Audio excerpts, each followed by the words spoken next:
Introduction.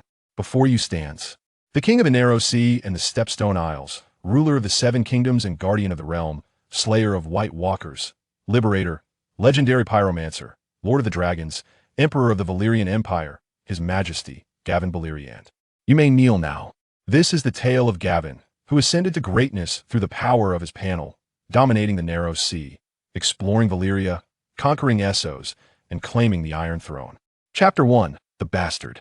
In the year 276 of the Age of Aegon, upon the southern shores of the Sunset Sea in Westeros, a merchant vessel battled the tumultuous waves, struggling to maintain its course. Within the cabin, a man lay weakly upon the bed. His complexion was ashen, pallid to the point of translucence, the relentless torment of illness and a persistent fever having robbed him of the ability to speak. His name was Morton Cawthon, the eldest son of Count Houghton Cawthon, heir to the Cawthon family of the Three Towers in the Riverlands.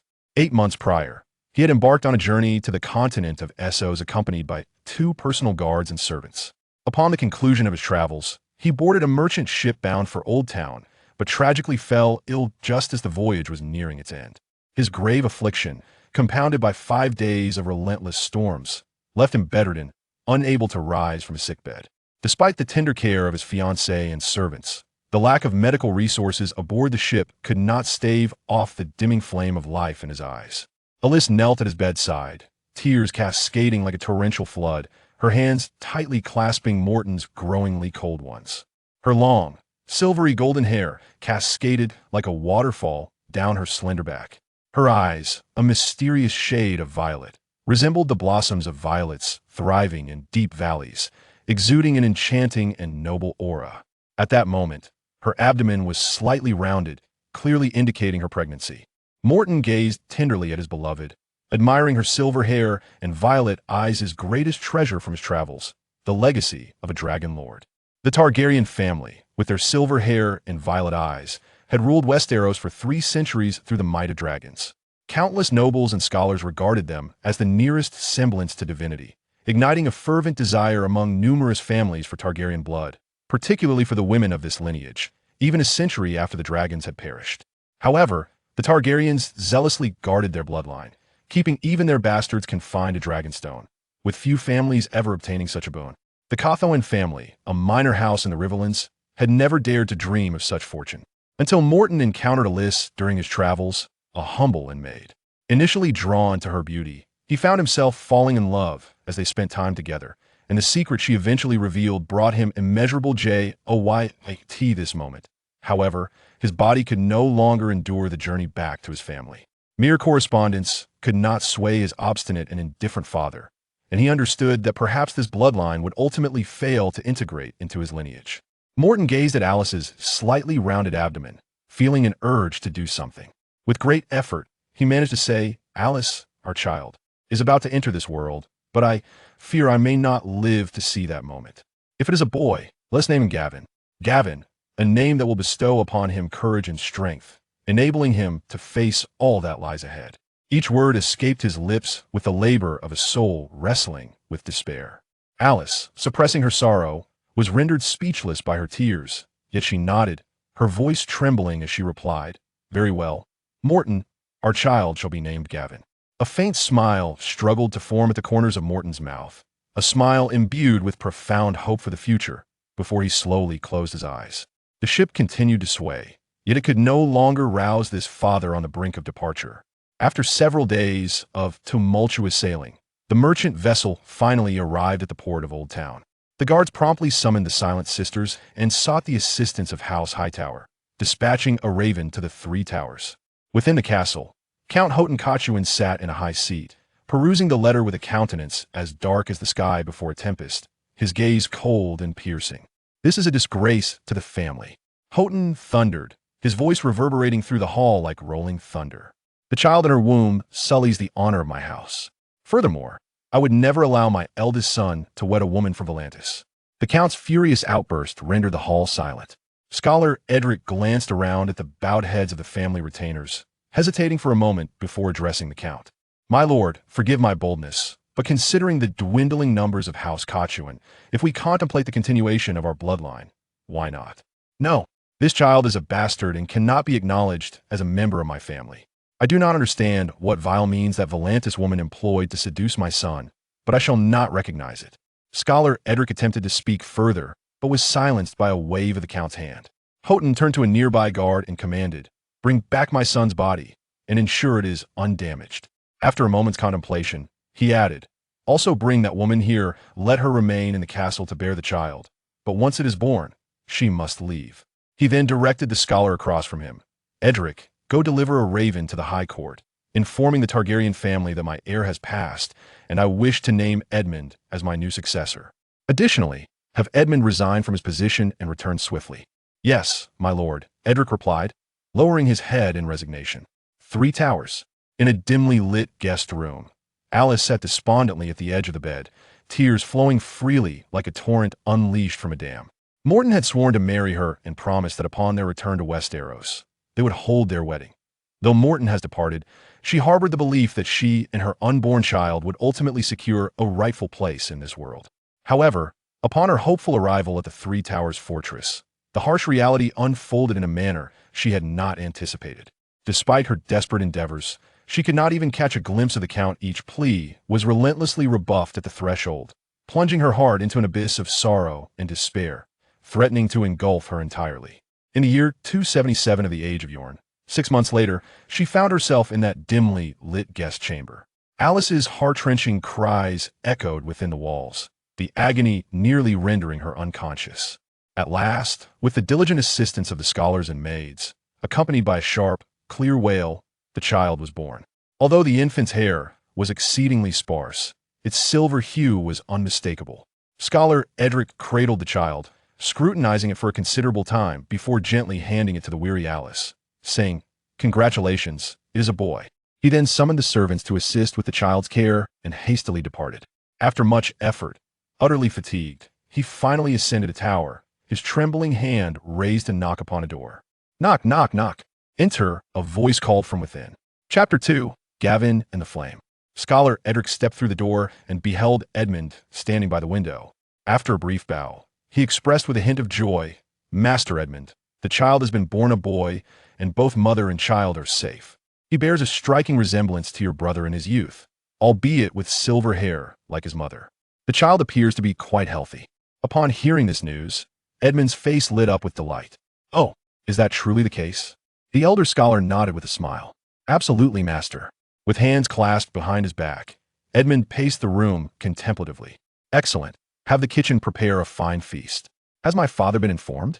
The scholar lowered his gaze, his expression troubled. "I have yet to report to the esteemed Count." Edmund halted, his demeanor serious and his gaze resolute.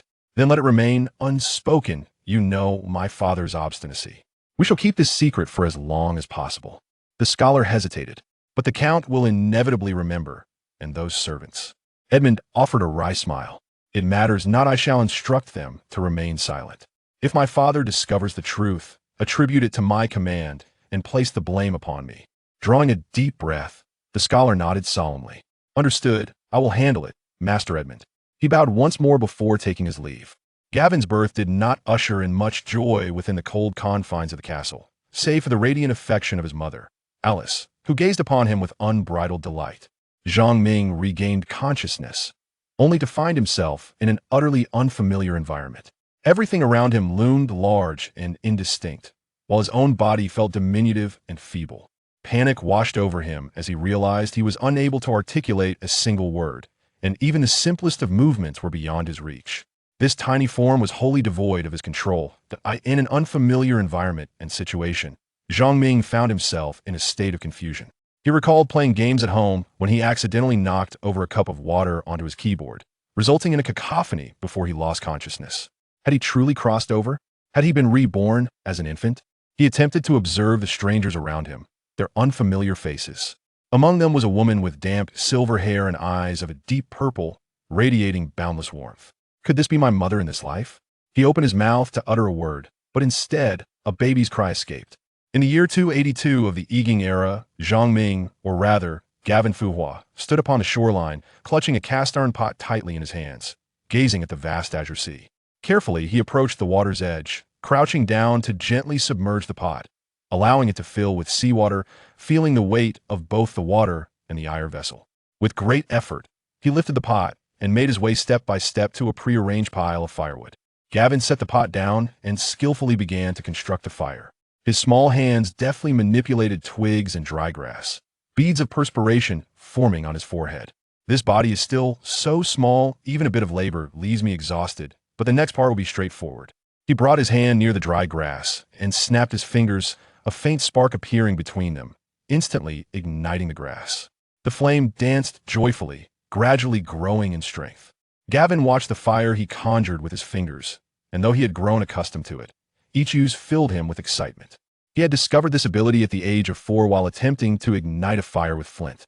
Perhaps the flint had become damp as he struggled for what felt like an eternity without success, leaving his hands sore. Just when desperation led him to make one last attempt, a spark appeared in his palm. Startling him, he thought it was a hallucination. After regaining his composure, he tried again, and indeed, a flame flickered to life. Though it extinguished swiftly, Gavin was certain it was no illusion. The sudden acquisition of such a miraculous power filled him with joy, yet he chose to confide in no one, not even his mother in this life. After years of observation since his birth, he had discerned that he had traversed into a world reminiscent of the medieval era, and he feared that revealing his extraordinary abilities might lead to being branded a monster and burned at the stake. Understanding this, Gavin kept his secret, practicing in solitude until he could ignite flames at will, sustaining them for up to a minute. As he carefully placed the iron pot over the fire, Gavin's eyes remained fixed on the seawater within. With the flames licking at the pot, the water began to steam, droplets condensing on the walls of the pot before cascading down. His small face flushed from the heat. He occasionally stirred the fire with a twig to encourage its vigor. The seawater in the pot churned, bubbles rising one after another.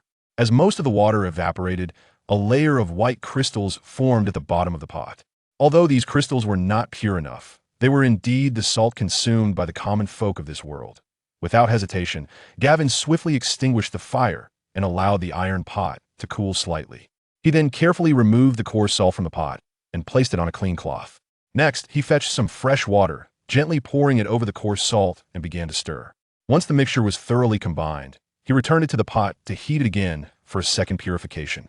On the third attempt, he added a handful of wood ash, repeating the process multiple times until glistening, pure white salt crystals appeared at the bottom of the pot. Wiping the sweat from his brow, Gavin meticulously collected the refined salt and placed it into a small cloth bag before beginning to crush it. With the task accomplished, Gavin attentively tidied up the fire pit and organized the pot. Lifting the iron pot, a look of satisfaction beamed on his face as he set off towards the small town at the base of the castle. On his way back to the town, Gavin felt the salt pouch nestled against his chest, a tangible reward for his labor, and a smile spread across his face. This small bag of salt could be exchanged for 5 copper stars. In this town, 2 copper stars could buy 1 loaf of bread, albeit a rather hard one far inferior to the bread he had consumed in his previous life. Here, the bread, once cooled, could even serve as a weapon in terms of hardness. It was no less formidable than a brick. The small town at the foot of the castle, situated near the sea, did not suffer from salt shortage. However, most common folk could only afford coarse salt, which bore a significant bitterness. Only the nobles residing in the castle indulged in fine salt, primarily sourced from salt mines. The townsfolk had yet to master the technique of purifying sea salt, and fine salt commanded a price tenfold that of coarse salt. Utilizing the knowledge from his past life, Gavin secretly produced some salt for sale to supplement his household income. Having lived in the castle with his mother for a time, and given the modest quantities he sold, he had thus far escaped notice. However, should he continue his trade, it might draw the attention of those with ulterior motives, potentially leading to perilous consequences. Chapter 3. The 3 towers after Gavin's birth. He and his mother, Alice, resided in the castle where she worked as a laundress. Through the conversations of those around him, Gavin gleaned insights into his circumstances and lineage, for the servants never hesitated to speak freely in the presence of a child. His father, Morton Cotine, the eldest son of the Count, had succumbed to illness aboard a ship returning to their estate, leaving only the pregnant Alice behind. In this world, noble marriages were not recognized without the oversight of priests and the registration by scholars, thus rendering their offspring as bastards. Moreover, it was whispered that Alice hailed from a distant continent. Gavin spent 3 years in the castle, during which his ungracious grandfather, the Count, never made an appearance. instead attempting multiple times to evict the mother and child. It was only through the staunch efforts of his uncle, Edmund, that they were spared from expulsion. Rumor had it that Edmund had endured several punishments from the Count for his resistance. Sir Edmund would occasionally visit, bringing with him toys that Gavin had no use for. Just as Gavin had begun to believe he would grow up in the castle, calamity struck. The war of usurpation erupted. The Cottine family answered the call of their liege. The Tyler family and Gavin's uncle, Edmund Cottine, took on the mantle of heir to the Three Towers, replacing their aged father, Count Houghton, to respond to the summons at the High Court, marching with the liege to wage war in the Stormlands. Shortly after Sir Edmund's departure, Gavin and his mother were cast out from the castle. Perhaps Edmund had anticipated this, for he had arranged accommodations for them in a nearby town, along with a job for Alice at the military camp, washing clothes. Occasionally, someone from the castle would deliver goods to supplement their meager existence. The heartbreak of losing her beloved, coupled with the toll of childbirth and years of relentless labor, took a severe toll on Alice, deteriorating her health. Her once radiant visage had lost its luster, her skin grew coarse, her eyes sunken, revealing exhaustion and weariness. Frequently, she found herself bedridden with illness. Their economic situation was precarious, and Alice, though frail, occasionally took on laundry work, yet the meager earnings barely sustained their arduous lives. Were it not for the intermittent deliveries from the castle, their survival would have been in jeopardy. The weight of their circumstances forced Gavin to resort to his own means, crafting refined salt to earn a little income, though this was a last resort. He understood well that employing knowledge far beyond this world to produce refined salt was fraught with peril. Before making his decision, he pondered repeatedly the potential consequences should someone with ill intent discover his secret. For wielding such knowledge was akin to a child traversing a bustling marketplace with gold in hand. He was utterly defenseless. Gavin contemplated whether to relinquish the technique of refining salt in exchange for something of value. After navigating a hill brimming with thorns and weeds, Gavin finally caught sight of the quaint town nestled beneath the castle. At that moment, beads of sweat adorned his forehead, and he lifted his sleeve to wipe his brow. Once again, he could not restrain himself from lamenting his still-developing, diminutive physique, pondering how even this short stretch of path proved a formidable challenge. The Three Towers castle stood like a resplendent jewel atop the cliffs on the southern banks of Whispering Bay, facing the confluence of the Redwind Strait and the bay itself. It lay merely a 3-day journey from the ancient town of the Heidel family. The scenery here was breathtakingly magnificent, with the castle resembling a stalwart giant. Perched atop the seaside cliffs, its 3 towering spires piercing the heavens like swords. These towers served not only as watchtowers to guard against maritime foes, but also as lighthouses guiding vessels through the night, hence the castle's name. This was a quintessential military stronghold, and due to its relatively modest size, the populace gradually expanded beyond its walls. Over many years, a small town began to take shape beneath the castle. The Three Towers Castle was the ancestral stronghold of the Cotwin family, accompanied by 2 small towns and dozens of villages, collectively forming the domain of Three Towers. The history of the Cotwin family was rich and venerable, tracing back to the era of their forebears, when they once flourished. However, more than a century ago, during the harrowing Blood Dragon Dance, the then Lord, Count Owen Cotwin, fought valiantly for the Black Party, only to meet a tragic end at the hands of John Rockton in the Battle of Honeywine River. Alongside the Lord perished most of the family members. The demise of the Lord resulted in a significant decline in the family's power, and subsequently, Three Towers Castle was besieged by the Heidel family, only returning to the Cotwin family after the conclusion of the Blood Dragon Dance, at which point the Cotwin lineage was left with only a minor heir. In the century following the Blood Dragon Dance, the Cotwin family faced frequent constraints and oppression from the Heidel family, leading to increasingly dire circumstances. Presently, only 3 knights remained loyal to the family, and the standing professional soldiers numbered merely 100. Even with the utmost conscription of local militia, it was a struggle to muster a 1,000-strong force. Regularly contending with the raids of the Iron Men upon the villages had become quite arduous, had it not been for the Redwind family's fleet patrolling the nearby strait. The scale of Iron Men raids would have undoubtedly left the coastal fishing villages in ruins. Within an unnamed tavern in the town, Gavin handed a pouch of salt to the tavern keeper, Raman. Upon seeing the 6-year-old Gavin once more peddling salt, Raman could not resist giving his rosy cheeks a gentle pinch. After weighing the sack of salt, she retrieved 5 copper stars from behind the counter and affectionately tousled Gavin's hair, saying, "We had quite a bit of sheep's milk this morning. I shall bring some for you," before heading towards the kitchen. Over the past few months, Raman had become Gavin's sole regular customer. Through their previous interactions, Gavin discerned that this tavern keeper was particularly genuine, especially towards children, displaying a notably amiable demeanor. Most importantly, she always offered him extra food. At 6 years old, Gavin resembled a delicate porcelain doll. The silvery strands of hair framed his fair visage, akin to the smoothness of mutton-fat jade, emanating a subtle rosy hue. His large, glistening eyes resembled twinkling purple stars in the night sky, radiant and animated. Gavin leaned against the counter, absorbing the conversations of patrons within the tavern. This served as a vital conduit for him to acquire information from the outside world. The predominant topic consistently revolved around the ongoing tumult of the Usurpers' War. As a denizen of the Riverlands, there was a collective yearning for their region to triumph in this conflict, particularly in hopes of Sir Edmund's victorious return, adorned with glory. Each significant victory was celebrated with grand festivities in the realm, and many subjects harbored eager anticipation to partake in such jubilations. However, Gavin was acutely aware that ultimately, the Tully family did not emerge victorious in this war. They remained encamped outside Riverrun for over a year until Robert Baratheon vanquished Rhaegar Targaryen and ascended the Iron Throne, thus signaling the war's conclusion. The king to whom the Riverlands had pledged allegiance, Aerys Targaryen, met his demise at the hands of his own Kingsguard, and their erstwhile foe morphed into the new sovereign. Ironically, the Tully family had besieged the king's ancestral castle for an entire year, forcing the king's younger brother to subsist on rats within the fortress walls. It seemed evident that the Tully family would soon need to expedite efforts to mend relations with the Iron Throne. According to the timeline of events, the war was on the brink of resolution. Before long, Lisa emerged briskly, clutching a small jar of goat's milk.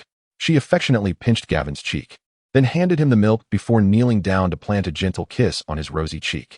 Although Gavin felt a twinge of embarrassment, he masked his discomfort, adopting the demeanor of a child and accepting the gesture silently. After all, she not only compensated him with coin, but also provided additional food. Moreover, as Gavin had learned, the 40-year-old tavern keeper had yet to bear children, thus rendering her actions more comprehensible.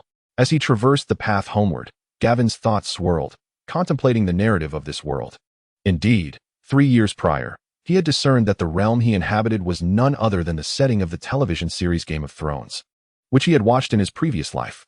Initially, he believed he was in a parallel medieval universe until 3 years ago when the castle servants began discussing the alliance of Robert Baratheon with Eddard Stark of the North, Hoteen Fry of the Riverlands, and Jon Arryn of the Vale, who collectively instigated a rebellion against the Iron Throne. These familiar names and houses swiftly rekindled memories of his former life. Coincidentally, his uncle Edmure Tully had also answered the call to arms during this tumultuous period, leading forces to Highgarden. If the timeline were to be adhered to, the war was poised to conclude imminently. Possessing an intimate understanding of the unfolding narrative, Gavin quietly concocted plans for his future path. With the unique advantage of foresight, in the future, will he be able to successfully attach himself to a person of high status and power, thus naturally shedding the identity of an illegitimate child, which has subjected him to discrimination, and transform into a noble lord, much like the character Polan in the drama, who originally was a humble mercenary but ultimately attained the title of an actual earl. Moreover, Gavin possesses knowledge and skills that far surpass the current standards of this world. He firmly believes that with these advanced and unique attributes, he can carve out a path to immense wealth. Additionally, Gavin harbors a keen interest in the realm of magic. In this world, magic undeniably exists, and given the present circumstances, he already demonstrates the potential to wield it. Gavin muses that if he could find a way to engage in systematic study, could he not grow even more powerful in magic after the arrival of the Red Comet?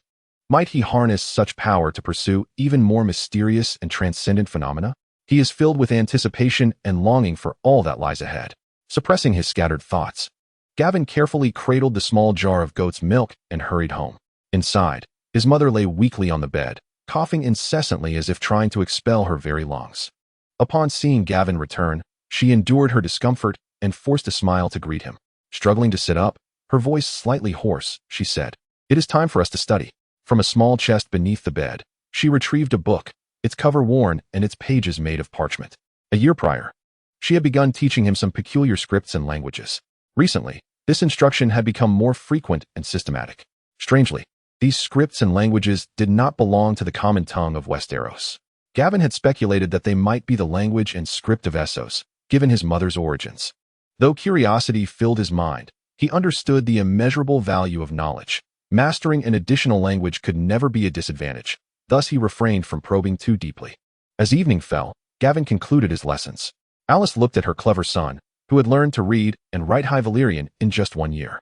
Her gaze held a mysterious significance as she unconsciously touched the pendant at her chest. This unique pendant, intricately carved from bone, bore a smooth yet slightly cool texture, taking on a rounded, oval shape. Prominently embossed on its surface was a hexagonal pattern, bizarre and enigmatic, seemingly encapsulating some ancient and profound secret, or perhaps symbolizing a mysterious power. As Alice caressed the pendant, her expression grew resolute, as if she had made a decision. Gently stroking Gavin's silver hair, her face radiated warmth as she softly inquired, "Gavin, have you ever heard of Valyria?" Gavin was taken aback. Why would his mother suddenly bring up this topic? However, upon reflecting on the narrative he was acquainted with, he pondered briefly before responding. "I have heard the scholars in the castle speak of the formidable Valyrian freehold before the Cataclysm, which was governed by 40 Dragonlord families. They possessed thousands of dragons and had conquered much of Essos. Yet, following the Doomsday catastrophe, all Dragonlord families vanished except for the Targaryens, who, albeit a minor house among the 40, managed to retain enough power to successfully conquer Westeros." With a heart full of curiosity, Gavin gazed at his mother's silver hair and violet eyes, and upon contemplating their similar appearances, he began to speculate and tentatively inquired, "Mother, why do you ask me this question?" Alyssa's expression shifted to one of seriousness as she addressed Gavin earnestly. "Gavin, in truth, not only the Targaryens survived the Doomsday catastrophe, but several Dragonlord families also endured. However, the dragons that remained perished for reasons unknown, and during the subsequent Blood Era, several city-states revolted, with rebellious slaves slaying many Dragonlords who had lost their dragons. Only the Targaryens, concealed on Dragonstone, escaped such fate." Gavin's eyes widened in disbelief as he looked at his mother, yet within him blossomed a yearning for his suspicions to be confirmed, eagerly awaiting her continuation. Chapter 5. Beleris. "Gavin, I wish to reveal a secret to you, one that I have previously shared only with your father. My true name is Alice Belaerys, and I am one of the surviving bloodlines of the Dragonlords following the Cataclysm." As she spoke, she retrieved 2 books with torn covers from a chest beneath the bed and handed them to Gavin, continuing, "These 2 volumes contain the history of the Beleris family, carried by our ancestors who survived the Cataclysm. The other is a diary written by one of those ancestors after the disaster, recounting certain family secrets. It is these very secrets that have led to the present state of our family, with only myself remaining." Gavin, upon receiving the books, quickly skimmed through them, realizing with certainty that he too possessed the potential to command dragons. He then asked Alice, "Mother, the script contained within these volumes is indeed the unique writing you taught me. So, you imparted this knowledge to enable me to comprehend these texts?" Alice smiled softly, radiating warmth, and gently replied, "Indeed, Gavin. The language and script I taught you is High Valyrian, a tongue that every member of our family must master. You may peruse these contents, and whether to pursue the secrets within the diary is a decision you shall make when you are older." Seated by the seaside, Gavin watched as the pot before him simmered with seawater, the flames dwindling due to a lack of firewood, yet his thoughts were utterly elsewhere. The secrets Alice had confided in him 2 nights prior continued to swirl in his mind. He had perused the contents of the books and gained a general understanding of his mother's family's history. The volume detailing the history of the Beleris family was predominantly filled with laudatory phrases regarding their might, while substantial key information remained relatively scarce.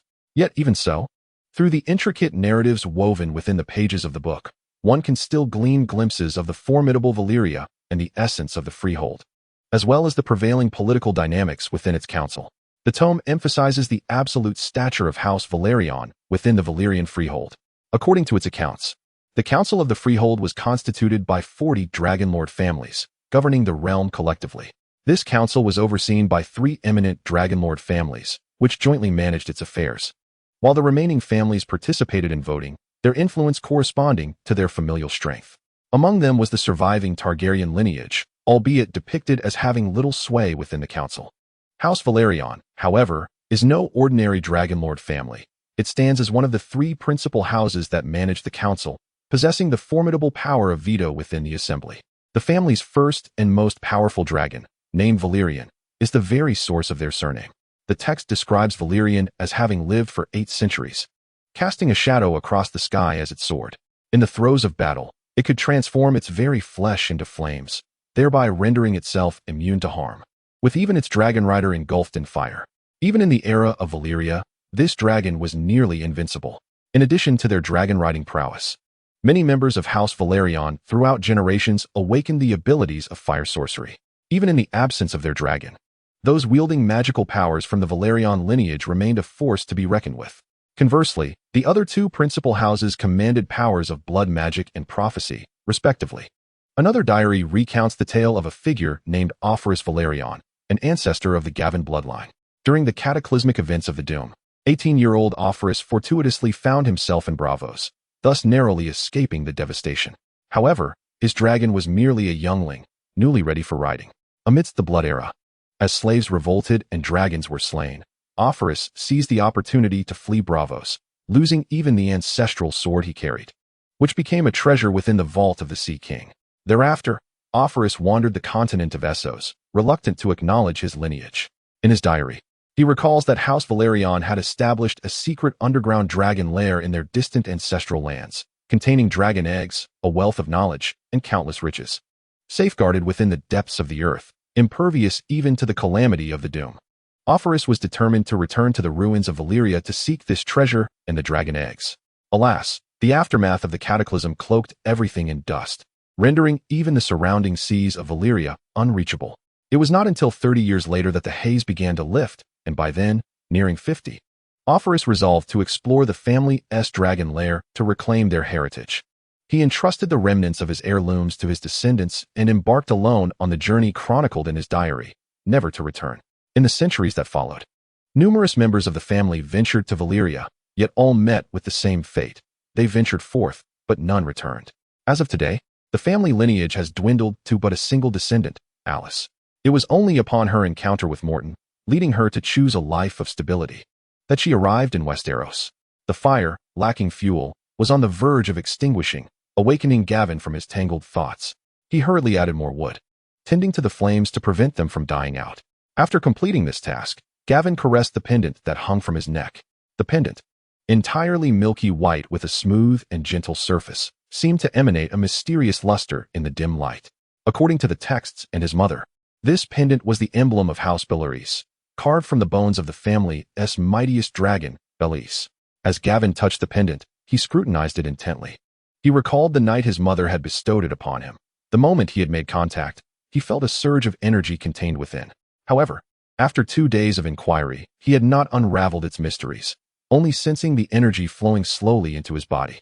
Confounded, Gavin set aside his questions, securing today's findings as he made his way toward the small town. Before long, Gavin found himself once more in the familiar tavern. As he stepped inside, the innkeeper, Raman, greeted him with a warm smile, playfully pinching his cheeks while exclaiming, "Oh, Gavin, my dear lad, you are becoming ever more handsome." The tavern buzzed with excitement, patrons fervently discussing current events. "Have you heard? Robert Baratheon smashed Prince Rhaegar's chest with a hammer. This war is nearing its end," boomed a bearded man at the bar. "Your news is outdated. The war has already concluded. Tywin Lannister deceived the gates of King's Landing and looted the capital," interjected a tall, gaunt man. "Indeed, the Lannisters are truly ruthless," lamented an elderly man clad in coarse linen. "I also heard the Mountain committed heinous acts against Prince Rhaegar's wife, brutally murdering his twin children. It is worth noting that the Mountain was knighted by Prince Rhaegar himself," declared a one-eyed man, downing his drink with fervor. At that moment, Raman handed Gavin a few eggs and remarked, "Little one, I've heard that the Tyrells have withdrawn their troops, lifting the siege of Highgarden, and have acknowledged Robert Baratheon as king. Before long, Sir Edmund shall return, and your mother and you will find life significantly improved. Perhaps you'll soon return to the castle." Upon delivering the good news, Raman noticed Gavin's lack of response. He merely trembled, his face alight with astonishment. Mistaking this for overwhelming excitement, Raman gently rubbed the boy's cheek, urging, "You must be overjoyed, Gavin. Come now, gather your things and head home." As Gavin traversed the uneven, winding path leading home, the setting sun painted the sky crimson, elongating his frail yet resilient figure. The evening breeze tousled his hair, and he could not contain his exhilaration, his thoughts surging like a tumultuous tide. It was not merely the recent news that stirred him, but rather the energy of the pendant that seemed to have been fully absorbed, revealing a panel before his eyes. Host, Gavin Belaerys, age, 6 bloodline, Bloodfire Dragonborn, development 15, the bloodline of the Dragon King of Valyria, capable of dragon mastery and flame manipulation, yet to be fully awakened. Domination 15, Your subordinates can be enhanced through the panel, Skills, Advanced Valyrian, Proficient Flame Manipulation, Beginner Energy Points. 3. Automatically absorbs the ambient magical energy available, and can also actively draw in magical power. A tempest of emotions surged within him. The panel ignited an exhilarating thrill, and he mused, how could one traverse realms without a golden finger? All previous feelings of heavy humiliation, the incessant pressure that shadowed him, and the profound confusion of facing an unknown world dissipated like morning mist under the gentle embrace of the rising sun. The previously steadfast plan of clinging to the powerful began to fade from his mind. An ambition, which he could only describe as a sudden expansion, surged within him like an unbridled stallion, uncontrollable and wild. He contemplated that even the Iron Throne, a symbol of supreme power, was not beyond his reach. Furthermore, the extraordinarily precious dragon egg was something he deeply yearned to acquire. After all, in this life, he was a dragonborn, signifying the potential to command dragons. Although no dragon egg was currently in his possession, could it not be possible to scheme for one of the 3 eggs that had hatched in the narrative? Perhaps there were other dragon eggs hidden away. In this world, reminiscent of the Middle Ages, dragons held a distinct significance, commanding absolute aerial supremacy on the battlefield and exerting immense pressure upon their foes. After indulging in these thoughts for a considerable time, Gavin gradually regained his composure. He recognized that dragons were not invincible in this world. There were instances in the story where dragon-hunting crossbows could slay dragons, and even the Night King could fell a dragon with a single spear. Moreover, his current identity as a bastard child, despite the advantage of foresight into the future, limited his capacity for plotting, and the prospect of acquiring a dragon egg seemed distant. After all, Daenerys had the status of an exiled royal to secure a dragon egg. Gavin then fixed his intense gaze upon the peculiar golden finger panel before him, his attention firmly fixed on the plus sign behind bloodline and skills. After considerable contemplation, he ultimately decided to allocate a point of energy to enhance his bloodline. As he gently tapped the plus sign adjacent to the strength attribute, in an instant, the bloodline development surged to 16. A warm current erupted from within him, swiftly coursing through his limbs and body. He distinctly felt his muscles swell quietly, with his strength augmenting like a rising tide. Even the once heavy iron pod in his hands felt considerably lighter. However, Gavin was also aware that this was merely an illusion of sudden physical enhancement. Nonetheless, elevating his bloodline had indeed resulted in a tangible improvement in his physical constitution. Subsequently, Gavin shifted his focus to skills, noting only 2, High Valyrian and Flame Manipulation. After a moment's contemplation, he invested a bit of energy into flame manipulation once more. Instantly, the panel transformed from novice to proficient, and a wealth of insights and knowledge regarding flame control flooded his mind, as if he had practiced for countless years. He hurried to a secluded corner, eagerly snapped his fingers, and a resplendent flame ignited at his fingertips. Compared to before, this flame burned brighter and hotter, responding to his will with remarkable fluidity, as if it were entirely attuned to his desires, dancing effortlessly at his command. Filled with excitement, Gavin glanced at the mastery panel, only to find no additional points available, indicating that under his current circumstances, he was unable to utilize them. Deeply sensing the remarkable transformation in his body and abilities, Gavin brimmed with confidence and anticipation for the future. Observing his remaining energy point, he fell into contemplation, surmising that these recently acquired energy points were likely derived from the mysterious magical essence contained within the dragon bones. It seemed imperative that he find ways to amass more energy points, though the acquisition of such points proved to be quite challenging. Presently, he was only aware of the magical properties within the dragon bones, yet obtaining them in his current status was no simple task. Gavin recalled that the Red Keep housed a multitude of dragon bones, and many dragon bone artifacts were scattered throughout the world. However, these treasures were either exceedingly difficult to procure or exorbitantly priced. Furthermore, due to certain indescribable peculiarities, many noblemen in this realm fervently sought dragon bones, even grinding them into powder for consumption. Consequently, the majority of dragon bones available in circulation had been reduced to powder and devoured. It appeared essential for him to seek additional skills. He resolved to present the salt production method in exchange for an opportunity, knowing it could only be offered to one person, his powerful and benevolent uncle, Sir Edmund Cawthon. Coincidentally, as per his understanding of the narrative, the bloody and brutal war of the usurpers had drawn to a close, and Sir Edmund was preparing to return. With his decision made, Gavin's thoughts raced, contemplating the avenues he could explore. He also pondered how best to present the salt production method, should he directly approach his uncle. or await a fitting moment that would accentuate its value. Chapter 7. Edmund in the year 284 of the Age of Aegon. Sir Edmund led his team back to the Three Towers territory. Although they did not emerge victorious from the war, not a single member of the expedition had perished. In celebration of his heir's safe return, Count Horton declared a feast at the castle and generously distributed food to the subjects. The atmosphere around the castle was one of jubilation, as people reveled in this long-awaited happiness. After the castle's banquet, Sir Edmund was summoned privately by Count Horton to his study. In the spacious yet somewhat somber chamber, Horton wore a grim expression, hands clasped behind his back. Pacing back and forth within the room, Edmund sat in the chair, his countenance equally grim. Horton abruptly halted his steps, turned around, and glared furiously at Edmund, exclaiming, "You reckless fool! To provoke a conflict with the Hightower family over a woman during wartime, and nearly resorting to a duel. Do you not realize that our lineage is already thin, with only the two of us remaining? Your reckless antics could jeopardize our family's future. What if something were to happen to you? Who would carry on our legacy?"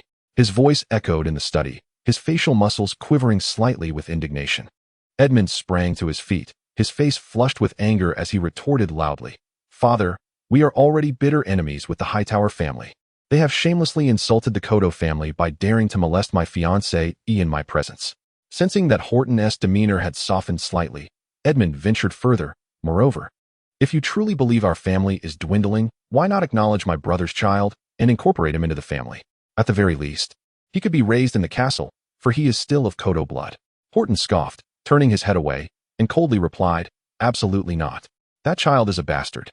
No illegitimate offspring will tarnish the honor of my family." With that, he let out a heavy sigh. After a brief pause, he looked at Edmund with indifference and declared, "From now on, you shall manage all affairs within the castle. The discretion to make decisions rests with you. However, regarding the addition of family members, you have no authority, at least not until I have departed this world." He waved his sleeve dismissively, refusing to cast another glance at Edmund. Clenching his fists and gritting his teeth, Edmund ultimately resigned himself to sit back down, exhaling deeply. As they concluded their conversation and exited the study, a pensive expression lingered on Sir Edmund's face. Despite the Kodo family suffering no losses in the recent war, they also failed to reap the anticipated rewards. Edmund had hoped to leverage his contributions in the conflict to persuade Duke Mestral to adjudicate the disputed ownership of two villages on the border between the Kodo and Hightower families. But the war had ended abruptly, leaving the matter unresolved. He summoned his attendant and, with a serious tone, inquired, "What events have transpired in the territory during my absence?" The attendant promptly bowed his head, respectfully reporting on the recent occurrences within the domain. Sir Edmund listened attentively, occasionally nodding slightly or furrowing his brow in concern. Suddenly, as if recalling something, Edmund asked, "What of the mother and child outside the castle?" The attendant hesitated briefly, contemplating before responding, "Sir, their lives have been relatively peaceful." "But," Edmund's gaze sharpened, pressing further, "but what? Do not beat around the bush. My lord, it appears that some high-quality salt, typically reserved for nobility, has begun circulating within the territory. Upon investigation, I discovered it to be linked to your brother's illegitimate son, Gavin." Edmund's interest piqued. He inquired, "Does my father know of this?" "Not to my knowledge, my lord. You instructed me to look after the mother and child. I dared not make decisions on my own. Intending to await your return to arrange matters, for selling salt without permission contravenes the laws of the territory," the attendant replied respectfully. Upon hearing the response, Edmund felt a sense of relief. As the second son of the Earl, he was not destined to inherit the family castle and title according to the customs of Westeros. All of that was meant for his elder brother. The Earl had even arranged a path for him, sending him early on to serve as a squire for House Tyrell. After being knighted, he took on the role of captain in the Duke's Guard. However, 6 years ago, a letter from his father shattered the trajectory of his life.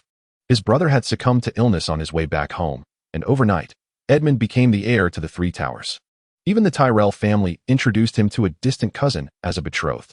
This series of unexpected events brought both the joy of inheritance and the sorrow of losing his brother. With a sense of guilt for acquiring what rightfully belonged to his brother, he made it a point to care for his brother's illegitimate child and the woman from Volantis. After a moment of contemplation, Edmund decided to meet the child and bring them back to the castle. The following day, Alice went to work at the military camp while Gavin stayed at home to prepare lunch. The flames in the hearth blazed brightly, smoke swirling and filling the air as he deftly stirred the food in the pot. At that moment, a knock echoed from their slightly worn and weathered door. Gavin quickly wiped his hands and stepped outside. There, he encountered a man dressed as a noble, and he promptly greeted him with respect and courtesy. "Good afternoon, my lord. How may I assist you?" Edmund tilted his head slightly, his sharp gaze fixed on Gavin, and inquired, "Do you know who I am?" Before Gavin could respond, he continued, "Never mind. You are just a child. Where is your mother?" "My mother should be over at the barracks doing laundry. She should return soon," Gavin replied. "You recognize me?" Edmund asked, astonished by Gavin's response. "My lord, I saw you outside the castle on the day of your triumph," Gavin said respectfully. "Triumph? I can hardly claim such a title. I merely led the troops on a patrol. I gained no honor from this war," Edmund remarked with a slight grimace, his demeanor tinged with resignation. "My lord, even if you did not achieve triumph in battle, your unwavering loyalty is both moving and admirable." Gavin seized the opportunity to compliment him. "Haha," Edmund laughed upon hearing the response, clearly pleased by Gavin's flattery. He also noted that despite being only 6 years old, the boy articulated his thoughts clearly and demonstrated remarkable intelligence. Moreover, there was no trace of the apprehension that other commoners displayed in the presence of nobility. His gaze was clear and calm. "This young lad certainly possesses potential worth nurturing," Edmund pondered before asking, "Little Gavin, do you know who your father is?" "I have heard some whispers, my lord. The people around speak of it, and my mother has mentioned it to me," Gavin replied calmly. Edmund's eyes revealed a mixture of curiosity and scrutiny as he asked, "Do you harbor hatred for House Cotton?" Chapter 8. Growth and Swordsmanship. Gavin inhaled deeply and bowed respectfully to Edmund, responding, "I bear no ill will towards the knight. I am grateful to my father for granting me life, and I appreciate your assistance towards my mother and me." Edmund remained silent, scrutinizing Gavin, and discerned a genuine sincerity in the boy's eyes. A 6-year-old child was unlikely to feign such emotion. Seizing the moment, Gavin summoned his courage and declared, "My lord, I possess a method for salt production that can transform coarse sea salt into precious refined salt. The process is rather simple, and I wish to offer this knowledge to you as a token of my gratitude for your care over the years." Edmund smiled faintly in response, saying, "We shall not rush into matters of refined salt just yet. Since you have surmised your heritage, I would like you to accompany me back to the castle. However, once you reside there, I will have Master Ryan train you in the art of swordsmanship. Do you believe you can endure this hardship?" Gavin, brimming with excitement, replied, "Certainly. My lord, I eagerly look forward to learning the sword, and I aspire to become a knight of great honor in the future." Edmund laughed heartily, tousling Gavin's hair as he said, "Then it is settled, young Gavin. This afternoon, I shall send someone to fetch you and your mother. I hope you will strive diligently to become a formidable knight one day." Gavin and his mother soon returned to life within the castle. That very night, Gavin presented the written method of salt production to Sir Edmund. After a brief calculation of the profits, Edmund was astonished. The profits from salt production could substantially augment the family's power, undoubtedly providing the Cotton family with a steady income. Gazing at Gavin before him, he felt certain that bringing the boy to the castle was the wisest decision he had made. Thus, Gavin officially began his life within the castle. The territory selected children from the families of its soldiers, ensuring their lineage was unblemished, to undergo training from a young age, and Gavin was among them. After more than 10 days of rigorous exercise, occasionally, after the morning group training, Master Ryan would offer Gavin additional instruction. On a crisp morning, while the sun still lingered behind the clouds, not yet fully risen, Gavin and over 10 eager yet anxious children stood in formation before the training grounds of the stables, their eyes fixed on the stern figure of Master Ryan, who stood with arms crossed. With a commanding gaze, Master Ryan surveyed the children before him, his voice steady and powerful as he proclaimed, "Children, from this day forth, I shall teach you the art of the sword. The sword shall become your most vital companion. It is not merely a weapon. It symbolizes your honor, courage, and conviction. When wielding the sword, your heart must remain steady, your grip firm, and your gaze unwavering. The swing of the sword must embody both strength and skill. Remember, with every strike, you must give your utmost, for on the battlefield, the sword is your very life." After a moment's pause, he continued, "Now, the first lesson you must learn is how to grip the sword." As afternoon approached, Gavin received word that Master Ryan had summoned him, and knowing the benefits of additional instruction, he hurried over with enthusiasm. Upon encountering the coach, Gavin respectfully bowed and greeted, "Good afternoon, Coach Ryan." Coach Ryan cast a sidelong glance at Gavin and boisterously proclaimed, "Kid, once you're here, don't dawdle. Let us commence with the fundamentals." With that, he tossed a wooden sword to Gavin. Flustered, Gavin hurriedly caught the wooden sword and anxiously awaited the coach's next instruction. Standing tall, Coach Ryan bellowed, "Today, We shall first learn how to swing the sword. Watch closely. He grounded his feet shoulder-width apart, slightly leaning forward, and firmly gripped the sword's hilt, forcefully sweeping the wooden sword from right to left in a fluid motion, exuding an impressive aura. Gavin attempted to mimic the coach's movements, yet his execution appeared exceedingly clumsy. His arm swung with a pitifully limited range, and the power was entirely misdirected, leaving him awkward and uncoordinated. Hey, kid, are you swatting flies? Focus on your arm strength. Utilize your waist rotation to drive your arms. Coach Ryan shouted, his voice echoing with authority. Gavin's face flushed crimson as he endeavored once more, managing to meet the basic requirements, but still lacking finesse. Next, Coach Ryan began to teach the art of chopping. Gripping the wooden sword tightly, he raised it high and then swung down with great force, exclaiming, like this, with all your might. As Gavin followed suit, he exerted too much force on his first chop, nearly losing his balance and tumbling to the ground. Steady yourself. Distribute your strength evenly. Don't flail about like a headless fly, Coach Ryan exclaimed, his eyes wide with intensity. Through relentless attempts, Gavin gradually grasped the nuances of chopping, his movements becoming increasingly adept. Subsequently, the coach introduced the thrust. Kid, when thrusting, keep your eyes fixed on the target, shift your weight forward, and extend your arms. Initially, Gavin struggled to accurately hit the target, his speed akin to that of a sluggish snail. Nevertheless, with gritted teeth, and propelled by Coach Ryan's stern guidance and his own unyielding effort, Gavin gradually mastered the technique of thrusting, significantly enhancing both his speed and precision. As the day's training concluded, Gavin was left breathless and drenched in sweat, yet his gaze brimmed with fervor for swordsmanship and a vision of the future. Upon returning home, Gavin was startled to find a new development on his panel, an added skill, swordsmanship, beginner, accompanied by a plus sign. His eyes ablaze with excitement, Gavin silently rejoiced. I've finally made a breakthrough. Without hesitation, he allocated his final energy point to the skill. Instantly, the status transformed from beginner to familiar, as a wealth of knowledge regarding sword grip and techniques flooded his mind, as if he had trained for years amidst countless battles. Once more grasping the sword, it felt as though it had fused with him. Gazing at the panel and savoring the effects of the skill, Gavin contemplated, with this panel, I can almost swiftly acquire any skill. It's just that energy points are hard to come by. Concluding this tumultuous train of thought, Gavin succumbed to a profound fatigue and drifted into a deep slumber. Time flows swiftly, and the years pass like a fleeting shuttle. It is now the year 291 of the Egan calendar. In the training grounds, a young boy stands poised with a sword in hand, his silver-golden hair shimmering under the sun, and his handsome visage framed by deep and bright violet eyes. At the age of 14, Gavin faces off against Master Ryan. Both their gazes are filled with determination and focus. Gavin, let me see the progress you have made over the years, Master Ryan exclaims, initiating the first strike. Gavin deftly sidesteps, evading Ryan's attack with ease, and promptly lunges forward with a swift thrust towards Ryan. The Master, caught off guard, scrambles to defend himself. But it is too late. Within just 2 moves, Gavin disarms him. Gavin's sword rests lightly against Ryan's neck as he smiles and declares, Master Ryan, you have lost. Ryan pauses in surprise before bursting into hearty laughter. Well done, lad. You have truly surpassed your teacher. Gavin sheathes his sword and bows respectfully, acknowledging, Master Ryan. This is all thanks to your guidance over the years. At that moment, Sir Edmund approaches with a smile, his eyes brimming with admiration. Gavin, your rapid growth is impressive. I certainly did not misjudge you. Gavin quickly bows in respect, responding, Sir, I am grateful for your assistance and mentorship. Sir Edmund pats Gavin on the shoulder. Child, I have witnessed your development firsthand. But remember, a true knight must possess not only exceptional swordsmanship, but also noble character and unwavering conviction. Gavin nods earnestly. Sir, I understand. Sir Edmund gazes at Gavin's somewhat familiar features, a hint of nostalgia in his eyes. Gavin reminds him of his brother, Morton Cotoyne.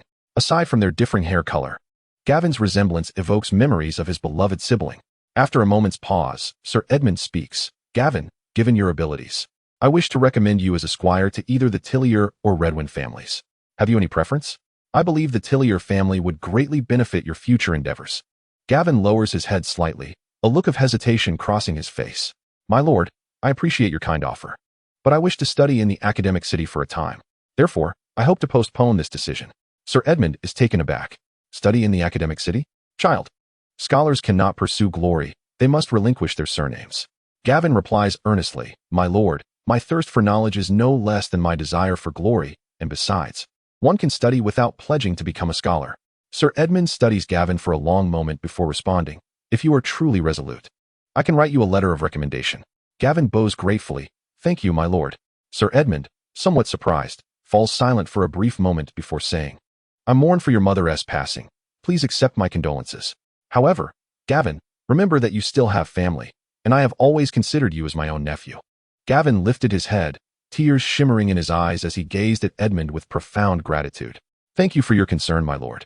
My mother will surely be overjoyed to hear this. I have always regarded you as my kin. After bidding farewell to Sir Edmund and Master Ryan, Gavin, stirred by thoughts of his mother, contemplated a stroll by the seaside. With a heavy heart, he turned and began his steady walk out of the castle, his memories swirling like drifting willow fluff. Over the past 8 years, Gavin's mother, Alice, had seen her health decline, resembling a lamp nearing the end of its fuel, the flame of life flickering precariously, threatening to extinguish at any moment. Since his arrival in this world, Gavin had relied solely on his mother, in his heart. She was the warmest and most steadfast anchor amidst the unfamiliarity. Although he had crossed into this realm, Alice's love for him was pure and profound, an embrace on countless nights of despair, a gentle caress in the face of adversity, an unwavering care woven into the fabric of daily life. This love was given freely, like a spring breeze and the gentle warmth of the sun, enveloping him in endless solace and tranquility within a world rife with uncertainty and challenges. Yet, the sight of Alice on her sickbed pierced Gavin's heart as if it were being shredded by 1,000 blades, each moment an agonizing torment. He wept silently in the stillness of the night, pleading with the gods for his mother's recovery.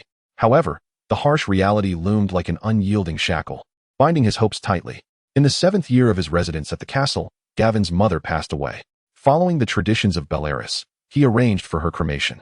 As the flames were ignited, they engulfed everything in their fierce embrace. Gavin's gaze remained fixed on the burning fire, tears glistening in his eyes as memories of his mother's gentle smile and caring gaze flooded back to him. As the flames gradually diminished, his mother's figure faded alongside them. Unable to contain his sorrow any longer, Gavin's tears flowed freely. Yet, he found solace in the knowledge that his mother would find peace in another realm. He stood silently, bidding a quiet farewell to her in his heart. Upon exiting the castle, Gavin could not help but look up at the towering structure once more. Many of its outer walls had been refurbished. The once weathered stone now appeared revitalized, robust, and imposing. The newly installed crossbows gleamed with a cold brilliance under the sun, signifying an inviolable strength. Even the usually uneven path had been smoothed, becoming level and accessible. The territory's power had significantly increased during this time, attributed to the salt-making techniques Gavin had introduced, which had enriched House Cotwin with a wealth of gold dragons, thereby bolstering their military might. The previous year, House Cotwin had answered the king's summons, participating in the pacification of the Iron Islands. In that conflict, Edmund Cotwin, leveraging the formidable strength of his family, ultimately attained glory and wealth. Following the conclusion of the war, the family reaped substantial rewards, acquiring treasures aplenty and elevating their status within the kingdom. Prime Minister John Allen personally intervened to adjudicate the ownership dispute regarding 2 contentious villages located on the border between the Cotowins and the Heidel family. It was evident that John Allen intended to perpetuate the discord, as he allocated one village to the Cotowins while leaving the other in a state of uncertainty, thus ensuring the ongoing conflict between the 2 families. Gavin, upon hearing this news, could not help but silently critique the Prime Minister's cunning. Moreover, due to a decisive blow against the Iron Islands, the once dreaded raids by the Ironborn had ceased to occur. In fact, at a small harbor adjacent to the town, 3 pirate ships captured from the Iron Islands lay neatly anchored, 1 formidable sailing vessel and 2 slender longships. They rested quietly, as if recounting tales of past battles and victories. Host, Gavin Flora age, 14 bloodline, Bloodfire Dragonborn, development 29 the Valyrian bloodline of the Dragon Kings.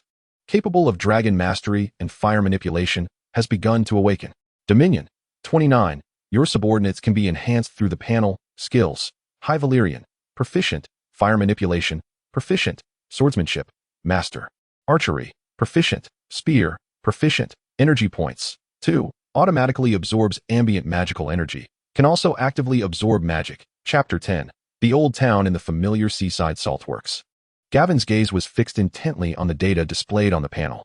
He could naturally absorb approximately 1 energy point each year. Over the years, he had seldom utilized energy points to enhance his bloodline. However, As he matured, the awakening of his bloodline continued to progress, albeit at a noticeably slower pace. He feared that in a few more years, any further enhancements would rely solely on energy points. Most of the energy points he had expended were devoted to honing his martial skills, particularly swordsmanship, which he had elevated to a master level. Through years of rigorous training and the growth of his bloodline, his physical prowess had significantly improved. Gazing at the reserved energy points on the panel, he began to cautiously strategize his future. As he prepared to journey to the academy, Gavin harbored clear and defined objectives. First, to delve into the magical tomes housed within the academy, for although he possessed innate magical potential, he struggled to manifest true power. Perhaps these texts could alleviate his predicament. The second aim pertained to the eventual expulsion of a certain Bachelor Cobain from the academy. The origin of this thought traced back to the Dominion feature on his panel. 2 years prior, his family had participated in the suppression of the Iron Islands Rebellion, with Sir Edmund taking most of the soldiers from the territory. The young men, trained by Master Ryan, were assembled into a small squad, tasked alongside some militia to patrol the lands. Gavin's strength was the most formidable among them, earning him the role of one of the captains. At that time, he brimmed with confidence and anticipation, eager to test his Dominion feature. He initially intended to employ this ability to enhance the capabilities of his comrades. However, the outcome proved to be a profound disappointment. The Dominion displayed only the names of his subordinates within the panel, accompanied by a notification stating, "This unit does not belong to you." Regardless of his attempts, the Dominion remained unresponsive, akin to a slumbering giant, leaving Gavin ensnared in profound contemplation and doubt. He meticulously dissected various potential reasons, ultimately suspecting that these individuals could not genuinely pledge their allegiance to him, or that perhaps those under Dominion must possess magical prowess to be acknowledged by the panel. However, these thoughts seemed unattainable, as his current status rendered the acquisition of a title or knighthood a nearly insurmountable aspiration in the near term. In light of this predicament, securing the unwavering loyalty of these soldiers to experiment with the Dominion function appeared an elusive endeavor. After much confusion, Gavin resolved to shift his perspective. If the living were unable to swear fealty, what of the dead? This audacious and reckless notion incessantly lingered in his mind. He recalled how in the play, Cobain resurrected the Demon Mountain, transforming it into a terrifying entity that had nearly lost its identity, existing solely to obey commands. Although the Demon Mountain seemed to regain some semblance of self, or rather, an obsession, this undoubtedly provided Gavin with a potential avenue for solving his dilemma. He pondered this possibility repeatedly, growing increasingly convinced that it might hold the key to breaking his current impasse. If he could master the ability to resurrect the deceased, compelling those fallen warriors to serve him once more, he would no longer need to fret about the loyalty of his soldiers. They would execute his commands unreservedly, becoming his most faithful and formidable force. This thought ignited both exhilaration and a tinge of fear within Gavin, for it represented a method that defied reason and morality. Yet, confronted with his present circumstances, he felt he had little room for alternatives. Gritting his teeth, he resolved to procure Cobain's knowledge by any means necessary. Gavin followed the merchant caravan, gradually embarking on the journey to the old town. Along the way, the picturesque landscapes of the river valley unfurled before his eyes like a vibrant tapestry. The vast expanse of farmland resembled a green ocean, gently swaying under the caress of the breeze. The crops in the fields were lush and thriving, showcasing the fertility and abundance of this land. On the evening of the 5th day, Gavin arrived at the old town, where the towering spire, piercing the heavens, came into his view. Soaring over 100 meters in height, to Gavin in his past life, such elevation might not have been extraordinary. However, in this backward medieval era, it was rumored that the construction of the spire was aided by magic, legends that now seemed to hold a kernel of truth. Gazing at the tower adorned with mysterious and grandiose patterns, Gavin's thoughts began to drift uncontrollably. An almost mad idea surged within him. If this spire was indeed constructed through magical means, did it harbor some arcane power? If he could physically touch its surface, would he have the opportunity to acquire precious energy points? Once this thought emerged, it spread through his mind like wild grass, growing uncontrollably. However, merely a moment later, Gavin found himself smiling wryly in resignation. He was acutely aware that, given his current status and position, the prospect of approaching the castle of the Hightower family and drawing near to that enigmatic tower was nothing short of a fanciful dream. Nevertheless, the impossibility of the present did not preclude the potential of the future. Eventually, he would have to extract its secrets. Gavin gazed at the towering structure with a sense of anticipation. Soon, he composed himself. leading his horse down the streets of the old town in search of a place to rest. Before long, he discovered a seemingly comfortable inn. Upon entering, Gavin settled into a quiet corner, his body weary from the arduous journey. He beckoned the server over and, with a voice slightly hoarse, requested a clean room along with some food and water. The server acknowledged his request and promptly arranged everything for him. When the meal was served, Gavin tipped the server with a few copper stars, devouring the food ravenously while inquiring about matters concerning the citadel. The following morning, Gavin arose early. After enjoying the breakfast provided by the server, he set off towards the citadel with the letter of recommendation bestowed upon him by Sir Edmund. Along the way, he drew considerable attention, for in Westeros, silver hair and purple eyes were the hallmark of House Targaryen, once the rulers of the Iron Throne. The chancellor who received Gavin was somewhat taken aback by his appearance and inquired about his lineage. Given the current hostile attitude of the Iron Throne towards Targaryens, while the citadel maintained neutrality, it was keen to avoid unnecessary troubles. After reviewing the nobleman's letter of recommendation, the chancellor felt reassured, as it detailed Gavin's identity and provided the necessary assurances. Subsequently, he led Gavin towards the administrative hall, explaining as they walked. The annual tuition fee is 10 golden dragons, and you may choose a subject of interest to study. However, in your first year, you may only select one subject. Chapter 11. The Trial of Knowledge. Once you have chosen your subject, I will assign you a scholar from that field to serve as your mentor, under whom you will apprentice. When you feel you have achieved sufficient knowledge, you may sit for the scholar's examination. Passing this test and crafting the corresponding chain links will enable you to become a scholar yourself. The Citadel will no longer charge tuition, and in fact, you will receive a stipend each month, the amount of which will depend on the number of chain links you produce. Different quantities yield varying stipends. The Chancellor continued to elucidate the numerous regulations of the Citadel, such as prohibitions against drinking and fighting, with violators facing expulsion.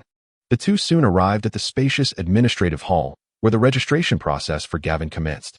Gavin touched the golden dragons in his pocket, feeling a pang of reluctance. Yet he ultimately resigned himself to parting with a substantial portion of his savings, handing it over to the Chancellor. Over the years, Sir Edmund had occasionally provided him with some pocket money, and through the sale of salt and his recent earnings as a guard, he had managed to amass 30 golden dragons. This sum was considerable. In Westeros, 2 silver stags were sufficient to sustain a family of 3 for a month, while 1 golden dragon could easily be exchanged for 10 silver stags. The Bachelor of Management, with a gleaming smile upon his face, warmly introduced himself. I am Michal, but you may refer to me as Bachelor Michal. There are still numerous vacant dormitories available. I shall fetch a booklet for you to select from shortly. Once you've made your choice, I will facilitate the arrangements for you. Additionally, apprentices must request leave to venture out. In the future, feel free to approach me directly for such matters. Have you contemplated which discipline you wish to pursue? Would you like me to provide some recommendations? I possess ample knowledge regarding the various bachelors across disciplines.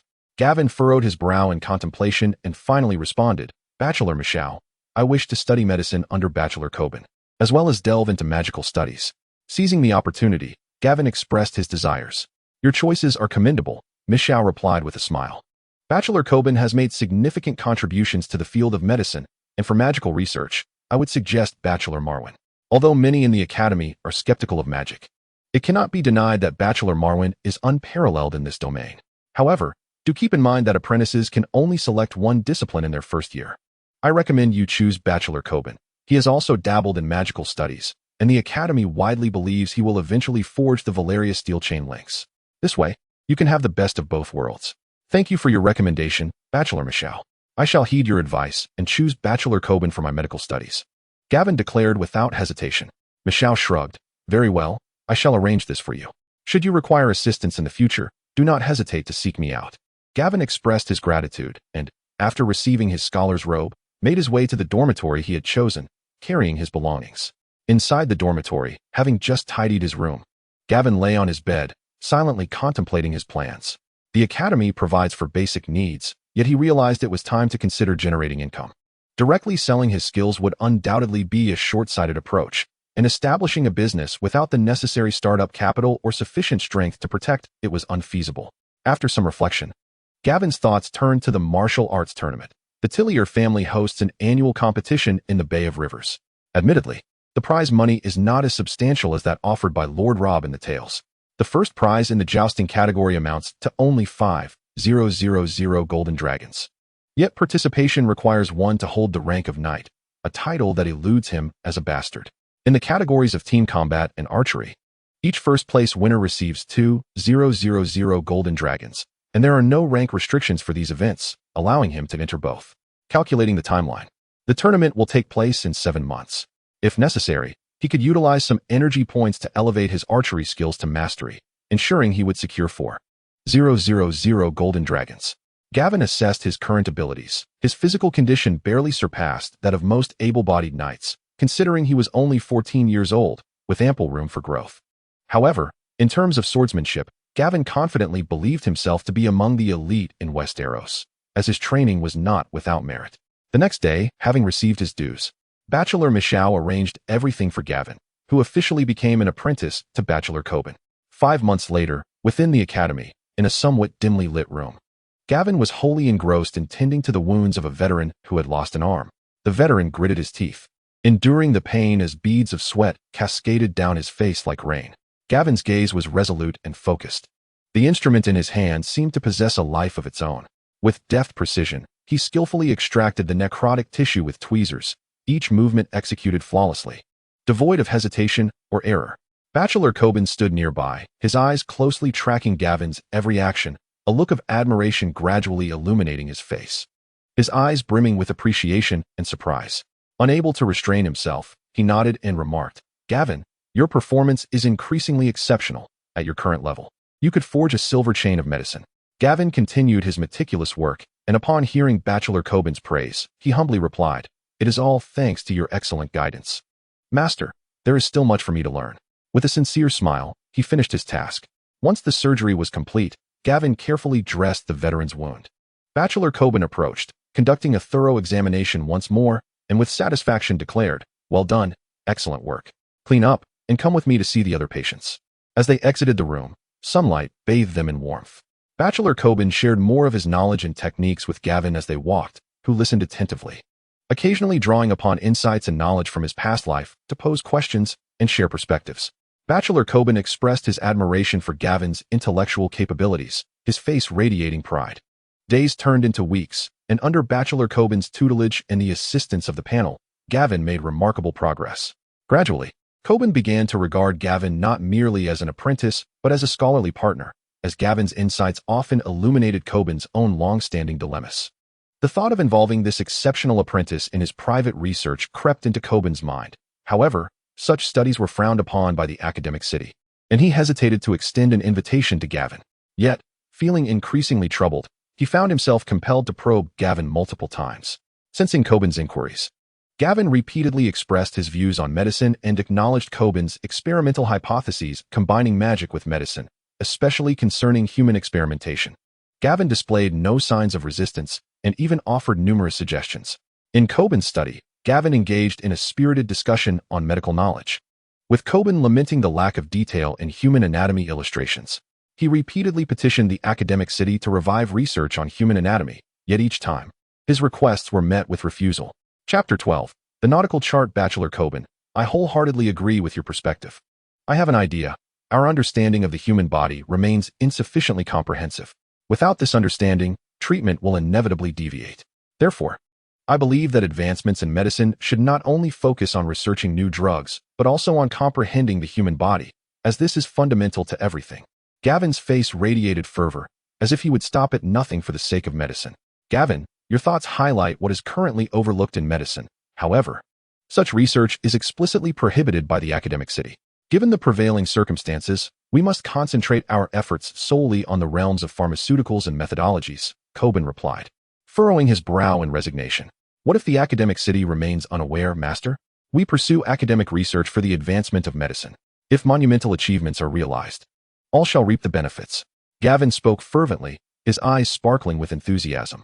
Your notion is perilous, Gavin, Coben interjected, his tone laced with concern. You are still quite young. It would be prudent to amass more knowledge and experience. Delve deeper into the theories surrounding this field. I believe that gradual learning will lead to transformation. Do not jeopardize your future. Without waiting for Gavin's response, Coben waved his hand dismissively. That will be all for today. I have some medications to attend to, and a surgery scheduled for tomorrow. Remember to arrive early. You may leave now, Gavin. Gavin bowed respectfully, his demeanor one of deference. Yes, Master. I shall not intrude upon your work any longer. Until tomorrow. Once outside, Gavin closed the door with a courteous gesture, rolling his eyes in silent exasperation. Old fox, he thought, seeking my assistance yet too timid to ask directly. This probing has persisted for over 10 days. I must tread carefully. If I alarm Cobain, it could lead to complications. In truth, I have already uncovered a portion of the dubious experiments Cobain has been conducting with corpses, but the evidence remains insufficient. Otherwise, I could threaten him directly, which would be far more effective than this charade. Upon returning to his quarters, Gavin changed out of his formal scholar's attire and meticulously fastened his sword at his waist before making his way toward the old town. The Old John Tavern was alive with the clamor of voices, a cacophony of laughter and chatter. Most patrons were mercenaries and pirates, their identities often interchangeable, and the air was thick with the mingled scents of ale and sweat. Following the server, Gavin entered a private room and found 5 individuals within. By their attire, it was evident they were mercenaries hired by passing ships, jovially consuming ale. At the head of the group sat a towering figure, a short axe resting upon the table. Recognizing this trait, Gavin understood that this was Domos Sarn, the captain of the mercenary band, clad in a somewhat worn leather armor. The scars upon it seemed to narrate tales of past battles. His muscular arms were bare, veins bulging like serpentine worms, and the axe blade gleamed coldly in the light. Taking a deep breath, Gavin approached with a smile. You must be Captain Domos. I am Gavin Belaerys. Domos laughed heartily. So you are Gavin. Come, have a seat. First, allow me to express my gratitude for healing my comrade. On behalf of Luca, I thank you. Gavin nodded with a smile and swiftly took his seat. A month prior, he had treated a mercenary named Luca. During their conversations, Gavin had learned from John that a year ago, Luca's team had been hired by the Sea King of Bravos to embark on an expedition to the enigmatic ruins of Valyria. Despite suffering heavy casualties, they were fortunate enough to discover a navigable route. Consequently, their captain, Domos, had quietly sketched a rudimentary map of this passage. Gavin expressed great interest in this and proposed a sum of 5 golden dragons for a copy of the map. Today, he had come to finalize this transaction. At that moment, a burly mercenary, bearing a slender scar across his face, set down his mug of ale and cast a sidelong glance at Gavin, stating, I've heard you cured Luca, but the navigational charts are exceedingly valuable. Considering you healed Tom, I'll let you have them for 10 gold dragons. His voice was coarse, and his eyes sparkled with a challenge, reminiscent of a beast poised to pounce on its prey, testing Gavin's mettle. Gavin, observing the situation, refrained from responding immediately. He glanced at Domos, who feigned indifference, evidently echoing Domos's sentiments. Accepting the offer, Gavin smiled and replied, Very well, 10 gold dragons it is. The scarred mercenary, upon hearing this, smirked contemptuously. I've changed my mind. It's now 20 gold dragons. Gavin instinctively tightened his grip on the sword at his waist. Suppressing his anger as he retorted, It seems you lack the sincerity required for negotiation. The mercenary's face twisted into a derisive grin as he sneered at Gavin, boldly exclaiming, Kid, you think you can draw your sword? How about we step outside for a duel? If you win, I'll give you 1 gold dragon, of course. If you lose, you'll have to pay 40 gold dragons.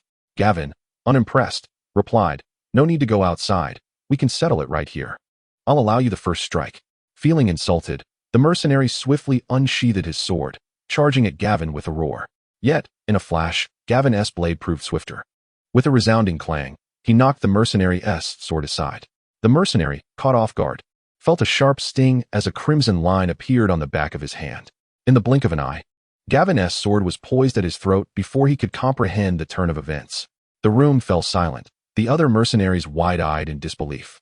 The defeated scar-faced mercenary's face flushed with a mix of shame and anger, yet he found himself powerless to retaliate.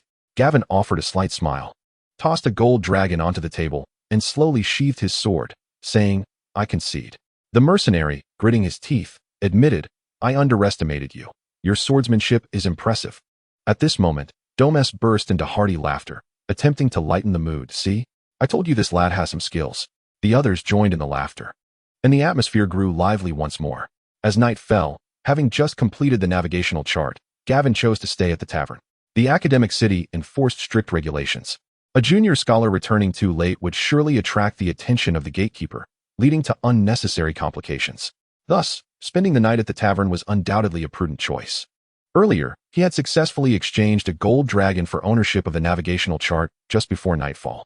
Through his unintentional camaraderie with Domos, Gavin discovered that this group adeptly navigated the thin line between banditry and mercenary work.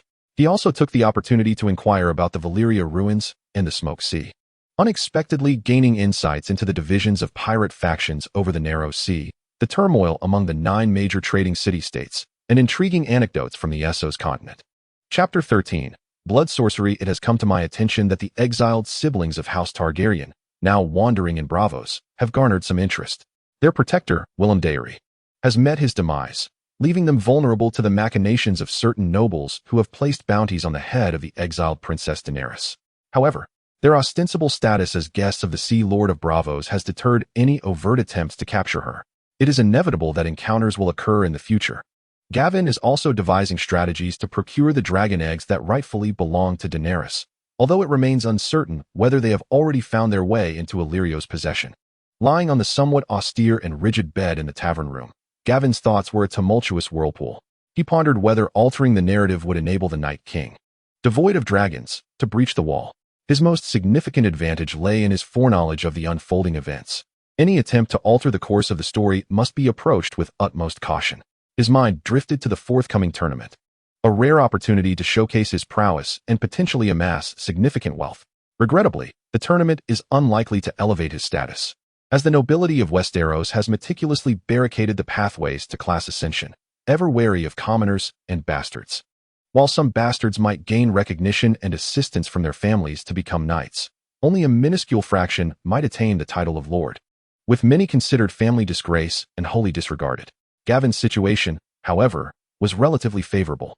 Although he encountered the harsh and indifferent Earl of Horton Cotton, he also found kindness in Sir Edmund, who genuinely contemplated his future and arranged a path for him to ascend to knighthood, albeit one that might span several years. Had it not been for the existence of his panel, he might have followed the path laid out by Sir Edmund without question. The following morning, gentle sunlight filtered through the cracks of the window, playfully caressing Gavin's cheek and gradually rousing him from slumber. He rubbed his bleary eyes and, after a brief wash, hurried back to the citadel, where patience awaited his attention. Having just completed his work, Coburn, removing his mask, called out to Gavin, "Gavin, once you are finished, come to my study." Gavin slightly bowed and respectfully replied, "Very well, Master Coburn," while internally grumbling about the old fox's incessant probing. Despite his thoughts, his face betrayed no dissatisfaction, maintaining a demeanor of obedience. After a while, Gavin stood outside Coburn's study, inhaling deeply to calm his nerves before gently knocking on the door. The sound echoed in the quiet corridor. "Enter," came Coburn's voice from within. Gavin gently pushed the door open and stepped inside. There sat Coburn at his desk, holding several books, his face adorned with a cheerful smile, though his eyes glimmered with an elusive depth. Cobain gazed at Gavin with a gentle demeanor, saying, "Gavin, I encourage you to delve deeper into theoretical knowledge. These texts are not typically intended for assistant scholars, yet I believe, given your aptitude, you are not far from mastering the crafting of chain links. Furthermore, I can discern your fervor and dedication to medical research. These volumes encompass profound insights related to the human body. You may take them for your study." As he spoke, he extended the books toward Gavin, then gestured, "Take them back for your examination, but do keep this discreet. Remember to return them once you have finished." Cobain maintained a seemingly benevolent smile, yet his gaze was fixed intently on Gavin, as if seeking to glean something from his reaction. Gavin hurriedly accepted the books with both hands, nodding earnestly. "Thank you, scholar. I shall not betray your trust, and I will remain tight-lipped." Cobain gave a slight nod, then resumed his seat, attending to other items on his desk, no longer regarding him. Gavin clutched the books tightly, bowed once more to Cobain, and then cautiously turned to exit the study, softly closing the door behind him. Upon returning to his dormitory, Gavin was akin to a famished beast encountering its prey, eagerly immersing himself in the study of the volumes. He laid the books out before him, his gaze darting eagerly and intently across the pages. Upon a cursory examination, he discovered that 2 of the texts delved into the enigmatic explorations of blood sorcerers regarding the human body, alongside chillingly detailed accounts of malevolent sorcery. Moreover, he noticed numerous annotations and inquiries added later, penned in a neat hand with unique insights, leading him to suspect that they were composed by Cobain, posing questions for his contemplation. For the ensuing 3 days, Gavin nearly isolated himself within this miniature realm of research. He lost track of time, disregarding the clamors of the outside world, wholly absorbed in the arcane yet alluring knowledge contained within the texts. His sustenance consisted solely of simple rations and fresh fruit, with sleep only taking place in moments of extreme fatigue. At last, as the third night descended, a glimmer of relief and excitement flickered in Gavin's bloodshot eyes. Weary from his endeavors, through this arduous exploration, he had arrived at a preliminary conclusion. The texts meticulously documented various blood sorceries employed by blood sorcerers to curse others, restore their own bodily functions, and even temporarily enhance their physical prowess. Additionally, they contained scattered fragments of information concerning blood sorcerers. However, the execution of these sorceries hinged upon a fundamental condition. They required the unique bloodline of the blood sorcerer as a foundation, akin to his own heritage, which melded the blood of the fire mage. He recalled having read in the historical biographies of the Beleris family that among the 40 Dragonlord families, another prominent lineage wielded the mastery of blood sorcery.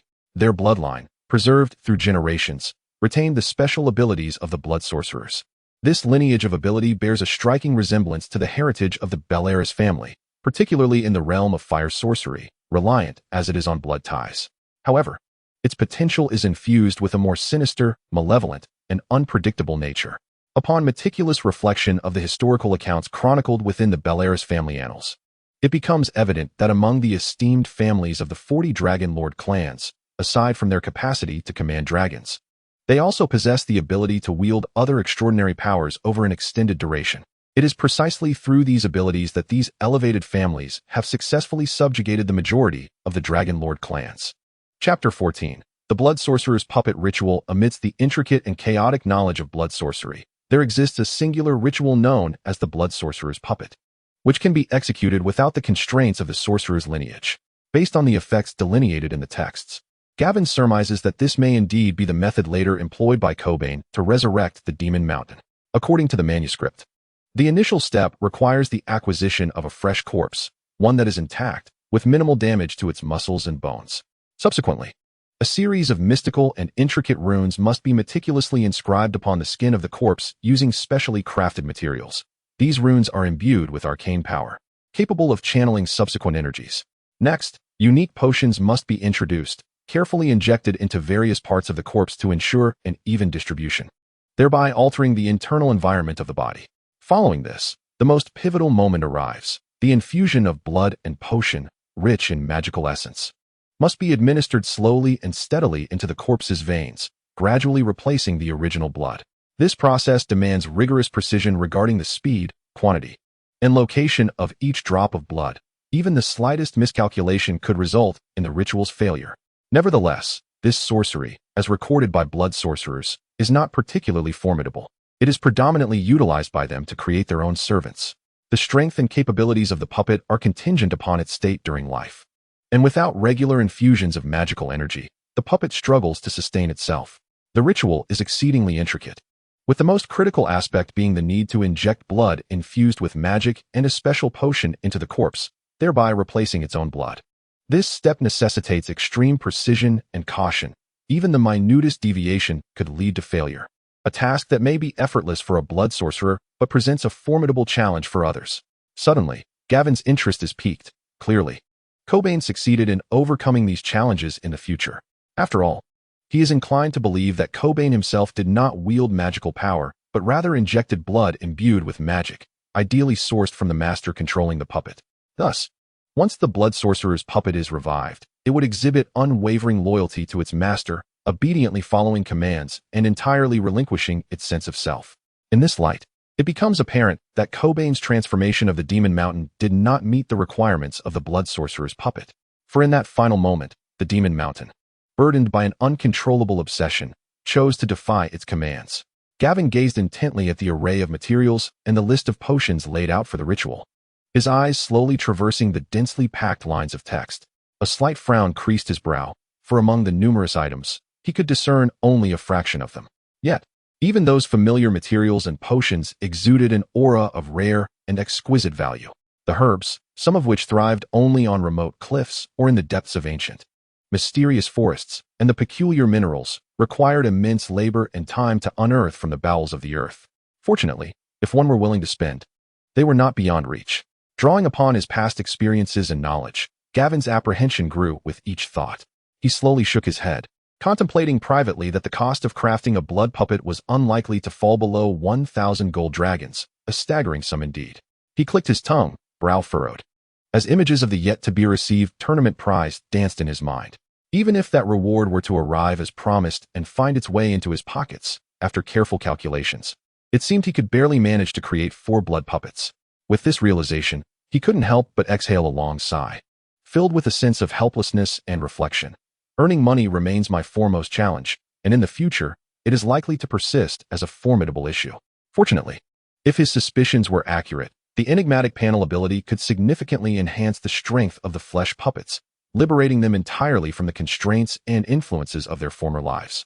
This implied that even a body of modest strength and life could potentially transform into an exceedingly powerful entity through the endowment of this mysterious force. The more Gavin pondered, the more exhilarated he became, yet amidst his excitement, a shadow of concern loomed regarding the path ahead. To forge an army of the undead through this method would indeed be a laborious journey. Gavin possessed numerous concepts capable of yielding substantial wealth. However, each time he contemplated bringing them to fruition, a profound sense of powerlessness surged within him. He was acutely aware that, with his current strength and status, he lacked the means to adequately safeguard the rights those goods deserved.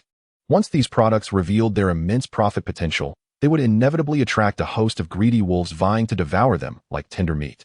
The powerful would spare no opportunity for plunder, and he would stand defenseless before them. He had begun to consider the prospect of partnering with influential individuals. The following day, clutching those precious tomes, Gavin once again approached the door to Cobain's study. Steeling himself, he raised his hand and gently knocked on the door. The sound echoed softly in the quiet corridor. "Come in," Cobain's voice resonated from within. Gavin pushed the door open, stepping into the study with a polite and humble smile. Bowing slightly as he addressed Cobain, "Scholar Cobain, I am grateful for your kindness in lending me these books." Cobain nodded with a smile and inquired, "How do you comprehend the content of the book?" Gavin approached the desk and began to articulate his insights with methodical precision.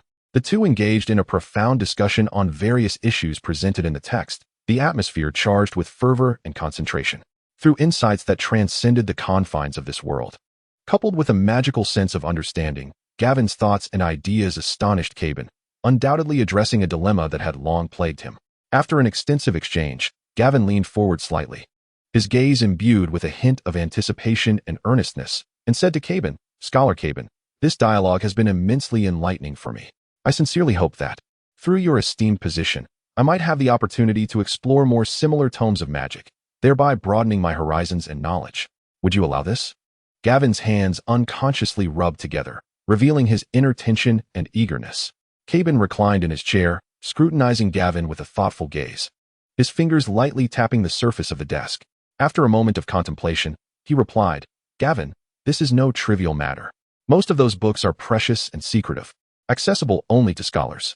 However, it is not impossible for you to peruse them, provided you vow to guard their secrets diligently." Cobain's countenance was grave and solemn. Chapter 15. Flameblade. Gavin promptly straightened his posture, nodding earnestly, his eyes resolute as he stated, "Rest assured, Scholar Cobain, I swear upon my honor that I shall not divulge a single detail. My thirst for knowledge drives me to attain a deeper mastery in the realm of academia, contributing more to you in our research." Cobain squinted slightly, examining Gavin once more, before slowly responding, "Very well, since you exhibit such determination and sincerity, I shall grant your request. But remember, should there be any lapse, you are well aware of the consequences." Gavin's face flushed with excitement as he bowed deeply, exclaiming, "Thank you, Scholar Cobain, for your trust and support. I shall not disappoint you." Cobain waved his hand dismissively, saying, "Go now, return to me tomorrow, and I will make arrangements for you." With a heart full of joy, Gavin replied, "Yes, Scholar Cobain, I shall take my leave." With that, he turned and exited the study with a light step. In the ensuing period, Gavin immersed himself wholeheartedly in the vast reservoir of magical knowledge bestowed upon him by Cobain.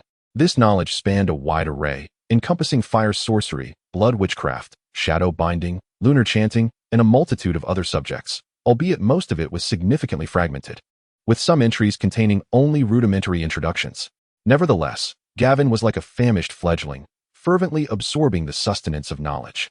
He toiled day and night, leaving no stone unturned in his quest for even the most minute details, as the scope of knowledge was both expansive and intricate.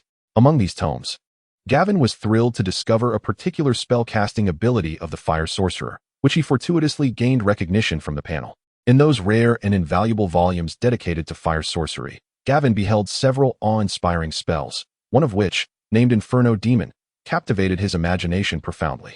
According to the tome, upon casting this spell, one's body may transform entirely into a blazing inferno, and when reverting from this fiery form back to flesh, all prior injuries sustained by the body will miraculously heal. In Gavin's comprehension, it resembles a complete elementalization of the body, bestowing upon him the extraordinary ability akin to immortality. This bears a striking resemblance to the powers wielded by the dragon Beleris as recorded in the annals. Regrettably, the formidable fire demon is only briefly introduced. The sole skill documented in its entirety, which Gavin could truly master, is the flame blade, enabling him to imbue his weapon with scorching magical fire, thereby enhancing its offensive capability. Additionally, he acquired a suite of invaluable fire sorcerer techniques, such as flame condensation, which allows for the near-physical manifestation of fire and facilitates the alteration of its shape with ease. Furthermore, there exists a potion formula for rapid healing, the ingredients of which are not particularly rare, merely requiring the infusion of blood imbued with magical power. The stronger the magic, the more effective the potion. While this may pose a significant challenge for others, it is a trivial task for Gavin, as his own blood contains magical energy. Simultaneously, Corbin has made groundbreaking progress in his own research domain. Particularly, the ritual of blood necromancy has long plagued him with issues of insufficient magical power and blood replacement. However, through discourse with Gavin, he has finally discerned an ingenious solution. His novel concept shifts away from reliance on the corpses chronicled in rituals and boldly opts for a person on the brink of death.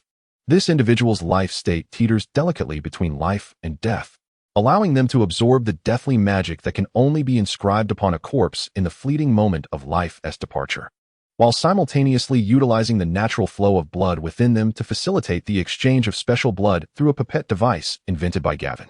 Although this innovative approach somewhat diminishes the formidable efficacy originally possessed by the flesh and blood puppets, it also introduces significant advantages, as the puppet remains not entirely dead and thus no longer necessitates the periodic infusion of magical energy.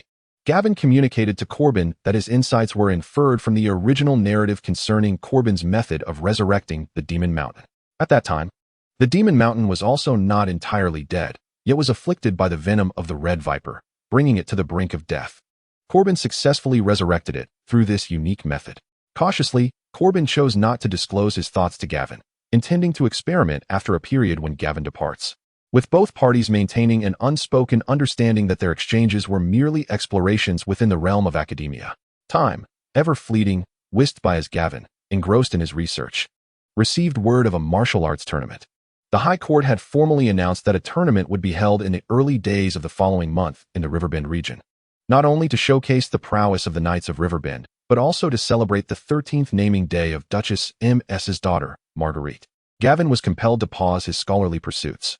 With a sigh, he set aside his books and notes to request leave from the scholar Michal, and then he embarked on his journey to the High Court. Host, Gavin Flores, age 15, bloodline, Bloodfire Dragonborn, development level 32, a lineage of the Valyrian Dragon Kings, with the ability to command dragons and manipulate flames, has begun to awaken. Dominion, 32. Your subordinates can be enhanced through the panel, skills, flame manipulation, master, swordsmanship, master, flame blade, proficient, archery, proficient, spear, proficient energy points. 1. Automatically absorbs ambient magical energy, can also actively absorb magic. Gavin gazed at his attributes panel, reflecting on his recent fervent study of magic, which had not been in vain. His bloodline development had reached 32.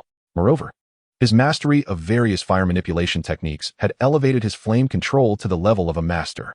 Gavin could now conjure a ball of fire the size of a barrel, sustaining it for 30 minutes. He could compress it into any shape, and in a moment of inspiration, he condensed the flames into arrows, shooting them from his bow. Although this caused the bow to be rendered useless instantly and have the effective range, the explosive power of the fiery arrow was comparable to a grenade from his previous life. What thrilled Gavin the most was his newfound mastery of his first offensive spell. Though the effectiveness of the flame blade was somewhat lacking, lasting only 10 minutes, he discovered that the combination of a sword slash with the burning magic produced extraordinary power, capable of cleaving through plate armor. Each swing of the sword unleashed a wave of searing heat, though regrettably, each use of the flame blade destroyed the sword. Consequently, Gavin was contemplating acquiring a Valyrian steel sword and a dragonbone bow to mitigate the financial strain. Gavin boarded a merchant ship bound for Highgarden. As the vessel unfurled its sails and entered Whispering Bay, the water shimmered with sunlight, casting a warm glow upon him. A gentle breeze swept over, filling Gavin with a sense of tranquility. Chapter 16. Arrival at Highgarden. After navigating around Whispering Bay, the ship sailed eastward as it approached the Shield Islands. Entering the Mander River, the banks of the Mander were adorned with lush forests and rolling hills, presenting a picturesque landscape. As the vessel drew closer to Highgarden, fields of golden wheat swayed in the breeze, while orchards overflowed with ripe fruits, releasing an alluring fragrance. Along the way, quaint villages and farmlands came into view, where people toiled in the fields, living lives of serene contentment. At last, the ship arrived at the nearest inland port to Highgarden. The harbor buzzed with activity, with ships coming and going, loading and unloading cargo. In the distance stood a magnificent white castle, perched atop a verdant hill, resembling a dazzling gem embedded in the earth. The towering white walls were imposing and robust, shimmering with a gentle glow in the sunlight, as if carved from the purest jade. The lofty towers pierced the clouds, their elegant spires puncturing the azure sky, as though proclaiming their majesty and nobility to the world. Gavin could not help but exclaim, Highgarden truly deserves its reputation as the most beautiful castle in the realm of Game of Thrones. The meticulously arranged architecture, the exquisite carvings, and the harmonious layout resemble a castle from a dream, vividly presenting a picturesque scene reminiscent of the medieval era before his eyes. Beneath the High Court Castle, the convening of the tournament fills the area with a vibrant atmosphere, resembling a jubilant ocean. The crowd bustles with excitement, the cacophony of voices rising and falling. Colorful tints, the landscape like stars scattered across the earth, while merchants vociferously advertise their diverse wares.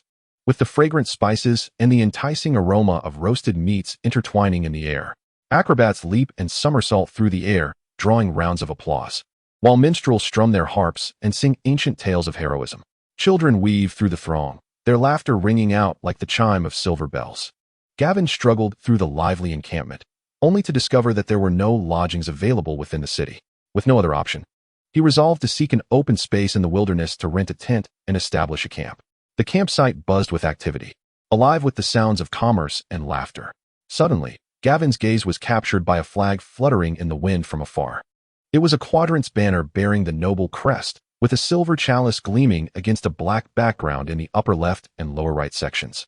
Seemingly imbued with endless glory and mystery, the lower left and upper right sections displayed a striking black rose upon a golden backdrop, exuding a unique and captivating charm. His eyes lit up at the sight of the flag, one he had recognized for over a decade. It belonged to the Cotoin family. Gavin mused to himself, if Sir Edmund is here, it would indeed be wise to pay a visit. With this thought in mind, he quickened his pace toward the encampment beneath the flag. Upon reaching the entrance, he was greeted by none other than his former subordinate, Tomon. The moment Tomon saw him, his face broke into a wide grin, and he exclaimed with excitement, Captain Gavin, I never expected to see you here. Weren't you supposed to be studying at the academy?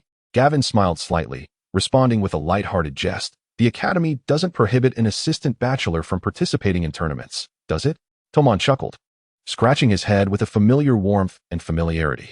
By the way, Captain, Sir Edmund and Coach Ryan are here as well. Would you like to meet them?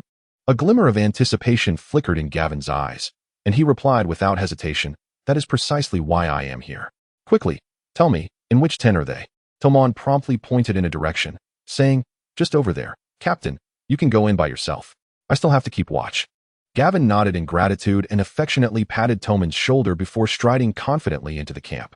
Meanwhile, within the tent, Sir Edmund wore a grave expression, arms crossed, pacing back and forth as he remarked, if it comes to that, I shall take part in the Lance tournament myself. This competition concerns the ownership of the last disputed village. We cannot afford to lose. Ryan, seated on a chair with a serious demeanor, leaned forward, saying, My lord, the Hightower family is not to be underestimated. What if you were to face danger? I have already enlisted the assistance of 3 skilled individuals from the continent of Essos to participate in the team competition, each of whom has spent over a decade as a gladiator and is capable of securing at least one victory. Sir Edmund halted, a furrow creasing his brow. What are your considerations regarding the archer? Coach Ryan nodded slightly, his gaze resolute. My lord, I shall personally enter the fray. Yet I must advise against your participation in the tournament. Just as Sir Edmund was about to respond, a guard entered the tent to announce Gavin's arrival. A flicker of surprise crossed Edmund's face as he hastily exited the tent, with Coach Ryan following closely behind. Upon seeing Gavin standing outside, Sir Edmund's joy was palpable. He strode forward, embracing Gavin tightly and affectionately ruffling his hair, exclaiming, "It has been over half a year since we last met. You've grown taller. Come in quickly." He ushered Gavin into the tent and, with eager anticipation, inquired, "My child, how have your studies in the academy progressed?" Gavin replied confidently, "My lord, I have learned a great deal. Were it not for my reluctance to truly become a scholar, I could have forged chainmail by now." Coach Ryan laughed heartily and nodded. This lad, Gavin, has always been remarkable. Suddenly, he seemed to recall something and turned to Edmund. "My lord, Gavin's archery skills far surpass my own. Since he is here, why not have him participate in the archery tournament?" Sir Edmund paused momentarily, directing his gaze toward Gavin with a mix of scrutiny and expectation. "Gavin, have you neglected your martial skills during your 6 months at the academy?" Gavin bowed respectfully and replied, "My lord, I have practiced diligently every day without any lapse." Edmund nodded. "For this archery tournament, I wish to send you to represent the Cotoin family." Gavin, upon hearing this, did not immediately respond. Instead, he glanced at Edmund and asked, "My lord, has something occurred?" Coach Ryan promptly recounted the situation, and it was only after his explanation that Gavin grasped the entire context. It turned out that the Prime Minister's recent decision had partially resolved the dispute between the Cotoin and Hightower families regarding 2 contentious villages. However, both families understood that the Prime Minister had deliberately left one unresolved to incite conflict, leading to their first negotiation out of concern for further manipulation by him. They decided to utilize the rankings from this tournament to determine the ownership of the disputed village, employing a best-of-3 format, where the outcome of each round would be decided by the positions achieved by each team. Chapter 17. The Test. After comprehending the situation, Gavin proactively approached Sir Edmund. "My lord, I am still available to participate in the team competition, and I am utterly confident in my abilities. I wish to compete and secure victory for you, as a token of my gratitude for your assistance over the years." Sir Edmund, however, maintained a look of urgency and firmly disagreed. "Gavin, that is out of the question. The team competition is far too perilous, and I cannot allow you to take such risks." Coach Ryan added comforting words. "Gavin, I am well aware of your prowess, yet you are still quite young and lack experience. The dangers of a team competition are exceedingly high, resulting in countless injuries and fatalities each year. I have already employed 3 gladiators from Essos to participate, and I believe there should be no issues." Gavin solemnly bowed to Edmund and Ryan, stating with gravity, "My lords, I am confident in my abilities. I request that you allow me to challenge these 3 gladiators. If I can defeat them all, I ask for permission to partake in the tournament." Edmund furrowed his brow, his expression rife with hesitation. "Gavin, this is not a matter to be taken lightly." Coach Ryan interjected, "Gavin, gladiators are not easily dealt with. They are quite adept in combat, unlike ordinary soldiers." Gavin smiled, maintaining eye contact with Edmund. "My lord, please have faith in me. You will see the results." Edmund forced a smile. "Very well, Ryan, please fetch those 3 men." Soon, 3 individuals arrived outside the tent. 2 were towering figures, their muscular frames resembling iron towers, with robust arms that seemed capable of effortlessly snapping steel. Their expressions were stern, and their eyes conveyed ferocity and fearlessness. The third was more agile, his lithe form exuding grace and strength, his movements reminiscent of a leopard poised to pounce on its prey. As Ryan explained the situation to them, the foremost burly gladiator sneered, bellowing, "I thought there was something of import. Instead, you bring me here to spar with a lad. But you are the employer. Your word is law." He turned to the other 2. "What do you think? Are you interested in bullying a child?" Before the others could respond, Gavin boldly interjected, "I suggest you all come at me together. If you fight one at a time, you may not even withstand 2 blows."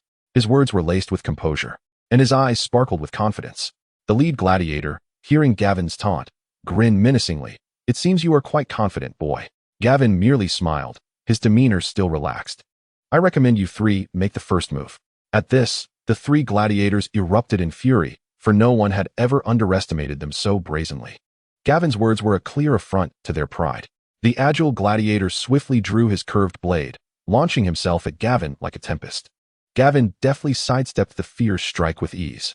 The gladiator, missing his mark, pivoted and swung the blade again. Gavin remained unfazed, sidestepping while simultaneously flicking his sword, disarming the weapon to the ground. The second burly gladiator, witnessing this, swung a heavy axe towards Gavin with a fierce gust. Gavin leaped back, artfully evading the blow, and then darted forward, his sword flashing like lightning, forcing the gladiator to block with his axe, which sent a tremor through his arm. The final gladiator joined the fray, wielding a long spear aimed menacingly at Gavin. Gavin moved with agility, eluding the spear's thrust, and in a swift motion, maneuvered behind him, delivering a sharp kick to his rear, sending him stumbling forward.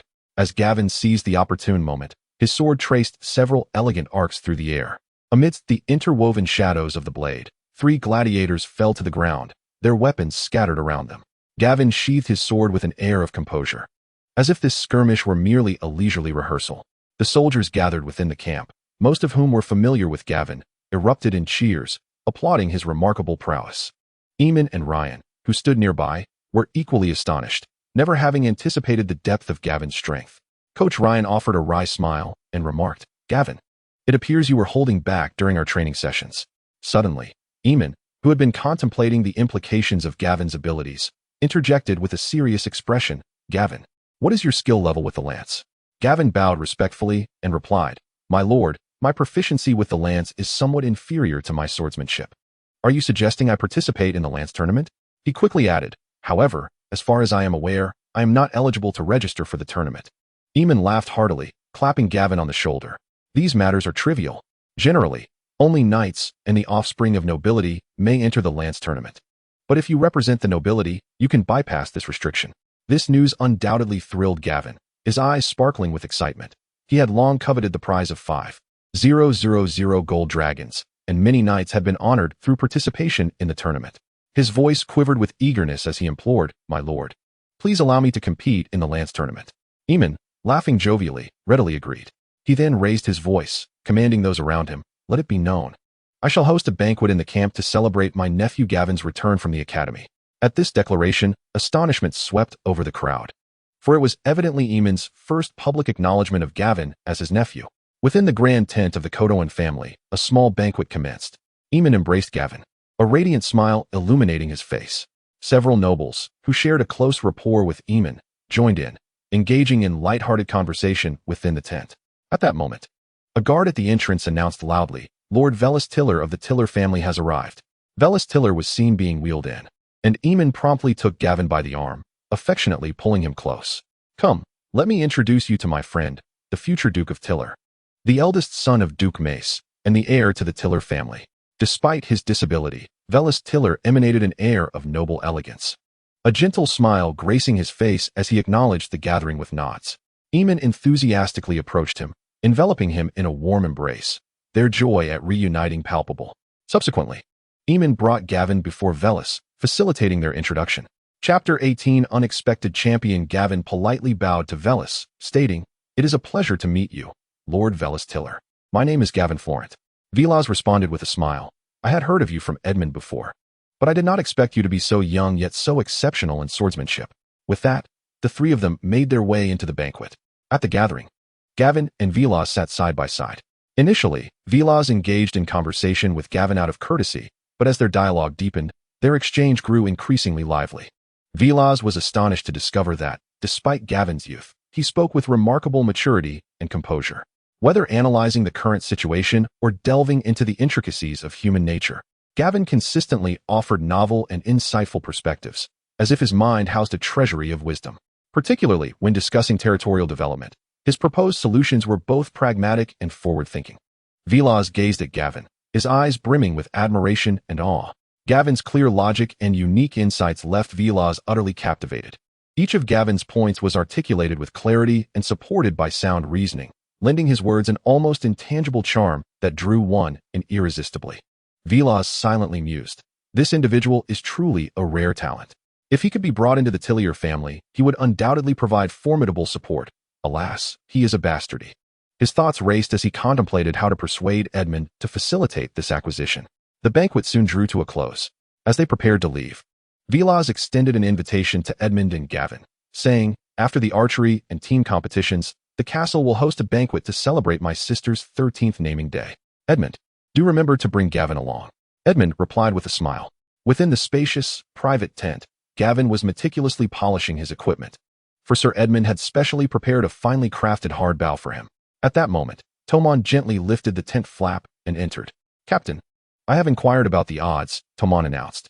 Gavin paused his task and looked up at him. "What did you find?" "The odds of your victory in the archery competition are 1 to 10. If it's the team competition and you are the sole victor, the odds could reach 1 to 20, Tomon stated in one breath, his expression a blend of astonishment at the high odds and concern for Gavin's prospects in the competition. Before Gavin could respond, Tomon hurriedly added, "Captain, do you really intend to wager everything?" Without hesitation, Gavin replied, "Yes, wager it all." Tomon frowned, his face displaying hesitance. "But, Captain, the risk is too great."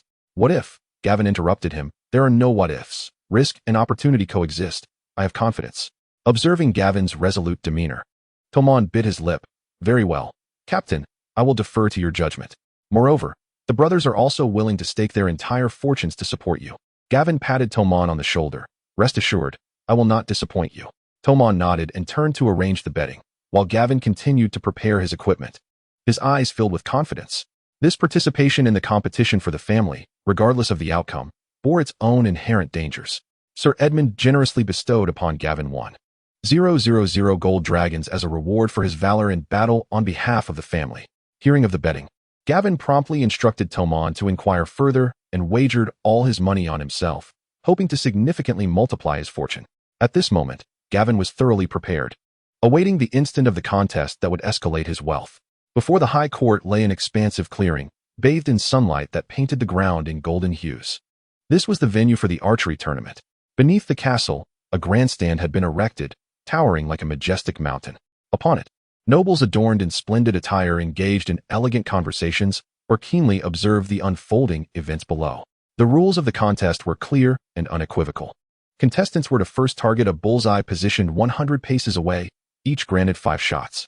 Those who struck the target would advance, with the bullseye retreating 10 paces and diminishing in size with each round, continuing until only one contender remained as champion. "Prepare to shoot." The referee's voice resonated like a bell. Standing amidst the field, Gavin, under the referee's command, drew his bow with a stature as upright as a pine, his gaze unwavering and focused. He centered himself, seemingly unaffected by the surrounding clamor. His striking silver hair cascaded like a waterfall over his shoulders, shimmering enchantingly under the sunlight, perfectly complementing his handsome visage and athletic form, captivating the noble women in the stands. They whispered amongst themselves, inquiring about the identity of this remarkable contestant. From the grandstand, Velis teased Edmund. "Ha, it seems your nephew possesses quite the charm. Look at these ladies, utterly entranced by him." Edmund, upon hearing this, could not help but beam with pride, responding with a smile. "Indeed, it is the essence of my family's bloodline." As the competition progressed, Gavin's performance was nothing short of extraordinary. Each draw of his bow was steady and powerful, each arrow seemingly imbued with life, soaring accurately towards its mark. As they reached the 180 paces mark, the target had shrunk to the size of a cup, barely discernible to the naked eye. At this juncture, only 2 contestants remained, and Gavin was one of them. He inhaled deeply, regulating his breath and rhythm, feeling a slight strain. Should the distance extend to 200 paces without a victor, he would reluctantly have to resort to the precious energy points he had just acquired. Gavin gripped his bow tightly, his gaze fixed intently on the distant, minuscule target, beads of sweat forming on his forehead. He silently calculated the distance and angle, contemplating how to accomplish this nearly impossible challenge without utilizing his energy points. Meanwhile, his opponent also appeared to be struggling, with trembling hands betraying their inner turmoil and anxiety. Suddenly, several young maidens in the grandstand, their faces flushed, began to chant Gavin's name, their voices rising and falling like waves. This fervor seemed to further unsettle his opponent. The opponent's already taut nerves grew increasingly frail amidst the resounding cheers, causing his hand to tremble uncontrollably, resulting in a misfired arrow. Gavin observed his adversary's state with a bemused expression, silently contemplating the unexpected fortune of winning the championship through mere appearance. He shook his head in resignation, feeling a twinge of helplessness at such peculiar assistance. Nonetheless, this did not diminish the joy of his victory. Chapter 19. The plan that night. Sir Edmund hosted a celebratory banquet in the camp to honor the Cotoin family's triumph in the archery competition. However, Gavin was preoccupied, his gaze frequently drifting towards the entrance. It was only when he saw Tomon part the curtain and beckon him that he hurriedly excused himself to Sir Edmund and dashed outside. The two made their way swiftly back to Gavin's tent. "Captain, we have struck gold," Tomon exclaimed excitedly, struggling to pull a leather pouch from beneath the bed. Gavin hurriedly opened it, inquiring, "How much is in there?" 13,000 golden dragons in total. You wagered 1,000, and the brothers pooled together 300, Tomon replied, his eyes sparkling with exhilaration. "We're truly in for a windfall. Go summon the brothers to collect their share, but leave mine behind. You all can divide the rest." Gavin instructed, then turned to Tomon, noticing his stillness. "What's wrong?" Tomon hesitated before revealing, "There's some bad news. Your odds for the team competition have decreased." "By how much?" Gavin felt a sense of foreboding arise within him. Tomon quickly responded, 15 for an independent victory, which is 110. "Well, that is somewhat tolerable." Gavin mused silently, then addressed Tomon. "Once you all retrieve the golden dragons, place my winnings along with my newly acquired prize on an independent victory. As for whether you wish to wager alongside, that is your decision." "Captain, no need to split. Everyone has already decided to continue betting with you," Tomon asserted with determination. Gavin patted Tomon on the shoulder, smiling as he said, "Very well, go handle it. Trust me, we will all prosper." Tomon nodded earnestly and swiftly departed to attend to the matter. Gavin watched his retreating figure, silently calculating the potential earnings from this contest. Considering that he might finally acquire the funds necessary for crafting a blood necromancer's puppet. However, he sighed, for the issue of acquiring corpses loomed large. Furrowing his brow, he paced within the tent, his mind racing with thoughts on how to resolve the dilemma of sourcing bodies. The Riverbend region had enjoyed a long period of peace. So where could he procure sufficient corpses without drawing suspicion? Should he consider becoming a mercenary in the Narrow Sea or the Essos continent? If he did, there would be two advantages. First, the issue of sourcing corpses could be addressed, as the Narrow Sea was rife with pirates. While the city-states of Essos were often at odds, and the Dothraki frequently raided, resulting in significant chaos. Secondly, the successful creation of a blood warlock puppet would not raise suspicions. It could easily be claimed as a loyal guard brought back from the continent of Essos. The more Gavin contemplated this plan, the more feasible it appeared, and a resolution gradually formed within him. However, he was acutely aware that this journey would inevitably entail certain risks, yet the fervent desire within him compelled him to embark on this adventure. Suppressing his myriad thoughts, Gavin hurried back to the banquet. After all, he was the guest of honor at this gathering, and it would be rather inappropriate to be absent for too long. Perhaps due to his exuberance, Edmund was already quite intoxicated, his eyes glazed over with drink. He was seen with one arm draped around Sir Ryan, laughing heartily, oblivious to the amusing conversation they were having. Upon noticing Gavin entering the grand tent, he waved him over eagerly and insisted on drinking more with him. By the time the banquet concluded, Sir Edmund was so inebriated that he could hardly walk. Gavin, feeling helpless, had no choice but to enlist the aid of a servant to help support him back to his quarters. After settling Edmund onto the bed, Gavin prepared to leave, only to find his forearm firmly grasped by Edmund. At this moment, Edmund's eyes seemed to have regained some clarity. With a bit of effort, he propped himself up, took the cup of water offered by the servant, and gestured towards a nearby box, saying, "I had intended to give this to you upon your coming of age, but I believe you need it now, and I feel it rightfully belongs to you." Gavin was filled with confusion, his gaze laced with suspicion, unable to decipher Edmund's intentions. Edmund leaned forward towards the box, indicating that Gavin should open it. Driven by intense curiosity, Gavin approached the box, bent down, and gently lifted the lid. Instantly, a suit of armor came into view, its metallic sheen glimmering strikingly in the dim light. This was a meticulously crafted suit of plate armor.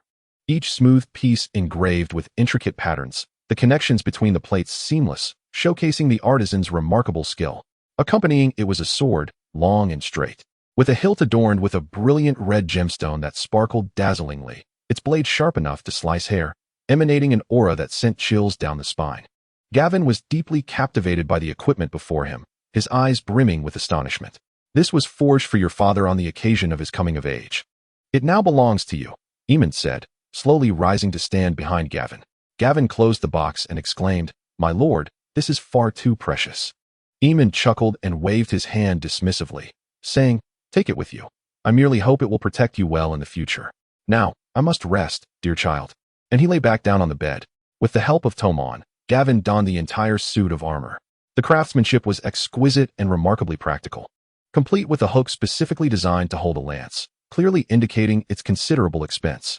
Although Gavin was only 15 years old, His tall stature allowed the armor to fit him perfectly.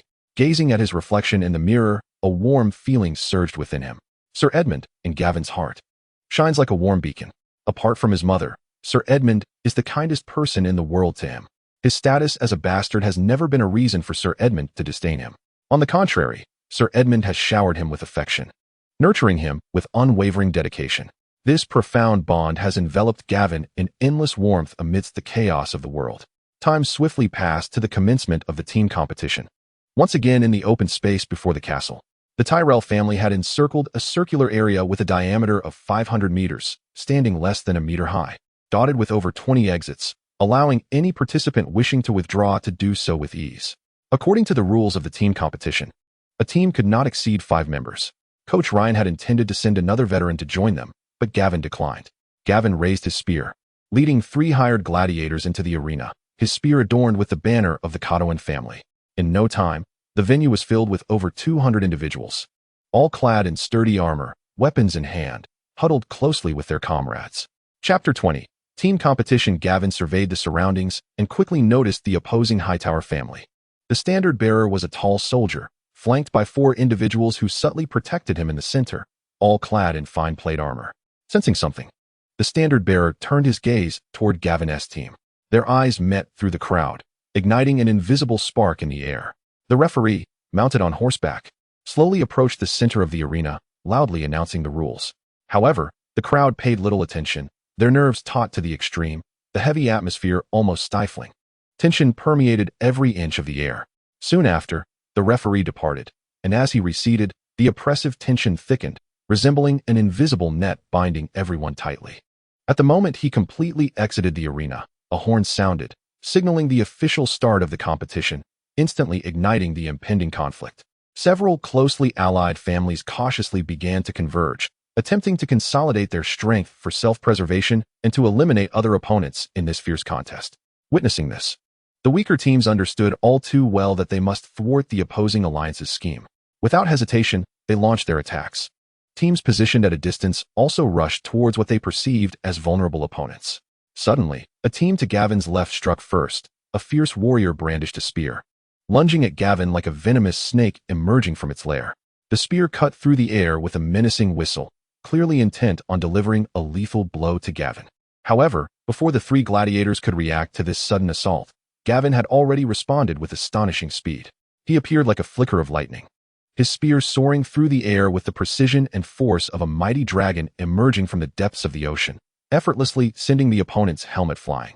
In the blink of an eye, Gavin swung his arm, the spear crashing down with thunderous might, rendering his adversary unconscious before a single cry could escape his lips. The 3 gladiators behind him swiftly joined the fray, launching an assault against the opposing team. Without a moment's hesitation, Gavin charged into the chaos with astonishing speed.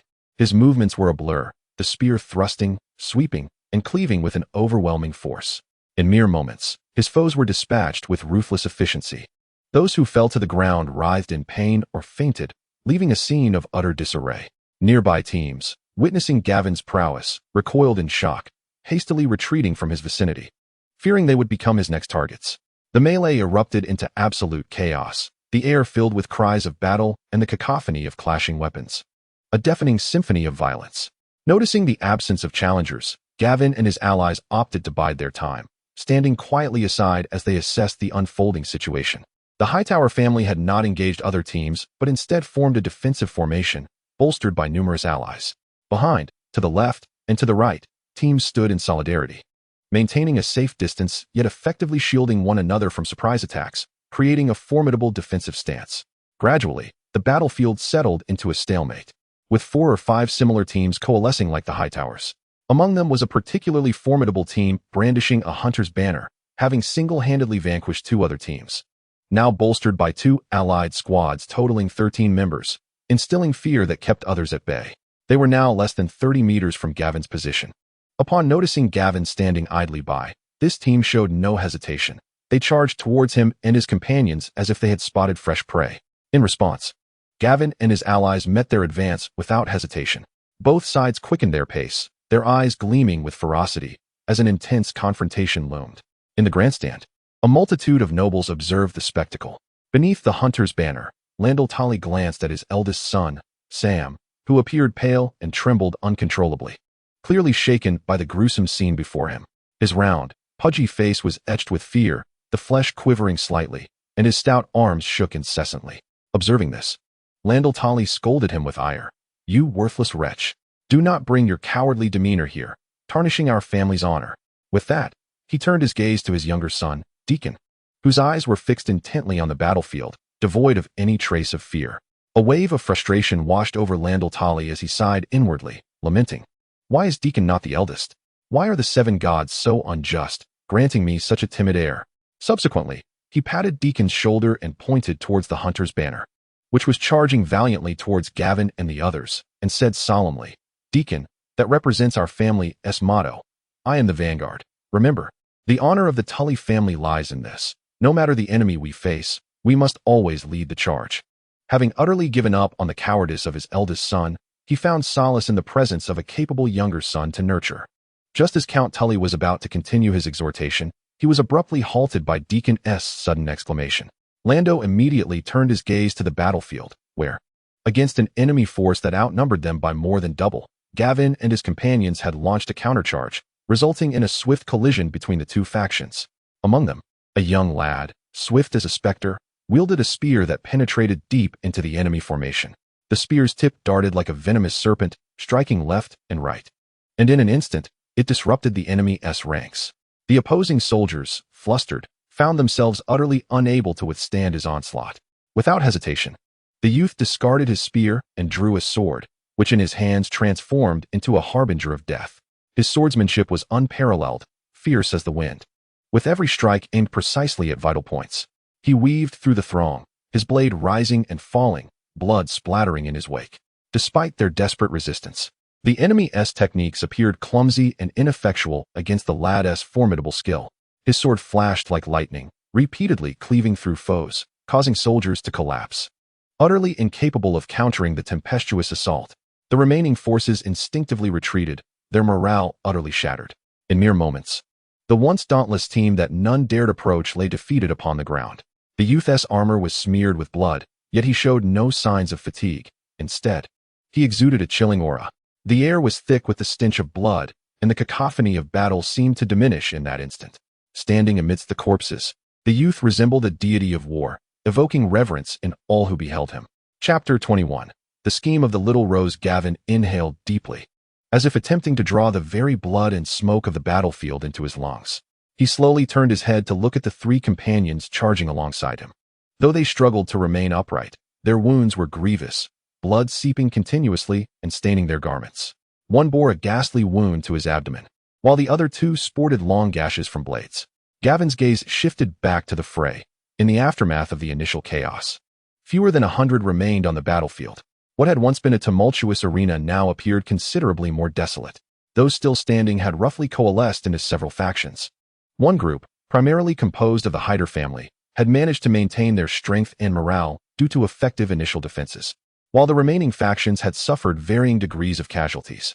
Through the recent charge and skirmish, Gavin gained a clear understanding of his own capabilities.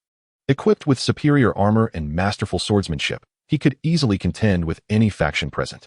He felt a surge of strength coursing through his muscles, brimming with untapped potential. Though he had expended some energy, his body showed no signs of fatigue. Rather, the thrill of battle invigorated him, allowing him to navigate the conflict with increasing ease. He turned to wave at the three individuals, signaling them to exit. Gavin watched his departing comrades, bent down to retrieve the spear adorned with a banner from the ground, adjusted his stance, and raised the spear high as he slowly approached the Heidel family. His gaze radiated confidence, as if the foes ahead were merely a swarm of ants awaiting his conquest. The noble spectators in the stands erupted into a flurry of whispered discussions. Curiosity piqued regarding the intentions of the young man. Was he truly planning to charge alone against the tightly knit and prepared team of more than 10? Some faces reflected alarm, deeming the youth overly reckless. Others sparkled with anticipation, hoping for a miraculous feat, while a few bore expressions of disdain, convinced of the folly in his audacity. In the stands, Edmund was as frantic as an ant on a hot skillet, beads of sweat rolling down his forehead. He shouted Gavin's name hoarsely, waving his arms desperately in an attempt to catch his attention. Yet, his anxious cries were mercilessly drowned out by the incessant chatter of the nobles. Meanwhile, witnessing this scene, Velis could not help but mutter to himself, I never anticipated your swordsmanship to be this formidable. I wonder what further surprises you might unveil. Marguerite, overhearing her brother's musings, turned to him with curiosity. Velis, do you know him? Velis gently ruffled Marguerite's hair and replied, I met him at a previous banquet. His name is Gavin Belaerys, and he possesses considerable talent in managing territories. I was contemplating bringing him into the high court for a position. As he spoke, admiration and anticipation shone in Velis's eyes. Belaerys? Since he is not yet a knight, you could take him on as a squire, Marguerite remarked earnestly, her large, bright eyes filled with curiosity. Certainly not. He is merely 15 and has yet to undergo the rite of passage. There are no knights of such tender age. Velis chuckled as he explained to Marguerite. However, a hint of melancholy crossed his face as he sighed softly. After witnessing his swordsmanship, I too wish to take him as a squire. But he is the illegitimate son of the Cotoin family. Ah, I see. Marguerite furrowed her brow in understanding. Oh, what have you understood? Velis inquired playfully, aware that his younger sister, despite being only 13, had been nurtured by their grandmother and possessed wisdom far beyond her years. The Cotoin family consisted solely of Count Houghton and Sir Edmund, the latter's wife, Lilith Tillier, having just conceived after 7 years of marriage. As a member of the Tillier family, Gavin Belaerys was the only male heir of the third generation in this lineage, albeit an illegitimate one. To propose integrating a minor's bloodline into the High Court could imply support for Lilith. We should refrain from suggesting his inclusion in the High Court. It is best if the matter is broached by them, Marguerite patiently advised, observing Velis nod in agreement before furrowing his brow in contemplation. After a moment of thoughtful consideration, Marguerite's face lit up with a mischievous smile. Velis, I have an idea that we might try. Upon hearing this, Velis was taken aback, fully aware that Marguerite's skill in handling matters far surpassed his own. Curiously, he inquired, what method? Do share. With a playful wink, Marguerite replied, I could seize the opportunity of his name day to declare him my guardian knight. For a noble lady, such a title is merely a matter of honor. Thus it would not provoke Sir Edmund. Subsequently, this could serve as a means to ensure his continued service at the High Court. Velis chuckled helplessly, saying, You little clever one, but it would be wise to consult grandmother before making any decisions. Marguerite proudly lifted her chin. I understand. I have seen his swordsmanship, which is indeed formidable, but managing a territory is best tested under scrutiny. Velis gazed at his sister, pondering the remarkable notion that this astute young lady had conceived. As Gavin advanced, silence enveloped the surroundings. No one dared to impede or attack him. Clearly, the tension with the Hightower family had not gone unnoticed, and numerous eyes were fixated on him, harboring various thoughts as they awaited the unfolding drama. Given his previously displayed prowess, should he disrupt the Hightower's meticulously arranged formation, it would undoubtedly be a boon for all present. Aside from a few driven by rage, most had ceased their actions, warily observing the other factions while silently awaiting Gavin. As if anticipating an imminent spectacle, Gavin held his spear firmly, coming to a halt merely 30 paces from the Hightower family. He then gripped the spear with both hands and forcefully drove it deep into the ground, erecting it like a flag. Gasps rippled through the crowd. He had not employed the spear's tip, which showcased remarkable strength. Witnessing Gavin's display of such terrifying might, the members of the Hightower family instantly grew solemn. The previously relaxed atmosphere felt as if it had been frozen by frost, the air turning dense and oppressive. Gripping their weapons tightly, their gazes towards Gavin were filled with caution and vigilance, as they swiftly adjusted their formation, bracing themselves for what lay ahead. The tense ambience spread amongst the crowd, creating a stifling sensation. Gavin's expression sharpened, his gaze turning fierce as his right hand seized the hilt of his sword at his waist with an iron grip. Drawing it forth with a powerful motion, the blade glimmered with a frost-like cold light, as if yearning for the nourishment of blood. Chapter 22. The Dance of Slaughter. With a powerful thrust of his legs, Gavin surged forward towards the Hightower family's disciplined formation like a bolt of lightning. Instantly, their counterattacks fell upon him like a tempest, two spears viciously lunging in his direction. Yet, Gavin moved like a wraith, swiftly sidestepping to the left to evade a spear thrust from the side, and then, in a rapid backward lean, he dodged another spear advancing directly towards him. In the blink of an eye, he had breached their formation, his sword sweeping forth with the velocity of a tempest, a flash of cold light slicing through the air. A member of the Hightower family, caught unawares, was pierced through the heart by Gavin's blade, collapsing on the spot. Without hesitation, Gavin lunged toward the individual brandishing the spear flag. The opponent, filled with dread, desperately raised the spear in a futile attempt to defend themselves. Gavin's wrist flicked with dexterity as his sword danced like a serpent, deftly circumventing the long spear before delivering a vicious counterstab. In an instant, the man's throat was slit, blood gushing forth. At that moment, another assailant lunged from the side, but Gavin sidestepped gracefully, launching a powerful kick that sent the attacker sprawling several meters away. Seizing the opportunity, yet another enemy attempted a sneak attack from behind. It was as though Gavin had eyes in the back of his head. He executed a rapid pivot, striking with the hilt of his sword, causing the assailant to grunt and collapse. Just then, the allies of the Hightower family roared in fury, rushing to join the fray. Undeterred, Gavin's gaze hardened, his sword a whirlwind of lethal precision. He alternated between fierce thrusts, cunning feints, and mighty slashes, each move infused with immense power. An enemy charged from the left with ferocity. Gavin sidestepped like a gust of wind, his blade slicing cleanly through the adversary's arm. Another foe attempted to ambush him from behind, but Gavin, seemingly aware of every move, spun swiftly, driving his sword deep into the assailant's chest. In that moment, Gavin moved as if in a realm devoid of opposition, his swordplay a flickering shadow. Some enemies found their arms severed by his swift strikes, collapsing in anguished cries, while others succumbed to his precise throat cuts, their lives extinguished in an instant. His movements were as swift as lightning, each strike deadly and fierce. Amidst the chaos of battle, Gavin resembled a masterful dancer of death, each action both rapid and resolute, exuding a palpable threat. His sword traced sharp arcs through the air, each swing accompanied by the chilling screams of his foes. Though surrounded by over a dozen adversaries, they could not breach his defenses. His sword surged forth like a raging dragon from the sea, or a ferocious tiger descending from the mountain, showcasing the breathtaking prowess of a true master of the blade. Instilling fear in the hearts of all, it was only after his sword had sliced through the throat of the last enemy that none remained standing before him. Where once the Hightower family stood ready for battle, now only Gavin remained, proudly upright. His chest heaved, gasping for air, sweat trickling down his face and dripping onto the blood-soaked earth. Silence enveloped the scene, broken only by Gavin's labored breaths and the occasional rustle of flags in the breeze. The ground was a grim testament to the harrowing clash that had just transpired, littered with corpses and blood. Slowly, he straightened, his sword hanging by his side, droplets of blood falling from the tip. He surveyed the surrounding foes, his expression devoid of mercy or fear. Extending his hand, he beckoned them with a curled finger, a gesture brimming with provocation and disdain. At that moment, the entire stands and the assembled crowd erupted like a powder keg, unleashing a deafening cacophony of fervent sound. The spectators, as if compelled by an unseen force, exchanged whispers, gasps, cheers, and doubts that crashed together like tumultuous waves.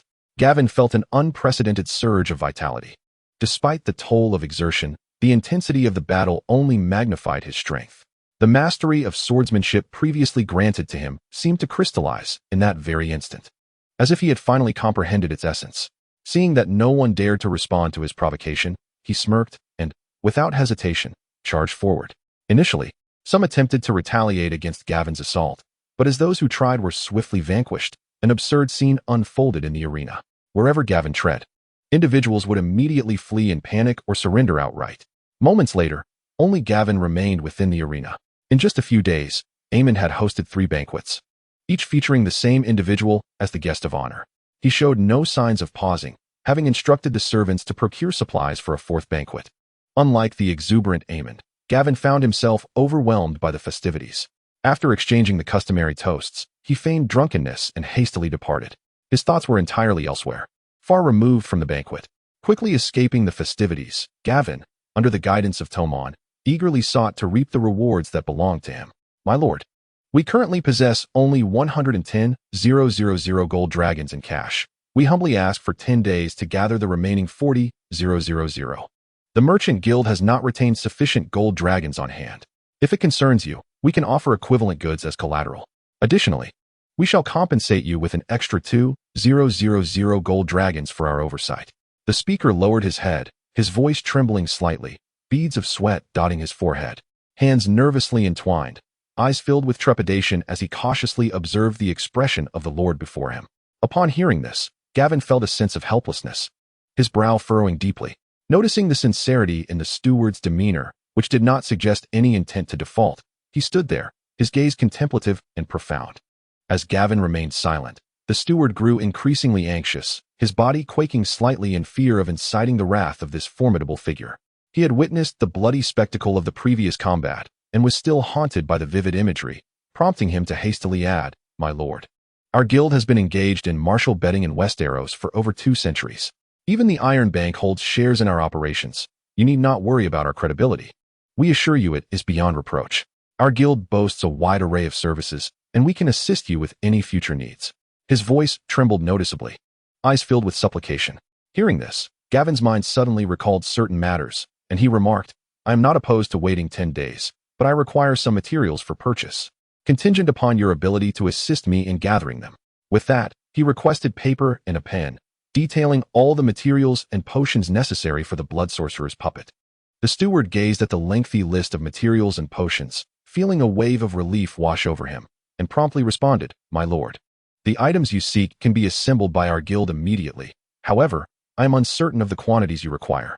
Furthermore, these items are not inexpensive, totaling approximately 200 gold dragons. Nonetheless, if you desire them, I can personally arrange a price of 1,000 gold dragons per set as a gesture of our gratitude for your understanding. Yet, I require a substantial quantity. Can you still provide them at this price?" Gavin appeared somewhat troubled, a hint of embarrassment evident in his expression as he inquired, "Might I ask how much you require, my lord? For substantial transactions, I fear I cannot make decisions on my own." The steward, looking equally perplexed, replied. After a moment of contemplation, Gavin responded, "I wish to procure 50 units of such materials." The steward hesitated. "Ah, my lord, while 50 units is not an insurmountable request, I regret to inform you that our current stock may not suffice. We can only assemble 7 units for you at present, but I shall immediately arrange for the remaining materials. We possess a treasure trove in the old town, and I assure you, they will be delivered before the conclusion of the tournament."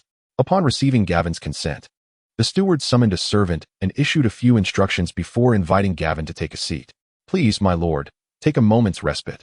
The goods shall arrive shortly, and I will fetch the gold dragons for you." Gavin, accompanied by Tomon, hurried back to the camp with a cart from the caravan. As they arrived, a group of soldiers eagerly awaited, enthusiastically assisting with the unloading of boxes. In no time, 2 enormous chests were carefully placed within Gavin's tent.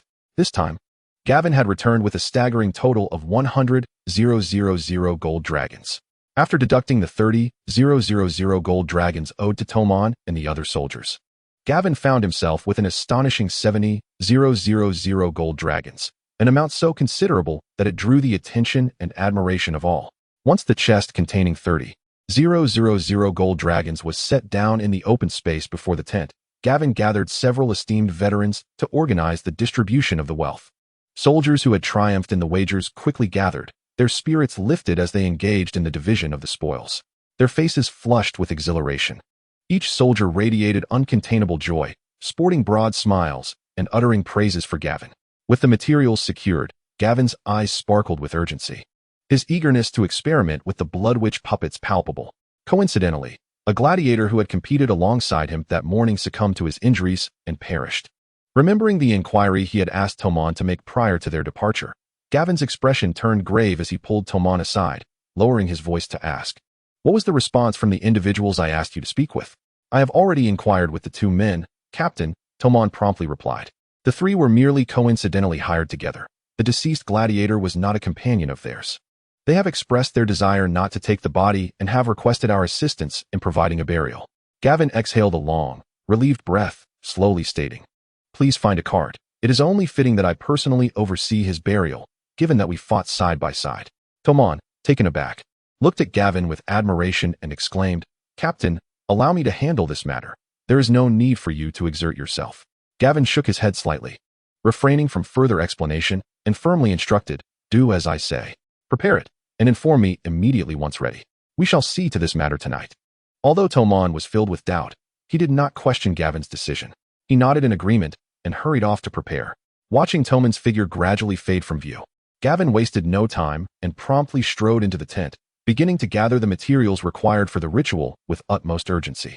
In the dead of night, amidst profound silence, Gavin, illuminated only by the faint moonlight and the flickering torch in his hand, guided a cart deep into an uninhabited grove. He concocted a few excuses to decline Tomon's assistance and ventured forth alone with the body. The deceased gladiator, named Deseo, was the very same opponent who had previously showcased his skill with a curved blade during a match against Gavin. Deseo was agile and swift, yet tragically lost his life here in pursuit of a lucrative reward. As Gavin stripped Deseo of his garments, a gruesome wound, deep enough to reveal bone, became starkly apparent. A gaping hole in his abdomen, a horrific testament to the fatal injury he had sustained. Utilizing the erratic light of the torch, Gavin began to inscribe runes upon the corpse, his focus unwavering, meticulously cautious to avoid any missteps, beads of sweat beginning to form on his brow. After 2 tense hours, Gavin completed the etching of the runes. Upon thorough inspection, ensuring no detail was overlooked, he exhaled a sigh of relief and wiped the perspiration from his forehead. Subsequently, he retrieved a rudimentary blood transfusion device from the cart, an apparatus fashioned from a flexible leather pouch filled with medicinal liquid and a stout bovine vein. Compared to the intravenous tubes he had used in his previous life, this contraption was shockingly crude. In his former existence, employing such a rudimentary device for medical treatment would likely hasten a patient's demise. Fortunately, in this world imbued with mystical magic, its purpose was merely to temporarily substitute for the blood mage's ability to manipulate blood, thereby aiding Gavin in achieving his goal of transfusion. As the sky began to blush with the first light of dawn, Gavin, despite a sleepless night, felt invigorated and entirely alert. Observing that the medicinal liquid had nearly filled, he unhesitatingly drew a dagger and sliced open his wrist, a torrent of blood surging forth like a breached dam into the pouch. Gavin silently monitored the quantity, enduring the overwhelming dizziness that accompanied such rapid blood loss. At last, sensing that he had amassed sufficient blood, he swiftly produced a small vial filled with medicinal liquid from his pocket, allowing a few drops of his blood to mingle within, shaking it gently before consuming it in one gulp. Remarkably, the wound on his wrist healed at an astonishing rate, closing completely within a minute, leaving not even a trace of a scar. Witnessing the miraculous effects of the potion, Gavin felt a swell of emotions, lamenting that once infused with the enchanted blood, the potion's efficacy would only endure for a mere 30 minutes. Had it been otherwise, he would have surely prepared more for future use. Gavin's gaze was fixated intently on the slow infusion of blood, silently praying within himself. Given the current magical tide's peculiar conditions, coupled with the cunning methods he employed, he harbored scant confidence in the success of this ritual. Suddenly, a copious stream of black blood surged forth from Deseo's wound, a vivid indication of the blood transfer's success. Gavin hastily placed his hand upon the corpse's chest, fully concentrated and poised, awaiting the moment the black blood ceased its flow. Chapter 24, The Banquet at Last. The black blood ceased to flow, and Gavin swiftly channeled his magic into the rune. The previously ghastly wound on the corpse began to heal at a breathtaking pace, and in mere moments, it was as if it had never existed.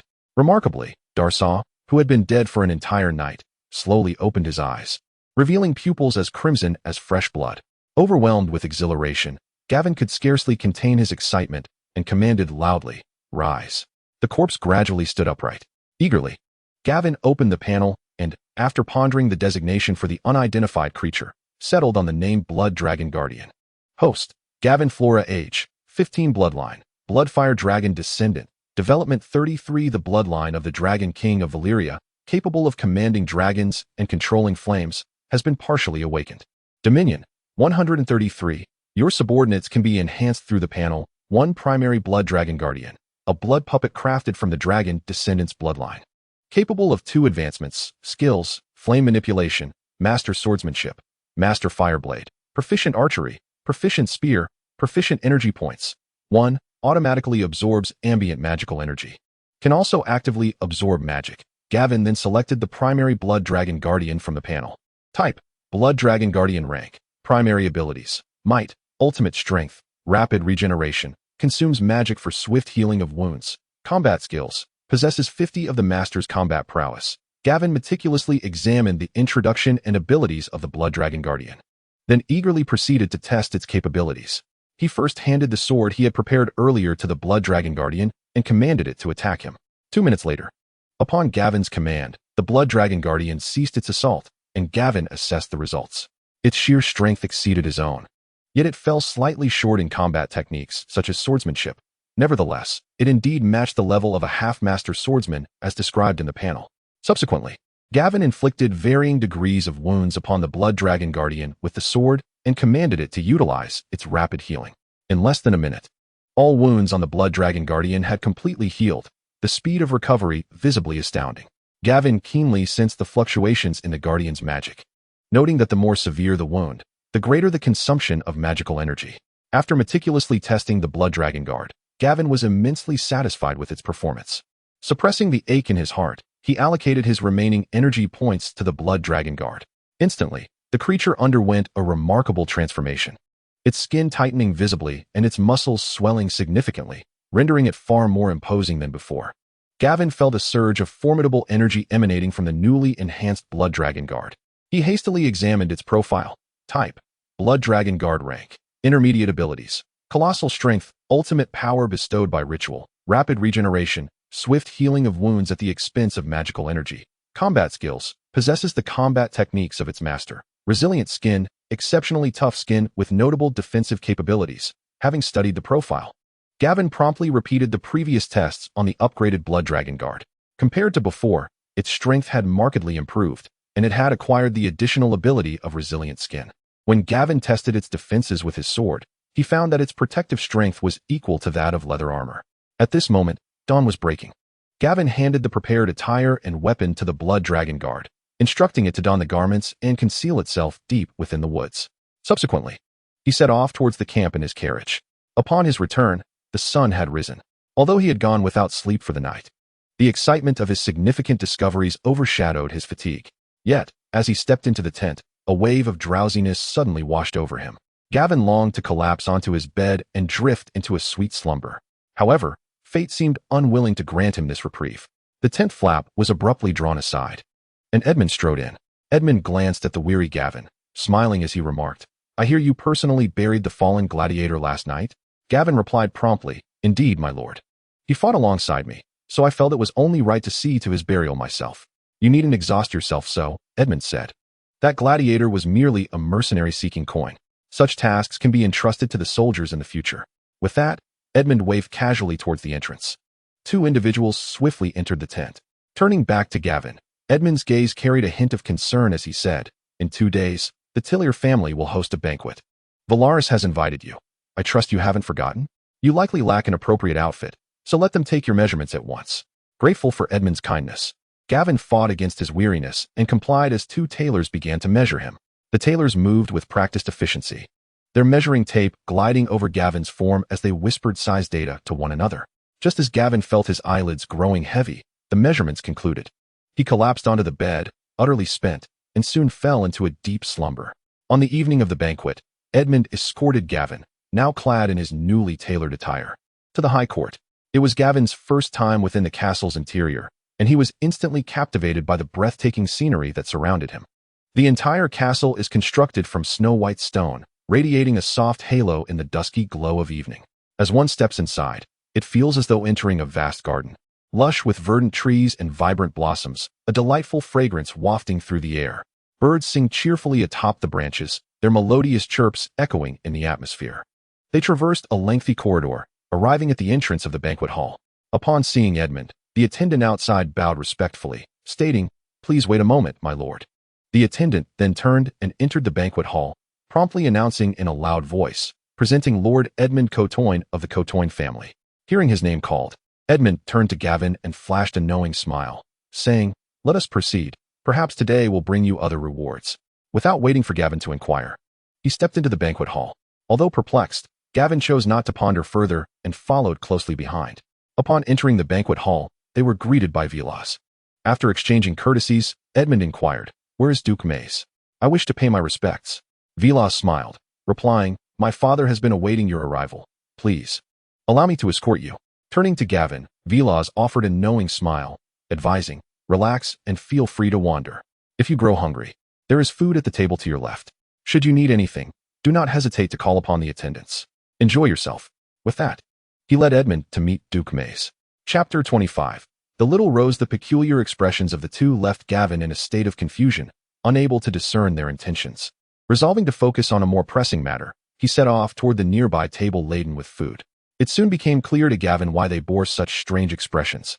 As he savored the delicacies, a throng of young noblewomen approached him, engaging him in conversation with a flurry of words that left him overwhelmed and flustered. Some of the ladies spoke rather openly, their bold and direct remarks causing Gavin to blush and falter in his responses, just as he found himself at a loss. Duke Maestral raised his glass to make a toast, interrupting the chaotic atmosphere and providing a much-needed reprieve for Gavin. Seizing the opportunity, he quickly filled his plate with food and discreetly made his way towards the courtyard. In the courtyard, though evening had descended, the area was ablaze with light. Moonlight cascaded like water, mingling with the brilliant glow of the lanterns. Surrounding trees stood lush and vibrant, their leaves rustling softly in the gentle breeze, as if whispering the secrets of the night. Flowers bloomed in the interplay of light and shadow, resplendent in a kaleidoscope of colors, exuding an enchanting fragrance. A refreshing gust swept through, bringing with it a delightful coolness that made Gavin feel utterly at ease. He ambled toward a bench beneath a distant tree, seated himself, and began to eat, feeling indignant. No wonder they gazed at me so. Edmund could have given me a heads up. Good evening, sir. It is a pleasure to make your acquaintance. I am Marguerite Lair. As Gavin was poised to fulfill his initial objective, a melodious voice, akin to the sweet song of a nightingale, resonated from behind him. He swiftly turned around to behold a young girl, no older than 13 or 14, approaching him. With straight brown hair framing her delicate features, reminiscent of exquisitely carved jade, and large, bright eyes sparkling with vivacity, she was a vision of youthful grace. Gavin promptly set down his plate and bowed respectfully. Good day, Lady Marjorie. It is a pleasure to make your acquaintance. My name is Gavin. In his previous life, Gavin had harbored a profound admiration for the character of Little Rose, who navigated every move on the chessboard flawlessly, consistently gaining the upper hand in her confrontations with Queen Cersei, only to have the board overturned in the end. Reflecting on Little Rose's tragic downfall, Gavin felt a twinge of sympathy. With curiosity etched upon his face, Gavin gazed at the young girl before him and inquired. This banquet is held in honor of your naming day. As the guest of honor, what brings you here? May I address you as Gavin? Marjorie replied, sidestepping his question, her smile enchanting. Of course, Gavin responded. Then tell me, Gavin, what brings you to this gathering? Little Rose inquired, her expression betraying a hint of mischievous delight. Understanding her expression, Gavin sighed. I suppose you witnessed my predicament just now. Marjorie gracefully seated herself in the chair opposite him, her legs gently swinging as she leaned forward, playfully mimicking his earlier distress. I share your woes, Gavin, she said, and they exchanged knowing smiles. You may call me Marjorie as well, no need for formalities. I witnessed your martial arts exhibition. It was truly remarkable. You must practice diligently, I presume? While it may not be described as diligent, I do indeed train earnestly every day, Gavin admitted, taking a seat. With a wistful expression, Marjorie lamented, although the Highgarden hosts martial tournaments regularly. It seems rather extravagant this year, coinciding with my naming day, at my father's insistence. Gavin, intrigued, ventured to compliment. Perhaps it is somewhat lavish. Yet it signifies the Duke of Mace's affection for you. Surely, family holds great importance in his heart. You must feel fortunate to have such a father. Marjorie smiled faintly before letting out a soft sigh, whispering, in truth, the annual tournaments are somewhat of a reluctant necessity. You may have heard of the situation in the Reach. Gavin, fully aware of House Tyrell's tenuous control over the Reach, thoughtfully replied, I have heard whispers, but have refrained from elaborating. With a gentle smile, Marjorie reassured him, it is of no concern, Gavin. The people of the Reach are well aware that House Tyrell's grip is not particularly strong. Hosting these tournaments to promote chivalric ideals serves as a means to uphold the Lord's authority. After a brief pause, she continued, despite the family's wealth, the annual tournaments incur enormous expenses and compromise the safety of Highgarden. If only such funds could be allocated to the development of the lands. Upon hearing Margaret's words, Gavin was taken aback. In his understanding, hosting such a grand event within his territory could hardly result in a loss. Rather, it seemed destined to incur substantial expenses. Curiously, he inquired, is it possible that the Tillier family has not garnered any profits from this tournament? The prize money and the various hospitality expenses for the nobles alone amount to no less than 20,000 gold dragons. Do you truly believe, Gavin, that hosting a tournament can yield profits? Margaret's eyes widened with curiosity as she gazed at him. Do you not collect taxes? Gavin pressed on, intrigued. Indeed, we do. But the taxes collected by the tax officers barely suffice to cover the expenditures, Margaret replied, a hint of resignation in her voice. Listening intently, Gavin sought clarification on the specific taxation methods employed. After Margaret elucidated the matter, Gavin swiftly grasped the crux of the issue. The overwhelming influx of merchants had rendered tax collection exceedingly challenging. The flat terrain of the riverbend allowed myriad paths leading to or passing through Highgarden, and when the merchant caravans congregated at the foot of Highgarden, the tax officers found it nearly impossible to levy taxes in such a chaotic and dispersed market, leading to rampant tax evasion among merchants.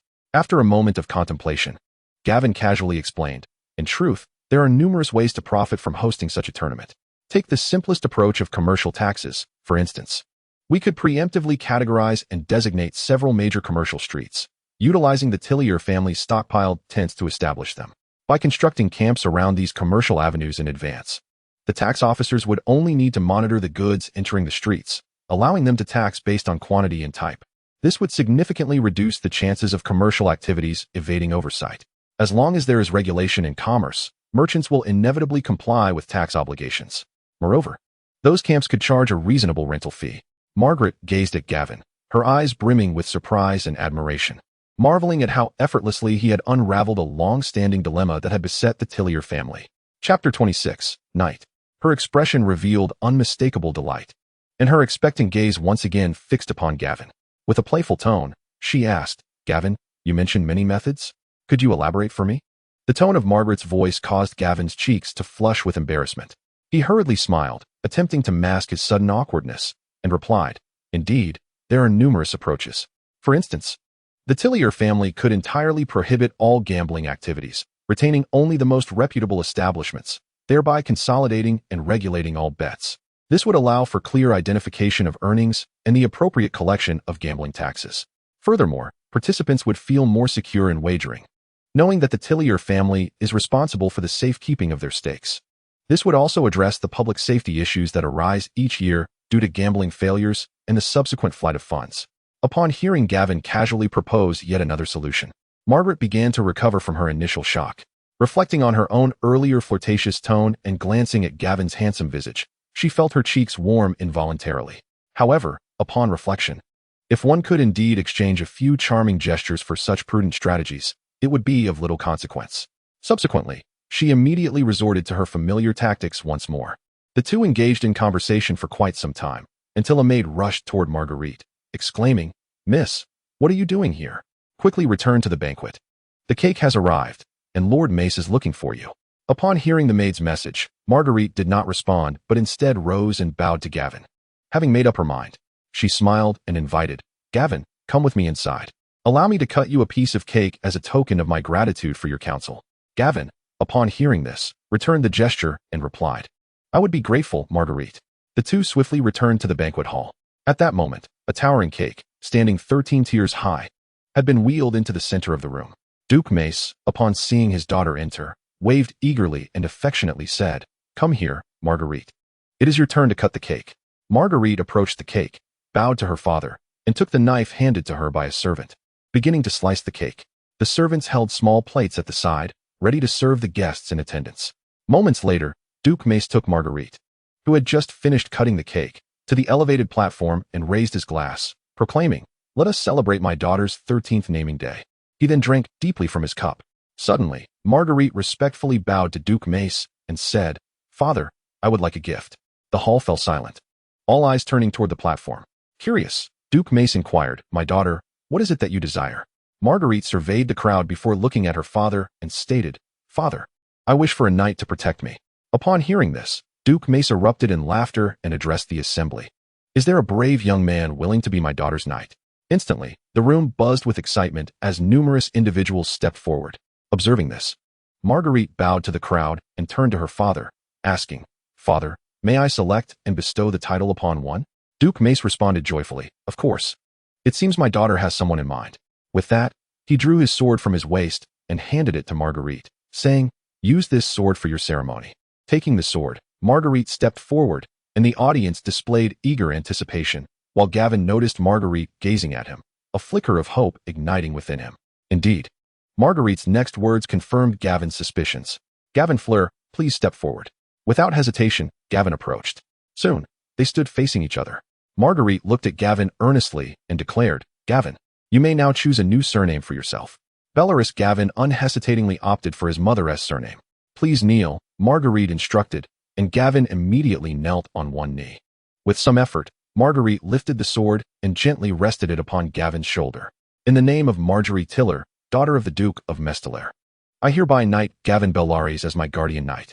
In the name of the warrior, I implore you to be brave. In the name of the Father in heaven, I beseech you to be just. In the name of the Holy Mother, I call upon you to protect the vulnerable.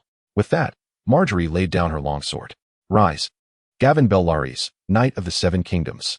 In Westeros, knights have ascended to a quasi-noble status. However, they are ranked in various tiers. At the pinnacle are the landed knights, who possess a village or estate. Although they lack the authority to legislate within their domains, they enjoy the taxes collected therein. Next are the salaried knights, who serve under their feudal lords, reliant on their patron for sustenance. Lastly, there are those who merely hold the title of knight, often comprising sworn knights and knights of honor. The former need only adhere to the oaths sworn upon their knighthood, with varying circumstances based on the nature of those oaths. If one is simply granted knighthood without special vows, they are designated as Knights of the Seven Kingdoms at the conclusion of the ceremony. However, Gavin's situation is somewhat unique. When Marjorie conferred knighthood upon him, she did not require him to swear any oaths, but simply named him a Knight of the Seven Kingdoms, albeit in a manner distinctive to her guardian knight. For an unmarried noblewoman, bestowing knighthood upon a guardian is largely symbolic. The knight is tasked solely with safeguarding her honor. Should there be no special oath sworn during the knighting, the responsibility of protection automatically transfers to her husband upon her marriage, rendering the original knight a free knight. Although Gavin's knighthood is of an honorable nature, it remains recognized under the laws of Westeros. From this moment forth, commoners must address him as my lord or sir, and he is entitled to recruit retainers and establish a retinue, as well as to apply for grants of land. Following the ceremony, they returned to the courtyard from whence they came. Gavin, holding a small plate of cake, strolled alongside Marjorie in the courtyard. He turned to the young lady beside him and expressed his gratitude. Thank you, Lady Marjorie. No need for thanks, Lord Gavin, Marjorie teased, sharing a smile with him. They gradually made their way to the tree where they had previously gathered. Marjorie inquired, Gavin, what are your plans for the future? Do you intend to remain at Highgarden? After contemplating, Gavin replied earnestly, I plan to travel to the continent of Essos for a while.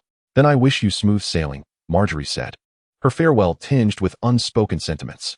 Chapter 27. Instruction in Swordsmanship. As if sensing her intent, Gavin softly remarked, if you encounter any difficulties, feel free to write to me. Letters will not hinder our exchange of thoughts. The two continued their quiet conversation until the banquet concluded. Marjorie, with a light step, made her way to the tower where her grandmother resided. She ascended the stairs and gently knocked on the aged wooden door. Upon receiving permission, she slowly entered. Inside, a frail old woman came into view. Olenna, adorned with a crown of silver hair, possesses a petite stature, her headscarf accentuating her dignified demeanor. Her weathered visage is etched with deep wrinkles, yet her gaze emanates shrewdness and acuity, as though she can penetrate the very fabric of reality. Indeed, she is Olenna, the Queen of Thorns. With a sidelong glance at Marjorie, she inquired, have you finished your frivolities? Marjorie responded with a playful grin, sticking out her tongue, before settling into a chair beside her matron, affectionately leaning against her shoulder. Olenna continued, when will that foolish son of mine, your father, mature enough to join in your antics? Even if the lad is talented, it is your brother who should take the lead. Pray tell, what prompted this change of heart? Marjorie hastily replied, he is exceptionally skilled in swordsmanship and has proposed many sound strategies for managing the realm. Upon hearing this, Olenna snorted disdainfully, the Dawn's blade is formidable. Yet he failed to protect the Targaryens.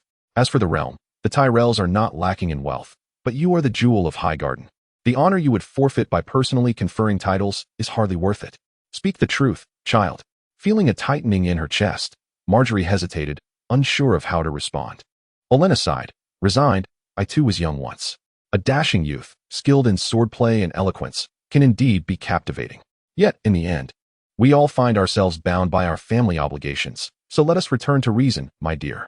Noticing Marjorie's silence, Olenna gently grasped her hand and spoke tenderly, child. You shall marry a prince or a king and ascend to the role of queen. That is your true aim, not love. Gavin followed Edmund as they ambled back toward the castle. The night was clear as water, and a gentle breeze caressed the air. Suddenly, two figures approached, revealing themselves to be Lord Tyrell and his son, Dickon. Lord Tyrell's expression was grave, his brow furrowed, eyes fixed ahead, his facial muscles taut, devoid of any softness, exuding an air of unapproachability and sternness. In contrast, his son, Dickon, wore an expression of eagerness and yearning. The Earl of Tyrell greeted Edmund with composed demeanor, prompting Edmund to inquire, "Lord Tyrell, is there a matter at hand?" Shaking his head, Lord Tyrell cast a glance at Dickon and replied coolly, "Forgive the intrusion. I have no business, but my son Dickon wishes to make the acquaintance of Sir Gavin." Dickon stepped forward, bowing slightly to Edmund in a show of respect. His eyes alight with anticipation, he addressed Gavin. "It is a pleasure to meet you, Sir Gavin. I have witnessed your prowess in the tournament. Might I trouble you for guidance in my swordsmanship? I am willing to offer compensation for your time." Gavin furrowed his brow, a hint of regret in his voice as he responded, "I fear I cannot oblige. After the tournament, I intend to embark on a journey and shall have little time to spare." Dickon, anxious, stamped his foot and implored, "Then, could you not spare a short time to instruct me before the tournament concludes?" Gavin pondered for a moment, casting a calm glance towards Lord Blando, and spoke with composure. "Very well, yet I shall forego any remuneration. I have a request, should Count Blando find it agreeable."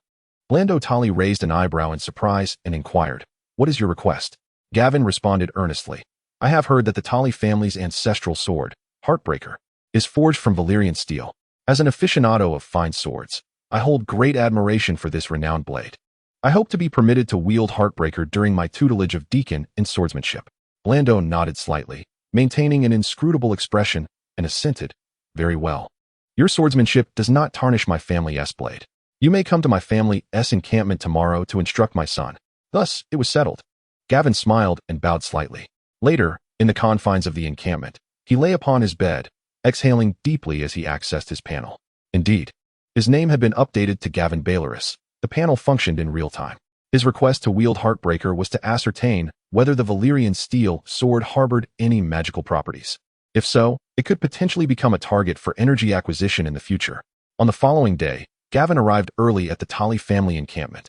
Blando Tully first introduced him to his eldest son, Samwell Tully, expressing a desire for his son to join in the training. Without hesitation, Gavin agreed and was handed the coveted Heartbreaker. The moment he grasped the sword, he felt a surge of magic coursing within it, its potency rivaling that of a dragonbone pendant. He mused internally, "It seems that Valyrian steel, alongside dragonbone, can also provide me with magical energy."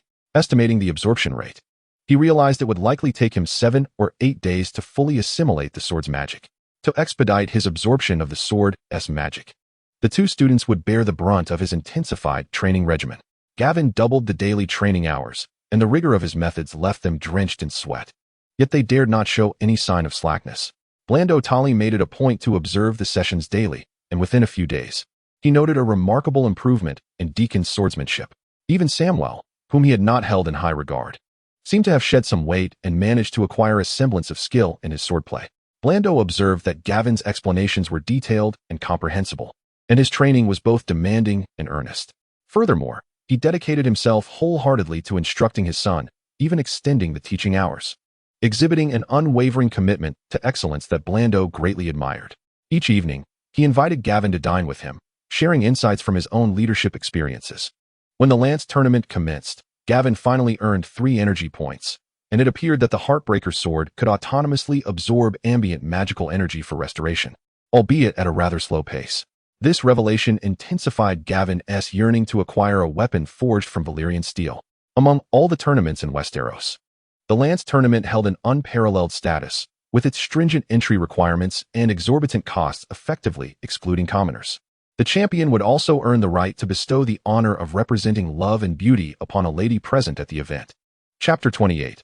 The disappearance of Cobain. It is essential to note that should a champion bestow the laurel crown, symbolizing honor, upon a lady already affiliated with another house, or if the champion is married yet does not present the crown to his own wife, it would inevitably lead to scandal.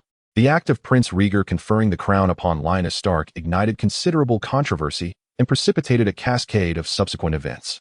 With his exceptional lance skills, Gavin surged through the ranks, effortlessly reaching the finals and emerging as one of the most remarkable dark horses of the joust. Interestingly, in the very first round, he encountered the knight known as the Grey Iron, Garth Hightower. Perhaps in an attempt to restore the Hightower family's honor, Garth aimed a thrust directly at Gavin's vital points, which Gavin deftly evaded. After both competitors broke 2 lances, Gavin struck Garth beneath the arm, dislocating his entire arm, leaving him with a lengthy recuperation ahead. In the finals, Gavin faced another dark horse, the debutante in lance combat, Garland Tyrell, brother to Marjorie. Even as Gavin approached the challenge earnestly, the skills of both were evenly matched. After breaking 5 lances in succession, Gavin managed to unseat his opponent. However, Garland did not concede defeat. Instead, he seized the sword and shield offered by his squire. Signaling his intent to continue the fight, Gavin promptly dismounted to retrieve his sword, and the two clashed in an instant. Alas, against the mastery of Gavin's swordsmanship, Garland was bested in just 5 exchanges, and Gavin, unsurprisingly, claimed the championship. Holding the rose-woven crown in his hands, Gavin was momentarily reminded of the deceased Prince Rhaegar, whose victory had precipitated a downfall. He pondered if Rhaegar had harbored regrets at the time of his demise, shaking his head to dispel such thoughts. Gavin proceeded directly to the stands, offering the honor of the Queen of Love and Beauty to Marjorie Tyrell, who sat upon the dais. Overwhelmed with emotion, Marjorie's cheeks flushed with a rosy hue. Although she had witnessed countless justs and similar spectacles, this was her first time receiving such an accolade. Glancing at Gavin below, Marjorie felt a tinge of melancholy. If only he were truly a prince. The conclusion of the joust heralded the end of the entire tournament at Highgarden. The nobility began to gather their belongings, preparing for their journey home. The merchants, drawn to this event, gradually set off to other destinations. After bidding farewell to Sir Edmure, Gavin made his way to Highgarden Castle, intending to bid farewell to Marjorie. In the same splendid courtyard, where vibrant blossoms adorned the landscape and a gentle breeze caressed the air, petals danced leisurely to the ground. Gavin found Marjorie waiting, her eyes reflecting both joy and sorrow. He slightly bowed in greeting, to which Marjorie gracefully swept her skirt in return, and they exchanged pleasantries. "I am to depart Highgarden shortly, and I have come here specifically to bid you farewell, Lady Marjorie," Gavin spoke softly, gazing at her. A fleeting shadow of disappointment crossed Marjorie's exquisite features as she eagerly responded, "Gavin, do you truly not intend to take up a position in Highgarden?" Gavin gently shook his head, expressing that he still had matters to attend to, promising to visit again upon his return. Margaret bit her lip softly, smiling as she wished him a pleasant journey, urging him to take good care of himself while away, eagerly anticipating his return. Her gaze remained fixed upon Gavin, as if she wished to etch his image deeply into her memory. The surrounding flowers swayed gently in the breeze, whispering the melancholy of parting. Gavin had arrived with little more than a sword, but following a tournament, he found himself richly rewarded. A cart laden with spoils followed him. 3 hefty chests precariously stacked atop one another, the substantial weight making the cart's progress laborious. The Blood Dragon Guard firmly held the reins, managing the cart's pace. Gazing at the chests, Gavin furrowed his brow, pondering to himself. It was fortunate that he had exchanged his gold for banknotes in advance. Otherwise, a single cart would scarcely suffice. He resolved to process and prepare the materials swiftly to save considerable space and weight.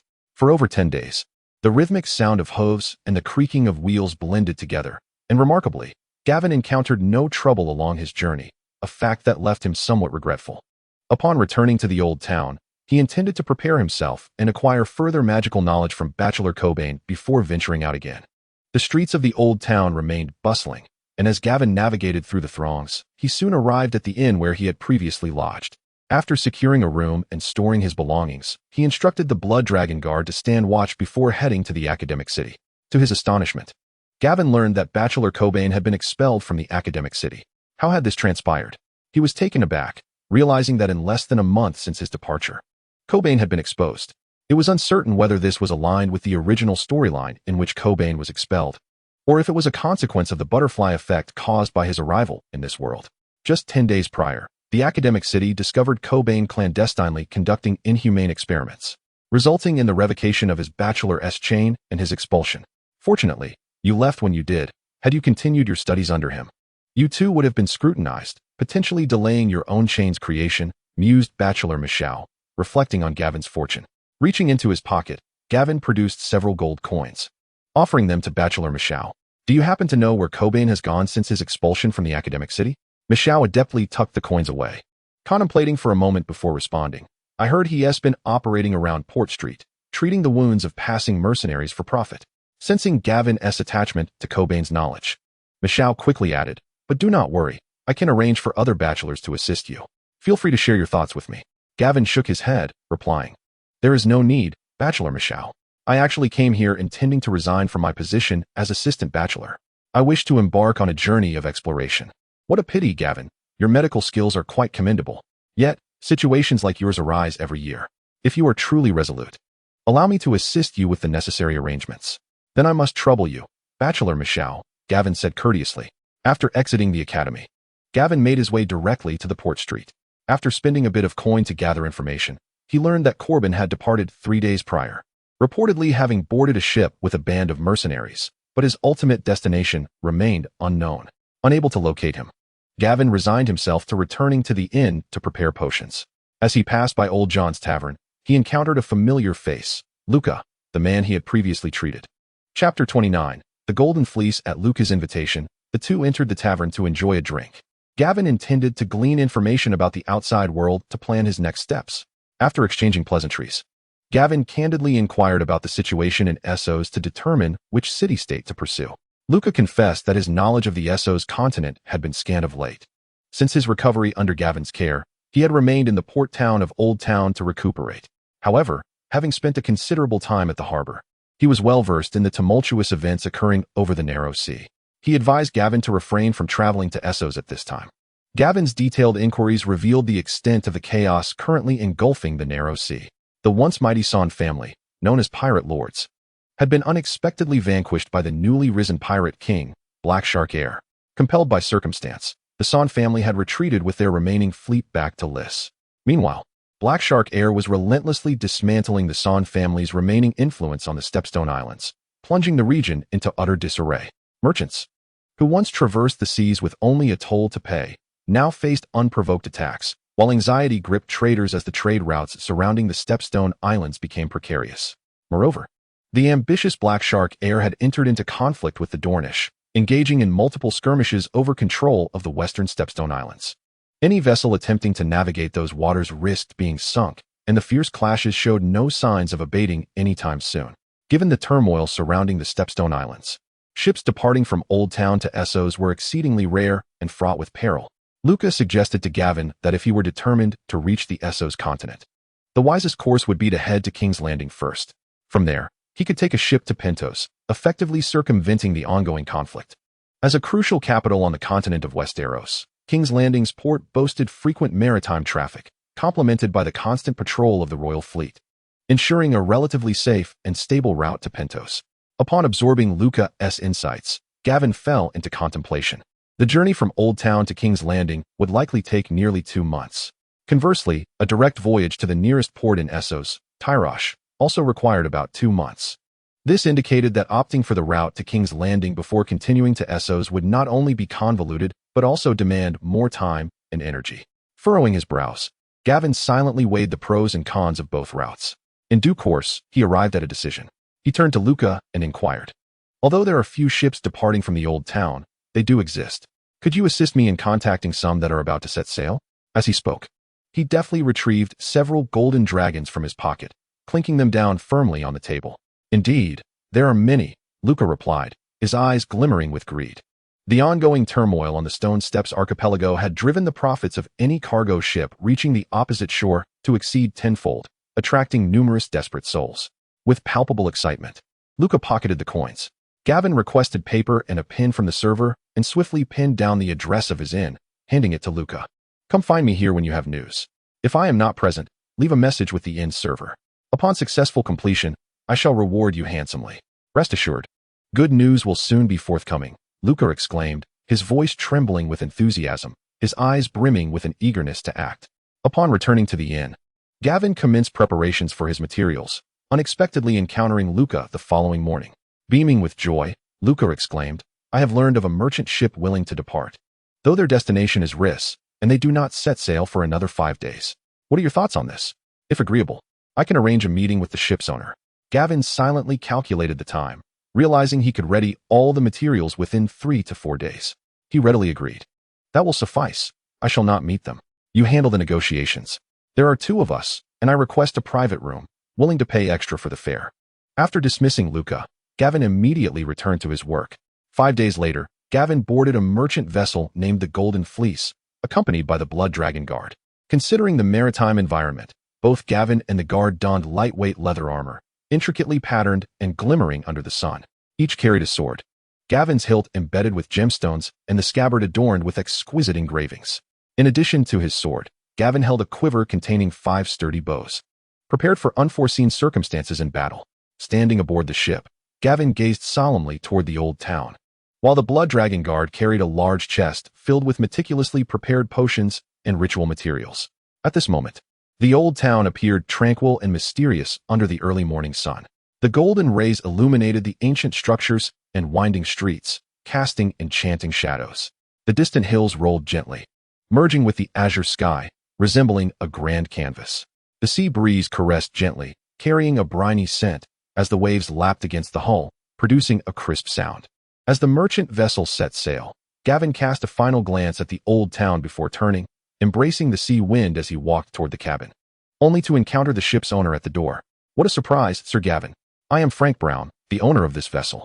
The speaker is a middle-aged man clad in an exquisite robe, the emerald buttons glimmering with a gentle sheen under the sunlight. A magnificent gemstone ring adorns his hand, reflecting his considerable wealth, while a perfectly measured smile graces his lips. Upon hearing the address of Gavinton, he feels a spark of curiosity and slightly bows in greeting, inquiring, "Good day, Mr. Frank. It seems you are acquainted with me?" Frank chuckled heartily and replied, "Sir Gavinton, I had the privilege of witnessing your prowess at the High Court, and later I learned of your knighthood. It is truly an honor to have you aboard my vessel, with a master such as yourself accompanying us. I have no concerns regarding the safety of this voyage. Might I have the pleasure of inviting you to lunch later?"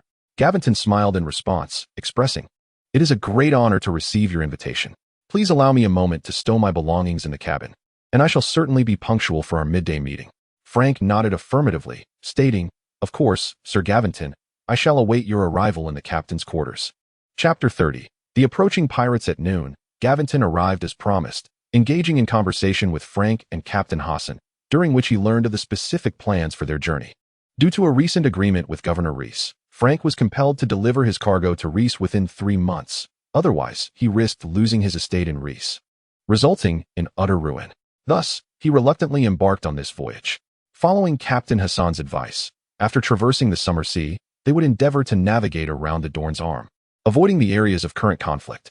Subsequently, the ship would sail southward directly towards their destination, refraining from replenishing freshwater at any islands within the Stony Steppes. Consequently, the provisions of water and food were tripled compared to previous journeys, yet straying from familiar routes posed the risk of encountering treacherous and storm-prone waters. That evening, Gavinton lay in the swaying cabin, the sounds of waves crashing against the hull and the creaking of wood filling the air. His thoughts drifted in the darkness, contemplating the perils he might face during this journey. Enhanced strength was his greatest asset, as long as he remained formidable. He possessed the confidence and capability to confront any challenge. He opened his panel and allocated the 3 points of energy acquired from the Shattered Heart Sword to his archery and flame blade skills, elevating both to master level. Host: Gavinton Belaerys. Age: 15. Bloodline: Bloodfire Dragonkin. Development: 33. Valyrian Dragon King's bloodline, capable of dragon mastery and fire manipulation in the early stages of awakening. Dominion: 133. Your subordinates can be enhanced through the panel. 1 intermediate Blood Dragon Guardian. Blood puppets crafted from the Dragonborn lineage can undergo 2 advancements. Skills: Flame Manipulation, Master Swordsmanship, Master Flameblade, Master Archery, Master Pike. Proficient energy points: 0. Automatically absorb the ambient magical energy, or actively draw in magical power. Gazing at the empty energy points, Gavin felt an urgent desire for dragon bones, planning to see if he could procure some upon reaching Leary's, or perhaps, when his strength had grown, directly venture into the dragon caves of Beleris, where dragon bones would undoubtedly abound. In the days that followed, the Golden Fleece sailed serenely across the Summer Sea.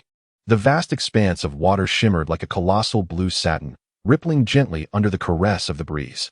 The sky was a brilliant sapphire, with fluffy white clouds drifting like cotton candy. Sunlight danced upon the ocean's surface, glinting gold and radiating brilliance. Flocks of seagulls soared around the vessel, their calls crisp and melodious, adding a touch of vitality to the tranquil sea. However, as the ship gradually distanced itself from the mainland, the seabirds began to vanish, leaving only the occasional fish breaching the surface, their scales refracting a kaleidoscope of colors in the sunlight. Gavin even procured a fishing rod, leisurely sitting at the ship's railing each day, relishing this rare moment of peace. One day, while fishing at the rail, Gavin suddenly spotted 3 indistinct black shapes emerging on the horizon. Initially filled with curiosity, he fixed his gaze upon the approaching figures, which gradually came into focus, revealing 3 long black ships bearing down aggressively towards the Golden Fleece. At that moment, a sailor stationed in the crow's nest, his face pale with terror, rang the alarm bell. Clang, clang, clang. The urgent tolling instantly shattered the tranquility on board, plunging the merchant vessel into chaos. Sailors dashed about in a frenzy, shouting in panic, tools clattering to the deck as collisions erupted. Captain Hassan stormed out of his quarters, his face a mask of fury, bellowing, "Calm yourselves. Prepare for battle." Upon hearing the captain's command, the crew scrambled to arm themselves, some frantically searching for their swords, others mistakenly grabbing harpoons, creating a scene of utter disorder. Frank, pale-faced, joined the captain on deck, standing closely beside him. As the ominous shapes drew nearer, Frank's lips trembled as he fervently prayed, "Please, let them not be pirates. Let them not be pirates." At that moment, Gavin approached hastily, first glancing at the trembling Frank, then turning to the relatively composed Captain Hassan, inquiring, "If they are indeed pirates, can we not turn and evade them? After all, we are still quite far away." The captain furrowed his brow, gazing at the encroaching shadows, and replied gravely, "It is too late. The wind is against us. Turning would only render us more vulnerable. And our ship is sluggish compared to their swift longboats. We cannot outrun them." Gavin's expression grew grave. It seemed that a confrontation was inevitable. Yet we were not without our chances. Frank, listening to their exchange, trembled even more violently, his voice tinged with a whimper. "What shall we do? My cargo, my family." Gavin placed a reassuring hand on Frank's shoulder, soothingly replying, "Do not panic. Should a battle ensue, we may not be defeated." He swiftly returned to his cabin, donning his leather armor with the assistance of the Blood Dragon guards, preparing his weapons with diligence, gripping his longbow firmly in hand, readying himself for the forthcoming conflict. However, reality proved that naval warfare was far from what Gavin had envisioned. As the 3 vessels drew nearer, he could distinctly see the menacing crossbows mounted at their bows and the fearsome visages of the pirates. The sea breeze howled, causing the flags to snap violently, and Gavin's heart tightened in response to the mounting tension. The enemy ships approached with alarming speed, encircling the Golden Fleece, yet they did not attempt to board. After conferring with Hassan, Gavin learned that the flag represented the recently risen pirate king, Black Shark Heir. Though it remained uncertain whether he led the charge himself or if it was his subordinates, Gavin gripped his longbow tightly, silently calculating the range. Suddenly, a pirate longship that had flanked them launched a crossbow bolt tethered with rope, striking the right flank of the Golden Fleece. Shortly thereafter, another pirate vessel sent a similar projectile into the ship's left side. Following these 2 shots, the pirate ships remained inert, their crew communicating with flags from the lookout post. The banners danced wickedly in the wind, resembling the demonic laughter of fiends. Gavin's gaze sharpened, inwardly cursing, "Damn it, the flame arrows lack sufficient range." While ordinary arrows might suffice, engaging in a crossbow exchange would surely spell doom. Even the Blood Dragon guards may not withstand such might. He focused intently on the shifting signals, his confusion prompting him to glance at Hassan, who wore a serious expression, brow furrowed. Meanwhile, Frank paced anxiously nearby, muttering incessantly, "What shall we do? It's over, utterly over." The winds intensified, whipping the garments of the crew, while the Golden Fleece seemed ensnared by invisible claws. Chapter 31. Plans and carnage. Under the duress of the 3 pirate ships, the Golden Fleece sailed slowly toward the Stairs Islands. Gavin had finally gleaned the meaning of the flag's signals from the captain. The pirates demanded that the Golden Fleece follow them to the Stairs Islands, threatening to sink the ship with their crossbows should they refuse. Faced with such ruthless and unreasonable tactics, Gavin felt utterly powerless, his fists clenched in frustration. Filled with reluctance yet helplessness, without a boarding confrontation, even his formidable strength could not reach them. The moonlight spilled across the surface of the sea, casting silvery reflections. Yet it did little to illuminate the dire situation. Gavin gazed at the distant, elusive pirate ships, his mind racing to devise a strategy to counter their threats. As dusk fell the following day, Gavin caught a faint glimpse of a distant island, and through Hassan's introduction, he learned that they had reached the fringes of the Stone Steps archipelago. The sun's dying rays cast a golden hue upon the sea, outlining the mysterious isle in a luminous silhouette. With his hand resting on the ship's railing, Gavin fixed his gaze ahead, his heart brimming with trepidation for the unknown. Captain Hassan gravely remarked, "If my conjecture is correct, we have now arrived at Shipwreck Cove, a treacherous area riddled with hidden reefs, with only a single navigable channel. Beyond the reefs lies a vast natural deepwater harbor, reputed to be the stronghold of Black Shark Heir's shipbuilding operations. It appears their intentions extend beyond mere plunder. They aim to seize the ship, and likely the crew as well. Gavin replied calmly, "Indeed, it seems so. The ambitions of Black Shark heir are formidable. We may be scattered and conscripted into his fleet, destined to live as pirates." Feeling a sense of helplessness, Gavin retreated to his cabin. The scenario described by Captain Hassan mirrored his own suspicions. Those on board who complied with the pirates would likely escape with their lives. Only Frank Brown, the ship's owner who had lost everything, would not be so fortunate. The pirates would undoubtedly seek to eliminate him to prevent future retribution. Contemplating the full expanse of the island he had observed earlier, a plan began to form in Gavin's mind. Upon nearing the island, he would attempt to escape by jumping ship. Although he was uncertain of the precise number of pirates on the island, he was resolved not to disembark when the vessel reached the shore. Once on enemy territory, he would be as vulnerable as fish upon a cutting board, ripe for slaughter. All his hard-won achievements would be stripped away, and despite his strength, he could hardly withstand the onslaught of marauding pirates. With this realization, Gavin's resolve solidified. He would set his plan in motion, landing on the island to engage in guerrilla warfare. With his abilities, he could easily dispatch 20 or 30 men in an unarmored state, especially with the aid of blood dragon guards and archery at his disposal. Even if the pirates dispatched 100 men, they would not apprehend him. Furthermore, it was improbable that the pirates would allocate such a large force to hunt him down. He possessed ample materials for the blood sorcerer's puppet ritual. Given the right opportunity, he could conjure a fearless army. In that moment, he would seize the initiative, whether to commandeer a ship and escape or to turn the tables on his adversaries. Having devised a plan, Gavin immediately set about preparing food and other portable supplies, as he anticipated spending several days outdoors, exposed to the elements. Just as he completed his preparations, chaos erupted aboard the ship, with shouts of alarm and confusion ringing out. Rushing to the deck, Gavin discovered Frank Brown, the ship's owner, sprawled in a pool of blood, his heart pierced by a sword. Standing beside him was the first mate, clutching a dripping sword, unequivocally revealing the identity of the murderer.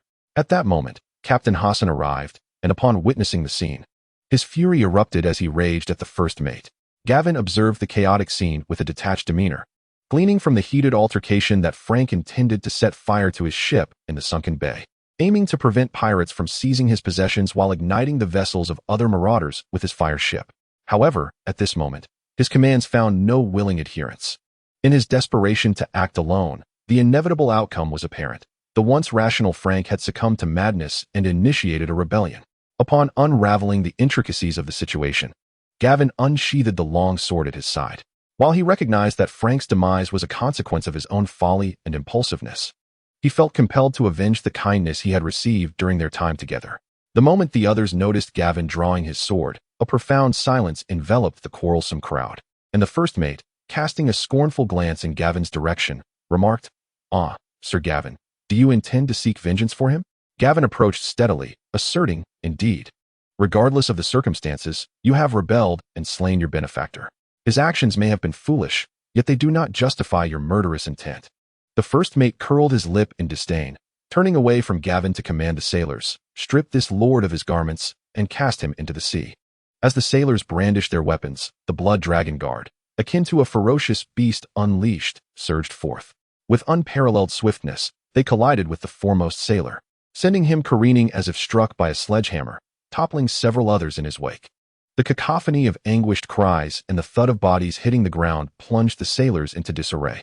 Gavin, with his sword in hand, gracefully approached the first mate, moving with the fluidity of a willow swaying in the breeze, deftly evading the powerful swings aimed at him. Suddenly, his gaze sharpened, and with a swift and decisive motion, he aimed his blade at the first mate's sword-bearing hand. With a resounding crack, the first mate's hand was severed at the wrist, blood gushing forth as the dismembered limb tumbled through the air. The first mate let out a heart-wrenching scream, his complexion turning as pale as parchment. Seizing the moment, Gavin delivered a powerful kick to the first mate's knee, causing him to buckle and kneel involuntarily. Meanwhile, the blood dragon guard unleashed a relentless onslaught upon the dozen or so sailors. Each swing of their sword was accompanied by a howling wind, an overwhelming force no one could withstand. Some sailors were sent flying by a single blow, their bodies soaring like kites severed from their strings, while others were cleaved in two along with their weapons, dismembered limbs and shattered blades littering the ground. In the face of such unparalleled ferocity, none dared approach Gavin. With an air of calm composure, Gavin slowly approached the first mate's side. Narrowing his eyes, a glimmer of cold-blooded intent shone within. In a swift flash, the first mate's head was severed from his body, rolling across the deck, while blood gushed forth like a fountain, staining the deck in a crimson hue. Chapter 32. Escape and landing. The surrounding individuals were rendered speechless and breathless by the gruesome and brutal spectacle before them. Following a swift and blood-soaked massacre, none aboard the ship dared to approach Gavin, especially not with the blood dragon guards at his side. The silent red-eyed attendant, who had initially been the subject of jest among the sailors, now instilled terror, and all avoided the chilling presence of this crimson-eyed demon. Ignoring the visibly shaken Captain Hassan, Gavin swiftly ascended to the helm on the second deck. Upon his arrival, the helmsman, gripped by fear, attempted to flee but was halted by Gavin's firm grip on his shoulder. "This is not your concern. Navigate the ship properly," Gavin commanded, his demeanor calm as he surveyed the unfolding situation. At that moment, the vessel had entered a narrow channel, flanked by cliffs, with a distance of less than 100 meters between them, and the gap was closing. For ships were aligned in this constricted passage, with only one of the pirate vessels, positioned behind the Golden Wool, posing a genuine threat with its crossbow. Gavin's gaze sharpened as he quickly assessed the distance, realizing that the long ship had barely encroached upon the range of the fire arrow. His heartbeat quickened, and without hesitation, he drew his bow, concentrating intently on identifying the opportune moment. He understood that he must first eliminate the sole threat posed by the crossbow before decisively leaping from the ship at the critical moment closest to the cliff to ensure his escape. As the shore drew nearer, a gentle slope emerged ahead, revealing numerous rocks jutting out from the water between the channel and the coast. The nearest rock was a mere 10 meters away. Gavin's mind raced, formulating a response. Suddenly, a spark of inspiration ignited in his eyes, and he devised a plan. The Blood Dragon Guard, laden with supplies, swiftly ascended the lookout pole, while Gavin steadied his bow, aiming at the crossbow behind. An arrow composed of blazing flames materialized on his bowstring, and he released it with remarkable speed, slicing through the air. A tremendous explosion erupted, obliterating the crossbow, and even the two pirates stationed nearby were violently hurled into the sea by the force of the blast. Without a moment's hesitation, Gavin turned and unleashed another fire arrow, severing the stout lookout pole in two. The pole, along with the Blood Dragon Guard atop it, plummeted toward the rocks below. Just before hitting the water, the guard leaped, landing skillfully on the rock.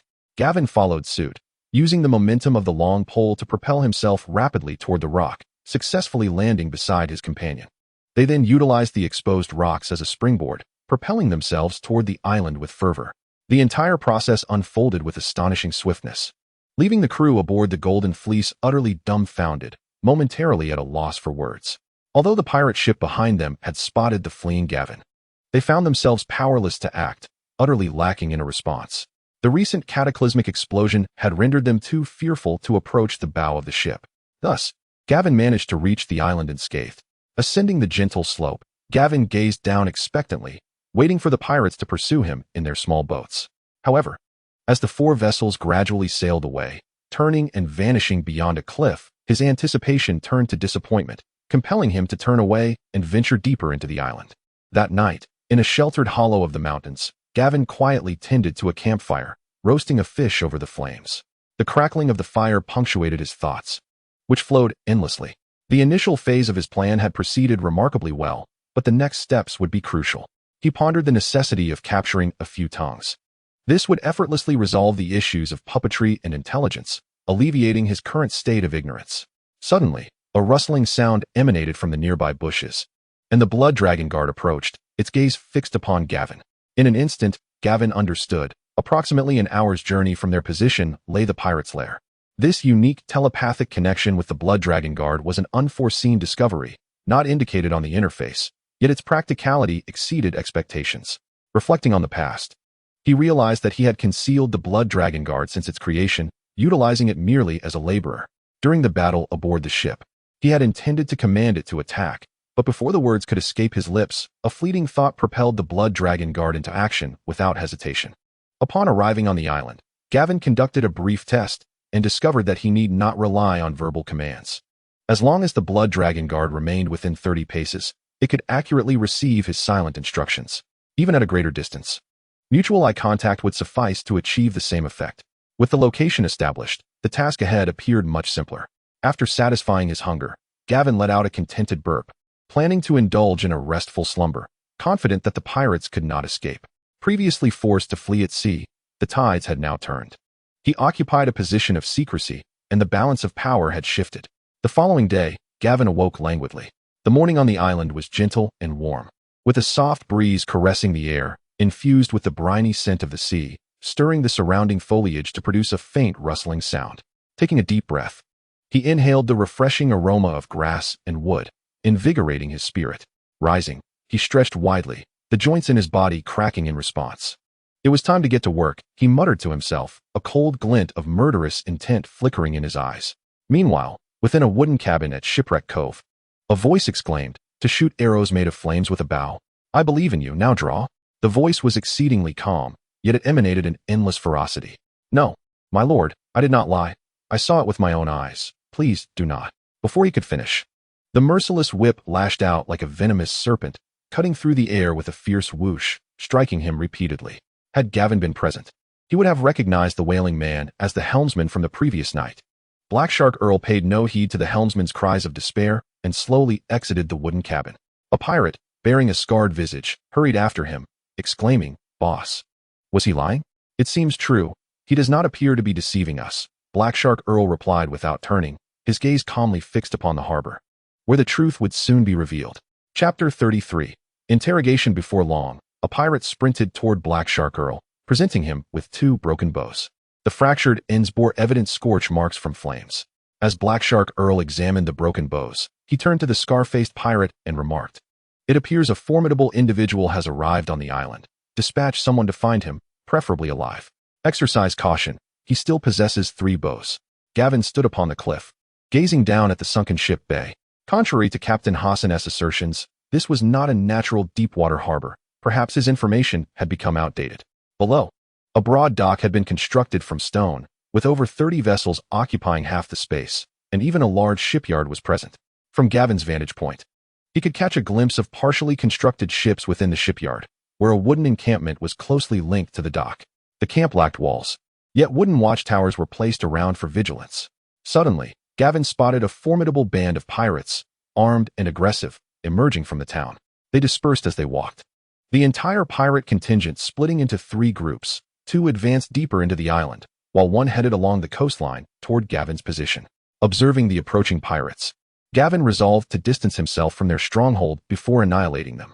He decisively retreated in the opposite direction, pausing intermittently to patiently await the searching pirates, ensuring he maintained control over their every movement.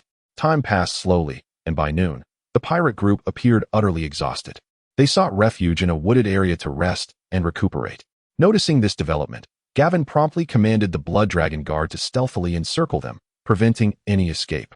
He then armed himself with a bow and arrow, crouching low as he cautiously approached the pirates' location. Perhaps due to their extreme fatigue, and considering this island was their stronghold, half of the pirates lay unguarded on the ground, while the others sat resting, the entire band exhibiting no semblance of vigilance. Gavin quietly nocked an arrow, his gaze fixed on a pirate who had strayed from the group. With a swift whoosh, the arrow shot forth like lightning, striking true to the neck of the pirate, who fell to the ground before he could even emit a cry of agony. Seizing the moment before the pirates became aware, Gavin swiftly loosed another arrow, piercing the throat of yet another pirate. The blood that gushed forth splattered onto the face of a pirate behind him, causing a surge of terror as the man sprang to his feet, screaming in fright. Instantly, the gaze of all the pirates converged upon him, and just then, another arrow flew through the air, striking directly into his eye, plunging the entire band of pirates into a state of utter chaos. Those who had previously been sprawled on the ground, now awakened from their stupor, hastily rose to their feet, desperately grasping for their weapons to retaliate. Yet they found themselves bewildered by the absence of their adversary. Some pirates, still fumbling to secure their arms, were instantly felled by Gavin's swift arrows, meeting their demise without a chance to react. The fortunate survivors, finally regaining their senses, began to scatter in blind panic, frantically seeking cover. But every attempt to flee was met with Gavin's relentless arrows, each one finding its mark. A cacophony of anguished cries echoed through the air as those attempting to escape fell one after another.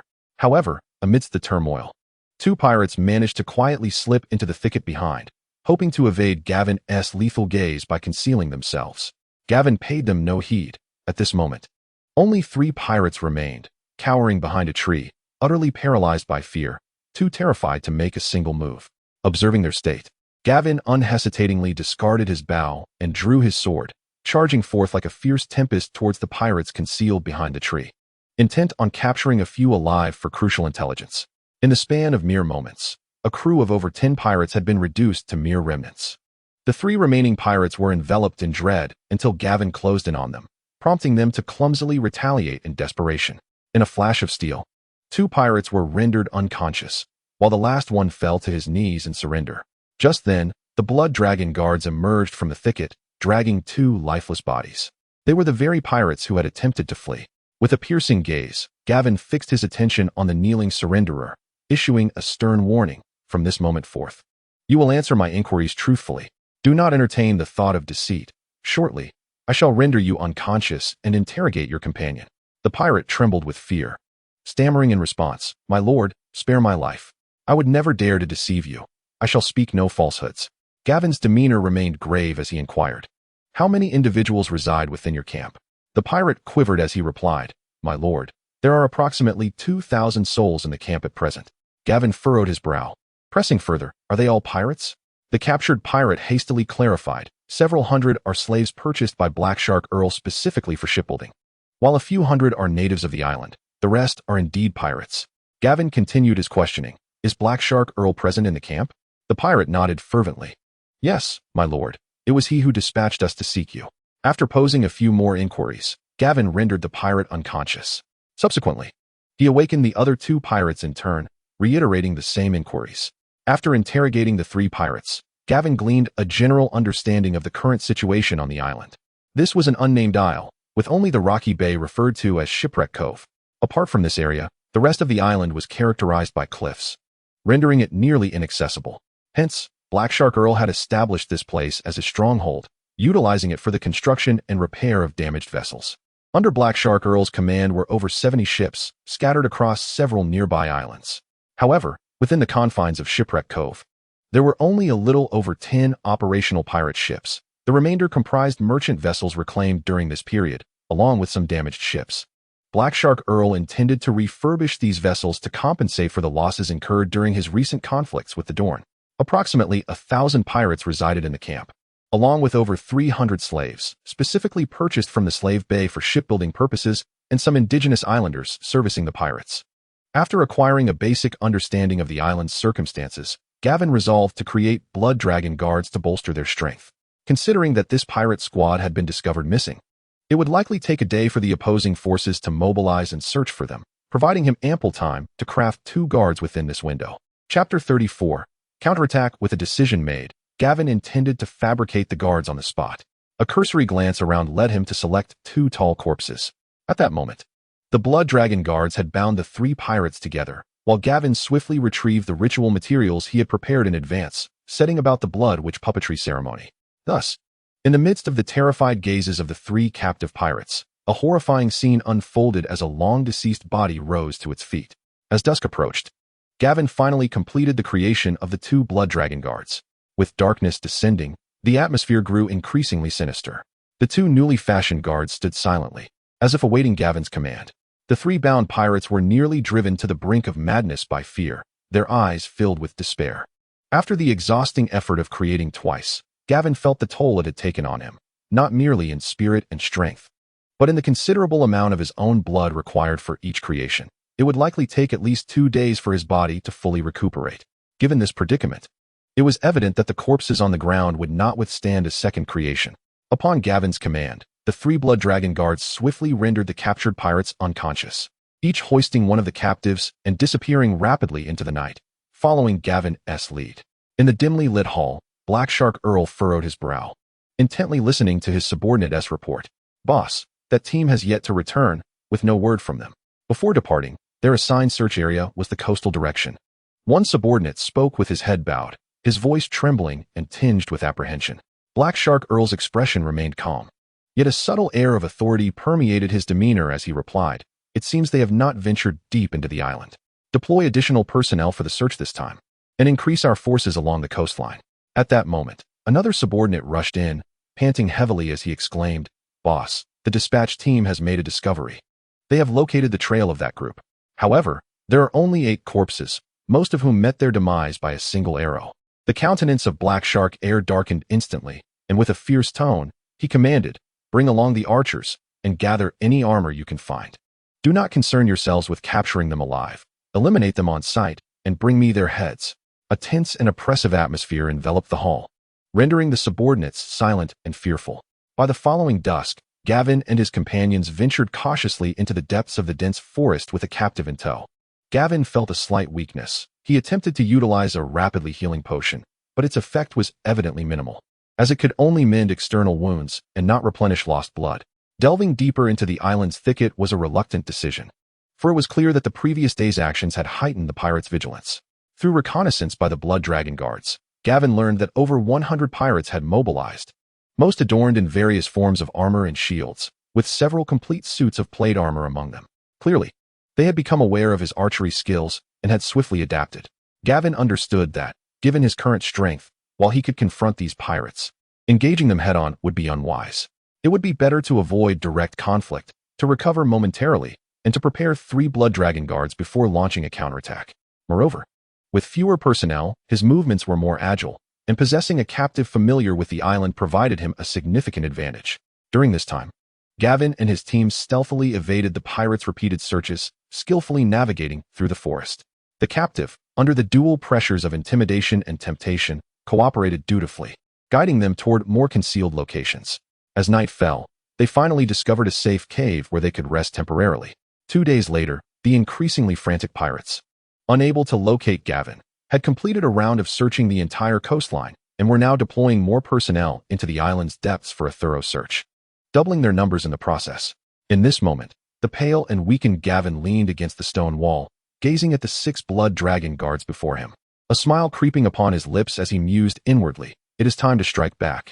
Accompanied by the Blood Dragon Guards, Gavin moved like a specter through the forest, deftly avoiding several large groups of pirates, quietly approaching a smaller squad. They held their breath, blending seamlessly with the darkness, like phantoms concealed in the night, their icy gazes firmly fixed on the target as they patiently awaited the opportune moment to strike. Deep within the thicket, a 20-man pirate squad struggled through the underbrush. "This damned forest is swarming with mosquitoes that could devour a man," grumbled a bearded pirate, swatting at the insects as he complained. "Who in the world thought it wise to send us to this cursed place?" Beside him, a tall and slender pirate echoed with irritation etched across his face. "Humph. Once I catch that scoundrel, he'll truly understand my might," growled another burly pirate, striking his blade against a tree trunk. "Indeed, we'll make him wish for life, yet find no escape from death." A third pirate joined in the tirade. They continued forward, their curses ringing out, utterly oblivious to the impending danger creeping closer. Suddenly, an arrow flew through the air, piercing the throat of the foremost pirate in the line. The pirate squad was instantly thrown into chaos. They hastily raised their shields, while 2 archers quickly knocked their arrows, attempting to locate Gavin's position. However, before they could ascertain, they were struck down by 2 swift arrows from Gavin. At the same time, 2 Blood Dragon Guards emerged unexpectedly from the rear, catching them off guard. Almost immediately, 2 more Blood Dragon Guards surged from either side, further bewildering the pirate band. An enemy attack. The pirates cried out in terror, descending into disarray. The Blood Dragon Guards, agile and fierce, wielded their weapons that glimmered with a cold light in the dimness. Amid the tumultuous battle, one pirate, ready to resist with his blade, found his weapon swiftly knocked away by a powerful strike from a Blood Dragon Guard's long knife. Without losing momentum, the guard cleaved the pirate in 2, blood splattering everywhere. Another Blood Dragon Guard was ambushed by a pirate who plunged a dagger into his lower back. Yet, the blade seemed to strike against an unyielding wall, leaving the guard unfazed. Without a hint of awareness, the Blood Dragon Guard spun around, seizing the pirate's neck with a grip like iron. In the pirate's wide-eyed terror, the guard twisted with force, snapping the pirate's neck, his head drooping lifelessly. The remaining pirates, witnessing this gruesome scene, stared in shock, their hearts filled with dread. Chapter 35. Night Raid. One Blood Dragon Guard found himself besieged by several pirates. Yet he exhibited no fear, moving with fluidity as he struck out with fists and feet. The pirates' weapons clashed against him, but they could not halt his advance. One pirate, seizing the moment, launched a surprise attack from behind, thrusting his sword deep into the guard's back. However, the guard seemed oblivious.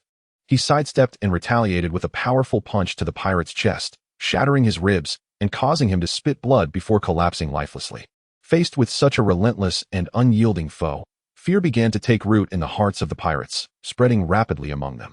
Soon, the entire pirate squad was annihilated, and the Blood Dragon Guards, carrying 2 unconscious pirates, swiftly approached Gavin. He said nothing, merely gesturing with a hand to retreat immediately, and they vanished into the dense forest. Meanwhile, other pirates, drawn by the sounds of battle, hurried towards the scene.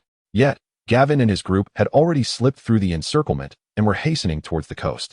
10 days later, Gavin returned to the cliff that overlooked the sunken ship bay, gazing down upon the pirate camp below. Behind him stood 15 Blood Dragon Guards, 8 of whom were clad in full plate armor.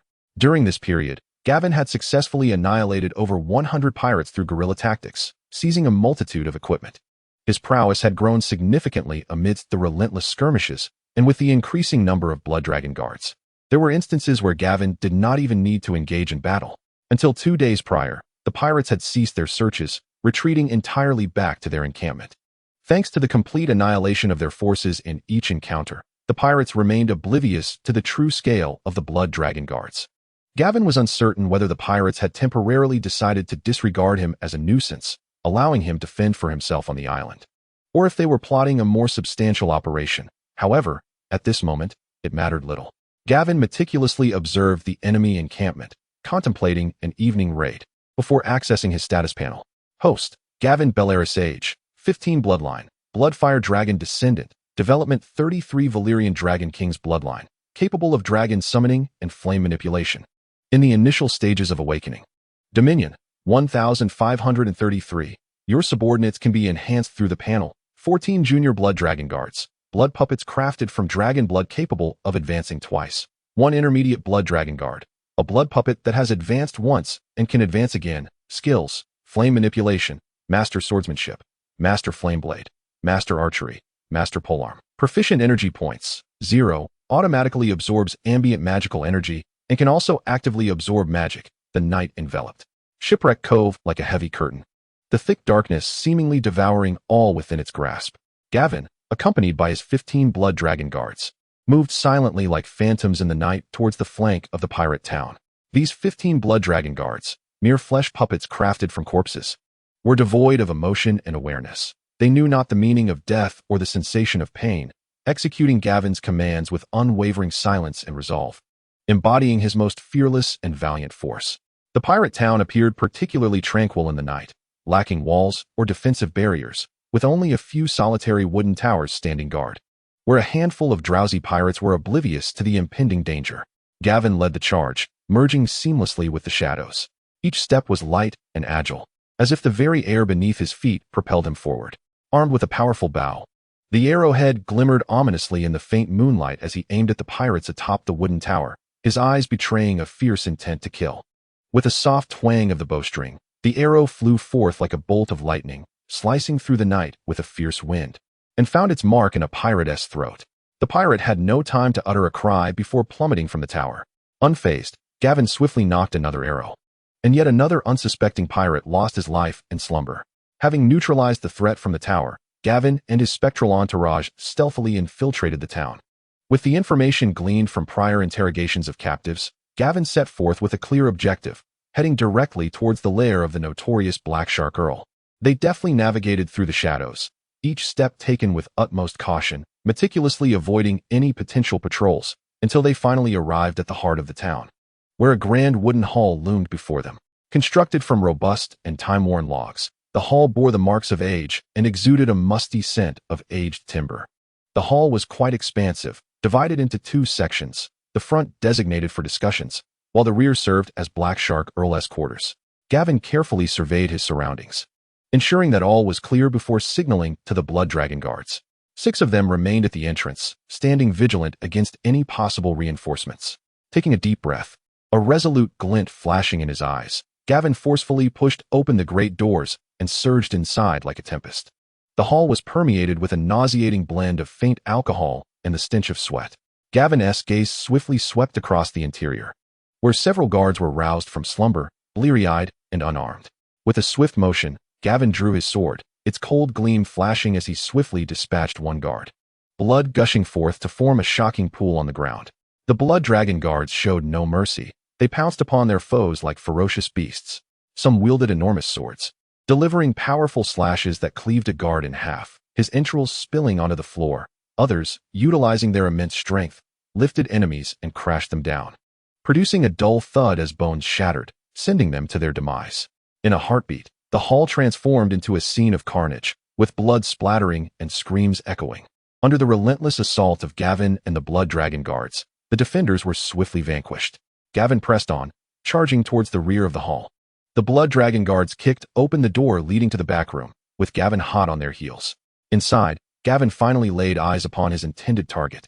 Blackshark Earl, clearly startled by the earlier commotion, Earl stood clad only in his night attire, brandishing a sword in a defensive posture. Gazing at Gavin and the Blood Dragon Guards, he inquired with a hint of confusion, "Gavin Belaerys?" With a smile, Gavin replied, "Indeed, and you must be the Pirate King." Blackshark Earl scrutinized the Blood Dragon Guards beside Gavin, his brow furrowing with suspicion as he pondered aloud. "It appears you did not accidentally wash ashore on this island. You clearly came here intentionally. Who employed you? The benefactor? Or perhaps the Sarn family?" Gavin's lips curled into a sardonic smile, a flicker of disdain in his eyes. "No one has hired me.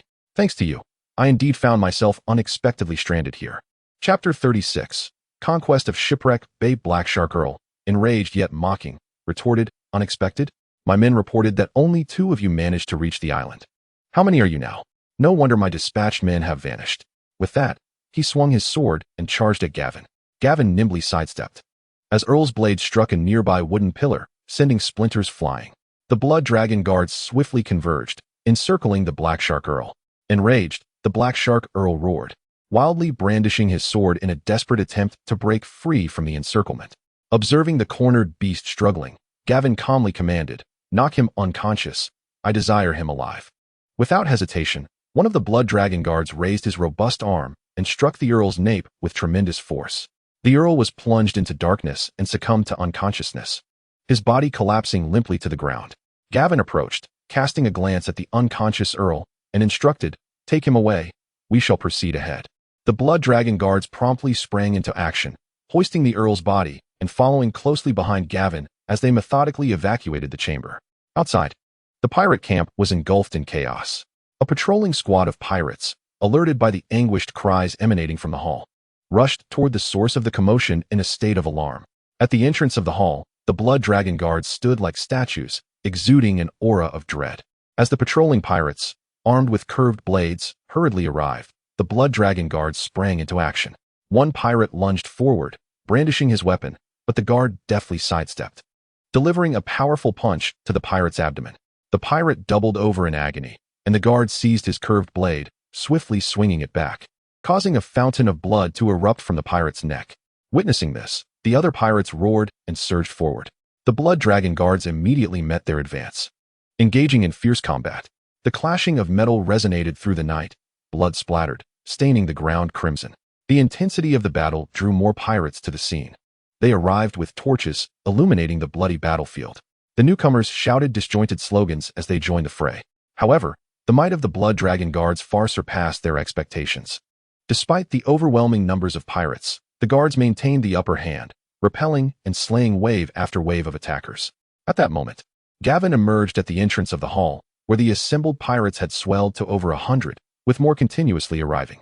Without hesitation, Gavin wielded the flame blade, his sword igniting with magical flames, a striking spectacle against the night sky.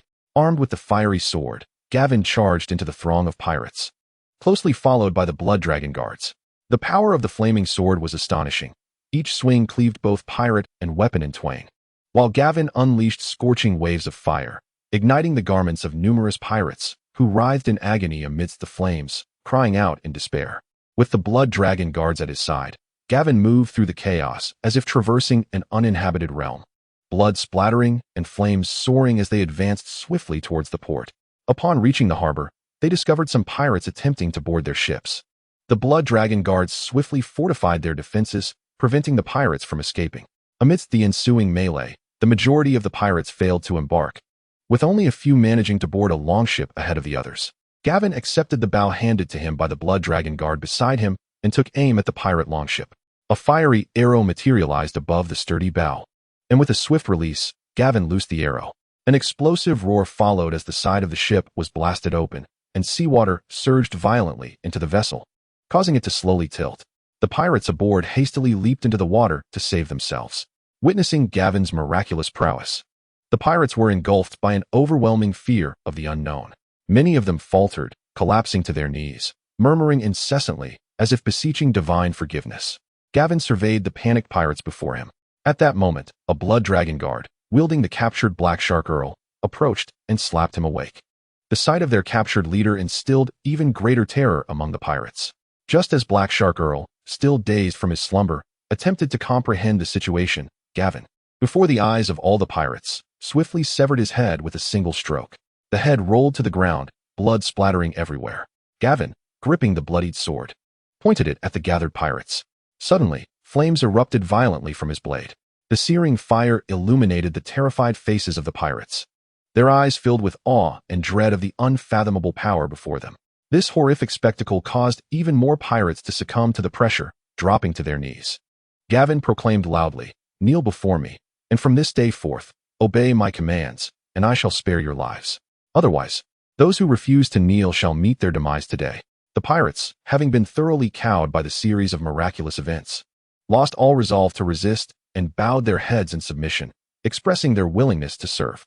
2 days later, in the now cleared hall, Gavin was engrossed in studying the recently acquired island map while listening to a report. "Sir, the statistics are complete. There are currently 673 people on the island, 782 former pirates, 346 shipbuilding slaves, and the rest are indigenous inhabitants and family members of some pirates. We have 11 longships, 3 large sailing warships, 2 under construction, and 5 longships awaiting repairs, along with 1 super large warship, the Black Shark, currently being built." In the hall, Hassan reported to Gavin, who was seated upon the throne. Hassan, the captain of the Golden Wolf ship, had been imprisoned in the pirates' dungeon after arriving on the island. His days in the dark confinement had tormented him both physically and mentally until Gavin appeared like a beacon of hope, rescuing him from the endless darkness and appointing him as the overseer of Shipwreck Bay. Upon regaining his freedom, Hassan learned of Gavin's deeds since arriving on the island.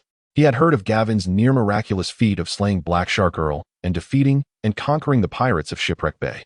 Hassan had witnessed Gavin's magic firsthand aboard the ship, and the strength and mystery of Gavin left him in deep admiration. He silently vowed to serve Gavin wholeheartedly as a means of repaying the life-saving grace and kindness he had received. At this moment, engrossed in studying the island map, Gavin did not look up but inquired directly, "How is the inventory assessment progressing?" "My lord, the provisions on the island are sufficient for all to last a year. There is also a considerable stockpile of living materials, along with ample large timber intended for shipbuilding. Furthermore, within the treasure trove of Black Shark Air, it has been discovered that the total of gold and silver amounts to 230,000 gold dragons.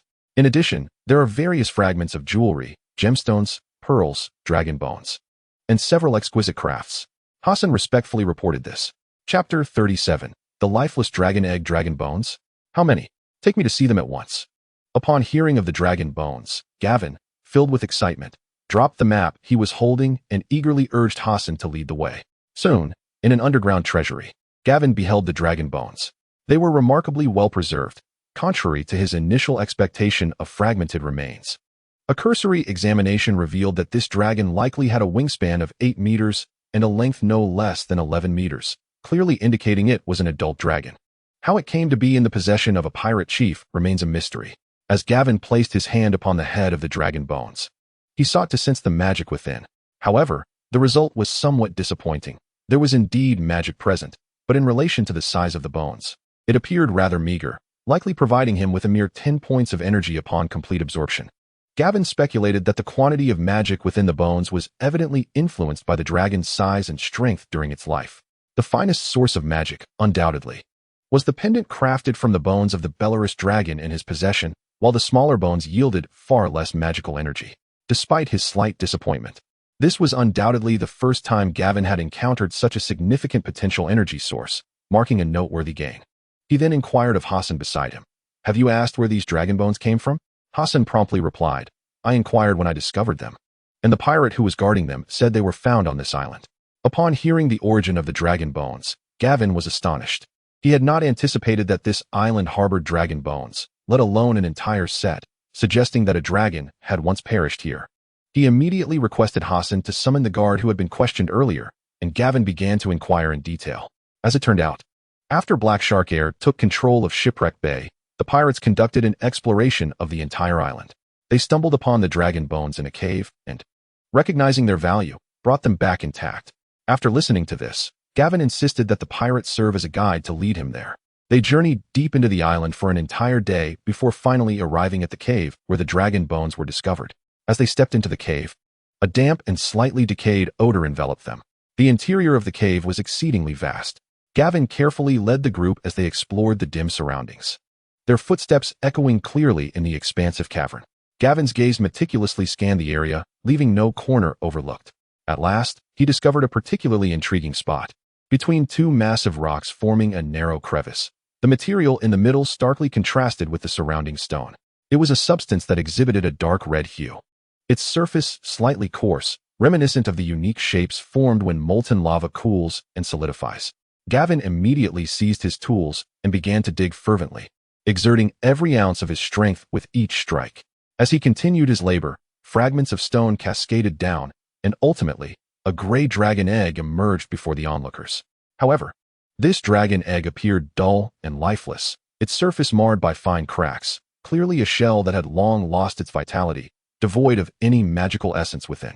Gazing at the egg in his hands, Gavin felt a twinge of disappointment, yet he carefully stowed it away in his bag, intending to take it back with him. Subsequently, Gavin and his companions meticulously scoured the cave for an extended period, leaving no corner unchecked, yet they found no further discoveries. With a heavy sigh, Gavin resigned himself to leading the group back. In the evening at Shipwreck Bay, Gavin sat alone upon the throne, beside which lay the dragon skeleton. His hand rested lightly on the bones, gradually absorbing the latent magic within. Gavin's brow furrowed, his mind awash with thoughts. Although he had successfully dominated Shipwreck Bay through force and fear, commandeering over a dozen pirate ships and more than 700 pirates, he was acutely aware of the capricious nature of these marauders. Their submission was merely a temporary acquiescence to his might. Outside, the remnants of Black Shark Earl's influence remained formidable, with more than 50 pirate vessels and nearly 4,000 pirates scattered across the nearby islands. Unaware that Shipwreck Bay had changed hands, the situation across the entire Staircase Isles was even more tumultuous, with the Dorne people to the west, the Three Daughters Kingdom to the east, and the temporarily retreating Sane family. Each faction was far more powerful than his own. Gavin pondered the fate of Shipwreck Bay. Should he preserve it or decisively abandon it? He sat in contemplation for quite some time, his thoughts swirling. The chaos of the Staircase Isle suggested that anyone with sufficient strength could claim dominion here. With that in mind, he resolved to take one step at a time. His gaze grew resolute, and he began to devise a preliminary strategy. Firstly, he would reorganize the pirates under his command, expelling those unruly and undisciplined individuals, while simultaneously enhancing their training to bolster their combat abilities and discipline.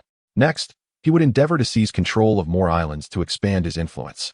After all, his arrival at Shipwreck Bay and the Staircase Isles had been an unforeseen twist of fate. Should he ultimately fail, he could always retreat. The Staircase Isles were vast, and as long as a glimmer of hope remained, it was worth the gamble. Perhaps he could carve out his own realm amidst the chaos.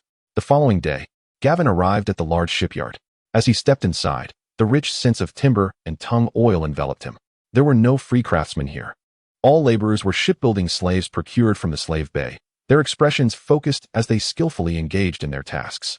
Gavin paid particular attention to the flagship, the Black Shark, which had been originally prepared for him by Black Shark Earl. It was now nearing completion. This is an extraordinarily magnificent wooden sailing ship, stretching an impressive 80 meters in length and approximately 20 meters in width. Its towering masts stand like colossal pillars above the deck, with no less than 3 of them. The main mast rises over 50 meters, robust and straight, capable of withstanding fierce winds.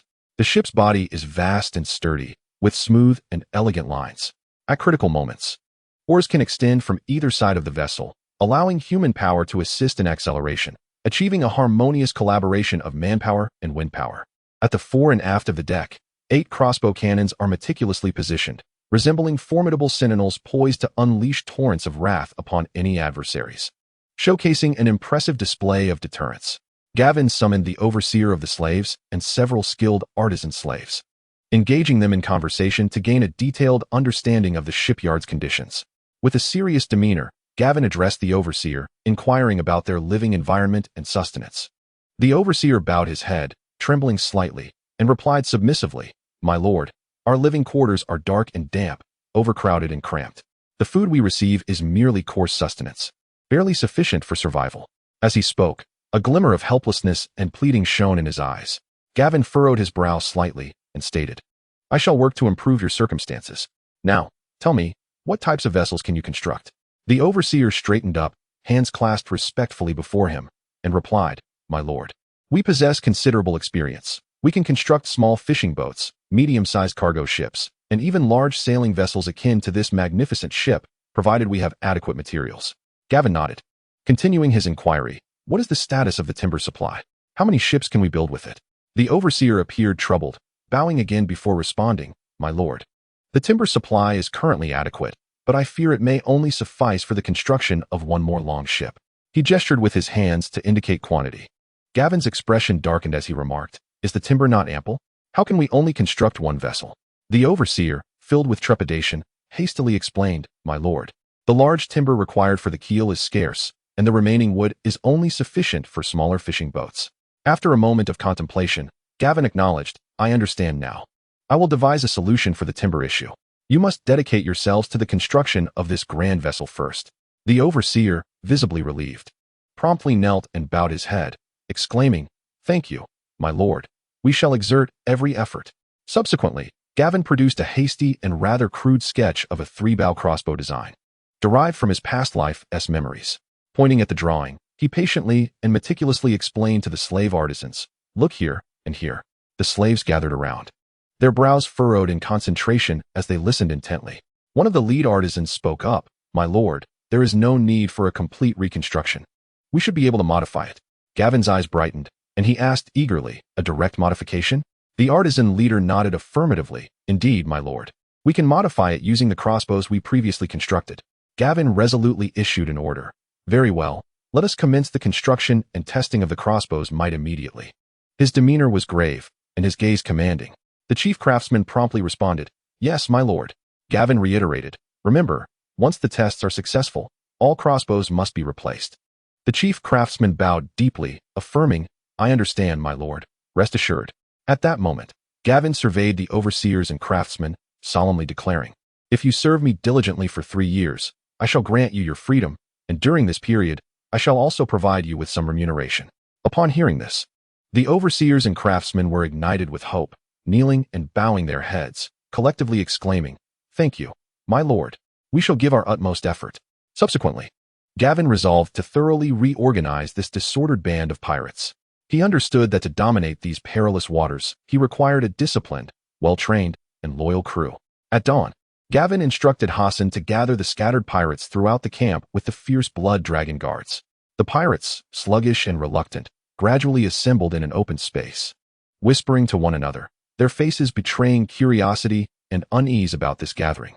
From a raised position, Gavin's keen gaze swept over the unruly throng like that of a hawk. He mused internally, "These ruffians are notoriously undisciplined. They must be made to comprehend the significance of rules through firm measures." Gavin declared in a commanding voice, "From this day forth, I shall establish the first rule. During assembly, without my command, no one is permitted to speak or whisper among themselves. Those who defy this shall face death." The pirates erupted in uproar upon hearing this, but Gavin's expression darkened as he bellowed, "Who dares to make noise? Step forward." The crowd fell utterly silent. Gavin then took no further action, allowing the pirates to stand in place while he sat in a chair, closing his eyes to rest. Eventually, a few discontented pirates could not restrain themselves and began to murmur complaints amongst each other. Gavin, ever vigilant, immediately detected their whispers and unhesitatingly commanded the blood dragon guards to seize them before the assembly. With a frigid stare, he addressed the culprits, saying, "I have granted you an opportunity, yet you failed to appreciate it." Before his words could fully settle, the blood dragon guards acted swiftly, and the whispering pirates met a swift demise, their blood splattering upon the faces of their fellow pirates. They gazed at Gavin in terror, their hearts filled with dread, utterly deterred from any thoughts of rebellion.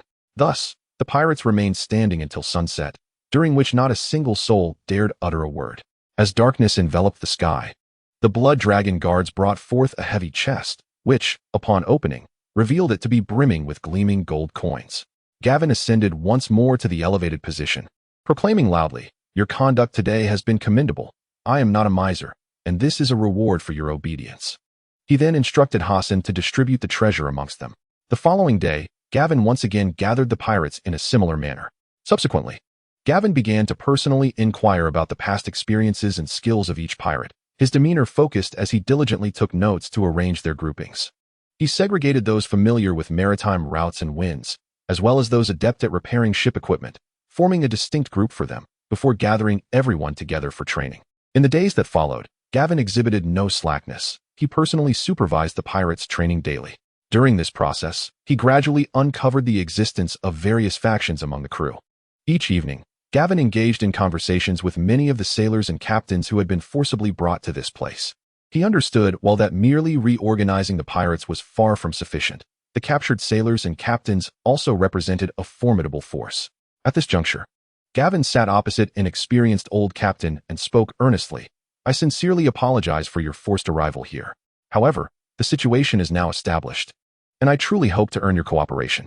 I am by no means as ruthless as Black Shark Earl, should you choose to serve me. I assure you that you and your crew will receive the respect and treatment you deserve." The old captain's gaze was complex, and after a moment of hesitation, he replied, "My lord, though I have been coerced into this predicament, I am aware of the current circumstances. But how can I trust you?" Gavin offered a slight smile and said, "Captain, time will prove everything. As long as you genuinely assist me, the future prosperity will undoubtedly include your share." Chapter 39. Rebellion. The old captain pondered for a long while before finally nodding in agreement, stating, "Very well, my lord, I am willing to give it a try." Thus, through a combination of both benevolence and coercion, Gavin gradually brought these sailors and captains under his control. He summoned several influential individuals from the island's indigenous population, promising that as long as they submitted to his rule, they would not be enslaved like Black Shark Earl had done. Some among them had already witnessed Gavin's almost miraculous methods, and all the natives ultimately yielded to him. Subsequently, he commanded the indigenous people to undertake extensive land reclamation on the island, clearing trees and cultivating the land towards the island's interior. In this manner, Gavin commenced a comprehensive transformation and reorganization of Shipwreck Bay. Through this period of restructuring the pirates, Gavin exhibited a display of iron-fisted authority. He employed exceedingly stringent standards to filter the crew, mercilessly eliminating all those deemed unfit. Those who were rebellious and difficult to discipline were forcibly integrated into a fearsome group known as the Blood Dragon Guard. At night, as the sea breeze howled, several pirate captains convened in a dilapidated wooden cabin. A burly captain, his face adorned with a thick beard, plopped down in a chair and exclaimed in frustration, "Gavin is excessively harsh. When we followed the old chief, life was so carefree. Unlike now, where we are bound by his constraints." Beside him, a one-eyed pirate echoed, "Exactly. This life is unbearable. We must devise a plan." Another tall and slender pirate added, "Why not seize a ship and flee? Let's south escape this cursed place." At that moment, a pirate with a scarred face furrowed his brow and remarked, "Gavin has tethered all the ships together with ropes, placing them far from the harbor. To seize them, we must first swim a considerable distance. Moreover, the harbor is heavily fortified, and those relentless monsters under Gavin's command patrol the port day and night, which is quite vexing." The pirate who first suggested fleeing sneered, "Humph, I have observed that there are only 8 monsters on the harbor side, unlike the 20 sailors we encountered before. If we concentrate our forces, we can surely slay them amidst the chaos. There are also 2 merchant vessels docked at the port. Let us first commandeer those ships, and then set sail towards the distant vessels. This way, we can abscond with the 3 most valuable sailing warships. With the speed of those warships, they will not be able to catch us." Upon hearing this, the crew's eyes brightened, and they began to discuss the details fervently. "We must organize our men properly and act under the cover of night. Indeed, we must be swift and discreet. Weapons must be prepared as a precaution." As they conspired, no one noticed a pirate in the corner, who had come with the captain, casting a fleeting glance, his expression shifting between uncertainty and resolve. He listened intently to their plans, secretly calculating his next move. The following day, Gavin was in discussions with the overseer of the slaves when Hassan hurriedly entered, accompanied by a visibly anxious pirate. The pirate quickly knelt and said, "My lord, I have urgent news to report." Gavin frowned slightly and replied, "Speak." The pirate, gasping for breath, said, "Some of the former captains are plotting to escape, They plan to seize the ships after nightfall tomorrow. Gavin's gaze sharpened as he asked, "Why are you willing to bring this news? Why did you not join them?" The pirate hastily explained, "My lord, I was captured and forced into piracy. I have never wished to lead this life." Gavin nodded and said, "Well, I shall reward your loyalty. Return to them and act as if nothing has occurred. Keep a close watch on them and report any news directly to Hassan. After all is said and done, I shall promote you to captain." The pirate, overwhelmed with gratitude, exclaimed, "Thank you, my lord, I will ensure it is done." That night, a group of pirates stealthily gathered. "Are we all prepared?" The burly captain whispered. "Almost ready. We have over 200 brothers who can commandeer the 3 sailing warships," replied the one-eyed captain. "Be swift and do not falter." The ragtag crew of pirates stealthily approached the harbor, soon realizing that only 8 blood dragon guards were on patrol, with no one else in sight. "On my command, charge." With a single order, the pirates surged forth, charging towards the guards. "Rush in, do not hesitate." In an instant, the cries of battle shattered the harbor's tranquility. However, the once formidable blood dragon guards crumbled under the onslaught. One pirate plunged his sword into the heart of a guard, only to discover that the foe was not the invulnerable monster he had anticipated, and the guard fell lifelessly to the ground. Having resolved the matter with the blood dragon guard's pirates, they hastily made their way to the docked port. Upon their arrival, they discovered that only a solitary merchant vessel remained in the harbor. Cursing their misfortune, they disregarded the situation and swiftly boarded the ship, setting sail with urgency. The commotion had undoubtedly captured the attention of the entire camp. Lights flared up, and countless figures surged towards the port. The pirates aboard the vessel frantically untied the moorings and raised the sails with all their might. Just as the flames were about to reach the harbor, the merchant ship slowly departed from the shore. However, as soon as the vessel had cast off, a dozen blood dragon guards erupted from the hold, unleashing a merciless slaughter upon the pirates, plunging the ship into chaos. One of the guards, with a swift stroke of his sword, severed the enigmatic pole.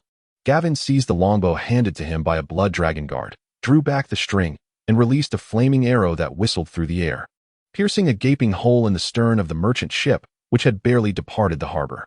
The ship began to take on water and tilted precariously. The pirates, with no other option, leapt into the water, desperately swimming towards distant vessels. Suddenly, figures emerged from those ships, raining arrows down upon the pirates struggling in the water. Left with no choice, many of the remaining pirates turned back towards the harbor. Upon reaching the shore, they were ruthlessly slaughtered by the vigilant blood dragon guards. Thus, the rebellion was decisively quelled. A month later, following a thorough selection process and the rebellion, the once numerous band of pirates had dwindled to fewer than 400. Gavin meticulously handpicked robust individuals from the captive sailors and local natives, who were willing to submit to authority, ultimately assembling a force of over 600 soldiers. One day, as Gavin sat in the hall listening to Hassan report on the affairs, a subordinate rushed in with urgent news. 2 pirate ships had navigated through the channel and entered Wreck Bay, preparing to dock. Chapter 40. The pirates outside Wreck Bay. Upon hearing the news, Gavin immediately set out, accompanied by the blood dragon guards. During this period, Gavin had strictly controlled access to Wreck Bay to prevent any information regarding its change of ownership from leaking out, hoping to deceive some of the original Black Shark Earl's men into becoming restless and venturing into the bay, where they would fall into Gavin's trap. As the 2 ships docked, Gavin's men swiftly took control. All crew members were disarmed and bound, subsequently escorted to the dungeon. The 2 captains were tied up like dumplings, their faces smeared with dirt, and brought before Gavin. Faced with Gavin's interrogation, the captains were engulfed in a tempest of emotions. They were acutely aware of their precarious situation and understood that resistance or concealment would lead to dire consequences. The captain on the left, with a flicker in his eyes, rapidly weighed the pros and cons in his mind. He recalled that his family awaited his return at home, his wife, children, and elderly relatives. To lose his life in a moment of obstinacy would leave them in dire straits. Furthermore, with the ownership of Shipwreck Bay having changed hands and the fate of Black Shark Earl uncertain, the situation had turned against him.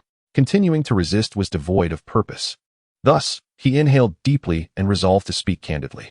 The captain on the right was equally filled with fear and helplessness. He reminisced about his days adrift at sea, having weathered countless storms and dangers, yet never had he felt such despair as he did now. He recognized that Gavin was no benevolent figure.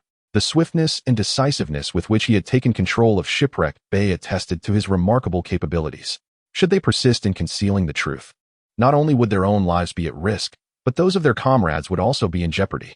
In those fleeting yet protracted seconds, a fierce internal struggle ensued between the two captains. Ultimately, fear, helplessness, and the instinct for survival triumphed. They exchanged glances, each discerning the same resolution in the other's eyes. The captain on the left was the first to lower his head, his voice trembling as he spoke. "My lord, we dare not withhold anything. We shall relay the truth of the external circumstances." The captain on the right quickly concurred. "Indeed, my lord. We implore you to spare our lives." Thereafter, as if a dam had broken, they poured forth every detail they knew, leaving nothing unshared. Through the testimonies of the two captains, Gavin gleaned the situation outside. In the previous conflict with the Dorans, both sides had suffered significant losses, resulting in the Dorans retreating to a defensive posture with their fleet considerably diminished. Most of the pirates still adhered to Black Shark Earl's prior commands, focusing on recuperation while remaining vigilant against the Sarn family's potential counterattack. However, due to the prolonged absence of new orders, they had only dispatched 2 ships to investigate. Currently, they controlled Bloodstone Island and 2 unnamed islets, yet Grey Gallows Island remained under the Sarn family's dominion and had not been seized. Nevertheless, Grey Gallows Island had lost its fleet and was incapable of launching further maritime endeavors. The entire trade route through the Stepped Isles had come under complete control. Gavin stroked his chin, lost in contemplation. The Dorans' retreat did not signify their surrender. They could retaliate at any moment. The Sarn family, firmly holding Grey Gallows Island, would not relinquish it easily. Once their fleet had rested, they would undoubtedly return to the Stepped Isles, and the prolonged disruption of trade routes would compel the Three-Daughter Kingdom to take action. Gavin's mind began to strategize the next course of action. He aimed to exploit the temporary vulnerabilities of all factions to thoroughly consolidate the pirates scattered outside, gradually amplifying his influence, establishing a firm foothold in these tumultuous waters, and forging his own hegemony.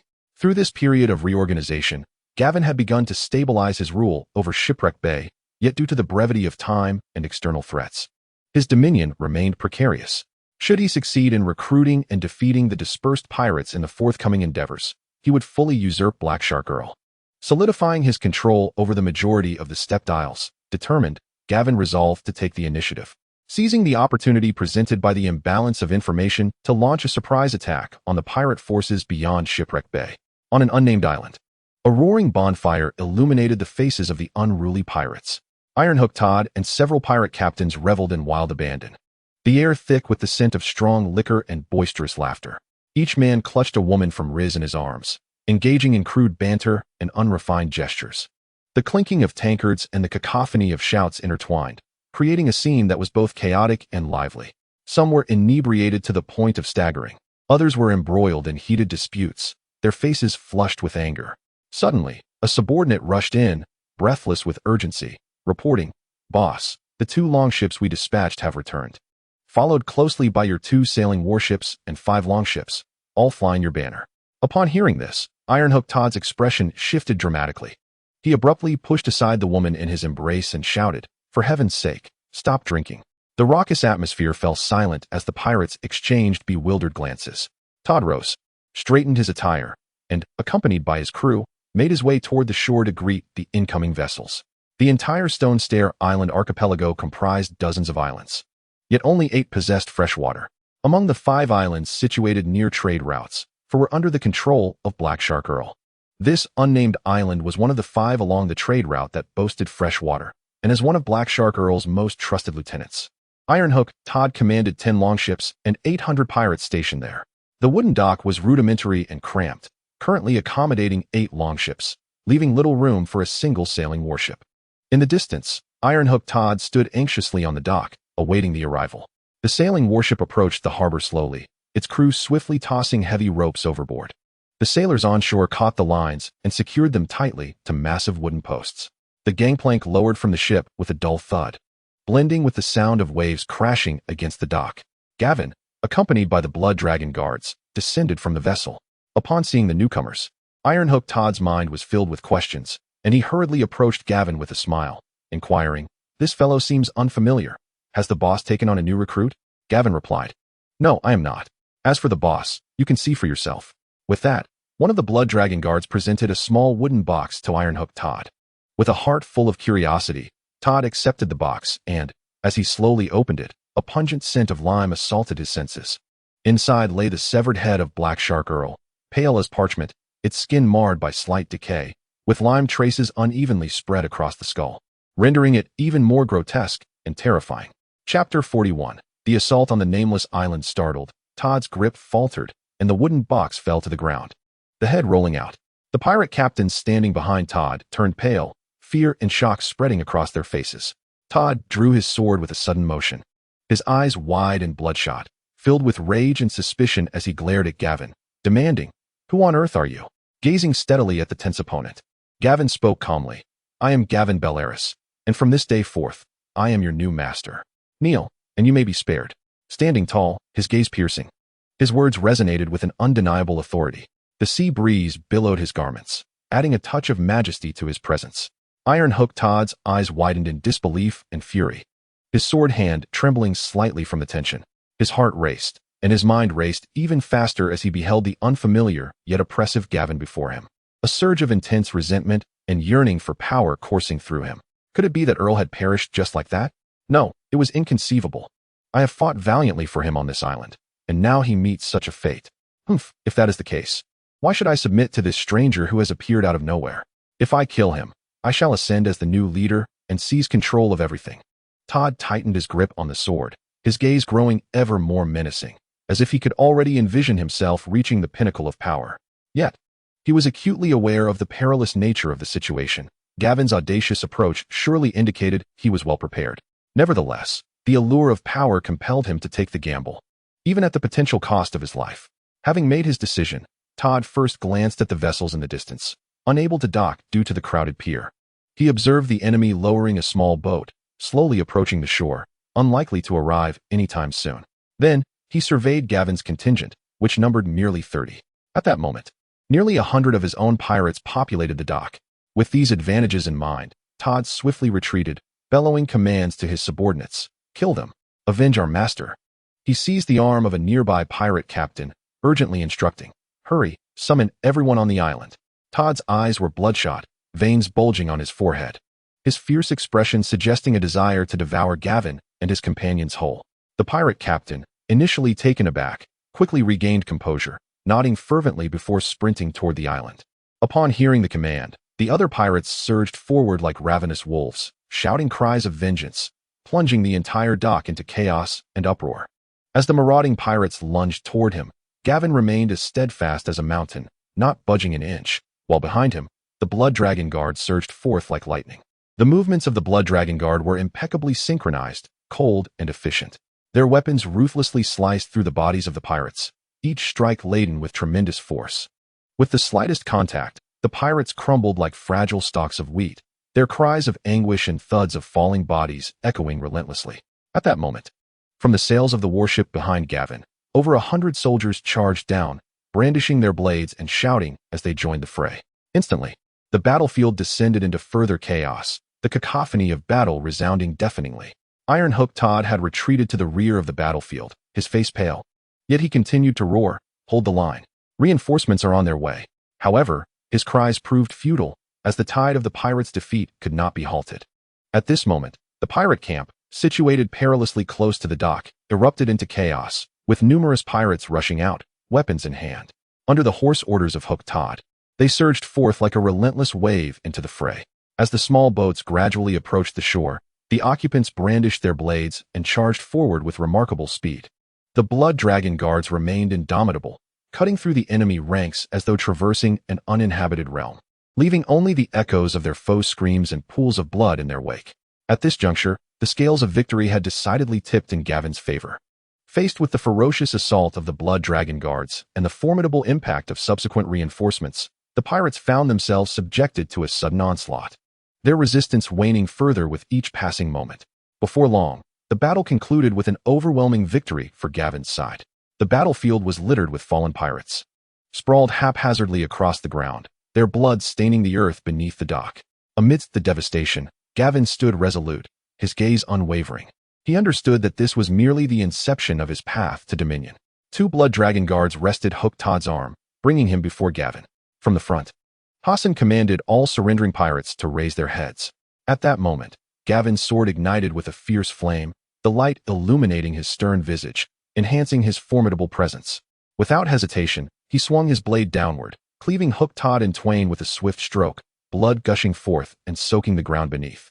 This sanguinary and brutal spectacle drew sharp intakes of breath from all present, a profound dread enveloping each pirate like an ominous cloud.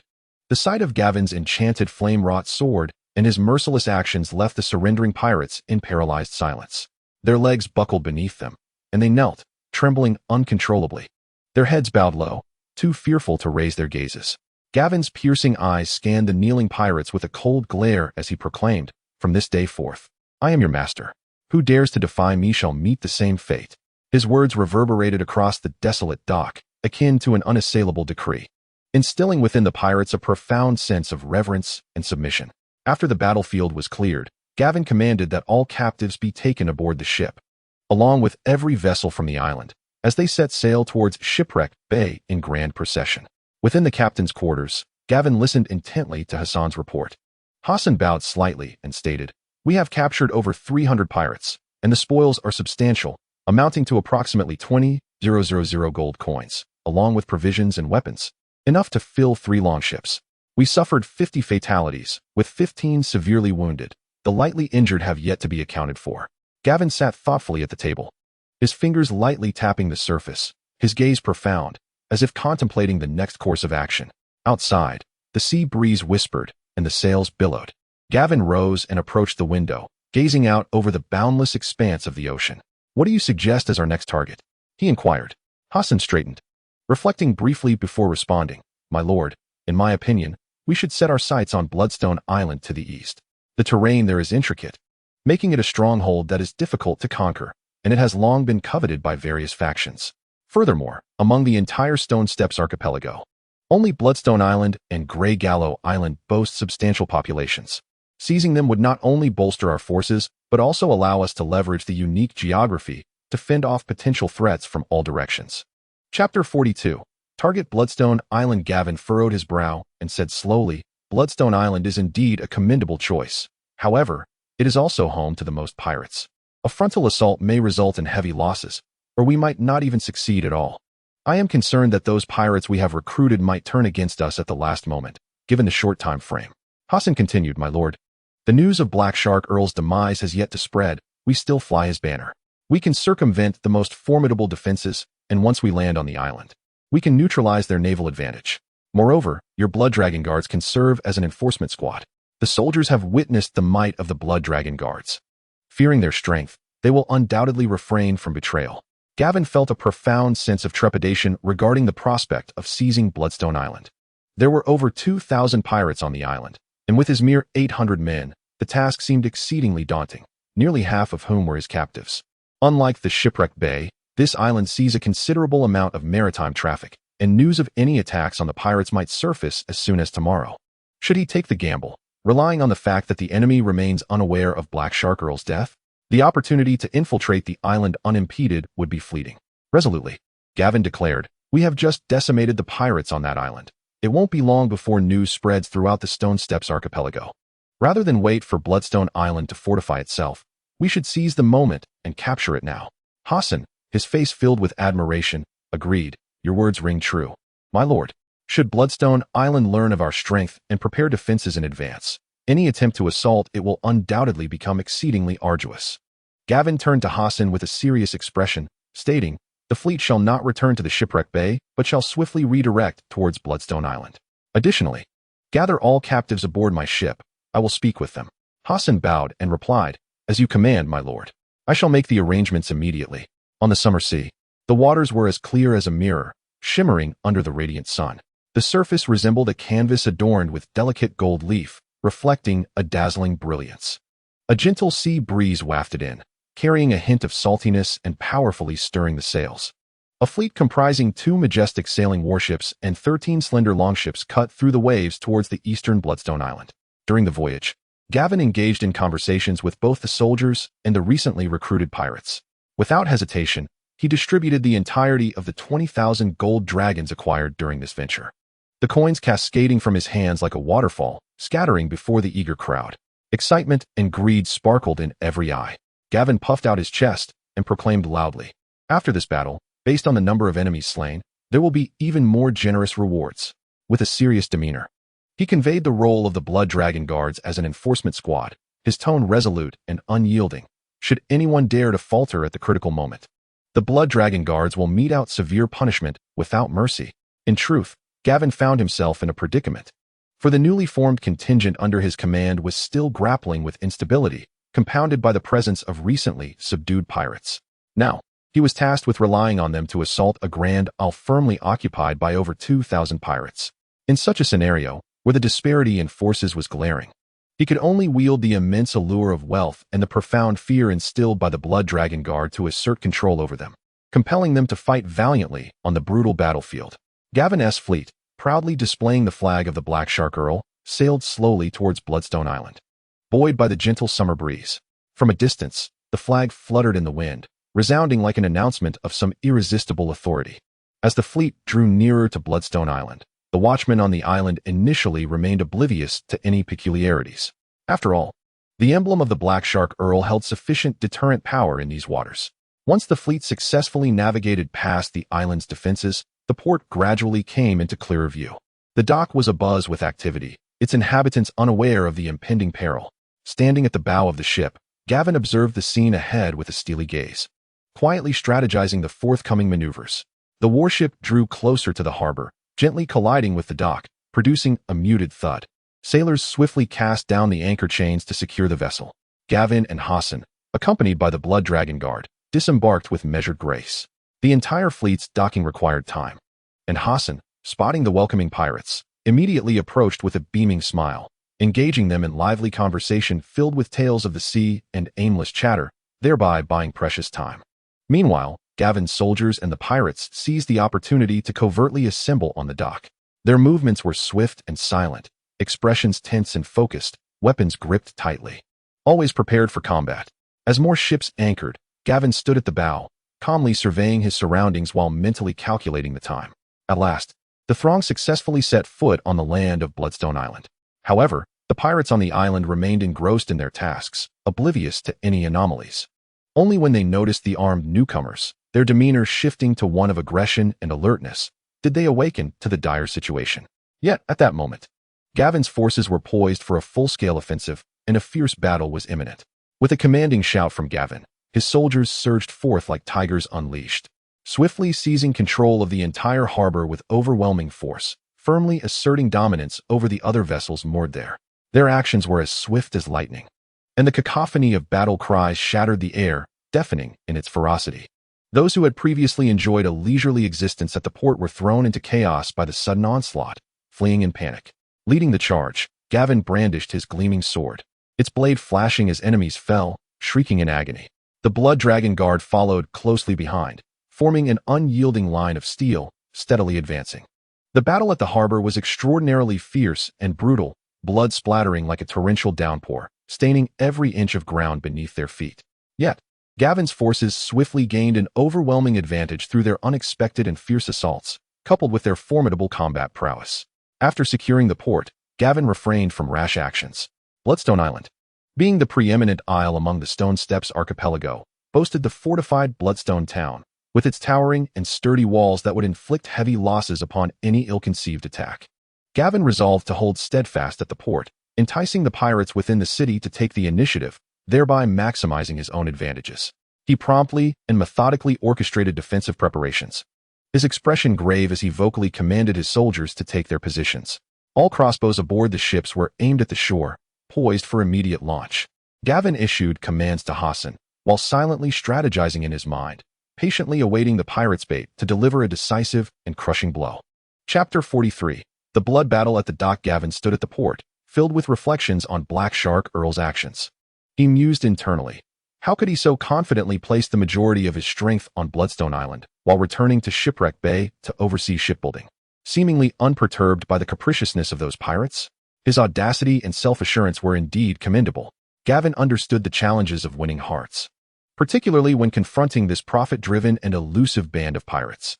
Yet Black Shark Earl appeared to possess a unique skill in commanding loyalty, ensuring his subordinates remained steadfast even in his absence, something Gavin doubted he could replicate.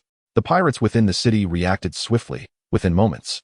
They mustered a force of no fewer than 2,000 men rushing toward the port. Upon realizing their numbers, Gavin was taken aback, never anticipating that the pirates would abandon the city en masse. Gradually, the realization dawned upon him. Controlling the port and vessels equated to seizing the pirates' Achilles heel, making this location imperative for their conquest. Initially, he had estimated that he would confront merely over 1,000 pirates, intending to deplete their forces in the first skirmish before launching a siege. However, with them emerging, he decided to consolidate his efforts in a singular decisive battle. Gavin swiftly adapted his tactics, instructing his soldiers to utilize the port's defenses and the crossbows aboard the ships, tightening their formation. As the pirate contingent drew near, Gavin gripped the hilt of his sword tightly, his gaze intense and his heartbeat quickening. Yet, he knew that maintaining composure at this moment was crucial for victory.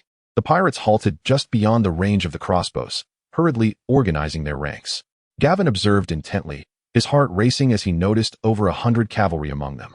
At that moment, a solitary rider galloped towards Gavin's formation, evidently a messenger dispatched by the opposing force. For the pirates, Black Shark Earl's banner and the sudden appearance of an army that had ambushed the port left them in a state of confusion, as if ensnared in a fog. A flicker of insight crossed Gavin's eyes as he contemplated the unfolding situation. Just then, a blood dragon guard surged forth from the formation to confront the messenger. As the envoy prepared to speak, the guard raised his sword high, swiftly bringing it down with lethal precision.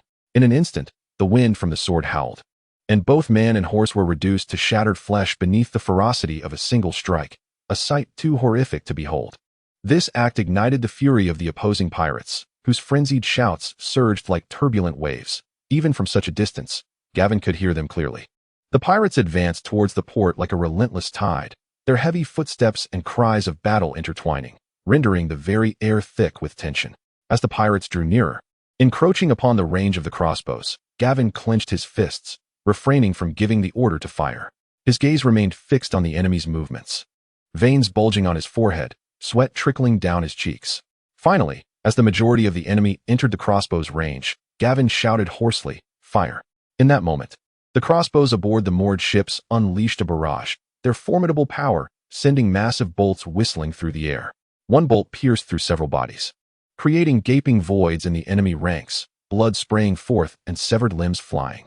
Some pirates, terrified by the gruesome scene, turned pale and weakened, yet a few became even more frenzied, eyes bloodshot, as they leapt from formation and charged recklessly toward Gavin. Despite the devastating assault from the crossbows, the pirates pressed forward. As they approached bow range, they unleashed a hail of arrows, resulting in many on both sides collapsing, groans of agony echoing. Simultaneously, the enemy cavalry charged straight for the right flank of Gavin's formation. With eyes aflame, Gavin roared, "Form up, hold the line.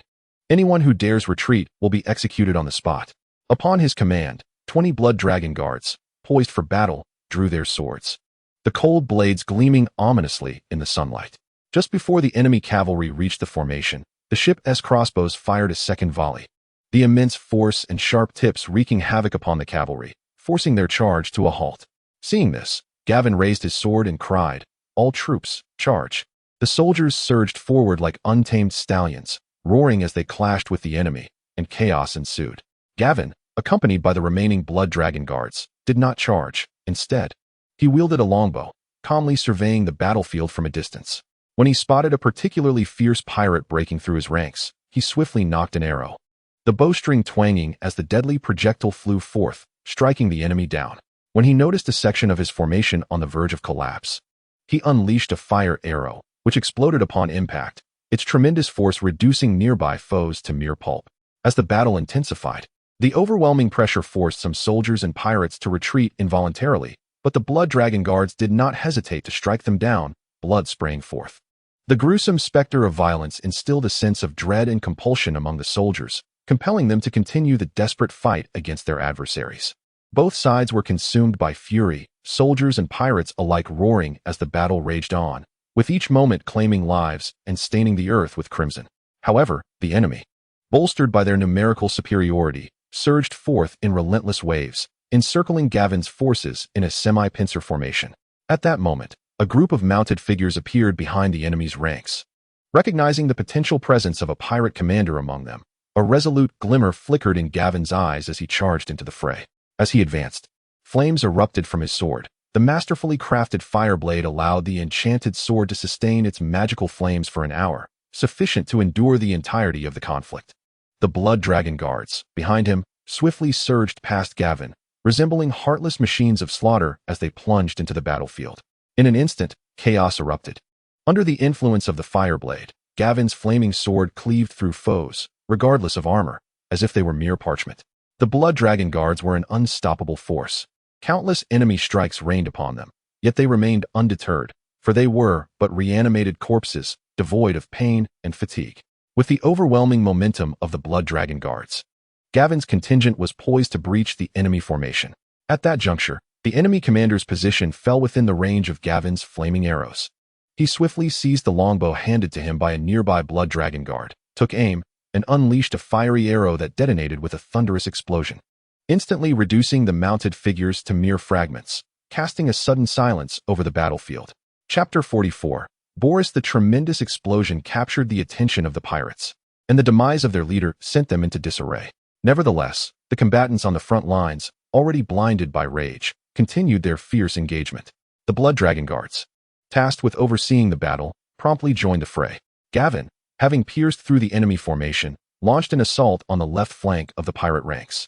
As the rear ranks were attacked and bolstered by the valor of the blood dragon guards and Gavin's miraculous flames, the already wavering morale of the pirates crumbled entirely.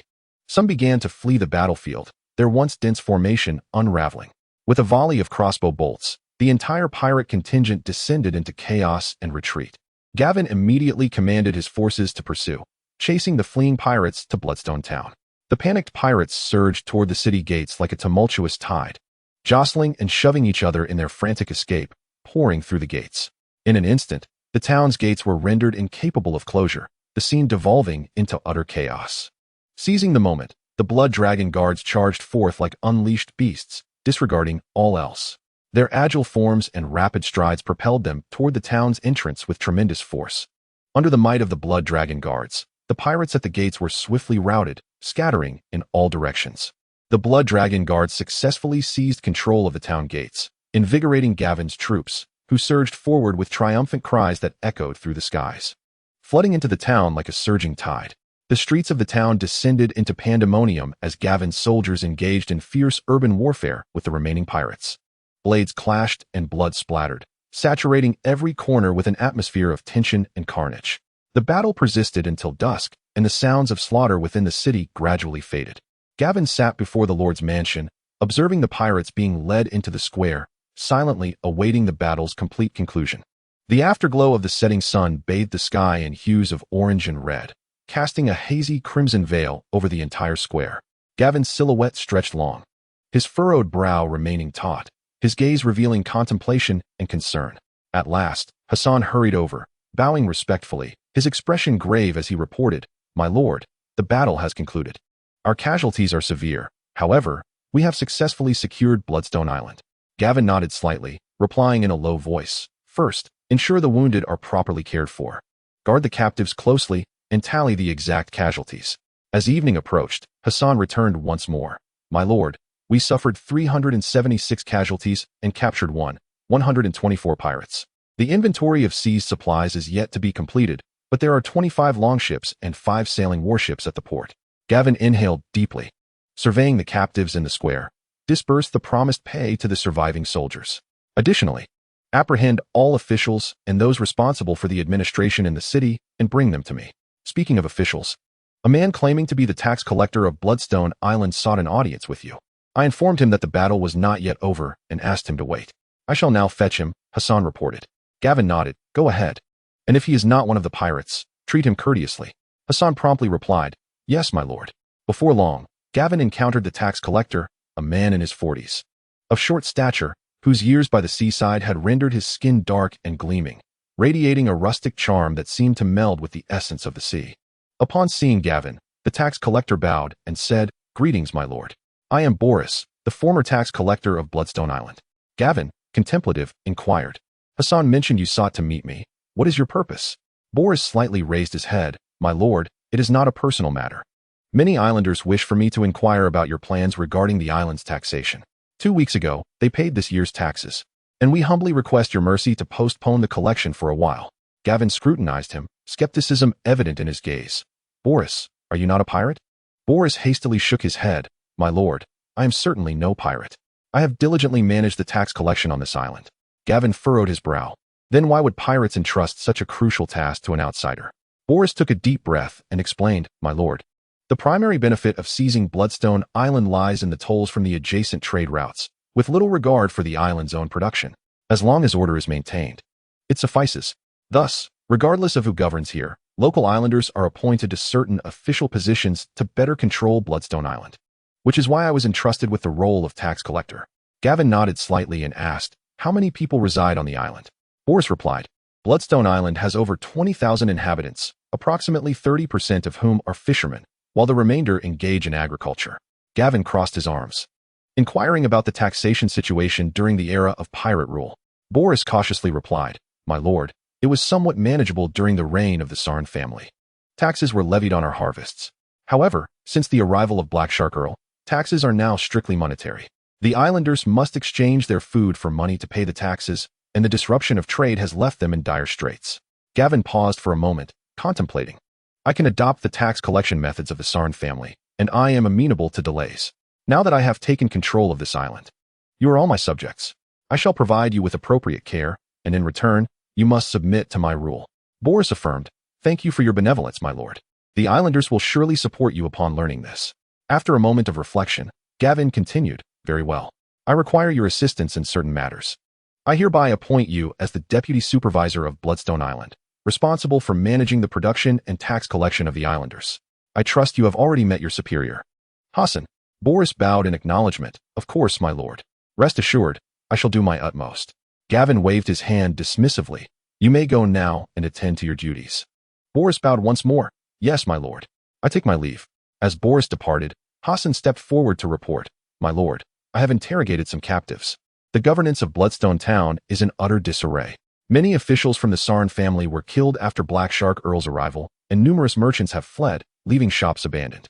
The port remains closed to external trade, and Blackshark Earl has appointed no officials, leaving only a few pirate overseers, many of whom perished in previous battles, while the remainder were captured.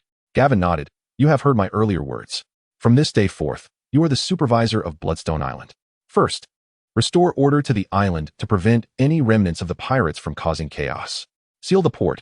No ship may depart. Take a few days to organize. Segregate the captured pirates, and execute all pirate captains and overseers. Gather the remaining pirates tomorrow. I shall personally oversee their incorporation. Once we have dealt with the last of the pirates, we may consider reopening trade. Hassan bowed deeply. Yes, my lord. I shall attend to it immediately. Chapter 45. The messenger Hassan. As nightfall descended quietly, the stars twinkled in the sky. Gavin gazed upon the unfamiliar yet blood-soaked town, understanding that this was merely the beginning of a long journey. The Staircase Archipelago consists of a series of islands located in the narrow sea, stretching from the eastern reaches of Dorne to the disputed lands. Bloodstone Island lies at the northernmost point of the archipelago, with Grey Gallows Island to the south. Bloodstone Island is the largest of the Staircase Archipelago and has historically been a focal point of contention among various factions. Countless wars erupted here, staining the land with the blood of warriors, thus bestowing it with the name Bloodstone.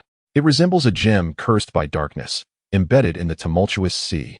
The island is characterized by rugged stones and towering cliffs that seem to scrape the clouds, as if crafted by ancient giants. The relentless waves crash against the rocky shores, sending forth white foam and producing a deafening roar. The overall atmosphere of Bloodstone Town is imbued with a raw, untamed essence.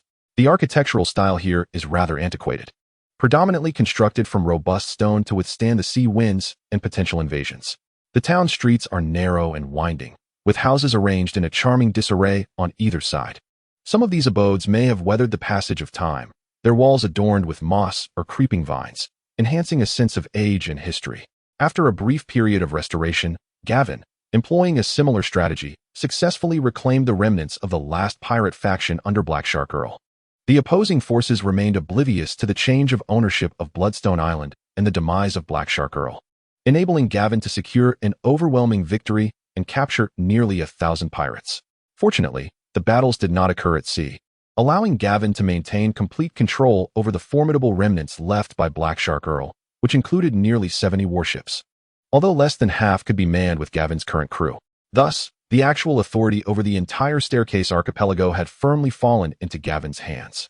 2 months later, Gavin, accompanied by a contingent of blood dragons, patrolled the streets of Bloodstone Town, witnessing its gradual resurgence into liveliness, which filled him with joy. He had originally intended to traverse the continent of Essos, seizing the opportunity amid the chaos among several city-states to acquire the blood dragons. If the blood dragons proved sufficiently powerful, he planned to explore the Dragon Lair of the Beleris family. But an unexpected turn of events led him to successfully seize the Staircase archipelago. Having fully established control over this maritime domain, Gavin summoned Boris and began to produce the previously withheld goods one by one, urging him to lead the islanders in expanding production. He also allocated substantial gold coins to construct roads on the island and cultivate more farmland, while disseminating the news of Black Shark Earl's demise. He proactively withdrew from areas of potential conflict with the Dornish, pledging not to assault passing merchant vessels and to combat nearby pirates. Subsequently, he acted decisively, dispatching envoys to both Dorne and the Three Daughters Kingdom, aiming to negotiate the restoration of trade routes and to levy tolls according to traditional agreements. At the same time, Gavin sent his trusted confidant, Hassan, with a letter to Highgarden, seeking to secure a legal basis for his claim over the Staircase archipelago. By the reckoning of time, the majority of the envoys Gavin dispatched should have reached their destinations by now. At this moment, the name Gavin Belaerys resonated across the coasts of the Straits, prominently captured the attention of various factions. Hassan stood beneath the castle of Highgarden, his weary figure casting a long shadow in the morning sunlight. Having journeyed through hardships and fatigue, he rushed day and night to reach this magnificent castle. His garments were dust-laden, his hair disheveled, and his face bore the marks of weariness, yet his eyes sparkled with unwavering resolve. After a long and arduous journey, Hassan finally arrived at his destination that morning. Eager to deliver the crucial letter into the hands of the castle's lord, he submitted the information and then waited quietly outside the castle, his heart tinged with apprehension. As Gavin had assured him, once the message was relayed, an audience would undoubtedly be granted. Indeed, scarcely an hour had passed when Hassan was respectfully ushered into Highgarden Castle by the attendants. He was led to a pavilion nestled within a garden ablaze with vibrant blossoms and shaded by verdant trees, where a gentle breeze wafted in, carrying with it delightful fragrances. The first sight to capture his attention was a noble young lady, clad in an exquisite gown adorned with intricate embroidery. Her beauty was striking. Her skin was as fair as snow, and her azure eyes resembled deep lakes, sparkling with curiosity and vivacity. Cascading down her shoulders, her long, chestnut hair shimmered under the sunlight, casting an enchanting glow. Next, Hassan's gaze fell upon a man in a wheelchair, whose demeanor was grave and whose expression bore a weight of contemplation. Dressed in finely crafted yet simply styled attire, he exuded an air of distinction. His fingers gripped the armrests of the wheelchair with a tension that rendered his knuckles pale, as if he were pondering something of great significance. Beside him sat an elderly gentleman, his head wrapped in a turban, his face a tapestry of wrinkles etched by the passage of time. Silver strands peeked from beneath the turban, and his gaze conveyed both wisdom and the burdens of experience. Though he remained silent, he emanated a sense of calm authority that commanded respect. Hassan first addressed the young lady with a respectful bow, stating, "You must be Miss Marguerite Tiller. I am here on behalf of my master, Lord Gavin Belaerys, to extend his greetings, and I bring a letter for you." He then handed the letter to an attendant, who promptly entered the pavilion to present it to Marguerite. Upon opening the letter, her expression shifted to one of astonishment, and she subsequently passed it to Lady Olenna, who leaned in eagerly to read, only to be playfully swatted by Olenna's hand for her impatience. Realizing her indiscretion, Valaras quietly retreated, awaiting Olenna's perusal before she returned the letter to him. Hassan observed the trio in silence as the letter was exchanged, his heart racing with anxiety. Stealing glances at their expressions in hopes of discerning any clues about his master's requests. The atmosphere in the pavilion was laden with tension, interrupted only by the occasional chirping of birds, and each moment of waiting felt interminable to Hassan. Just as Valaras was about to speak after reading the letter, Olenna silenced him with a mere glance. She turned her attention to Hassan and said gently, "You must be weary from your journey. Please take a moment to refresh yourself. We shall respond to you shortly." Though still anxious, Hassan bowed respectfully in acknowledgement, replying, "Thank you for your understanding, my lady." He then followed the attendant's lead, leaving the pavilion with a heart full of trepidation and unease. Chapter 46. The acquisition of the edict. As Hassan departed, Valaras could no longer contain his astonishment, exclaiming, I told you Gavin was a talent. We should have spared no effort to keep him at Highgarden. Olenna cast a sidelong glance at the exuberant Belaerys, choosing to ignore him, before turning her gaze to the still dumbfounded Marguerite. Gently stroking her hair, she remarked softly, "It appears my jewel of Highgarden possesses truly discerning eyes." At this moment, Marjorie regained her composure from the shock and turned to Olenna beside her, playfully embracing her arm and asking, "Grandmother, do you think we should agree?" Olenna smiled slightly in response, saying, "Agree? Why should we agree? My dear child, if merely signing a piece of paper can yield the assistance of a fleet and the tax revenue from a territory, there is no transaction in this world more advantageous than that." She continued, "However, this young man is quite cunning. It is evident he is reluctant to tie himself to the Tyrell family's chariot." At this juncture, Varys interjected, "Perhaps I should pay a visit to the Stepstones. I had a pleasant rapport with Gavin before. Perhaps I could persuade him to fully submit to the Highgarden." Upon hearing Varys' suggestion, Lady Olenna clasped her hands atop her head, exclaiming with resignation, "Oh, my overly sentimental grandson, do you know how many ships the Redwine fleet possesses? Fewer than 50. The entire royal fleet comprises only 110 vessels, while that young man commands a full 70. This indicates that even without this piece of paper, he still controls the Stepstones. He seeks this document merely to shield himself from potential legal troubles." After stating this, Olenna dismissed Varys and gently brushed Marjorie's forehead, saying, "At the very least, since you have conferred upon him this title, let us comply with his request. Your father is absent, so in his name, you shall issue the order as he desires." Though her heart was laden with trepidation and concern, it was evident that this had little to do with Hassan's appetite. He was already ravenous and indulged heartily in the food before him.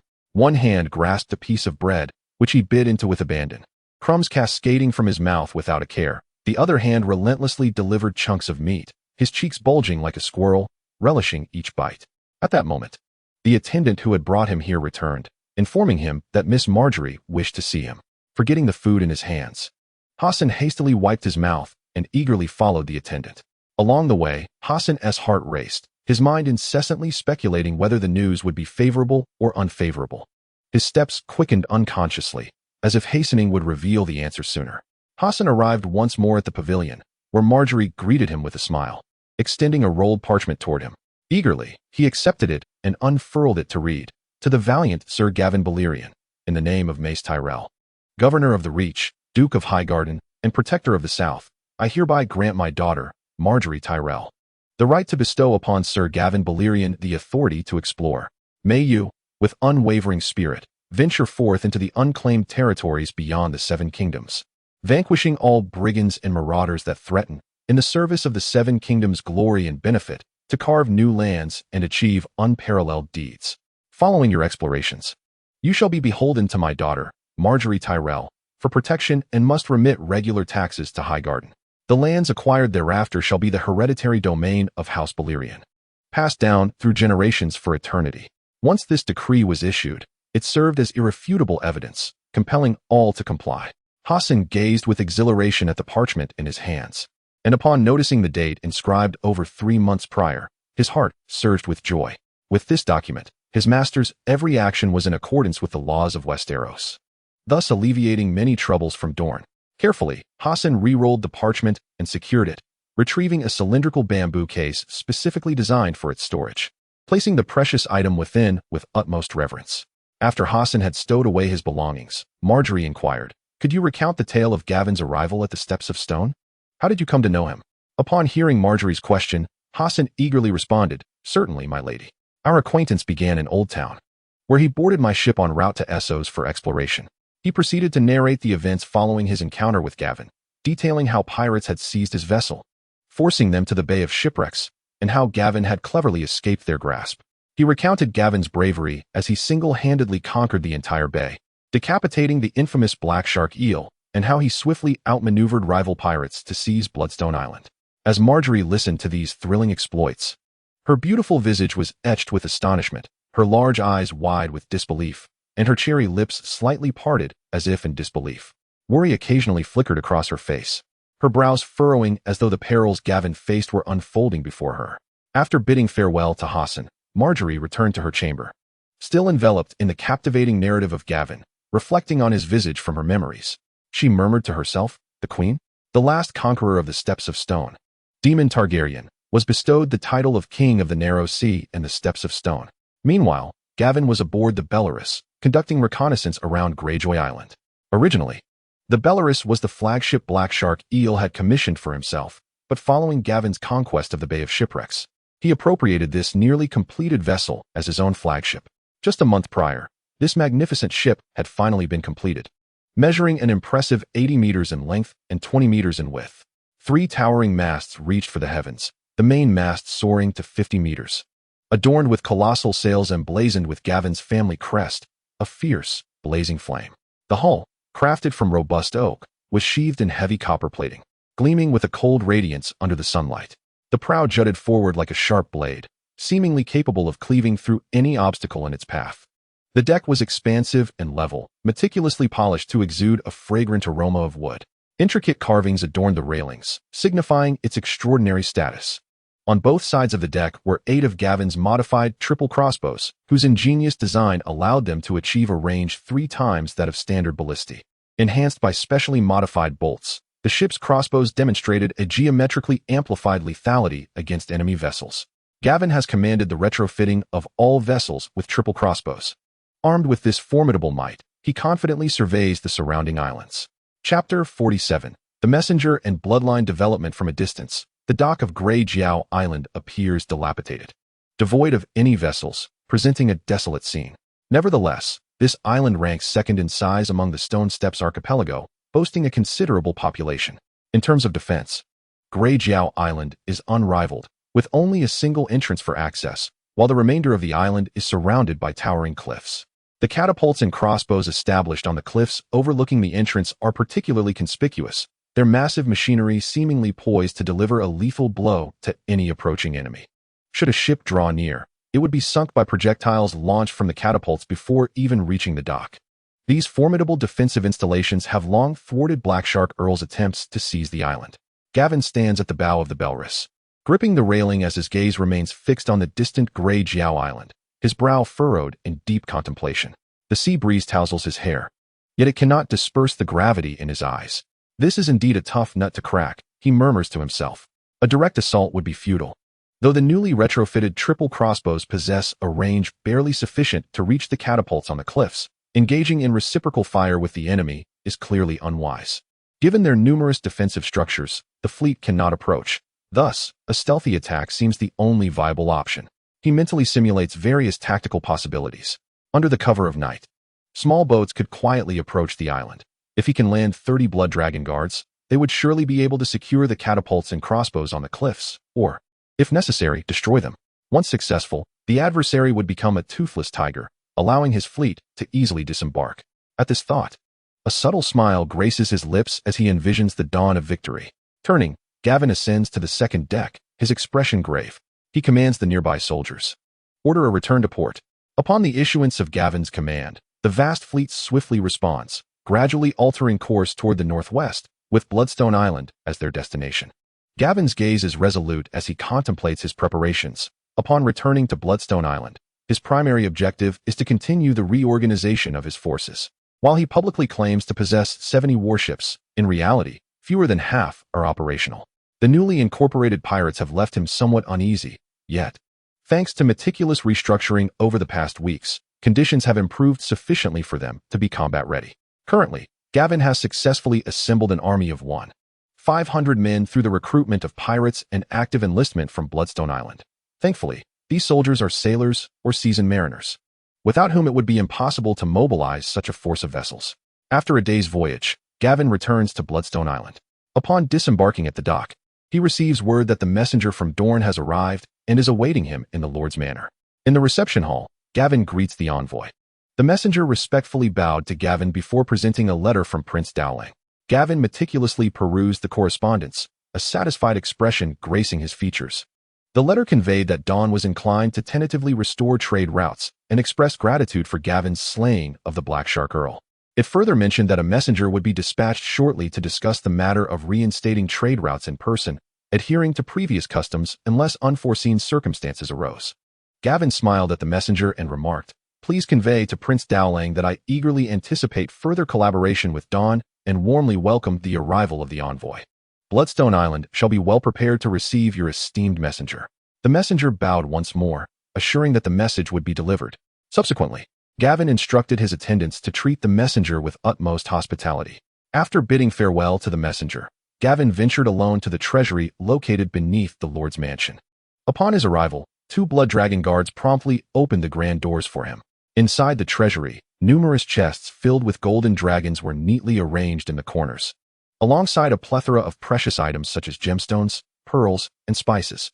Gavin had previously calculated that, including prior spoils and his own possessions, Bloodstone Island currently held a staggering 300,000 golden dragons, not accounting for the jewelry and artifacts set aside. However, Gavin paid little attention to these treasures and instead proceeded deeper into the vault. There, a colossal and intact dragon skeleton was meticulously displayed, accompanied by 3 chests containing assorted dragon bone artifacts. Some had been discovered after Gavin seized Bloodstone Island, while the remainder had been acquired through trading vessels in recent times. Observing the dragon bones, Gavin still felt it insufficient. Acquiring dragon bones was a formidable challenge. Though a considerable quantity was present, only a small portion retained magical essence, the rest having been depleted by Gavin's absorption. The remaining bones would yield merely 2 points of energy at best. As for weapons forged from Valyrian steel, none had yet come into his possession. He pondered that in due course, as he safeguarded such a significant trade route, he would eventually accumulate them. Seated upon a nearby throne, Gavin placed his hand upon the dragon bone and began to absorb its essence. He opened his status panel. Host, Gavin Belaerys, age, 15, bloodline, Bloodfire Dragonkin, development 33, the bloodline of the Dragon King of Valyria, capable of dragon mastery and fire manipulation, in early awakening. Dominion, 3,333. Your subordinates can be enhanced through the panel. 32 junior blood dragon guards, blood puppets crafted from the Dragonkin bloodline, capable of 2 advancements, 1 intermediate blood dragon guard, a blood puppet that has advanced once and can advance again. Skills, fire manipulation, master, swordsmanship, master, flameblade, master, archery, master, pike. Proficient energy points, 24, automatically absorbed from the ambient magical energy, or can be actively drawn. Gazing at the impressive 24 energy points displayed on the panel, Gavin felt a surge of excitement within him. However, he remained indecisive about whether to invest in enhancing his bloodline development or bolstering the strength of his blood dragon guards. At present, the strength of the blood dragon guard is sufficient, and the enhancement of bloodline development can augment both the number of dominions and physical prowess. Considering the upcoming expedition to the Dragon's Lair in Beleris, Gavin resolved to prioritize the development of his bloodline. Intending to bolster the strength of the blood dragon guard only once he had accumulated ample energy points. Subsequently, Gavin allocated all his energy points to bloodline development. As the enhancement progressed, he felt his physical condition becoming increasingly formidable, and his control over flames grew remarkably adept. Upon elevating his bloodline development to 51, he discerned a notable change. Beyond the threshold of 50, it required 2 points to achieve a single advancement.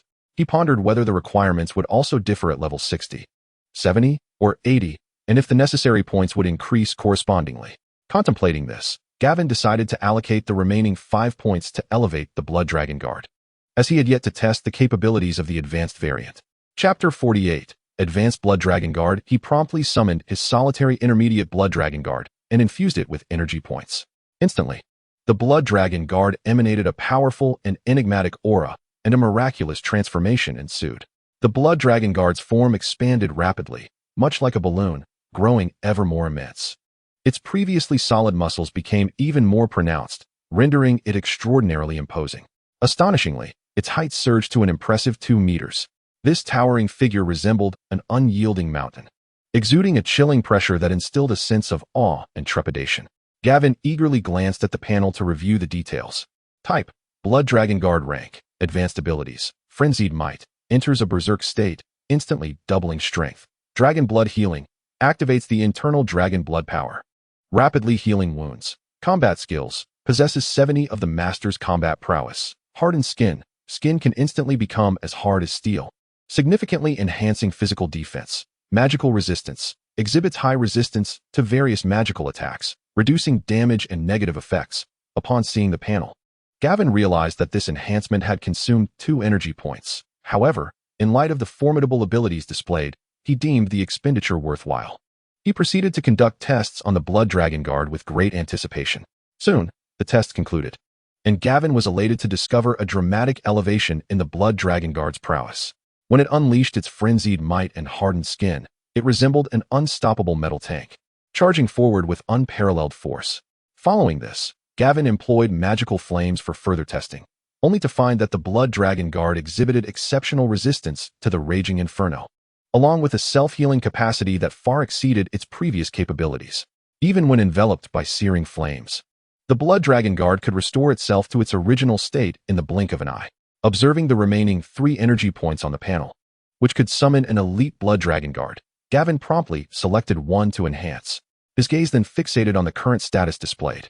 Host, Gavin Belaerys, age, 15, bloodline, Bloodfire Dragonborn, development 51. The bloodline of the Dragon King of Valyria, adept in dragon mastery and fire manipulation, has undergone initial awakening.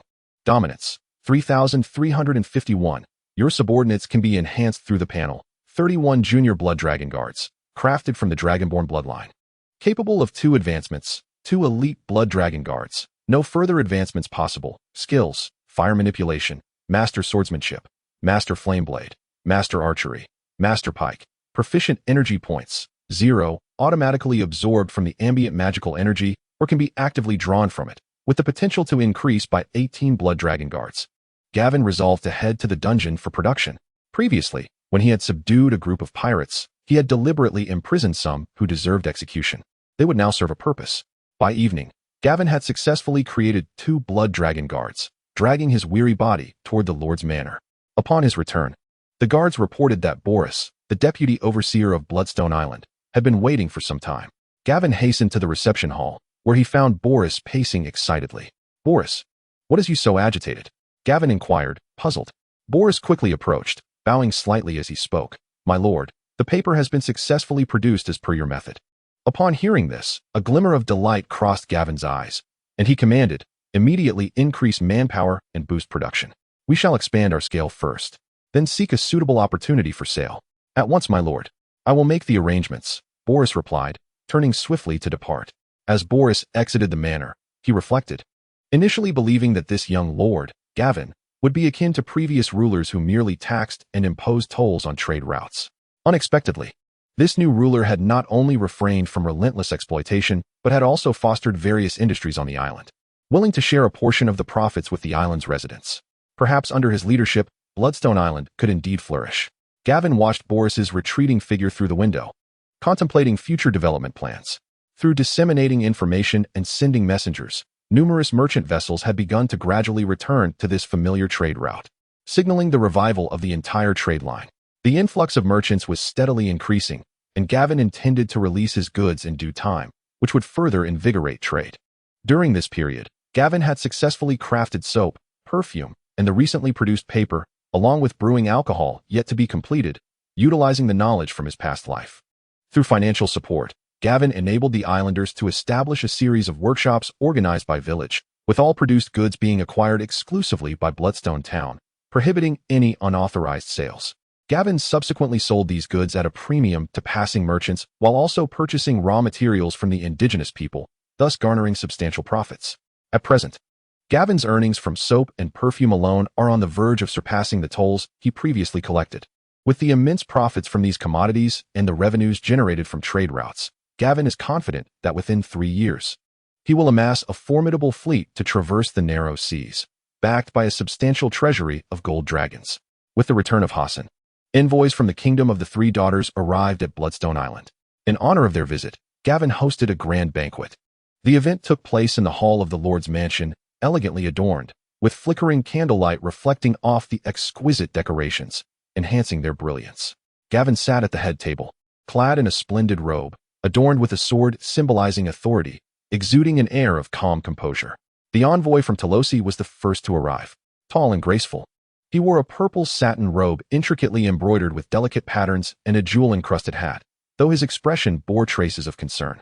With a friendly demeanor and a smile, he inclined slightly to Gavin and said, "Esteemed Sir Gavin, it is a privilege for our sovereign to receive your invitation. May we engage in fruitful discussions to stabilize the trade routes?" Gavin nodded slightly, replying, "Your presence is most welcome. I find our visions align closely with those of your sovereign, and I hope we can reach a consensus." The envoys from Lys and Mill arrived together. The envoy from Lys was lean, his eyes gleaming with cunning intelligence, dressed in a black leather robe with a sharp dagger at his waist.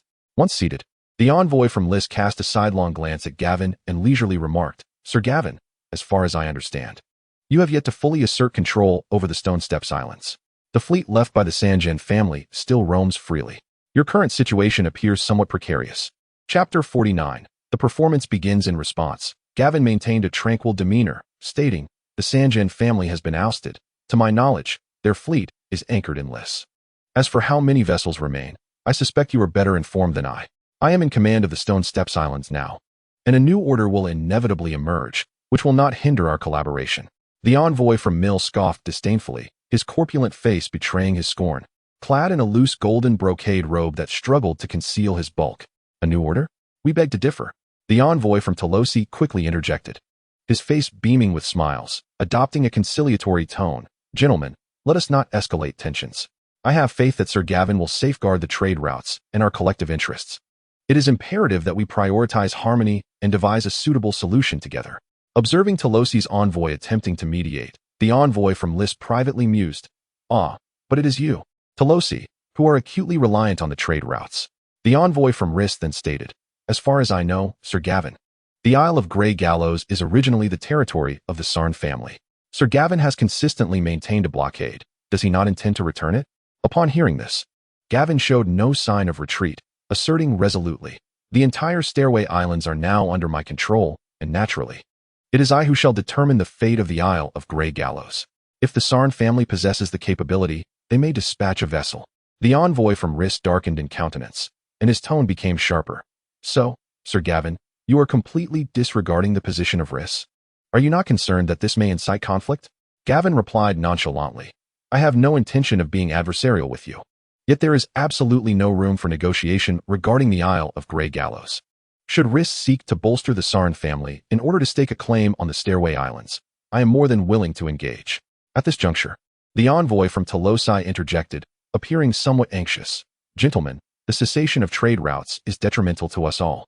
It would be prudent to set aside our differences and jointly reap the benefits from the trade routes. Should trade be obstructed, it is not only we who will incur losses." The envoy from Mill retorted sarcastically, "Trade routes? Without our support, can those routes remain stable? Sir Gavin, you must contemplate this carefully." Gavin responded gravely, "I am willing to adhere to the profit-sharing agreement previously discussed with the Sarn family. For any merchant vessels bearing the flags of Mill, Rys, or Tolosi, I shall only collect half of the toll.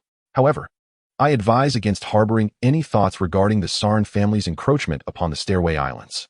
The envoy from Tolosi quickly concurred. "What Lord Gavin states is entirely accurate. They are merely a band of pirates. Why should we concern ourselves with them?" Yet the envoy from Rys remained unmoved, coldly asserting, "We have no intention of claiming the Stairway Islands. However, what the Sarn family chooses to do is beyond our control." Gavin calmly replied, "In that case, I look forward to the war with the Sarn family." As the banquet ended on an unhappy note, Gavin immediately commanded Hassan to prepare the fleet for an assault on the Isle of Grey Gallows in 2 days.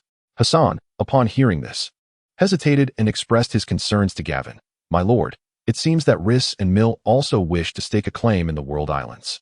Will they not deploy their navy?" Gavin poured himself a glass of wine and replied coolly, "Not just those two, but Tolosi as well. The Three Daughters Kingdom has always sought control over the Stairway Islands, and this certainly presents an opportunity for them. However, they remain unaware of whether I stand behind the Iron Throne, fearing that personal involvement might escalate the scale of the conflict. What can be done at this juncture is merely to support the Sarn family with ships and funds. While these 3 envoys have yet to depart, we shall seize the Isle of Grey Gallows in advance, thus extinguishing their ambitions." Furrowing his brow, Hassan remarked, "My lord, might our actions provoke them utterly? Should they recklessly engage us in battle?" Gavin took a sip of his wine and remarked, "Their unity is not as steadfast as it appears. Tolosi may not fully support Rys and Mill. He is too influenced by trade routes. We must exploit this vulnerability. If we act swiftly to seize Greycross Island, even if they are enraged, they will have to weigh the cost of reclaiming it." Hassan inhaled deeply. "Understood, my lord. I shall prepare immediately."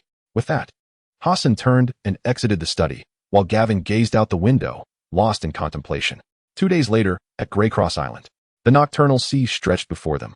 resembling a vast expanse of black satin, smooth and serene, with stars scattered across the heavens, reflecting in the shimmering waters like brilliant gems sinking into an endless abyss. A gentle sea breeze caressed the air, tinged with a hint of salt. 5 small boats glided silently over this tranquil surface, gradually approaching Grey Cross Island, carrying Gavin and his blood dragon guards. As the boats neared the island, Gavin lifted his gaze to behold a cliff towering over 10 meters high. A nimble blood dragon guard swiftly began to scale the cliff, his movements light and rapid, soon reaching the summit. He then tossed down a rope, allowing the remaining guards and Gavin to ascend. Once they stealthily landed upon the island, they inspected their gear and advanced swiftly towards the high cliff where the trebuchet was situated, their approach marked by an eerie silence, broken only by the soft sound of their footsteps. Finally, at the break of dawn, they reached their destination. A few sentries were dozing off, and Gavin, like a wraith, crept closer, the dagger in his hand glinting coldly in the moonlight as he swiftly dispatched one guard. The blood dragon guards followed suit, efficiently eliminating the remaining sentinels. As the sky began to brighten, everyone readied themselves. Gavin signaled to one blood dragon guard, who ignited a torch, waving it in circles over the sea. Meanwhile, aboard the Beleris, the envoys from the Three Daughters' kingdom gathered on the deck, their expressions grim and filled with complaints. Rys's envoy furrowed his brow impatiently, exclaiming, "What is the meaning of this? Sir Gavin summons us at this hour for a performance? Is he deliberately toying with us?" Mill's envoy chimed in, "Indeed. This sea breeze is biting. Do we have to endure it all night?" Though less agitated, Telosai's envoy also displayed confusion. Hassan, maintaining a courteous demeanor, smiled and said, "Gentlemen, please remain calm and patient. I assure you, results will soon be forthcoming." The envoys continued to murmur their grievances. Suddenly, a flickering signal fire appeared on the distant Grey Cross Island. Hassan's eyes brightened, and he respectfully announced, "Esteemed envoys, the performance is about to begin." Upon receiving the signal, the fleet promptly steered towards Grey Cross Island. As they approached, alarm bells rang out. It was then that the guards on Grey Cross Island realized the cliff's warning bell had not sounded. They dispatched individuals to investigate, only to be effortlessly dealt with by Gavin and his team. Chapter 50. The finale. As the dispatched scouts remained unresponsive for an extended period, the vigilant guards swiftly organized a contingent of over 500 men, charging towards the precipice. The cacophony of battle cries shattered the tranquility of dawn. More than 300 guards surged from both sides of the cliff, their shouts resonating thunderously, disrupting the final moments of serenity before daybreak. The blood dragon guards stood resolute, akin to unyielding fortresses awaiting the enemy's advance. In the instant of close combat, the ferocity of the battle escalated dramatically. Blood splattered, and anguished screams filled the air. One blood dragon guard raised his sword high, swinging it with tremendous force. The blade sliced through a guard's body, cleaving him in two, as blood gushed forth. An innards spilled onto the ground. Another blood dragon guard deftly sidestepped an enemy's thrusting spear, countering with a swift stroke that severed the opponent's arm, which flew through the air accompanied by the guard's piercing wails. Yet another blood dragon guard plunged into the fray, his swordsmanship strikingly fierce, each thrust imbued with formidable might. He lunged forward, his sword piercing a guard's chest. Then with a powerful flick, he hurled the lifeless body skyward. Before the nearby guards could react, the blood dragon guard swept his sword horizontally, and a head flew from its shoulders, blood gushing forth like a fountain. The attacking guards, undeterred by the carnage, surged forward relentlessly, their eyes clouded with fury. They came like an unyielding tide, pressing on without a hint of retreat, even in the face of the blood dragon guard's might. Amidst the tumultuous battle, the previously mentioned blood dragon guard, overwhelmed by the fervent onslaught of several guards, ultimately succumbed to the sheer numbers. His body became a canvas of wounds, and as his magical energy waned, he fell victim to an enemy's blade, his head severed, followed by the fall of several more blood dragon guards. From a distance, Gavin observed the unfolding chaos, unleashing fiery arrows upon the enemy while lamenting the loss of his blood dragon guards, who had been slain despite their resilience. It seemed that their immortality did not render them invincible. At this juncture, the guards had suffered significant casualties, and under Gavin's relentless fire and the tempestuous assault of the blood dragon guards, the remaining guards began to falter. They gazed in terror at the bloody scene before them, powerless to withstand the ferocity of their foes. Simultaneously, the unscathed fleet successfully arrived at the harbor, docking as countless soldiers leaped from their vessels, converging at the pier. Distant ships lowered their smaller crafts, ferrying soldiers towards the island. As the numbers on the pier swelled, the defenders atop the cliff finally crumbled. Seizing the opportunity, Gavin commanded the Blood Dragon guards to pursue. The cliff brimmed with a pungent stench of blood, strewn with dismembered limbs and bloodied weapons. As crimson rivulets trickled through the rocky crevices. Standing amidst this battlefield, Gavin gazed upon the rising sun in the distance, a victorious smile gracing his face. In the heart of the city, the remnants of the Sarn family gathered, their faces etched with despair as they gazed at the army poised outside the walls. Acutely aware that resistance was futile, ultimately, the leading family member, Salato Sarn, released a heavy sigh, his voice laden with reluctance and resignation. Send a messenger to inform them that I am willing to surrender the city, provided they guarantee the safety of my family members. Before long, Gavin encountered the messenger bearing a white flag. Upon understanding the intent of the envoy, he acquiesced to the request. The heavy city gates creaked open, and Gavin's troops marched in unison, their footsteps echoing through the silent streets, heralding the transfer of dominion over the island. Gavin made a brief circuit of the city, instructing his soldiers to guard the captives and secure critical locations, awaiting inventory. He then escorted all members of the Sarn family toward the docked vessel, the Beleris. When Gavin returned to the Beleris, his stride was steady and resolute, his eyes glimmering with the pride of a victor. The three envoys from the Daughter's Kingdom stood nearby, their expressions a complex tapestry of shock, anger, and palpable fear as they observed Gavin's ascent aboard the ship. A subtle smile played on Gavin's lips as he approached the three emissaries and gestured for the envoy from Rhys to look behind him. Before them, soldiers ushered forward a group of around 10 individuals, including women and children, with Salato Sarn at the forefront. Gavin's gaze swept over the captives as he addressed the envoy from Rhys. These are the members of the Sarn family. I have heard that their fleet is currently visiting Rhys. I would appreciate it if you could convey a message upon your return. Their family is presently in the company of guests on Bloodstone Island. They need not worry. Upon hearing this, the envoy's eyes widened in shock, his teeth clenched audibly, and his jaw quivered with indignation. He glared at Gavin, forcing out a few words through gritted teeth. Thank you for your kindness, Sir Gavin. I will inform our governor of the situation here. Gavin, unfazed, chuckled lightly. Then I shall trouble you, believing the governor will grasp the implications of this matter. With that, he turned away, dismissing the envoy from his thoughts. At that moment, the sea breeze tousled everyone's hair, yet it could not disperse the tense and oppressive atmosphere. Salato Sarn's face was a mask of despair, while the women and children wept softly, and the soldiers behind Gavin stood grimly, prepared for any eventuality. In the subterranean treasury, Gavin sat upon the throne, his fingers gliding over the dragon bones, absorbing magical energy as he watched Hassan direct the soldiers in methodical organization of the spoils within the vault. His thoughts drifted to the recently captured Salato Sarn. If memory served him correctly, this individual was the very pirate leader employed by Stannis in the forthcoming War of the Five Kings. Unwittingly, he had altered the future in some way. He pondered who Stannis might enlist next. Could it possibly be him? The thought brought a chuckle to Gavin's lips. At this moment, Hassan approached Gavin with swift steps, bowing respectfully before commencing his report on the spoils of the recent battle. My lord, we have reaped considerable rewards. Our soldiers sustained no casualties, and we have secured an abundance of food supplies, along with various rare jewels and spices. However, the amount of gold dragons is rather meager, totaling perhaps less than 30,000. Upon hearing this, Gavin sighed softly. It is likely that prior to the conflict, the Sarn family distributed their funds among the soldiers, providing them with means to secure accommodation in Bloodstone Town. They must not be mistreated, yet they should be closely monitored. No one is permitted to leave Bloodstone Town without my explicit orders. Hassan bowed deeply. Yes, my lord, I shall make the necessary arrangements upon my return. Chapter 51. A visit from Littlefinger. As news of Gavin's complete conquest of the Stepstone Islands spread, merchant ships began to frequent the waters with increasing regularity.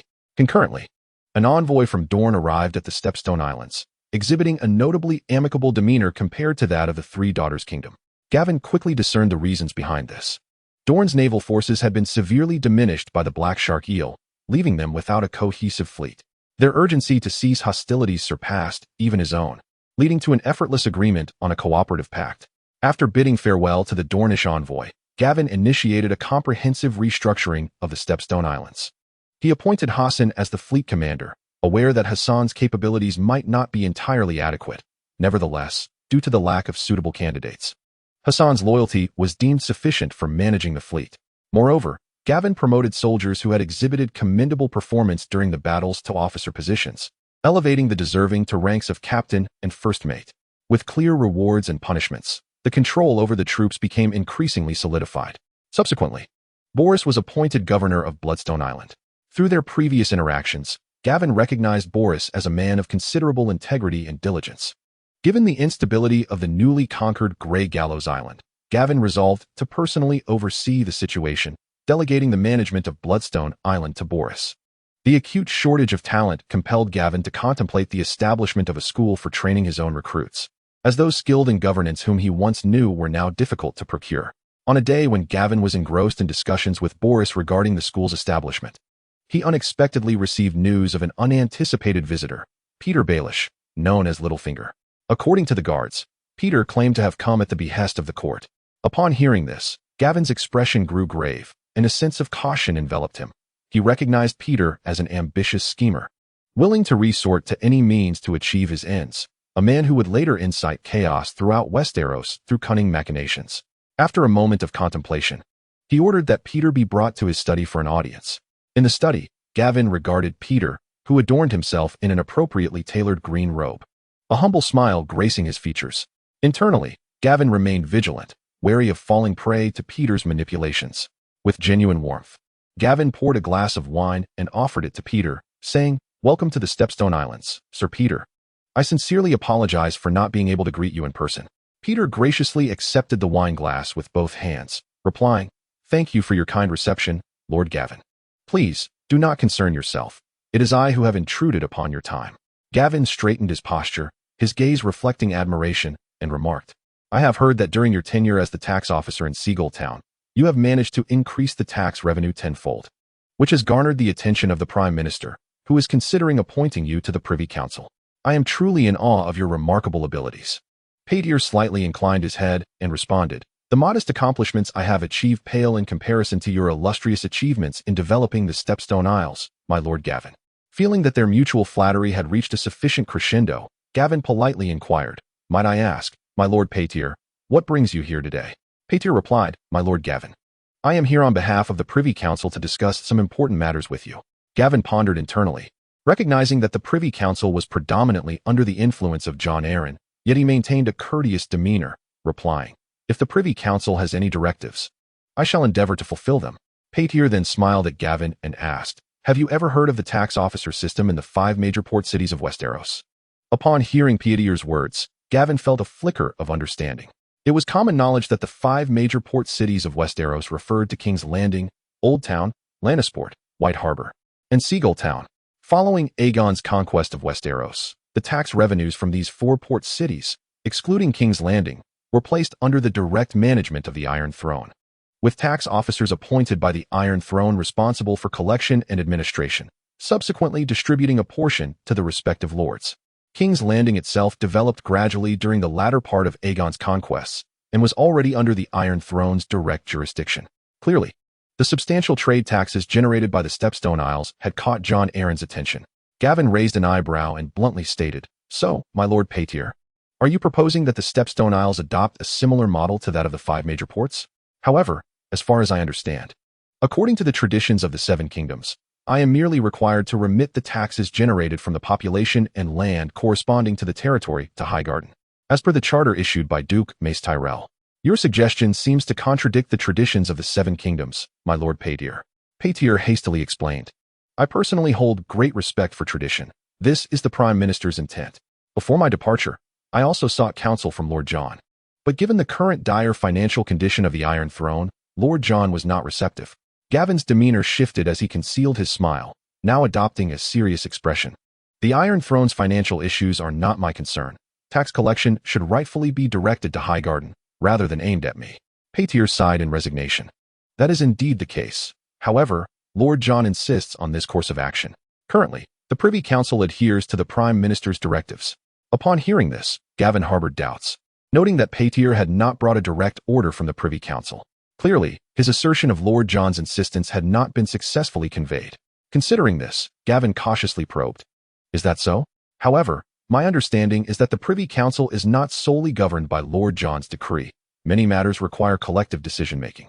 Your visit, my Lord Peter, appears to be merely a discussion and not accompanied by a command from the Privy Council suggesting that there may still be room for negotiation.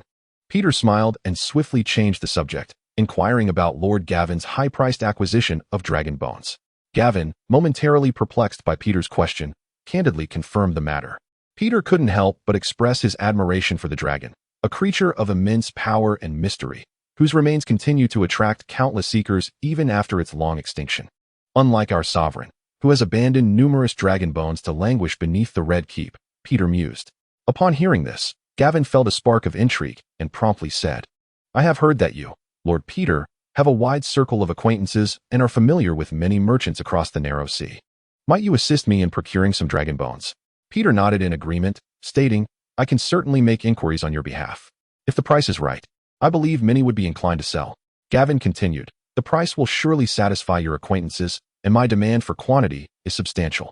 However, concerning the tax collector appointed by the Prime Minister, I wonder if you might persuade him to reconsider. Chapter 52, Collaboration with the Royal Fleet. Peter smiled slightly and remarked, It seems you merely desire someone to voice your concerns at the Royal Council. I am certain the Prime Minister would take others' opinions into account. Gavin immediately replied, Might you speak on my behalf at the Royal Council, Lord Peter? Peter humbly smiled and replied, I alone cannot do so, Lord Gavin. However, I have a strategy in mind.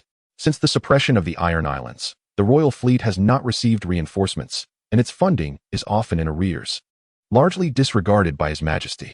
In recent royal councils, Lord Stannis has persistently requested an increase in the Royal Fleet's funding, only to be rebuffed by the Prime Minister.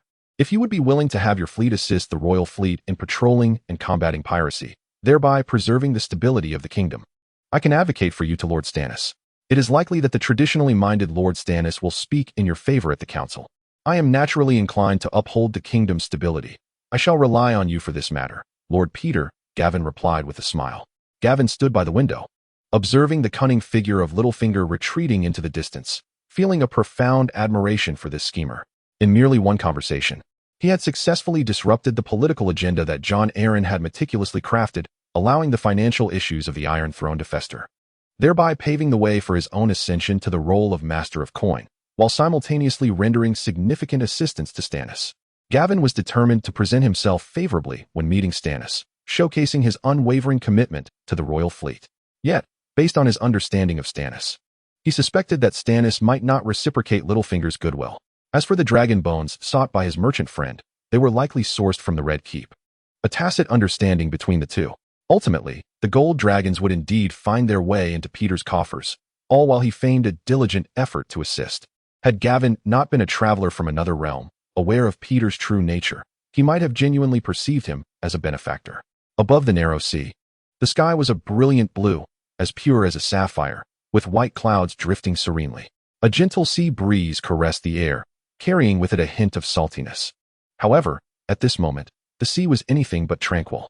The 3 crossbows mounted at the bow of the sailing warship relentlessly unleashed a barrage of bolts, the formidable kinetic energy of the specially crafted arrowheads causing the wooden planks at the stern of the enemy vessel to splinter and shatter in an instant. Debris scattering like snowflakes in the wind, creating a tempest of wood shavings. 3 warships relentlessly pursued 2 pirate ships. At last, one fortunate shot from the crossbow severed the mast of the pirate longship, and the broken mast, along with tattered sails, came crashing down, sending colossal splashes of water erupting into the air. The pirates were thrown into a state of panic, their curses and cries intertwining in a cacophony of distress. The warship that had successfully crippled the enemy's mast did not slow its pace. Brandishing its fiery flag, it surged past the now helpless pirate ship, setting its sights on another fleeing vessel. The pirates, who had been poised for a boarding action, watched in dismay as the warship sped by, their taut nerves momentarily easing, only to be jolted again by a violent impact. A ship flying the Crown Stag flag rammed into the rear of their vessel, its formidable prow ruthlessly tearing through the already ravaged hull, nearly disassembling it entirely. A deluge of seawater rushed in through the gaping breaches. The pirate ship began to tilt ominously, and in a frenzy, several pirates leaped overboard, only to meet a rain of arrows descending upon them like a swarm of locusts, ultimately succumbing to the icy embrace of the sea. As the ship bearing the Crown Stag flag slowly withdrew, the pirate longship, now riddled with wounds, began to sink, gradually disappearing beneath the waves, leaving behind swirling eddies and splintered wood on the surface. Meanwhile, the pursuing sailing warship drew near the pirate ship, and at the moment of imminent boarding, a volley of bolts was loosed, instantly clearing the enemy's deck. The soldiers leapt onto the enemy vessel like tigers descending from the mountains, engaging in a fierce hand-to-hand combat with the pirates who had narrowly escaped death. The clash of blades and the roars of battle filled the air. As more soldiers joined the fray, the pirates could no longer withstand the onslaught, surrendering their weapons in droves, and the pirate ship was successfully captured. The surface of the sea gradually returned to calm. Hassan boarded the royal fleet's ship, adorned with the crowned stag flag, and nimbly ascended the vessel, the sea breeze tousling his disheveled curls and brushing against his weathered face. He raised his gaze to find the Onion Knight, Davos, already waiting for him. Davos stood with arms crossed, a teasing smile playing upon his lips, his eyes resting on the captured pirate ship Hassan had brought back, remarking, "It seems Commander Hassan has made an unexpected haul this time." Hassan's face shone with excitement as he replied loudly, "It was thanks to your judgment. Those pirates indeed took this route, or else we would never have caught them." Davos chuckled wryly, shaking his head as he said, "In truth, it was nothing more than my past experience in smuggling. I often traversed this route. The enemy had little choice but to flee this way to escape capture." Hassan chuckled softly, gently patting Davos on the shoulder in a gesture of comfort. "Not long ago, I was merely a mercenary captain eking out a living on the narrow seas. Who could have imagined that I would now find myself as the commander of a fleet? Truth be told, I possess little knowledge of naval warfare. However, I do have considerable expertise in sailing. You see, my vessel is always swifter than yours." Hearing this, Davos exchanged a knowing smile with Hassan. Then, with warmth in his voice, Davos invited, "I have a few bottles of summer red in my quarters. Would you care to sample some? I have long wished to try it, but you seldom bring it out," Hassan replied enthusiastically. The two men then entered the captain's cabin, which was decorated simply yet functionally. A somewhat yellowed nautical chart lay spread out on the wooden table, alongside neatly arranged navigational instruments such as a compass and a telescope. Davos approached the table, bent down, and retrieved a bottle of summer red from beneath it, skillfully pouring a glass for Hassan. The crimson liquid swirled gently in the cup, exuding an enticing aroma. Hassan accepted the glass, took a delicate sip, and then settled into a comfortable chair, his gaze deep in thought. Breaking the silence, Hassan spoke first. "Davos, shall we continue to intercept passing smuggling ships and pirates here, or should we return home? During this time, the number of pirate vessels has dwindled significantly." Davos furrowed his brow, arms crossed, and replied slowly, "Hassan, what do you think about resting here for 2 days before we head back? We have already made substantial gains, and our supplies are running low." Chapter 53. The Return of Hassan. Hassan nodded in agreement. After a moment of silence, he suddenly inquired of Davos, "May I take charge of those captured pirates? After all, if you bring them back, they would merely face execution at the hands of Lord Stannis." Davos pondered for a moment before responding, "You may take some of them, but I must deliver the remainder to Lord Stannis." The ruthless reputation of Gavin has long spread across the narrow seas, yet compared to Lord Stannis, those pirates would indeed consider themselves fortunate to fall into Gavin's hands. Hassan quickly jested, "Lord Gavin isn't particularly fond of the titles those pirates have bestowed upon him. I witnessed firsthand the process he undertook to reorganize those pirates. They are wild and unruly, prone to rebellion and escape. Without employing certain measures, it would be challenging for Lord Gavin to maintain control." Davos nodded slightly, acknowledging, "Indeed, Lord Stannis has expressed his appreciation for Lord Gavin's efforts in establishing the Stepstone Islands, yet he harbors some reservations regarding the reorganization of pirates. He believes they should be hanged according to the law." Hassan took a sip of his drink and replied, "This aligns perfectly with Lord Stannis' approach. Enlisting pirates is a necessity. Our pool of manpower is already limited, and we must train those who come aboard. These pirates are seasoned sailors, ready for use." The two men engaged in a lively exchange, transitioning from discussions of the maritime situation to their personal experiences, and eventually to their future plans. Time slipped away unnoticed, and the sky outside gradually darkened. Their conversation had carried them into the night. Davos gazed out the window and remarked. Hassan rose to his feet and stretched lazily, reflecting on how swiftly time passes. Today's conversation had been most enjoyable, yet it was time for him to return to his ship. Davos also stood, suggesting they meet again another day and wishing him a safe journey. Hassan nodded with a smile before turning to exit the captain's quarters, vanishing into the night's embrace.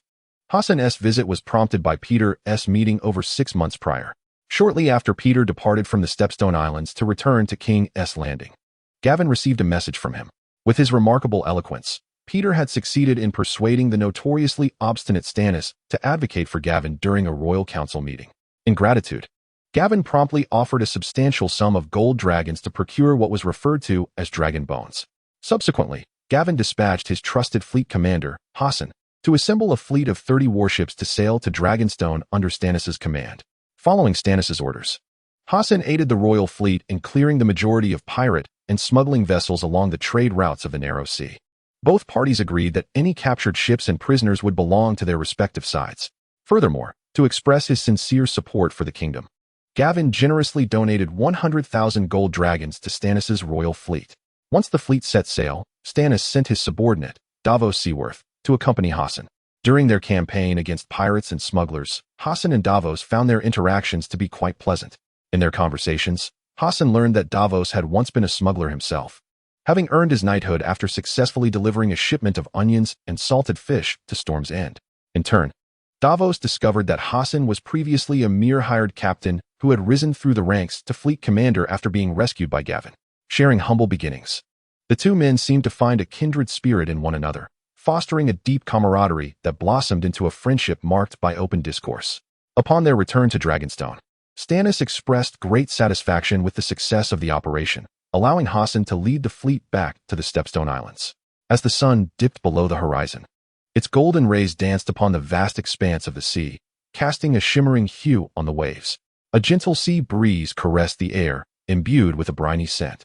Hassan guided the fleet, and after a month of navigation, they finally arrived at Bloodstone Island. The port was a hive of activity, bustling with people, their shouts and calls intertwining in a lively cacophony. Workers tirelessly unloaded cargo, while the masts of the ships stood tall like spears. When Hassan's fleet appeared on the horizon, the entire port erupted with excitement.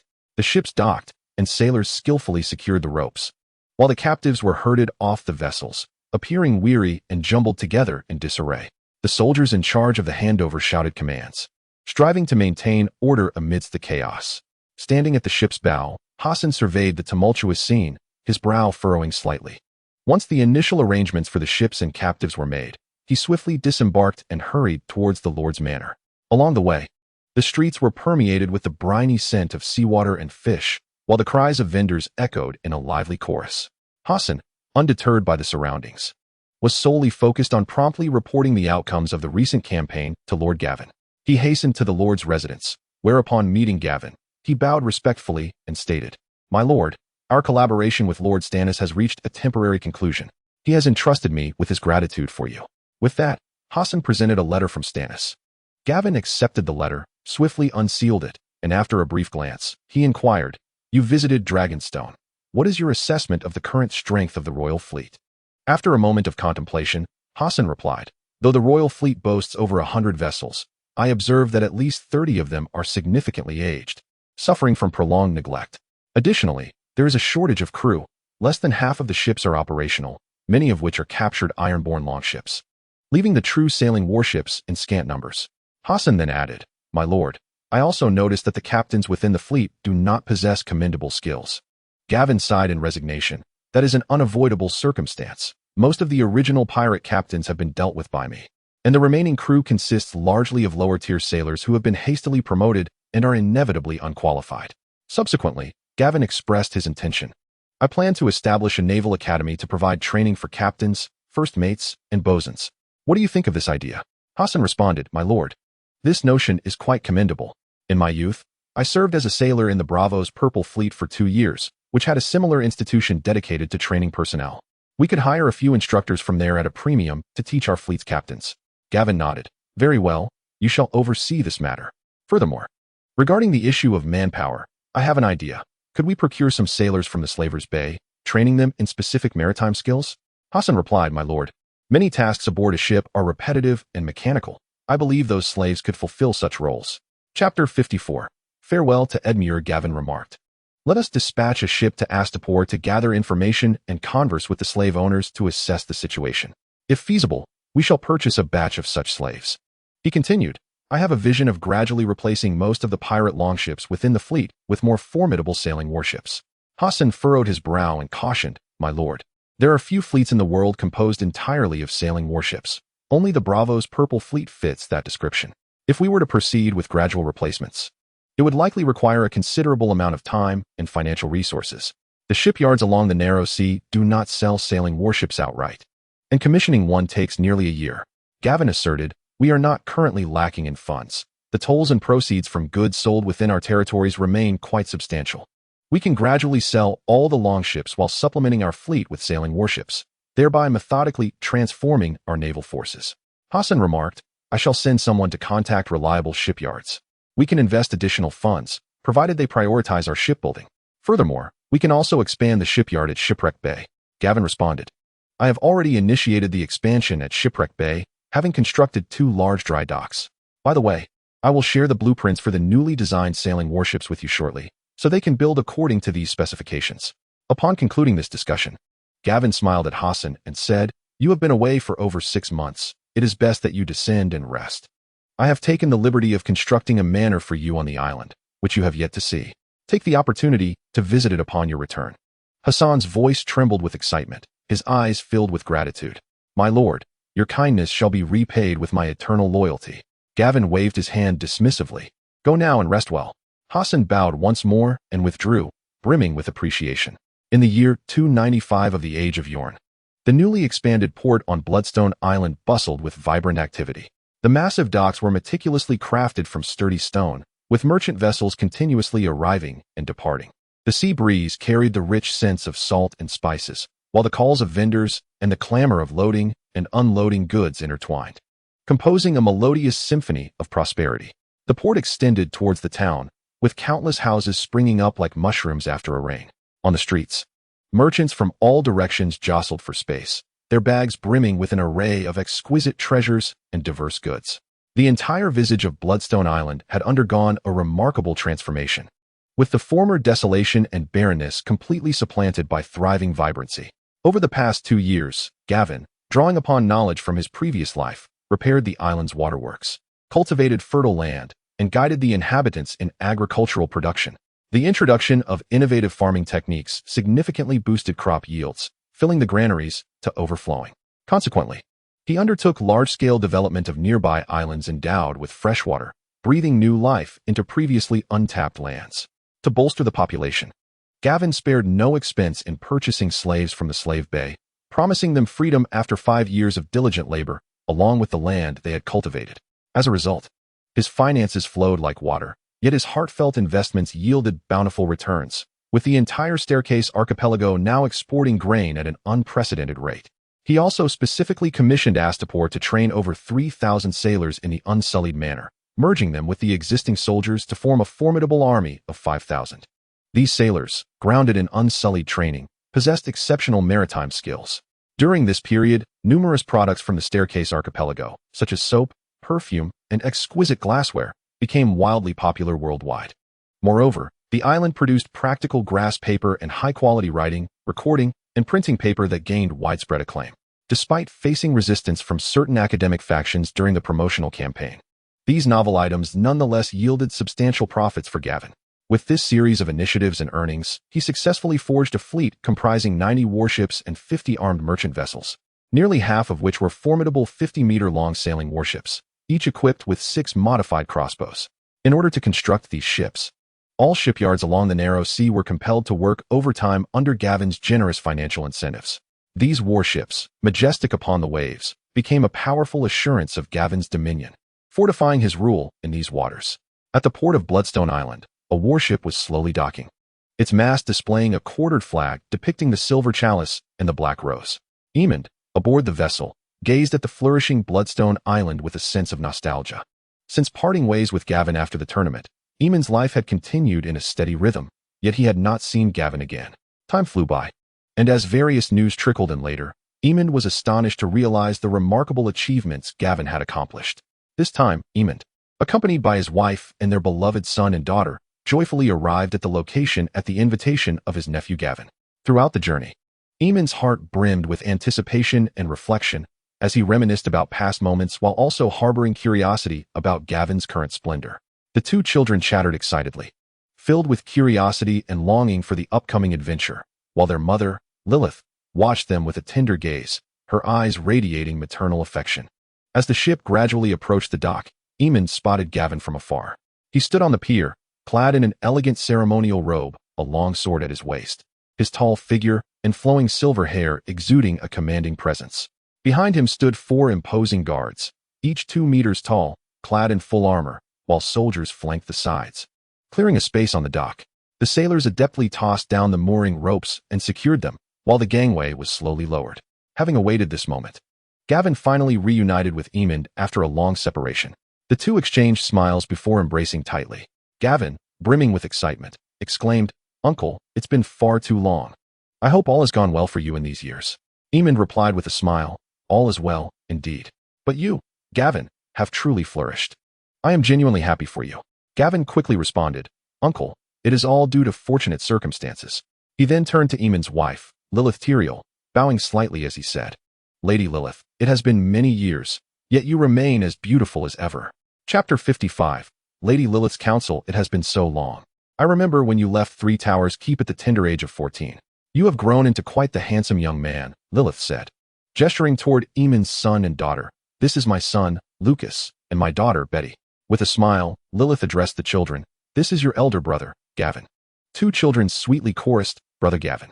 Gavin smiled at the youngsters and said, "Lucas, Betty, I have brought gifts for you." With that, he accepted a beautifully prepared present from a nearby attendant. He handed a short sword, its hilt adorned with jewels and exquisitely crafted in silver, to Lucas, and gifted a string of softly glowing pearls to Betty. The children joyfully received their gifts, exclaiming in unison, "Thank you, Brother Gavin."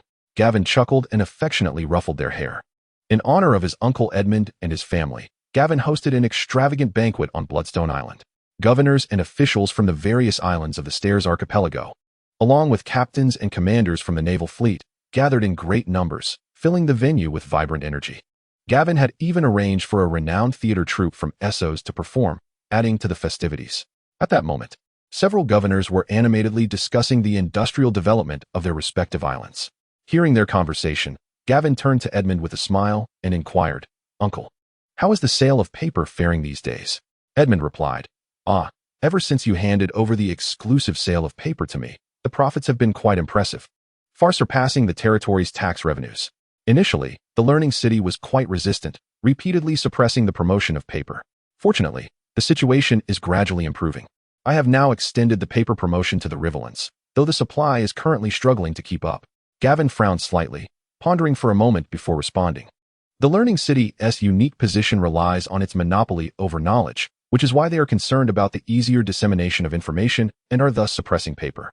However, given the convenience of paper, we need not concern ourselves with them. As for the production issue, there is no need for worry.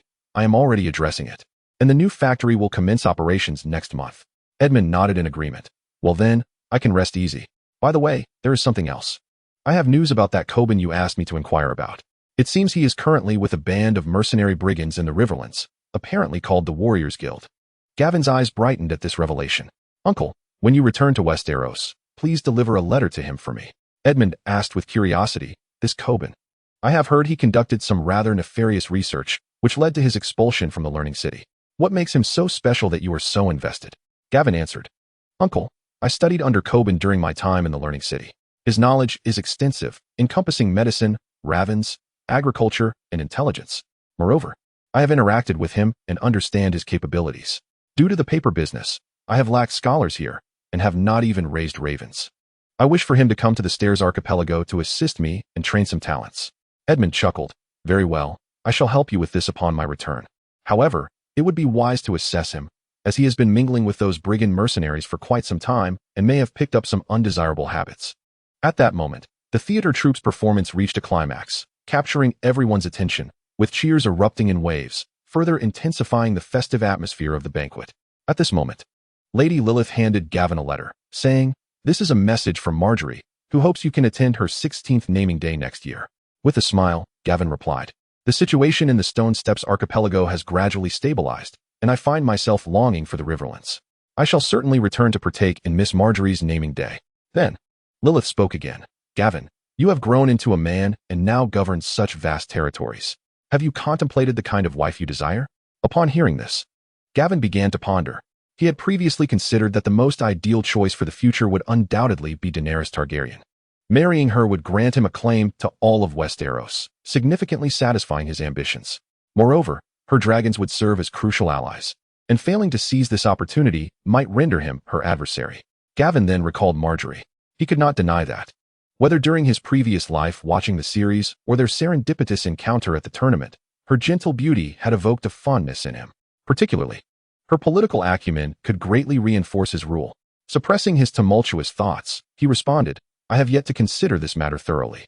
Lilith, upon hearing this, continued, "Would you like me to recommend a few candidates?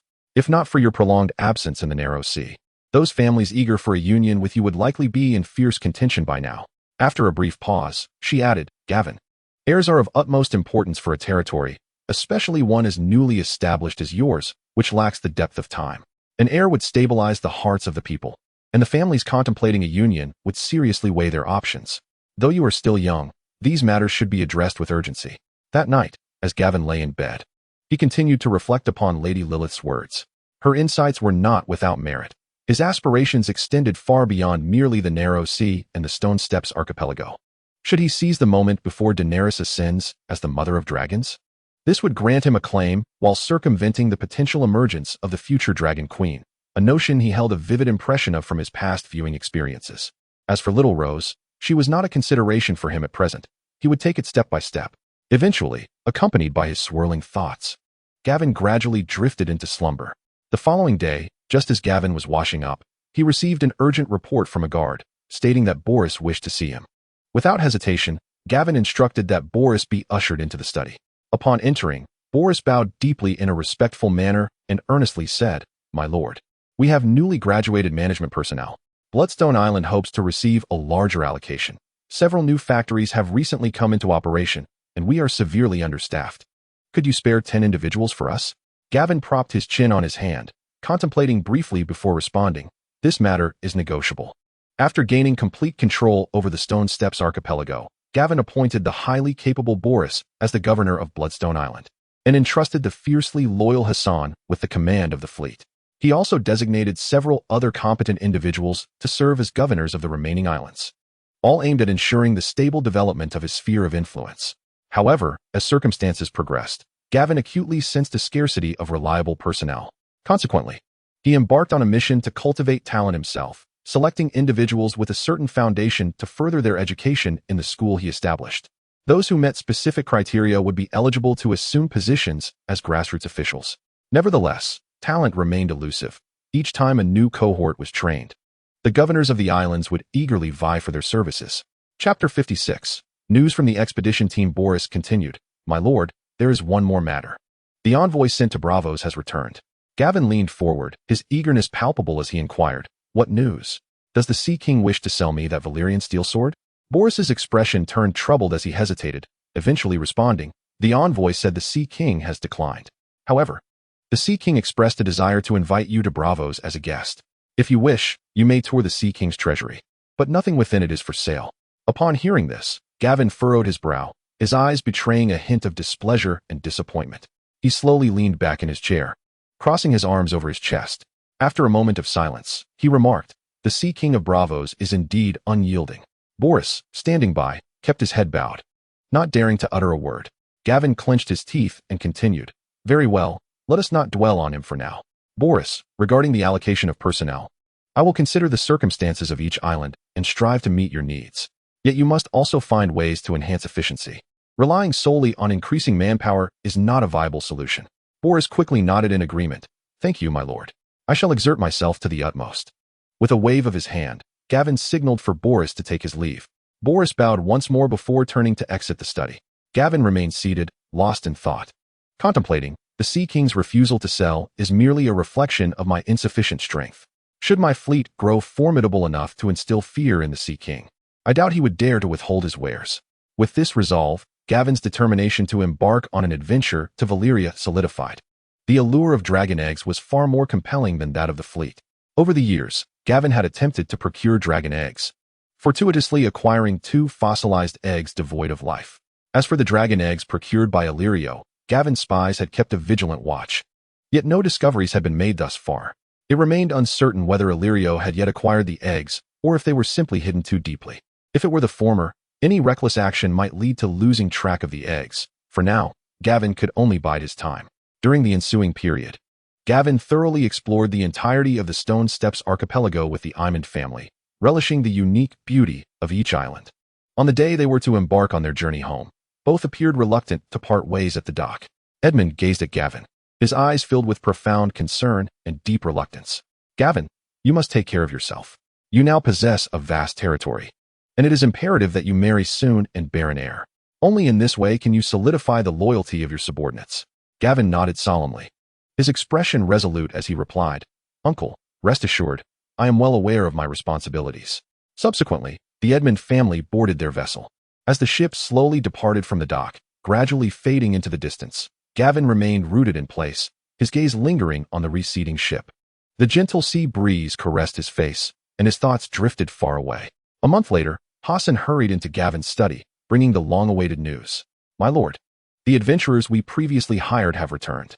Gavin's demeanor shifted, a sense of urgency washing over him as he inquired, What is the situation? Hassan, his expression grave, responded, My lord, the navigational chart you provided is indeed accurate. The ship can sail through without impediment. However, the Sea of Smoke is perilous. Upon entering the ruins of Valyria, the crew began to fall ill inexplicably. Their skin became red and swollen, accompanied by intense itching, followed by ulcers seeping with pus and blood. They lost clumps of hair, their spirits waned, and their bodies grew weak, often plagued by relentless vomiting. Moreover, the survivors reported hearing strange, eerie roars from the shore, shrouded in fog, where unknown creatures lurked. Of the 40 expedition members, including the crew, only 15 returned alive, several of whom are gravely ill. Those who remained aboard heard that the landing party seemed to have been attacked by some entity, after waiting a day with no one returning. They had no choice but to set sail back. Gavin furrowed his brow, contemplating for a moment before declaring, Understood. Since the navigational route is clear, prepare the personnel and ships. A look of concern crossed Hassan's face as he urged, My lord, could we not forego the expedition? The Stairway Islands cannot be without your presence. Gavin offered a slight smile, reassuring him, It is all right. Have you forgotten that I possess magic? The dangers within pose no threat to me. Hassan, filled with urgency, implored, My lord, please allow me to accompany you. Gavin shook his head in refusal, stating, You cannot. You must oversee the fleet. There are reports that the Songjia tribe has gathered over 40 warships near Risna. Although they are old longships, it is prudent to remain vigilant. Keep a close watch on them. Once I depart, the safety of the territory will rest in your hands. Without waiting for Hassan to respond, he commanded, Go arrange the ships. We set sail in 2 days. As he watched Hassan leave, Gavin pondered to himself, given his current strength, embarking on an expedition to the Dragon's Lair of the Beleris family should not pose significant danger. The previously acquired navigation chart indicated a route leading to the coast nearest to the Dragon's Lair. Upon reaching that location, disembarking would place them merely 2 days' journey from Beleris's Dragon's Lair.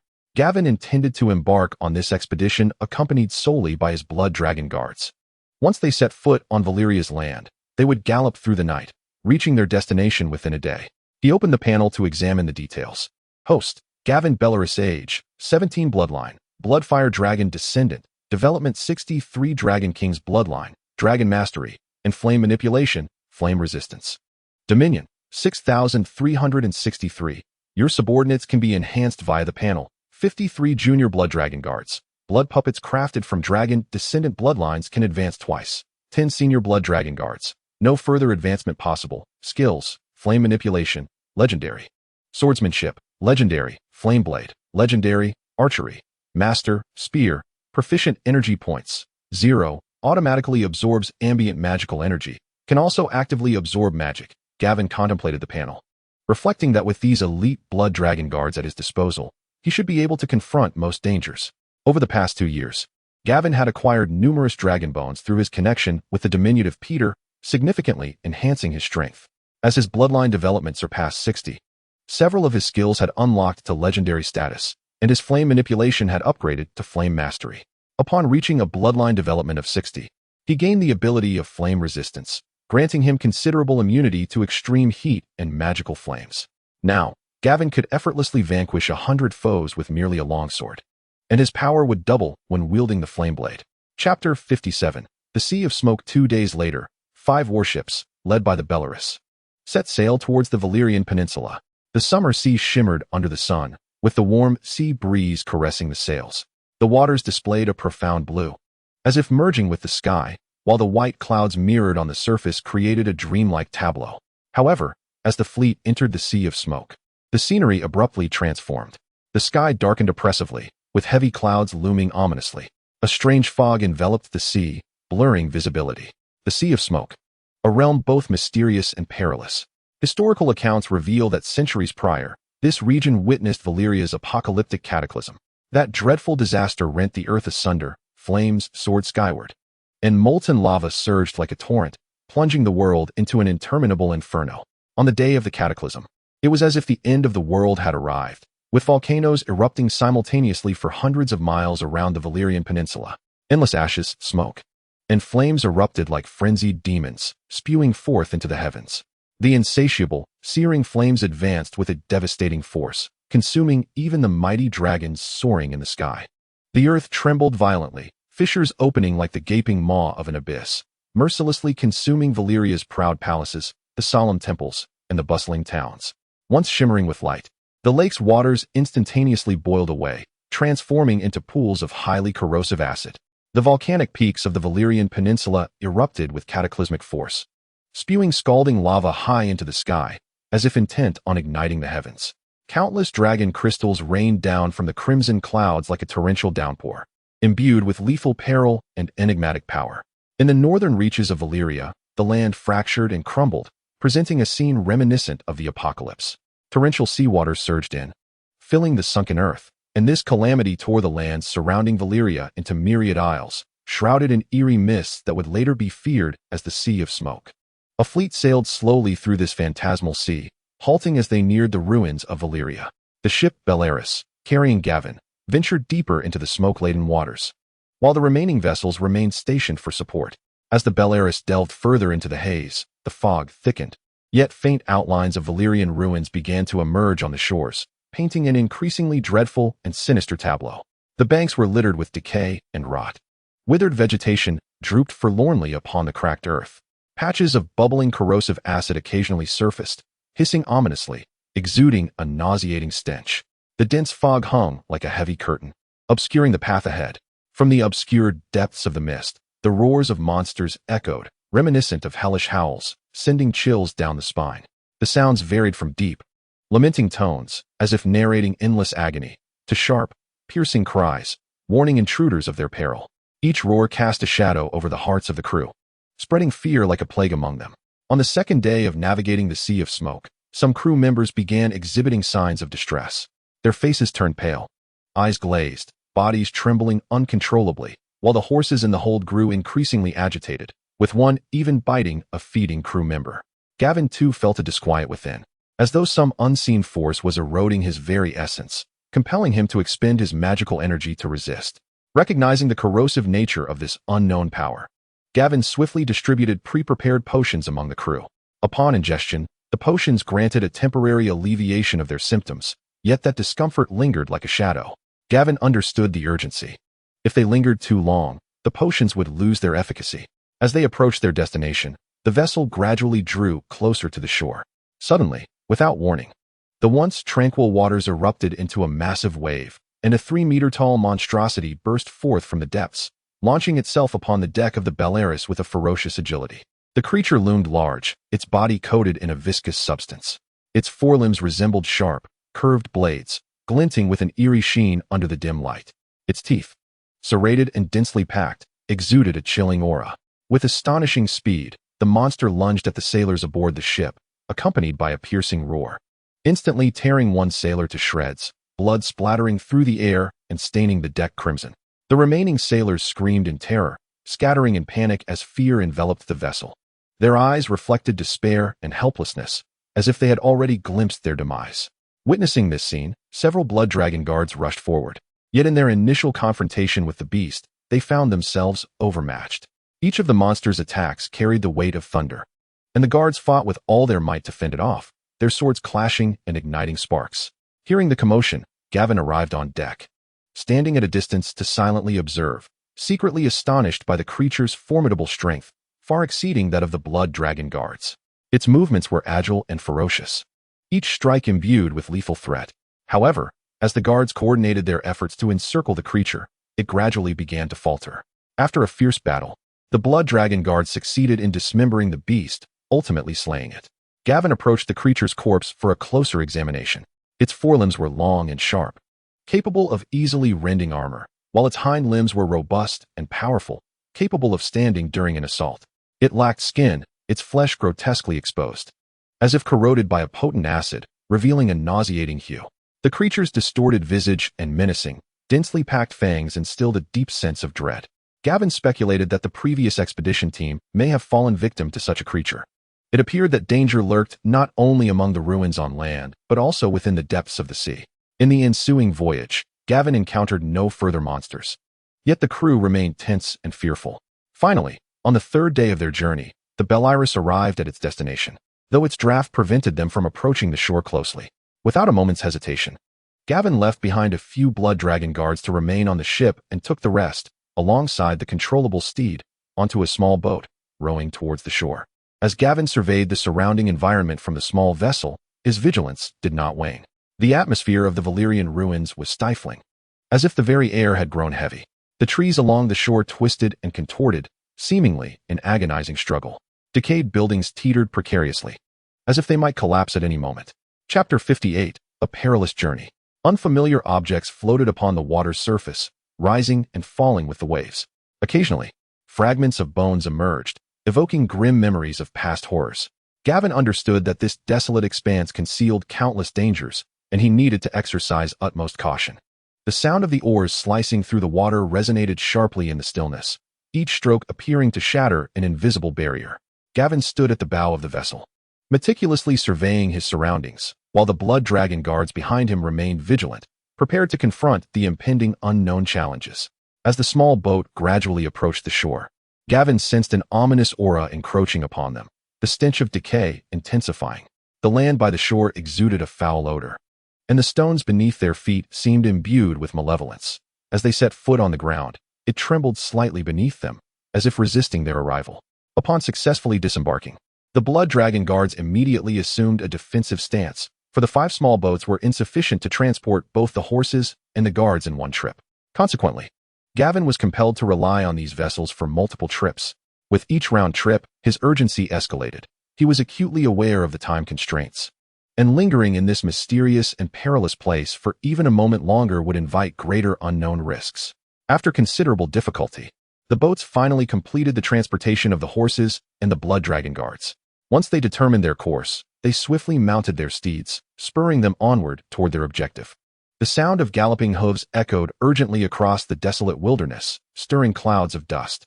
However, amidst their swift advance, the very monsters they had previously encountered erupted from the decaying thickets at the roadside. With ferocity and incredible speed, one of these creatures surged forth, and a junior Blood Dragon guard, tasked with clearing the path, was unable to react in time, becoming a gruesome spectacle as both man and horse were torn asunder. The horrific scene was chilling.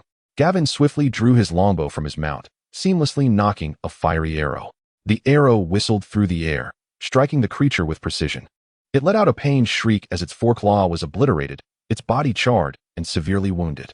The other Blood Dragon guards immediately charged in, and after a flurry of strikes, they succeeded in slaying the beast. Without a moment's pause, Gavin pressed onward. Half a day later, the ruins of a small town materialized before them. Reining in his horse, he intended to explore the remnants. The town lay in utter disarray, houses collapsed, walls weathered, and once magnificent structures reduced to mere fragments of their former glory. The distinctive ornate carvings of Valyria had become indistinct, eroded by time and calamity. The streets were strewn with rubble, whispering tales of past splendor now overshadowed by desolation. Some pillars still stood, yet they appeared precarious, teetering as though they might collapse at any moment. Shattered doors and windows gaped emptily into the desolation. The wind whistled through the ruins, emitting a mournful sound, as if lamenting the fate of the town. Several Blood Dragon guards forged ahead, and Gavin cautiously entered the town, his heart brimming with caution. Once vibrant and bustling, this place now languished in silence. Along the way, fragments of blackened structures revealed the unmistakable grandeur of Valeria's architectural style. The stones, ravaged by time, appeared dilapidated, some crumbling at the slightest touch. Amid the ruins of houses and streets, Numerous skeletal remains could be discerned, clearly the unfortunate Valyrians who had been unable to escape. At that moment, a monstrous creature suddenly burst forth from a nearby room, launching itself with astonishing speed towards a blood dragon guard situated perilously close. The guard reacted with remarkable swiftness, thrusting his sword and piercing the creature's body. Yet, the beast appeared impervious to pain, frantically attacking and instantaneously ripping open a gaping wound in the guard's chest. Before any other guards could rush to his aid, the creature tore the guard asunder, splitting him in two. Despite the sword embedded in its chest and its grievous injuries, the monster relentlessly lunged towards Gavin. A senior blood dragon guard hastily advanced, delivering a series of fierce blows that shattered the creature into fragments, thus concluding this brutal skirmish. However, the air was soon filled with the echoes of roars, indicating that the commotion had drawn the attention of numerous other creatures. Seeing this, Gavin swiftly led his team away, but they were already too late. Two more monsters appeared ahead, forcing the entire squad to halt and engage in combat. The battle erupted with ferocity, blood and carnage saturating every corner. Gavin's long sword blazed with flames as he launched a rapid assault on the creatures, cleaving them into pieces with several strikes. Yet, as the conflict raged on, fresh waves of monsters continued to emerge. The blood dragon guards gradually found themselves at a disadvantage, and within a brief span, 3 guards were gruesomely torn apart. Observing the increasing number of monsters, Gavin promptly designated 10 guards to divert the creatures, while he led the remaining guards in a hasty retreat, turning to flee. As they successfully escaped, Gavin was filled with confusion and contemplation. What manner of beings were these? Why were they so ferocious and unyielding to pain? What secrets lay hidden within the ruins of Valyria? As he surveyed the desolate surroundings, a flicker of dread began to take root in his heart regarding the unknown. Yet, he understood clearly that retreat was not an option. He must press onward into the depths of the ruins with urgency.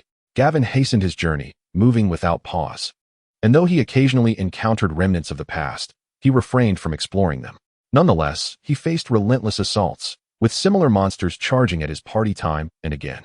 After enduring countless trials, Gavin finally arrived at the secret Dragon Lair documented by Beleris. By this point, they had lost a staggering 30 blood dragon guards, but fortunately, the remaining senior guards had sustained no injuries. Gavin gazed upon the ruins before him, a magnificent black temple built at the base of a volcano, intricately fused with the mountain itself, as if it had naturally sprouted from the volcanic rock. The structure was immensely grand, with towering stone columns defiantly supporting the heavy dome above. Although parts had collapsed, one could still sense its former grandeur. The outer walls bore the scars of time. The black rock surface weathered into a pockmarked visage, with peculiar moss and vines flourishing in certain areas.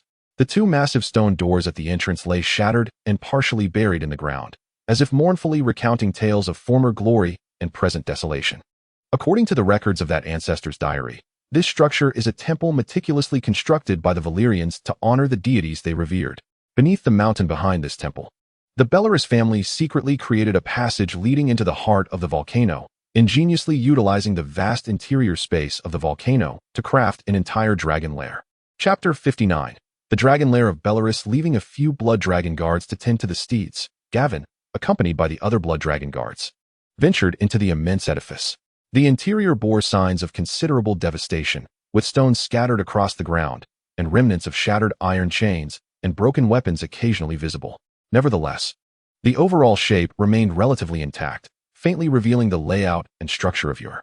As Gavin cautiously explored deeper, he encountered some remnants of wall paintings. Although the colors had faded significantly, the general content was still discernible. The murals depicted fierce dragon duels, with colossal dragons twisting in the air, belching flames, and creating a scene of breathtaking combat. Through these remnants, Gavin discerned that this illustrated the dragon battles between Beleris and other dragons, clearly chronicling how the Beleris family attained absolute power amidst the internal strife of Valyria. Continuing further, Gavin found his path obstructed by the collapsed ruins ahead. Countless stones had accumulated, sealing the way tightly. After some contemplation and based on the records, Gavin determined a rough direction, prompting the blood dragon guards to step forward and excavate with vigor. At last, after clearing a portion of the debris, a passage that had not completely collapsed was revealed. Without hesitation, Gavin and his companions entered, only for the passage to soon be blocked once more. Left with no choice, they began excavating in the general direction again. Thus, they continued to dig and advance, nearly encountering a severe collapse along the way, with stones cascading down and dust swirling around them. Ultimately, Gavin discovered a stone door adorned with the emblem of the Beleris family behind the base of a statue, identical to the design on his dragonbone pendant. Under the immense strength of the blood dragon guards, the stone door creaked open, revealing a spiraling staircase hewn into the stone wall before Gavin's eyes. He descended the staircase, which coiled like a great serpent. The flickering torchlight illuminated the cavern, casting intermingling shadows. The unevenness of the stone walls made the shadows dance, as if performing a mysterious ballet.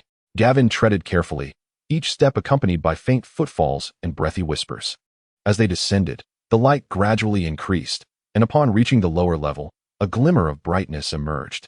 Soon, they entered an extraordinarily spacious cavern, and upon looking up, a vast volcanic fissure appeared overhead. Through this opening, the somber gray sky outside was visible, signifying that they had indeed entered the core of the volcano. The overhead crater served as a passage for dragons to enter and exit.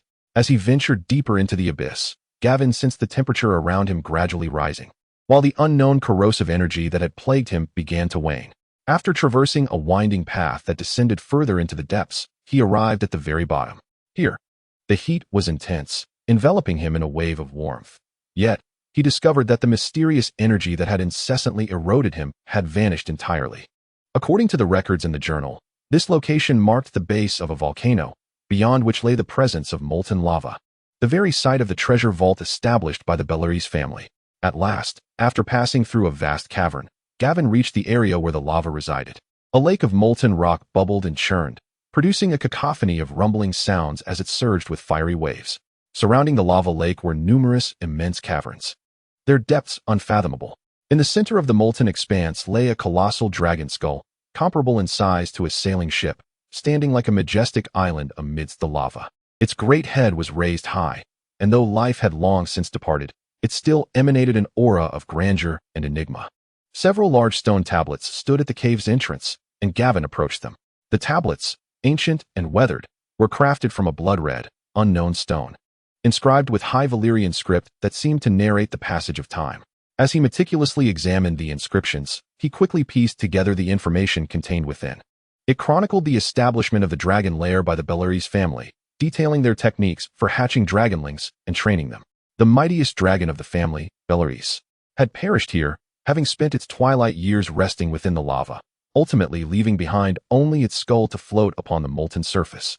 With the death of Beleris, its flesh and blood melded into the lava, prompting the family's fire sorcerers to discover significant changes within the molten depths. They found that placing dragon eggs in this location could preserve and enhance their vitality, and even seemingly lifeless eggs could gradually revive. Thus, the Beleris family transformed this place, constructing a secret dragon lair for the preservation of dragon eggs and the hatching of dragonlings. Not far from the stone tablets, a massive stone door was embedded within a natural cavern, and Gavin surmised that this must lead to the treasure vault. He pushed the door open and stepped inside, revealing countless damaged wooden crates and scattered gold within. Some boxes contained an array of gemstones, glimmering with resplendent brilliance. In the center of the vault stood a collapsed bookshelf, housing a few tomes. Gavin intended to peruse them, but upon the slightest touch, the books crumbled to ash, a testament to the destructive combination of extreme heat and the passage of centuries that had obliterated this knowledge. After an extensive search, Gavin finally stumbled upon a collection of ornaments crafted from Valyrian steel, with a solitary dagger as the only weapon. In a corner, he discovered a dragonbone bow. However, his desire for the dragonbone bow had diminished over the years, although he had acquired a considerable amount of dragonbone, which indeed could withstand the searing flames of fiery arrows. The bowstring remained a challenge. He had experimented with numerous materials, yet none could endure the heat. To this end, he continued to utilize the wooden bow as a disposable tool, believing it to be more cost-effective than the dragonbone bow. Reflecting on this, Gavin picked up the dragonbone bow and scrutinized it closely, noting that the bowstring was made from animal sinew, igniting a flicker of anticipation within him. With a sense of trepidation, he began to experiment. A flame arrow materialized effortlessly on the bow. The bowstring remained intact, and Gavin could not suppress a hearty laugh. This bow was nothing short of a divine artifact for him.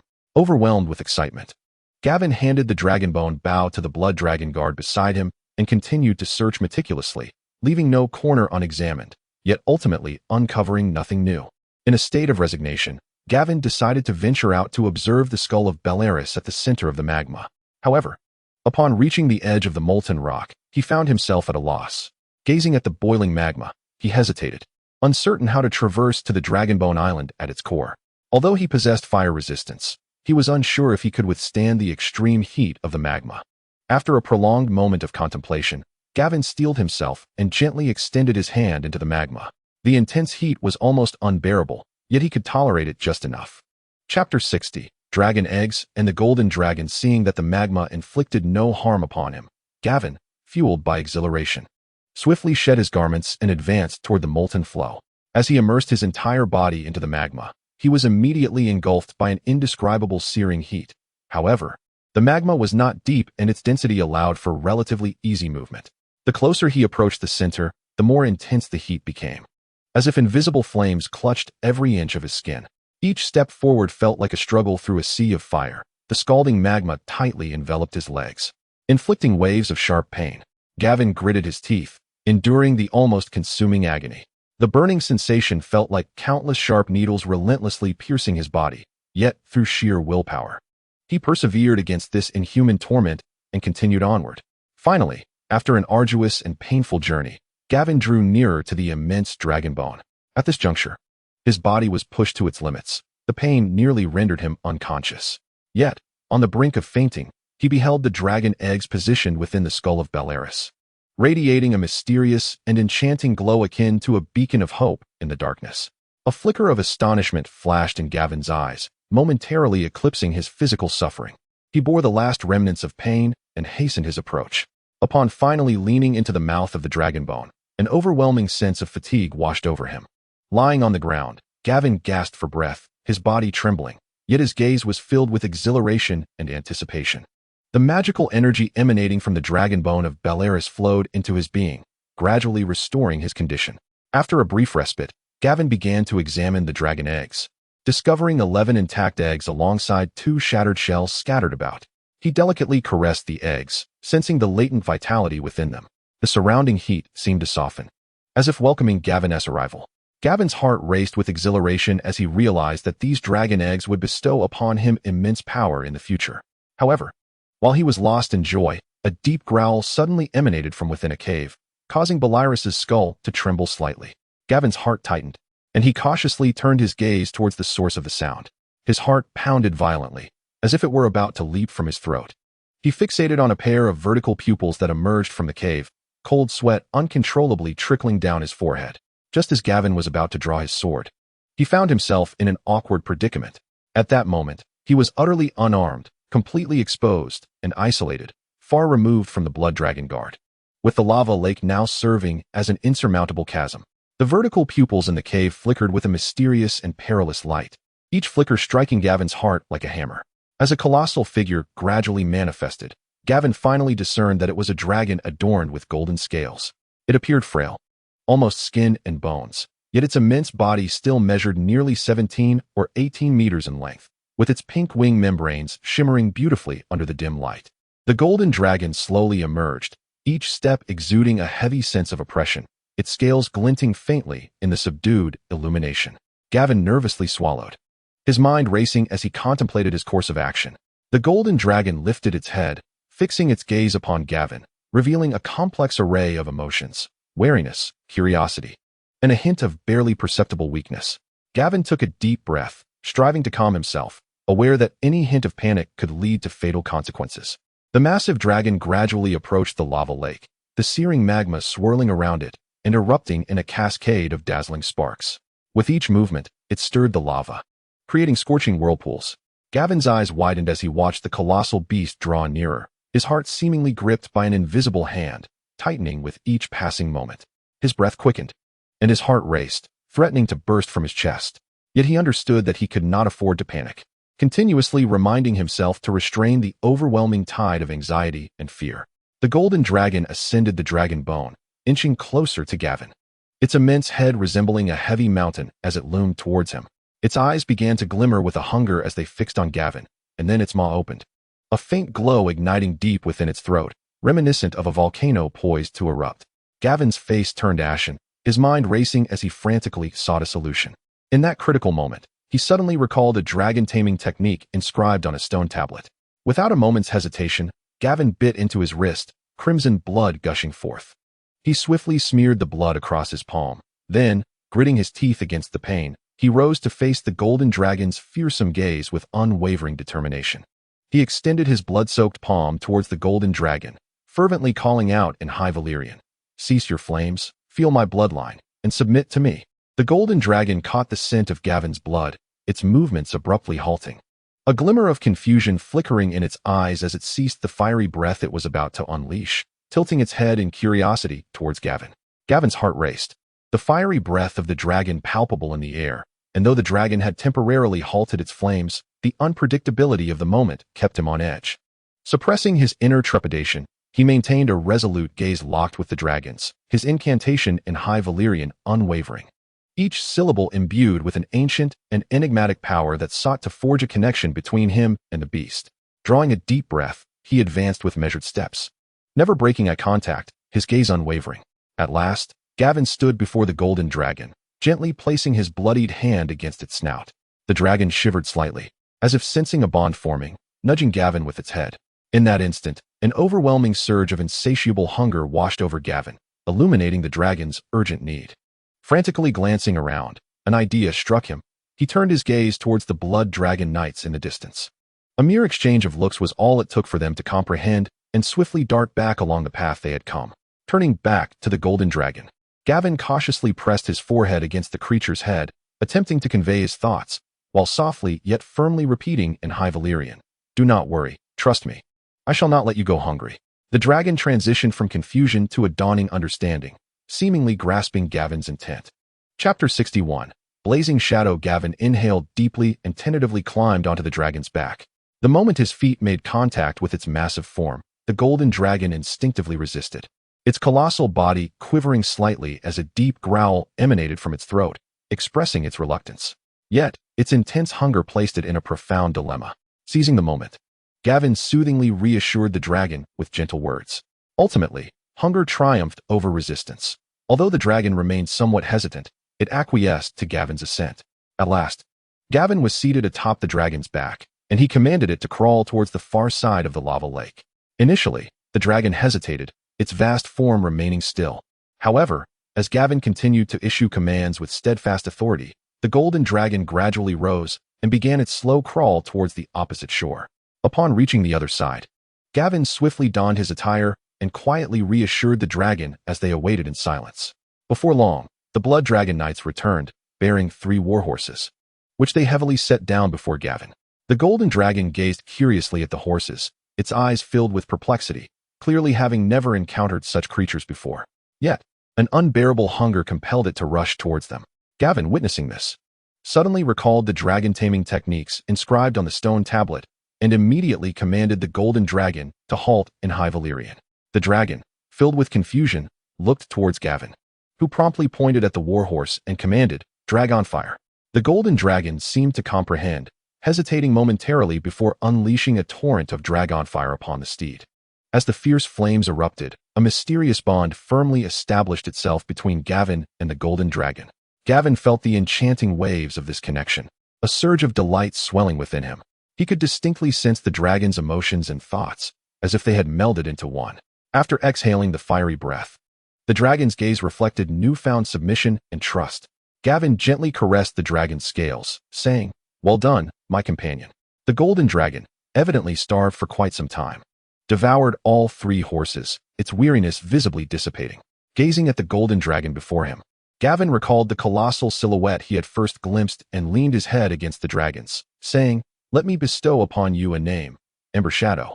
The dragon seemed to understand, slightly tilting its head and letting out a low, resonant roar, as if responding to Gavin's gift. Feeling the dragon's gesture, Gavin smiled. Subsequently, he mounted Ember Shadow, intending to return to the magma and retrieve the dragon egg. This time, as he sat upon the dragon's back, Ember Shadow offered no resistance, instead lowering its head in apparent anticipation of Gavin's command. Gavin cautiously directed Ember Shadow towards the location of the dragon egg, the searing magma rendering the surrounding air almost unbearable. Once more within the maw of the dragon's lair, Gavin meticulously wrapped the egg and placed it into a specially crafted backpack. At that moment, he noticed the two shattered eggshells, his brow furrowing in concern as he speculated that one of them belonged to the hatched golden dragon, Ember Shadow. But what of the other dragon? Filled with curiosity, Gavin conveyed his questions to the golden dragon. Initially bewildered, Ember Shadow took some time before seemingly grasping Gavin's meaning. It transmitted feelings of sorrow and fear to him, leading Gavin to surmise that the other dragon had perished, slain by a more fearsome creature lurking outside, one that could instill fear even in dragons, and was likely of considerable size. Suddenly, a jolt of realization struck Gavin. A creature capable of slaying dragons and of massive proportions. Could it be the very monsters he had encountered before?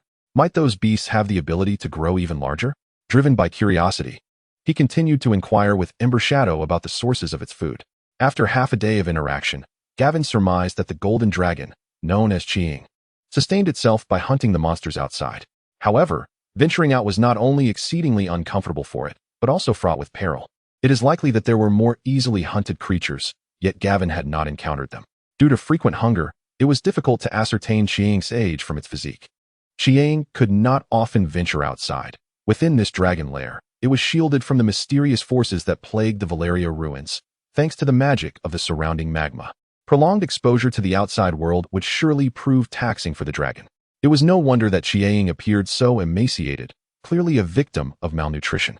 Even when faced with monsters of approximately 3 meters in size, Chiing would be in danger, especially considering the fierce and numerous foes that lurked beyond. Thus, with Chiing's assistance, Gavin effortlessly retrieved all the dragon eggs. Once they were securely placed in his specially crafted backpack, he gently patted Chiing's neck in gratitude.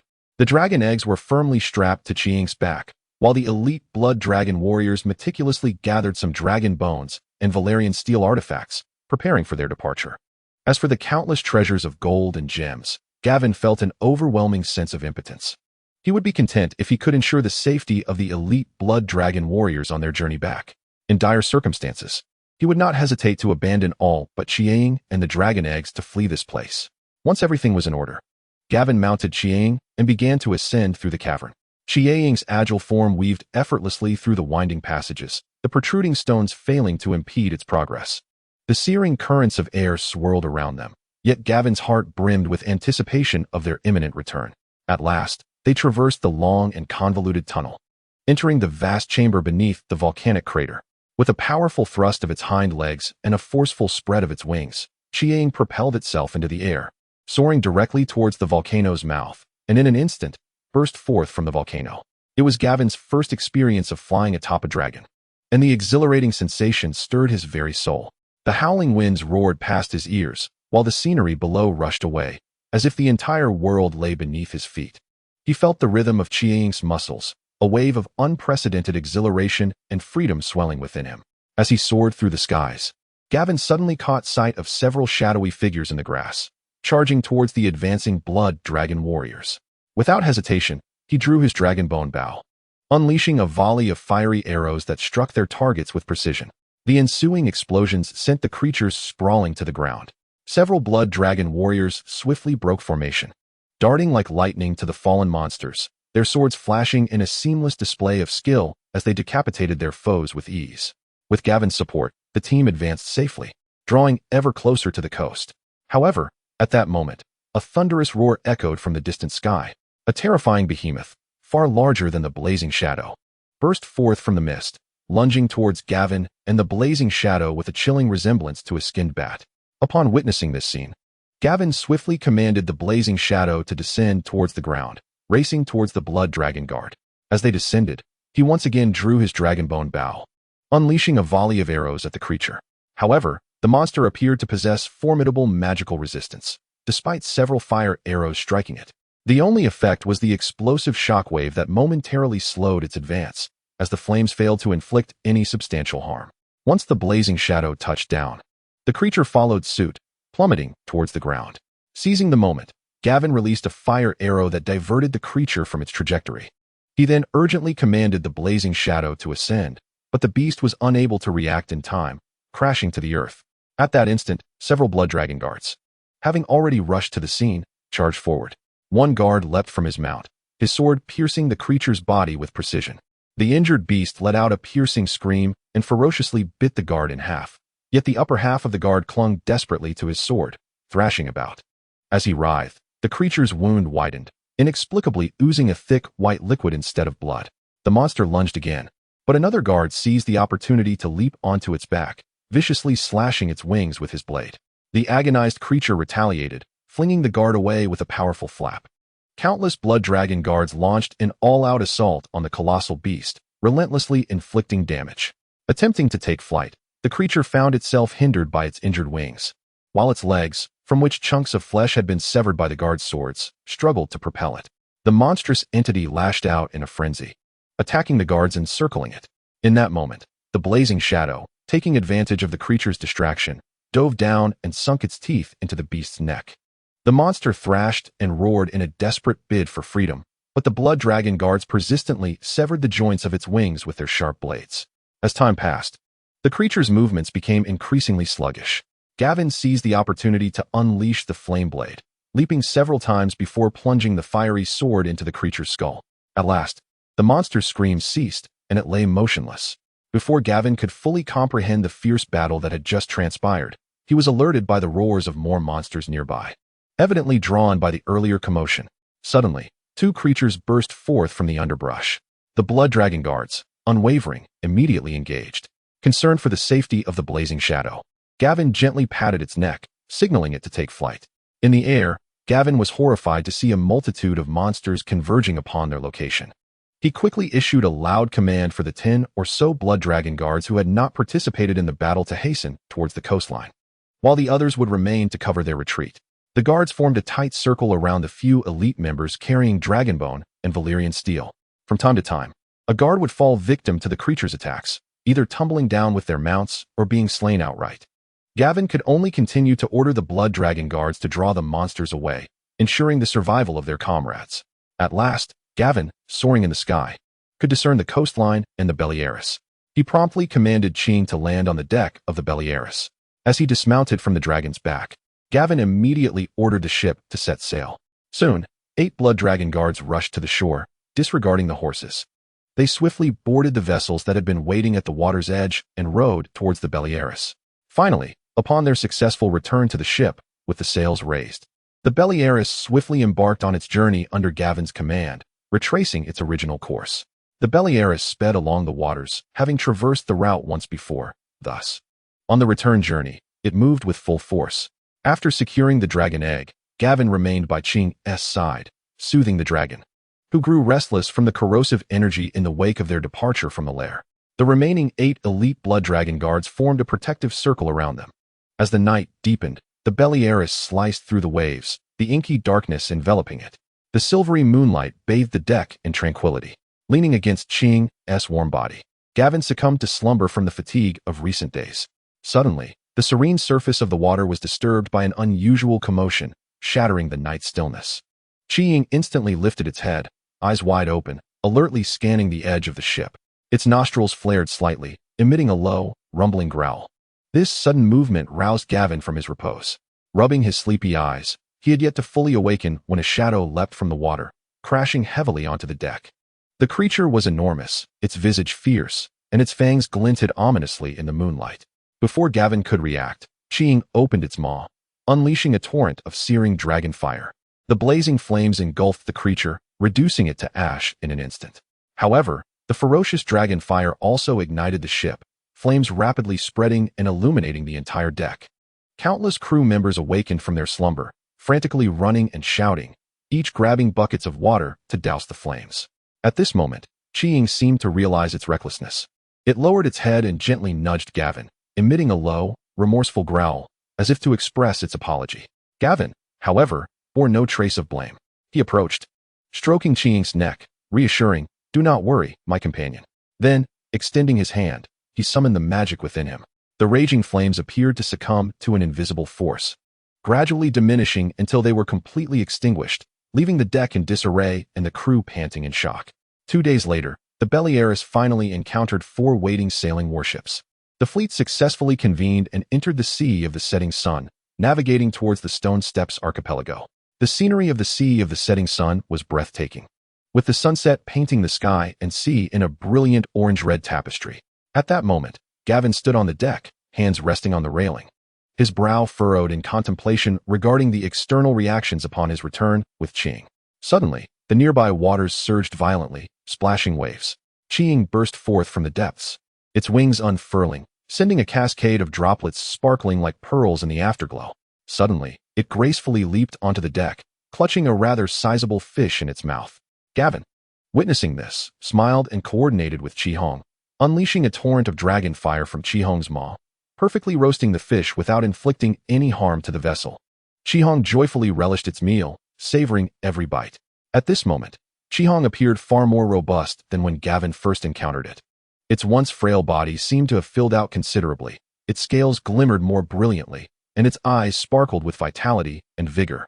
Observing Qihong devouring its feast, Gavin mused that it would not be long before it became immensely powerful. Lost in thought, a smile of anticipation surfaced on Gavin's face, as if he could already envision Qihong's majestic future. Chapter 63. The Sea King's Invitation. As Gavin's fleet sailed towards the Stairs Island, countless merchant ships passed by. Many onlookers gazed in awe and trepidation at the golden dragon soaring above the fleet. Gavin, however, paid them no mind. Fully aware that Qihong's existence would undoubtedly stir waves among various factions, particularly the Iron Throne and the Kingdom of the Three Daughters. The emergence of Qihong had indeed bolstered Gavin's confidence immensely. Initially, he had only sought to acquire a dragon egg in hopes of hatching a young dragon, never anticipating that he would obtain a fully grown dragon of formidable strength instead. Yet, he felt little need to dwell on the Iron Throne's perspectives. Even if some viewed him as a threat, he was no mere commoner, nor an insignificant figure. He now commanded a vast fleet in the entirety of the Stairs Island. And even without Qihong's presence, all factions would need to tread carefully. Gavin contemplated where to establish Qihong's lair. After much deliberation, he settled on the Shipwreck Cove, the very cavern where he had previously discovered the dragon egg, as it perfectly suited Qihong's nesting habits. Furthermore, Shipwreck Cove had only a single entrance, making it easy to defend and effectively deterring any potential threats to Qihong. The fleet continued its journey, the sea breeze caressing them, and finally, after more than 10 days at sea, Gavin beheld Bloodstone Island. He mounted Qihong and soared towards the island. Gavin, riding Qihong, streaked across the sky like a bolt of golden lightning, racing towards Bloodstone Island. As the enormous shadow engulfed the island, the inhabitants initially panicked, glancing skyward with expressions of fear and bewilderment.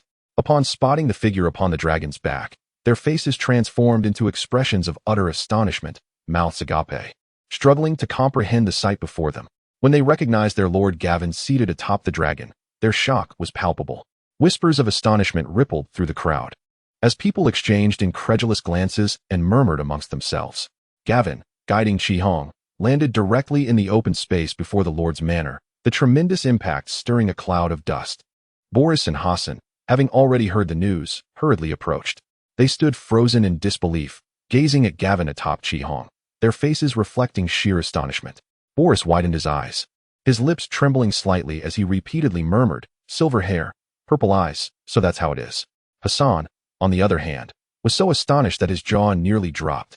Rendered speechless for a moment, after a considerable pause, he finally stammered, "My lord, this is truly unbelievable." Gavin gracefully leaped down from the back of his dragon, his demeanor calm and composed, smiling at them. "There is no need for such astonishment. This is merely the beginning. By the way, my companion is called Blaze." It was only then that Boris regained his composure and hurried a few steps forward, bowing respectfully. "My lord, your return brings such overwhelming power. Bloodstone Island shall surely be honored by your presence." Hassan quickly echoed, "Indeed, my lord. With the aid of this dragon, how could Lys dare to be arrogant?" Gavin first summoned a soldier, instructing him to prepare food for Blaze, then turned to Hassan and Boris, saying, "Come with me. I have matters to discuss with you." The three then entered the study of the Lord's manor, where Gavin sat at the desk, his expression grave as he stated, "I intend to rename Shipwreck Bay to Dragonflame Bay. Additionally, we shall construct defensive facilities along the trade routes of Dragonflame Bay, and a manor shall be built on the island where Blaze will reside." Boris furrowed his brow, pondering for a moment before replying, "My lord, constructing these will take time. Likely several months." Gavin reassured him, "That is of no concern. We can take our time. Furthermore, our control over the archipelago is too fragmented. Due to the paper trade, the scholar the Academy was supposed to send me has not arrived, and we currently lack effective means of communication.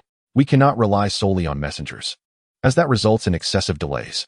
Both men nodded in agreement, and Hassan suggested, "My lord, we could invest more funds to procure some scholars.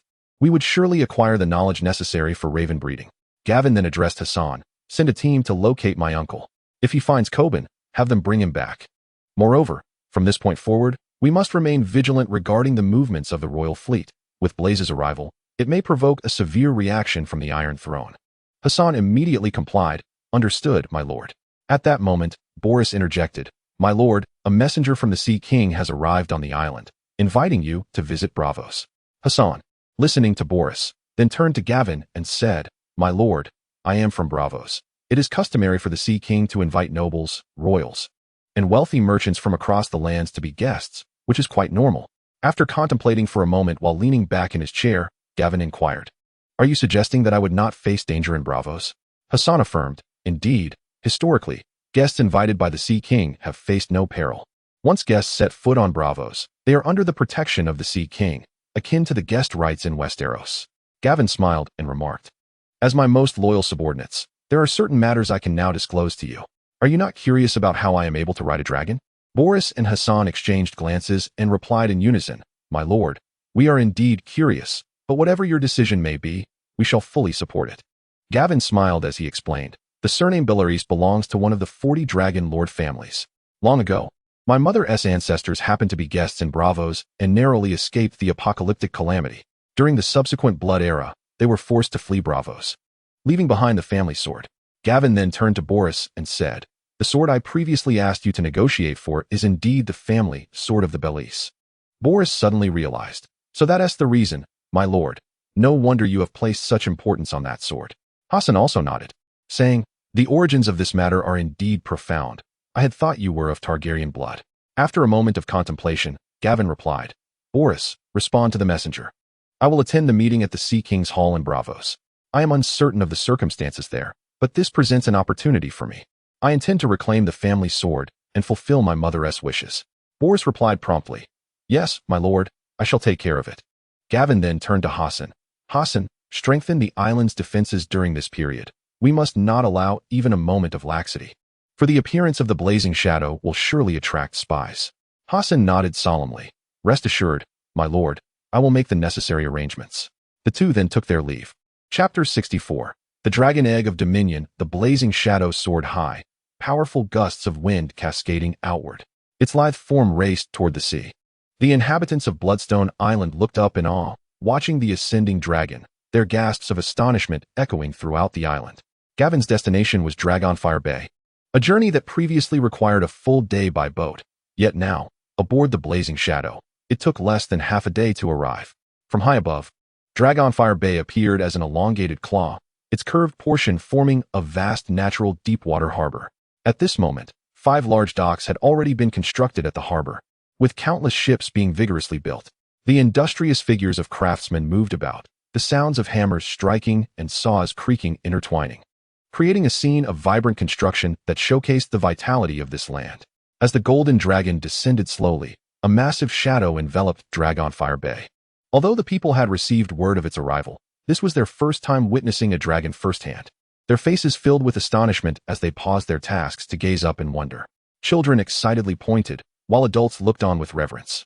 Soon, Gavin touched down on a clearing behind the docks, where he was met by Vika, who had rushed over upon hearing the news. Vika's eyes widened, his mouth agape, momentarily speechless in awe of the sight before him. Once a steward among the 300 shipbuilding slaves, he had been freed from servitude a year prior due to his exceptional performance in shipbuilding. Not only that, but Gavin had appointed him as the governor of this island. Vika jogged to Gavin's side, first bowing respectfully. "My lord, although the messenger has already informed us, seeing the blazing shadow for the first time is still profoundly shocking."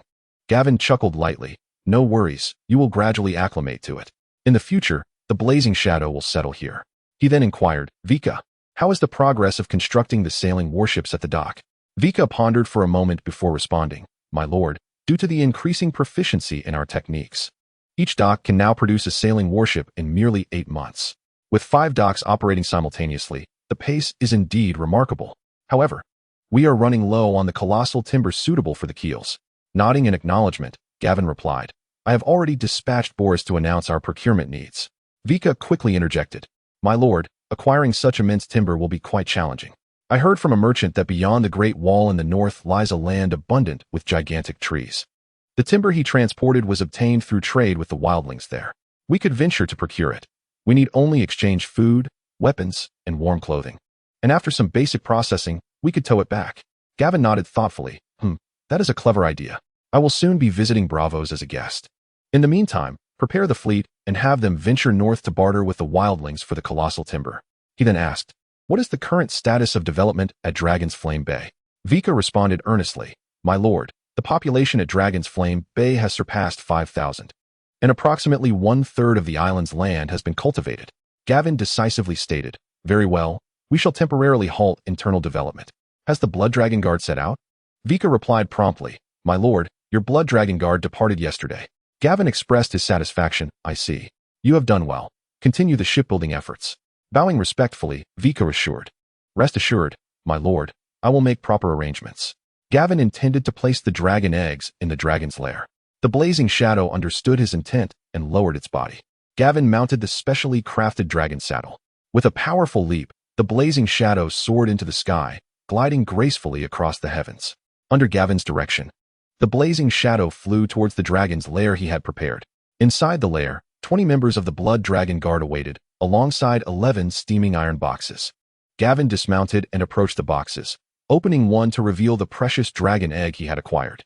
Following the method inscribed on the stone tablet, he spread the dragon crystals he had previously procured across the ground, placing the dragon egg atop them, and slowly infused it with his magical energy. The dragon crystals began to warm, and soon, beads of sweat dotted Gavin's brow as he stood.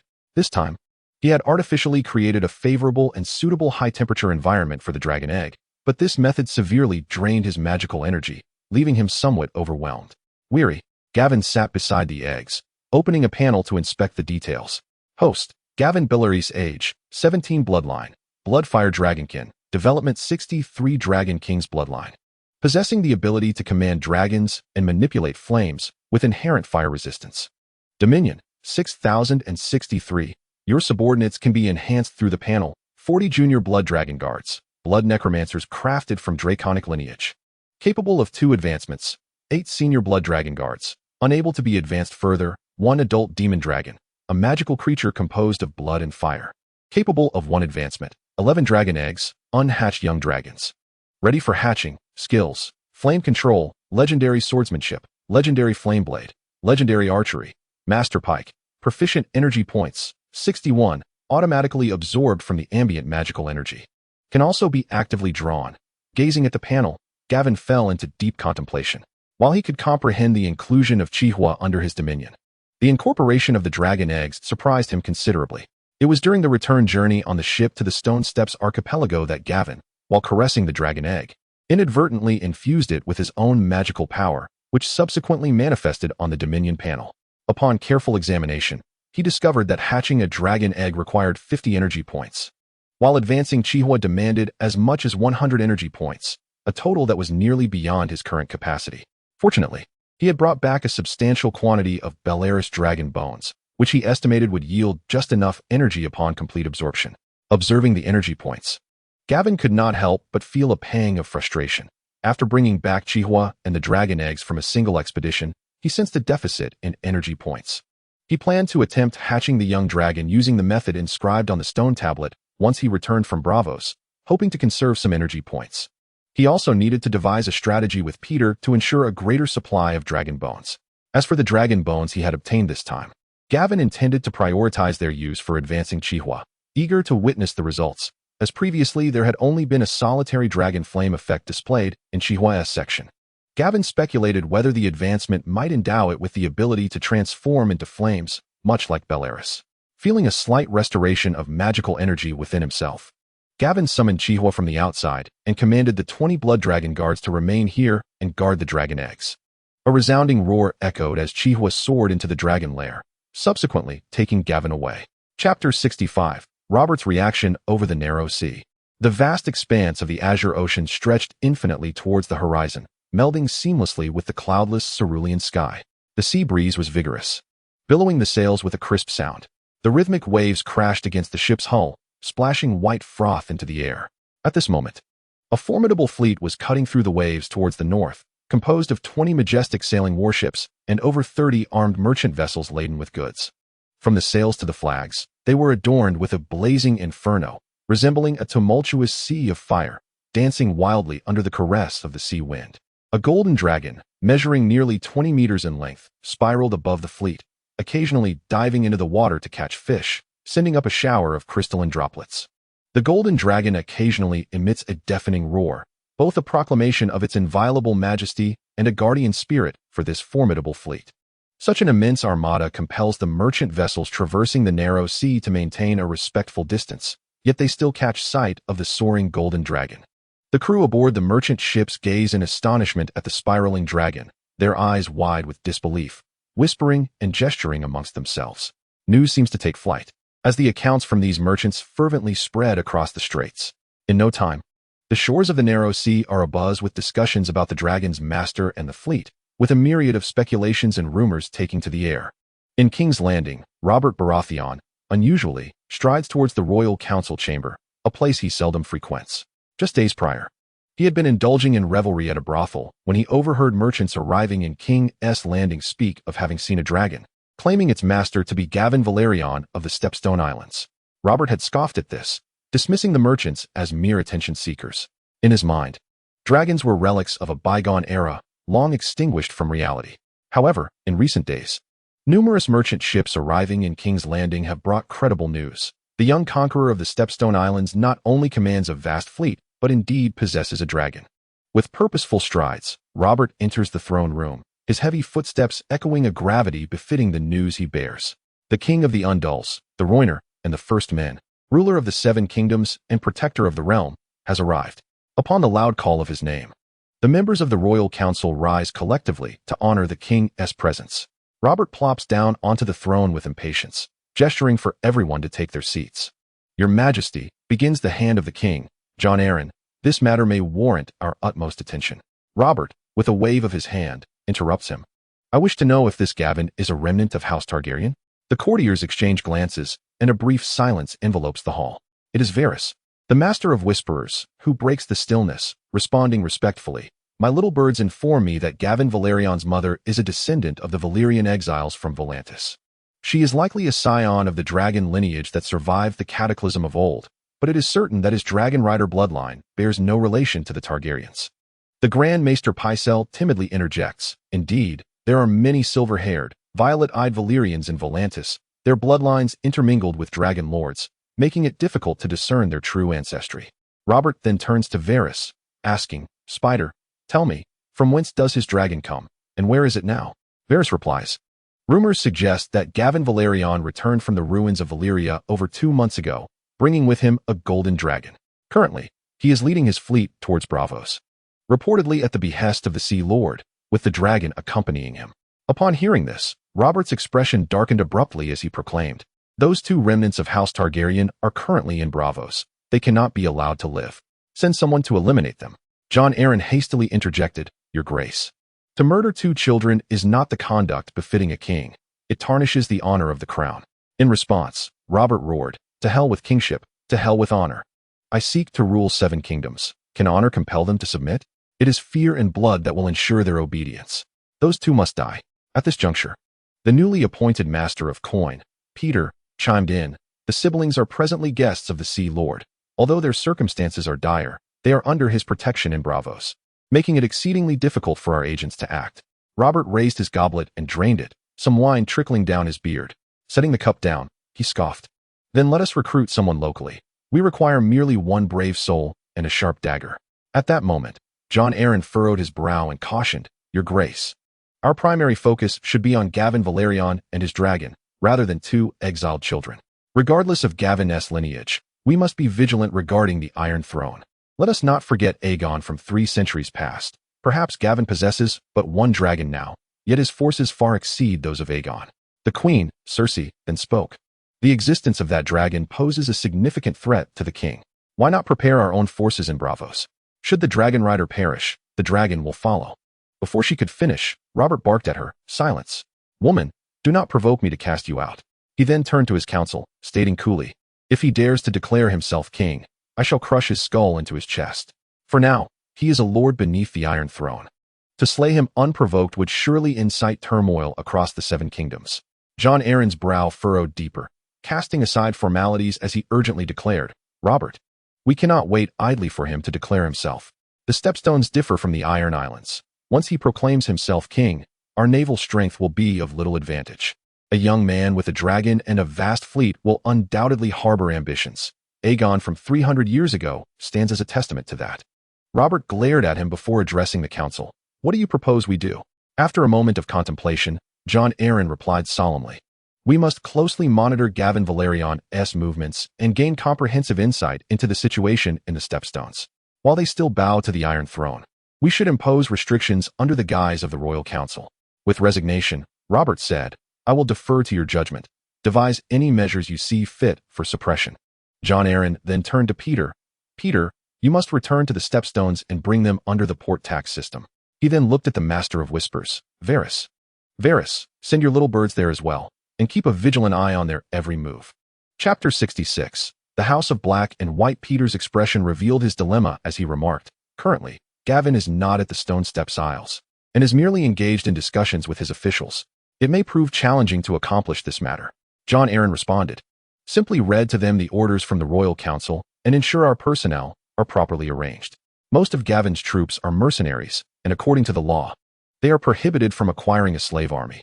Peter sighed. "I shall do my utmost, my Lord Prime Minister." At his side, Varys also expressed his compliance. After Jon Arryn had assigned the tasks, he turned to Robert and said, "Your Majesty, I kindly request that you remain upon the Iron Throne for the time being, as I need to journey to Dragonstone to confer with Stannis." Robert replied, "What is there to discuss with Stannis? My brother scarcely visits King's Landing anymore." Jon Arryn insisted, No. Regardless, your brother is the master of ships, commanding the royal fleet. Should a rebellion arise, you must rely on him. Upon my return, we shall deliberate on bestowing a title upon Gavin, ideally persuading him to visit King's Landing. We must meet this young man."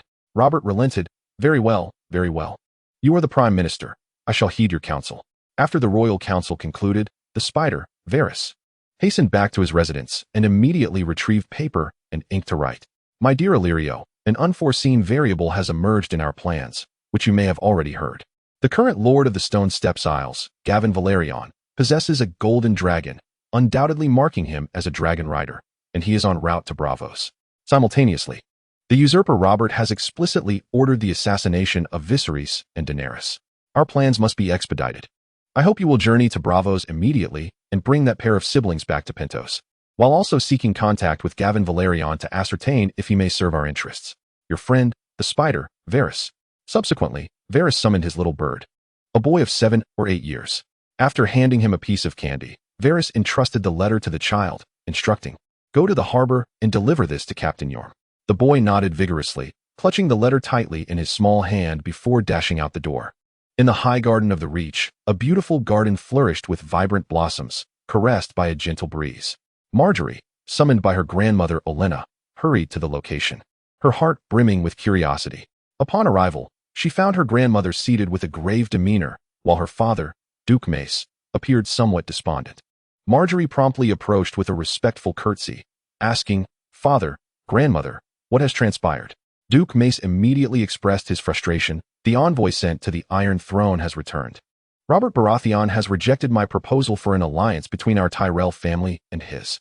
He intends for his heir, Joffrey, to wed Sansa Stark, the daughter of Ned Stark, claiming an earlier agreement with him." Upon hearing this, Marjorie instantly comprehended the failure of her family's scheme. At that moment, Olenna handed her a piece of paper, her expression grave, and stated, "The confirmed news is that Gavin Belaerys possesses a dragon, though it remains uncertain whether he is connected to House Targaryen." Marjorie quickly took the parchment and began to read it intently. After perusing the contents, her eyes widened in astonishment as she recalled her first encounter with Gavin, his silvery hair and violet eyes rendering her momentarily speechless. Duke Mace interjected, "Since Robert Baratheon looks down upon us Tyrells, why not consider Gavin Belaerys? He wields a dragon and commands an army. He could very well become the second Aegon." Olenna cast a disdainful glance at her foolish son and retorted, "Oh, 7 gods above, my inflatable fish of a son, does the Iron Throne tolerate the rise of a new dragon rider? Do not be so naive. This matter is far from simple." Upon hearing Olenna's insult, Duke Mace realized he had angered his mother and fell silent. Olenna turned to Marjorie and gently stated, "I have always wished for you to become queen. The best choice, without a doubt, is Robert's heir, Joffrey. However, Robert has rejected the union with House Tyrell. I previously considered Renly Baratheon, but now we have another option." Marjorie felt a surge of excitement and shyness at this revelation, yet quickly subdued these emotions and began to analyze the situation calmly. With a dragon and the Stormlands, Gavin is likely to claim kingship, but this would undoubtedly provoke a war with the Iron Throne. Presently, all of this is mere speculation. I believe we should wait and observe the Iron Throne's reactions before taking action. Olenna nodded slightly. Indeed, my child, it is commendable that you can think so calmly. However, we must not remain idle. I recall you mentioning that Gavin would attend your 16th name day. If he comes, I will seize the opportunity to speak with him. If he does not arrive, I need you to journey to the Stormlands. I have faith that you can gain his favor. Duke Mace hastily interjected. What is there to fear? Summon Gavin back to Highgarden and inquire. With a dragon, why worry about the Iron Throne? Olenna shot him a disapproving glare. Silence, you fool. Many dragons have met a grim fate. House Tyrell must not intervene too soon. Marjorie pondered for a moment before saying, Grandmother, I understand. I will write to Gavin shortly, reminding him to attend my name day at Highgarden. After leaving the garden, Marjorie returned to her chamber, her mind laden with thoughts. Once she had pinned the letter and entrusted it to a waiting maid, she reminisced about their fateful encounter, eagerly anticipating their next meeting. In the House of Black and White in Bravos, at the riverside dock, a group of individuals unloaded several heavy crates, making their way along the rocky stairs toward the temple entrance. Leading them was a figure clad in a deep black robe of exquisite fabric, adorned with silver thread that shimmered faintly. Soon, he arrived at the temple's threshold, beholding the legendary House of Black and White. The temple's exterior is constructed from deep gray stones, perched atop a modest rocky hill. Its pointed roof is adorned with black tiles, devoid of windows, save for a pair of intricately carved wooden doors, each standing 12 feet high. The left door is crafted from fishbeam wood, pristine white as bone, while the right door glimmers faintly in ebony. Between the two doors, a crescent moon is carved, with ebony inlaid in the fishbeam wood, and vice versa. As the wooden doors creaked open, a monk clad in black and white robes emerged, bowing to the man in black, stating, "All mortals must meet their end." The man in black immediately bowed in return, replying, "All mortals must serve." Chapter 67. The Trial by Fire and Possession. Subsequently, the monk stepped aside, gesturing for entry. Before retreating behind the door, the man in black commanded those behind him, "Wait here and do not move." With a heart slightly tinged with anxiety, he stepped through the wooden door. Upon his entrance, the door seemed to sense his presence, closing of its own accord. Following the monk, he traversed a labyrinthine passageway, arriving at a spacious chamber. Within the room lay a pool approximately 10 feet in diameter, surrounded by 30 statues of varying forms, their bases flickering with red candle flames. Among them were the Weeping Woman, the Night Lion, the Hooded Wanderer, Bacalon, the Pale Maiden, the Stranger, and the Mare King, while numerous alcoves along the walls housed the departed. The monk gestured for the man in black to wait by the pool, then turned and departed. The stifling atmosphere heightened the man's trepidation. Suddenly, a voice echoed from behind him. "All mortals must meet their end." He swiftly turned, responding, "All mortals must serve." It was then he noticed a figure draped in a gray linen robe standing behind him. The gray-robed figure's voice was deep and calm. "Someone has seen what you bring. The name you must provide is of great consequence. Speak the name, along with its whereabouts and circumstances." Wiping the cold sweat from his brow, the man in black replied, "Gavin Belaerys, expected to arrive in Bravos in a month, accompanied by a fleet of approximately 2,000 soldiers, along with a dragon." The gray-robed figure remained expressionless, coldly stating, "The price is insufficient." The man in black hurriedly countered, "What lies beyond the door is merely a part. Upon completion, I shall offer threefold the same." The gray-robed figure nodded. "The deal is struck. When you see a raven deliver a black letter, it signifies our contract is fulfilled. At that time, you must bring the remaining payment here." The man in black promptly affirmed, "Certainly, I shall await in Bravos." The gray-robed figure warned, "Remember, the God of 1,000 faces watches all. Should you dare to deceive or breach our agreement, the consequences will be dire." With that, his figure gradually faded into the darkness, as if he had never existed. On the ship Sea Beleris, Gavin set down the dragon bone in his hands, excitedly rubbing them together, stretching his long stiffened body. In his eyes shimmered a spark of excitement. After 2 months of arduous endeavor, he had finally amassed a total of 100 energy points. However, the magical dragon bones were dwindling. Without a moment's hesitation to ponder the fate of the dragon bones, Gavin eagerly exited his chamber, striding towards the bow of the Beleris. The busy crew on deck, upon noticing his approach, instinctively cleared the area before the bow. During this period, Gavin frequently summoned the blazing shadow here, and the crew had grown accustomed to the bow's association with him, promptly retreating in silence. With a resounding roar echoing through the air, the blazing shadow descended towards the Beleris, its massive yet agile form deftly maneuvering past the towering sails before landing steadily on the deck. The blazing shadow, observing Gavin before it, sensed his fervent emotions and curiously nudged him with its head. Gavin immediately embraced it, pressing his forehead against the creature to convey his feelings, while saying, "Blazing shadow, I shall enhance you now." With that, Gavin opened the panel and allocated the energy points towards the dragon's advancement. Suddenly, the blazing shadow seemed to perceive a wondrous transformation. It writhed and elongated its neck, then unleashed a torrent of dragon fire into the sky.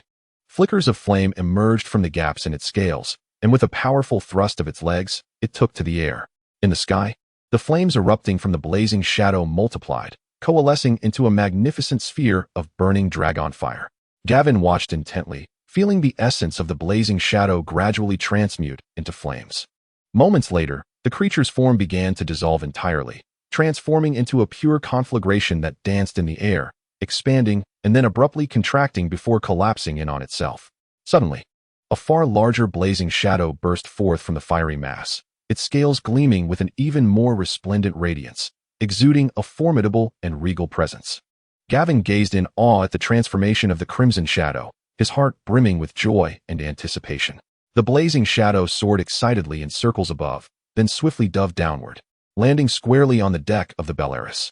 As it touched down, the entire ship trembled violently, the bow noticeably sinking under its weight.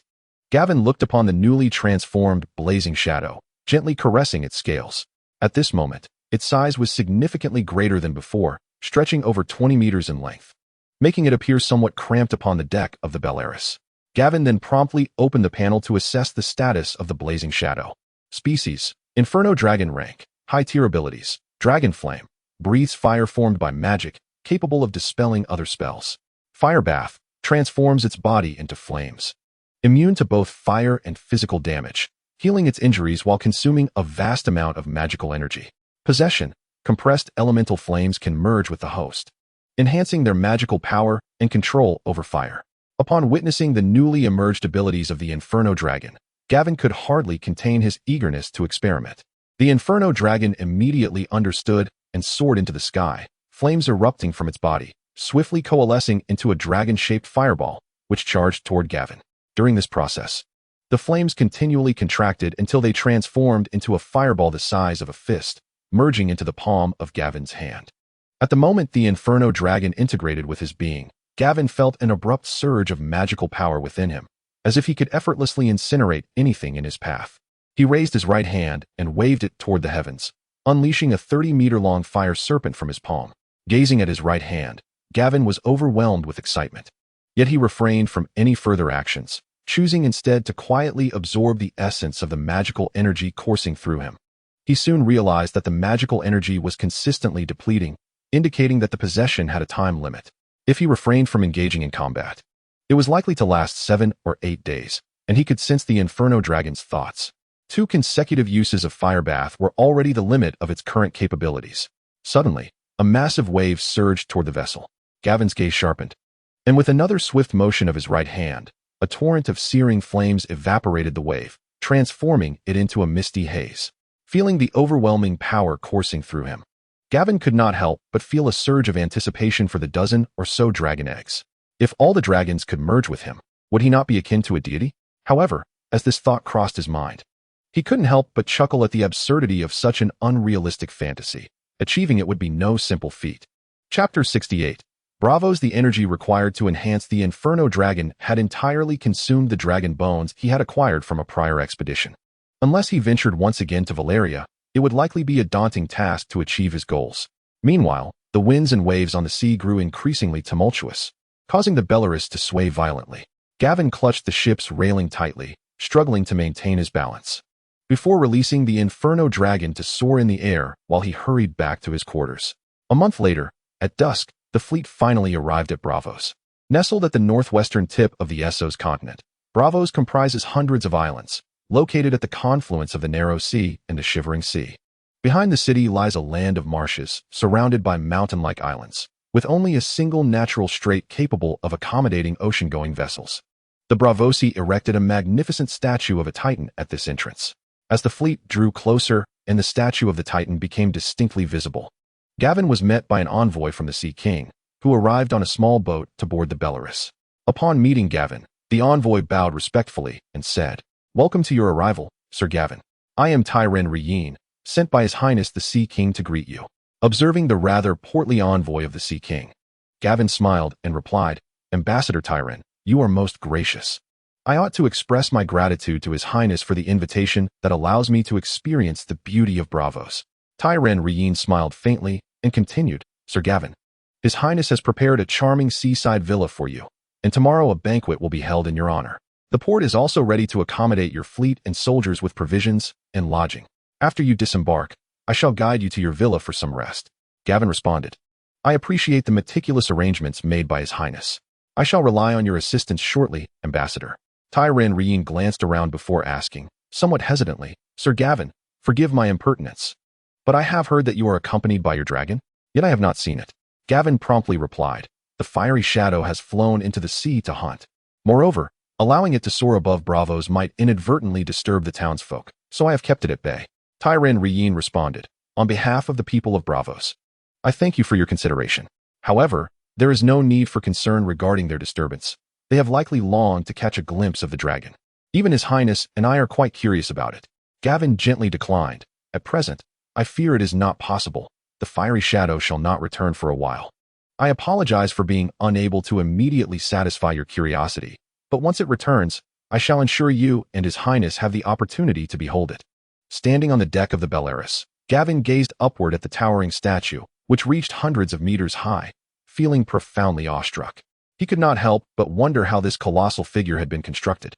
At that moment, Tyren Ryen began to enlighten Gavin. The Titan giant statue was built by the runaway slaves who first arrived here. Under the guidance of the Moon Singer, they reached this remote and scarcely inhabited place. Utilizing the materials available here and dedicating considerable time and effort to erect this Titan giant statue, Gavin inquired, "I have heard that this statue can produce sound?" A proud expression emerged on Tyren Ryen's face as he explained, "Indeed, it can make sounds. It is not merely a statue, it serves as a formidable defensive fortress. Situated adjacent to the battle fort, it acts as a warning and a deterrent against external foes, safeguarding the tranquility of our city. Whenever enemy ships approach, the Titan giant emits a thunderous roar, alerting us to their presence." Listening to Tyren Ryen's explanation, Gavin nodded slightly, choosing not to speak further. Yet he silently speculated that the statue's purpose extended beyond merely warning against maritime threats.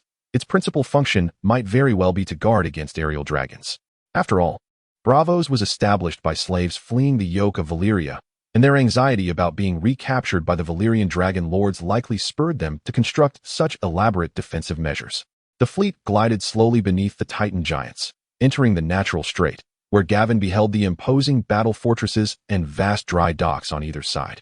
Countless catapults and ballistae adorned the cliff tops, while a multitude of purple warships lay anchored in the waters. Gavin had heard from Hassan about the slaves who escaped the shackles of Valyria and arrived at this place, discovering sea snails from which they could produce a dark purple dye. To alter the appearance of the commandeered vessels, they dyed them purple, a tradition that has persisted, leading to the entire fleet of Braavos being known as the Purple Fleet. As the Balerian docked gently, Gavin stepped onto the bustling wharf of Braavos. As the most prosperous and powerful entity among the free trading city-states, its principal docks were undeniably vibrant. The old clothing merchant's dock to the west was teeming with vessels from around the world, their colorful sails billowing in the wind. Merchant ships from Quarsh and the Summer Isles, long-haul vessels from Ashai and the Jade Sea Islands, along with a variety of boats in differing sizes and shapes, converged here. The dock was a hive of activity, bustling yet orderly. Customs officials of the Sea King meticulously inspected each ship's hold, diligently recording the types and quantities of goods. Under the guidance of Tyren Ryen, Gavin boarded the wheelhouse prepared for him by the Sea King. The wheelhouse glided steadily along the streets of Braavos, with Gavin's blood dragon guard and nearly 100 attendants closely trailing behind. Through the window, Gavin admired the unique urban landscape of Braavos. Passing numerous stone arch bridges that connected the islands, and observing the freshwater aqueducts that drew water from the mainland. Within the wheelhouse, Tyrion broke the silence, respectfully informing Gavin, "Sir Gavin, 2 of your kin will be attending tomorrow's banquet." Gavin's brow furrowed in confusion. "Kin?" Tyrion hastily clarified, "The exiled siblings of House Targaryen." Noticing Gavin's continued perplexity, Tyrion cautiously inquired, "Is it not true that your dragon-riding prowess originates from the Targaryens?" Gavin smiled slightly, realizing this was likely a matter of interest for the Sea King, and candidly explained, "Once, Valyria boasted 40 Dragonlord families. It was not only the Targaryens who wielded dragons. My lineage of dragon riding comes from another Dragonlord family." Upon hearing this, Tyrion quickly replied, "I see. Then I shall ensure that the siblings join us tomorrow." Gavin waved his hand, interrupting, "I too wish to meet those siblings." He then deftly shifted the subject, inquiring about the guests attending the banquet the following day. Though intending to delve deeper, Tyrion could only proceed to introduce the attendees to Gavin. Through this introduction, Gavin learned that this slightly portly envoy hailed from the Rien family, one of the key families of the Iron Bank. The Iron Bank is the most significant banking institution in Braavos, with operations extending nearly worldwide. This gave rise to a Braavosi proverb, "The Iron Bank tolerates no debts." Gavin recalled that the number of surnames within the family of the keyholder reached as many as 23, making it quite understandable that he could not remember them all. Approximately half an hour later, the carriage arrived at the seaside villa that the Sea King had arranged for Gavin. Dozens of maids and servants had already gathered at the entrance, eagerly awaiting his arrival. The architectural style of the villa was distinctive, skillfully blending the refinement and elegance of Braavos. The white walls shimmered softly in the sunlight, while the red roof contrasted beautifully with the surrounding azure sea and sky, creating a strikingly vivid tableau. Upon entering the villa, Gavin was greeted by a tapestry of blooming flowers and lush greenery. A gentle breeze caressed the air, causing the flowers to sway gracefully, releasing delicate fragrances. Following the cobbled path, Gavin arrived at a viewing platform within the courtyard.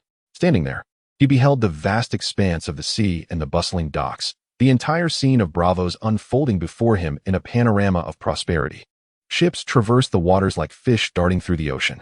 In the cerulean sky above, seagulls soared freely, occasionally diving toward the water's surface or rising high into the air, their cheerful cries adding a vibrant energy to the enchanting vista.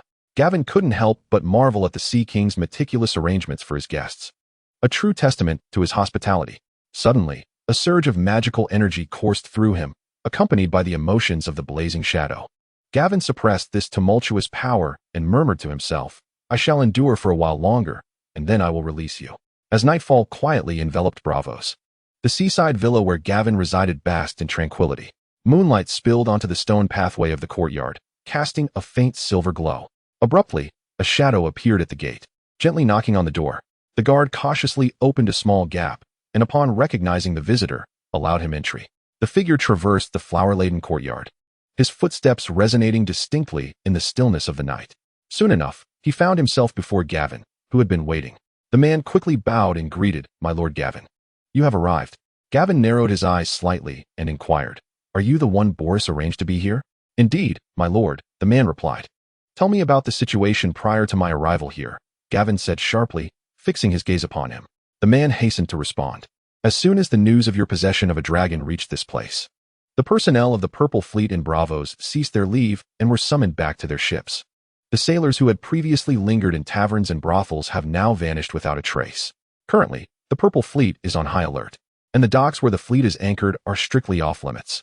Furthermore, I have seen numerous iron crossbow bolts being transported to various fortifications at the port, which leads me to speculate that they may be preparing against your dragon."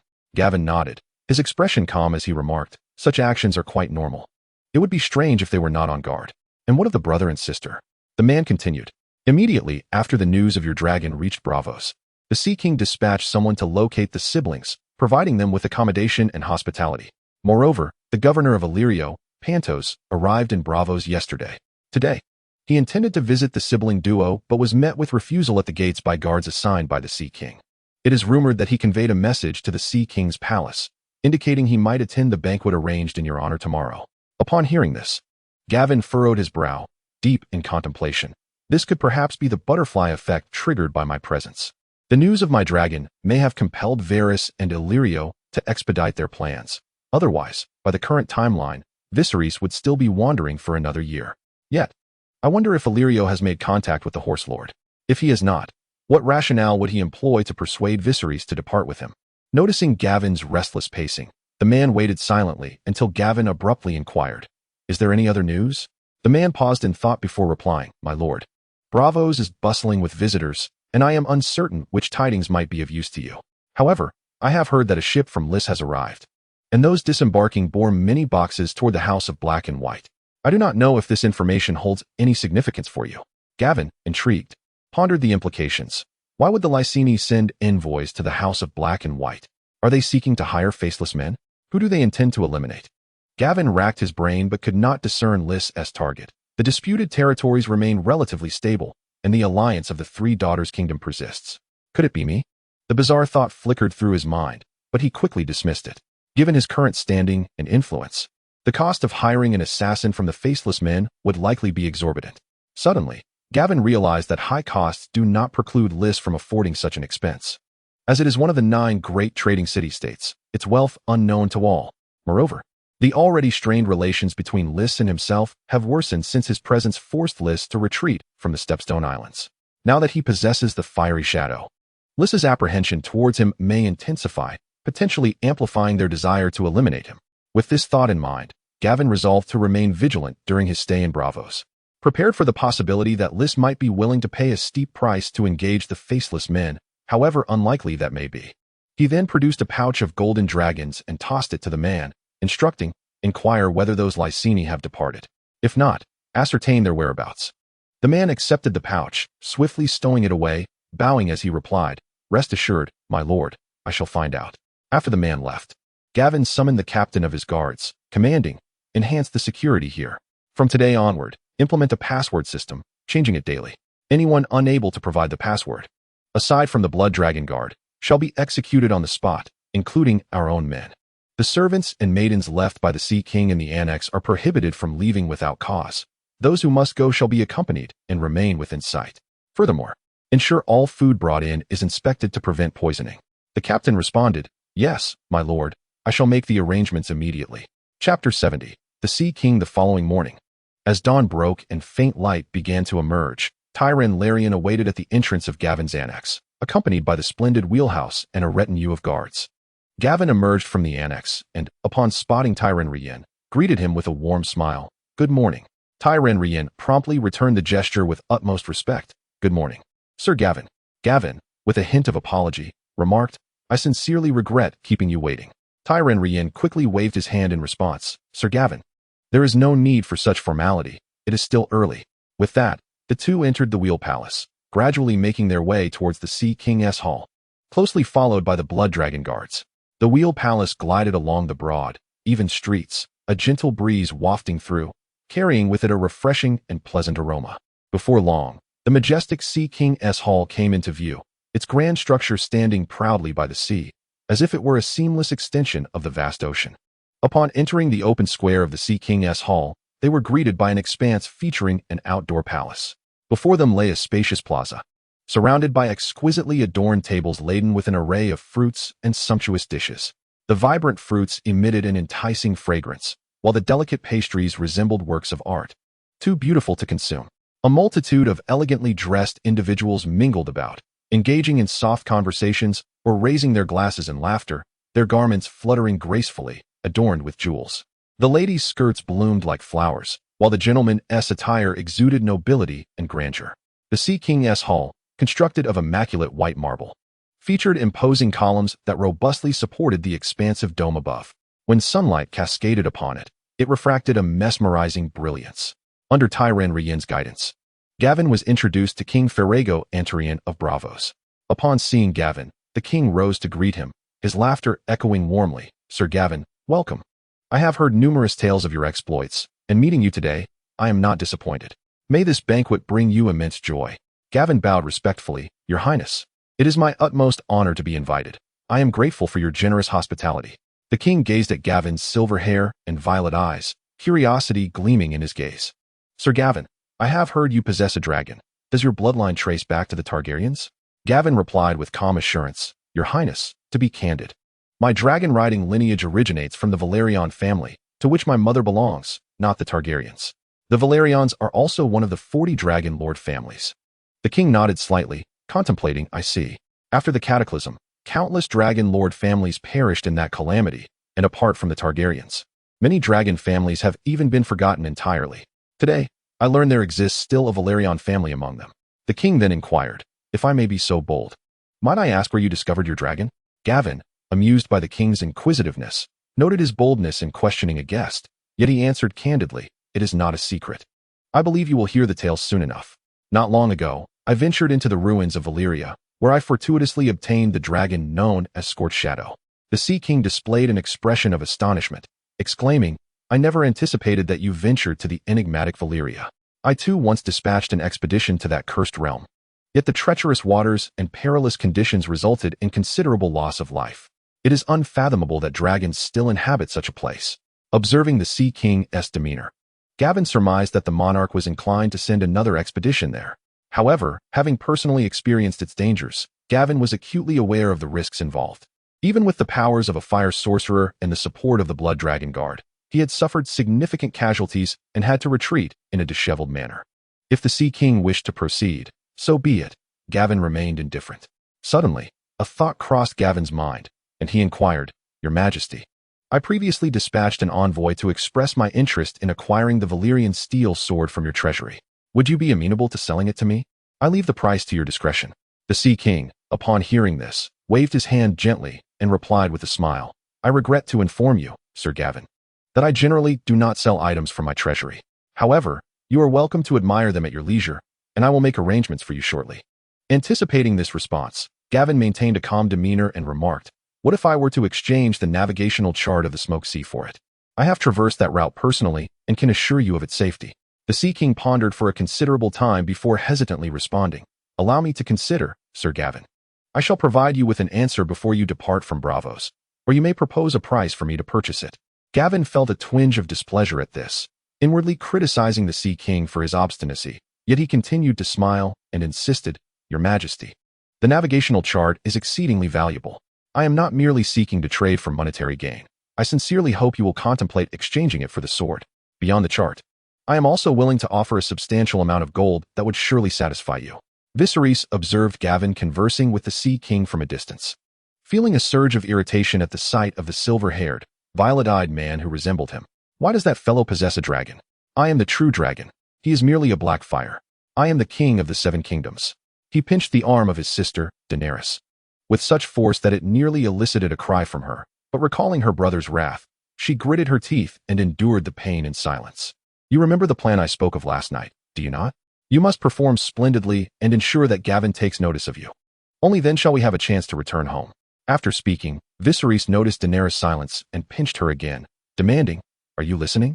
Do you wish to experience the wrath of the dragon? Startled by the intimidation and pain, Daenerys hastily replied, I understand, brother. At that moment, a middle-aged man clad in a red robe, his face adorned with a beard, approached Viserys and Daenerys. Upon reaching Viserys, he bowed and said, Greetings, esteemed King Viserys. I am Illyrio Mopatus, the governor of Pentos. He then turned to Daenerys and added, And greetings to you, Princess Daenerys. Upon hearing the title of your majesty, Viserys straightened his chest and responded proudly, Greetings, Governor Illyrio. How may I assist you? Chapter 71. The siblings of House Targaryen Illyrio gazed upon the brother and sister before him, both possessing striking silver hair and violet eyes, exuding an extraordinary beauty regardless of gender. Particularly, Daenerys stood out, her breathtaking allure complemented by her graceful and statuesque figure. Her skin, delicate as alabaster, radiated a gentle luminescence, as if kissed by moonlight. A cascade of silver hair flowed down her slender back, smooth and shimmering. Her eyes, akin to deep amethyst, were enigmatic and captivating, framed by brows that arched like crescent moons, accentuating the brilliance within her gaze. Illyrio felt a stir of emotion, yet swiftly quelled his desires, addressing Viserys, Your Majesty. I am deeply pained by the usurper's theft of your rightful throne. Since the days of the Conqueror, Pentos has maintained a close relationship with House Targaryen. Having welcomed numerous members of your family, you are the legitimate heir to the Iron Throne, and I wish to invite you to be my guest in Pentos. Viserys, Stirred by both excitement and confusion, inquired, "Governor Illyrio, are you not afraid of the usurper? Why would you wish to aid me?" Illyrio flattered, "Esteemed Majesty, you are a true dragon, the sole legitimate heir to the Iron Throne. Countless souls across the Seven Kingdoms yearn for your return. Once you land in Westeros with your army, numerous lords will rally to your cause, seeking to vanquish the traitor. Though I am a man of Pentos, I am eager to assist you in reclaiming your throne." Viserys, elated by the prospect, eagerly asked, "And how many troops can you provide? Once I reclaim the Iron Throne, you may choose any land across the Seven Kingdoms, and I shall title you a prince." At this, Illyrio felt a moment of trepidation. The hastily devised plan had yet to be finalized with Khal Drogo, having merely extended an invitation. Nevertheless, he remained optimistic about the endeavor. Thus, Illyrio continued, "Your Majesty, I fear I may disappoint you. I have only a few guards and mercenaries at my disposal, which may not suffice as your army. However, I possess some funds to support you, and I have already reached an agreement with Khal Drogo. Should you consent to marry Princess Daenerys to him, he will willingly offer his 40,000 Dothraki cavalry to fight for your claim to the Iron Throne." Viserys' heart leaped at this news, but he was soon reminded of the prior night's scheme. At present, the allure of anything paled in comparison to the dragon. Rumor had it that the dragon measured over 10 meters in length, undoubtedly a formidable force. With a dragon, who would fear a lack of an army? With this thought, he nonchalantly replied, "Governor Illyrio, I appreciate your generosity. Please allow me some time to contemplate this matter." Illyrio, sensing disappointment, understood that haste would not yield success, and after adjusting his demeanor, he bowed respectfully, "Your Majesty, I eagerly await your response." Daenerys listened as her brother conversed with the unfamiliar governor, their words treating her as though she were mere merchandise, exchanged back and forth. A profound sadness and fear welled within her, compounded by the recollection of Viserys' plans from the previous night, intensifying her trepidation. She reminisced about the time they resided in their seaside estate, where the grand entrance was painted in vibrant red. In those days, her brother would often regale her with tales, teach her the Valyrian tongue, and lull her to sleep, filling their days with bliss. However, everything changed after the death of Aegon, and upon leaving that estate, Viserys became increasingly frantic, with fewer possessions left to sell. His temper soured, leading him to lash out at her, leaving her in a state of both fear and dependency upon him.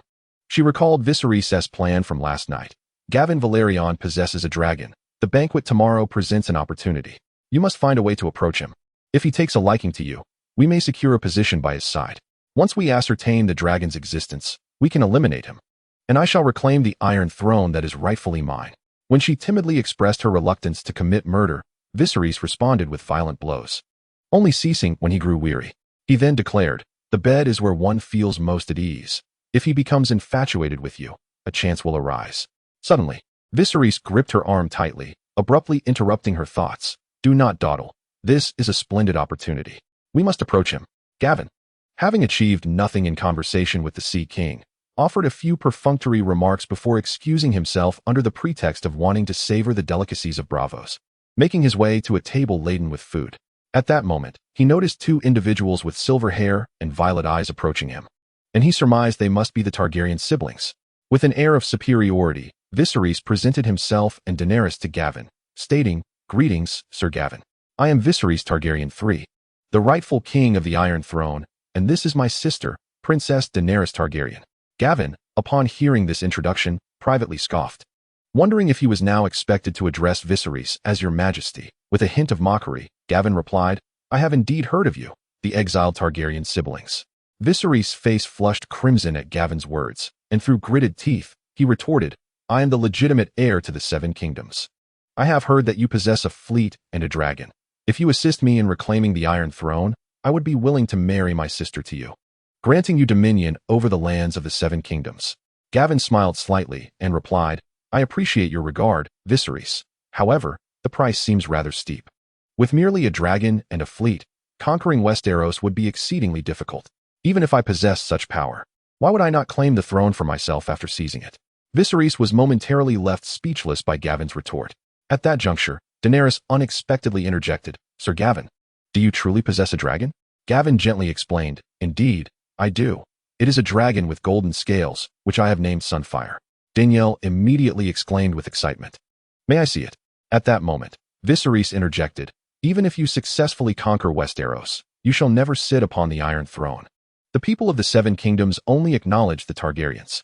Gavin turned to Viserys, remaining silent for a moment, before addressing Danielle. Certainly, if you wish to see it. I shall take you later. He then looked back at Viserys and continued, 3 centuries ago, the people of the Seven Kingdoms did not recognize the Targaryens either. Rule is founded on strength, not mere acknowledgement. If you expect my assistance in reclaiming the Iron Throne, I am afraid I cannot help you. However, as a descendant of the Valyrian Dragonlords, I can offer my aid if you require it, perhaps in the form of financial support to improve your current situation. Viserys responded promptly, how much can you offer me? Moreover, are you not Blackfire? After a moment of contemplation, Gavin replied, 10,000 gold dragons should suffice to acquire a residence in Braavos and sustain a comfortable life for an extended period. Additionally, I am not Blackfire. If the Targaryen family still possesses records concerning the freehold, they would surely have heard of the Valyrian family. Viserys, upon hearing this, displayed a hint of embarrassment. There are indeed some records, but they remain in the Red Keep. Just then, the Sea King approached.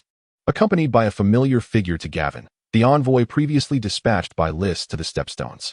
Upon reaching Gavin, the Sea King said, Sir Gavin, shall I take you to see the menagerie? Gavin promptly responded, I have heard much about your Highness's menagerie, which purportedly houses a myriad of exotic creatures from across the known world. I am truly grateful for your generous invitation and look forward to this visual feast. The Sea King then introduced the individual beside him, Sir Gavin. This is, the Sea King was interrupted by Gavin. Ah, we meet again, the envoy from Lys. I wonder if you have relayed the news back to House Son. With that, Gavin greeted the envoy. The envoy from Lys scowled. Humph. Sir Gavin, you seem quite protective of your life. I heard you arrived in Braavos with a fleet. It appears you are rather lacking in etiquette. Gavin, maintaining a calm demeanor, replied, if your information is comprehensive, you should know that I did not merely bring a fleet. The envoy immediately retorted with loud derision, indeed. I have heard you also brought a dragon. How fortuitous that we are heading to the menagerie. Why not let us see the dragon first? His voice boomed, drawing the attention of all present at the banquet. The Sea King, who had intended to mediate, fell silent upon hearing this, eager to witness Gavin's dragon. Despite numerous credible reports of the dragon's existence, the Sea King's own eyes had yet to behold one, leaving him with lingering doubt. Observing the sudden hush that enveloped the banquet, Gavin smiled slightly and said, since you wish to see it, I shall oblige. Having spoken, Gavin extended his right hand, and a burst of flames erupted from his palm, soaring towards the heavens.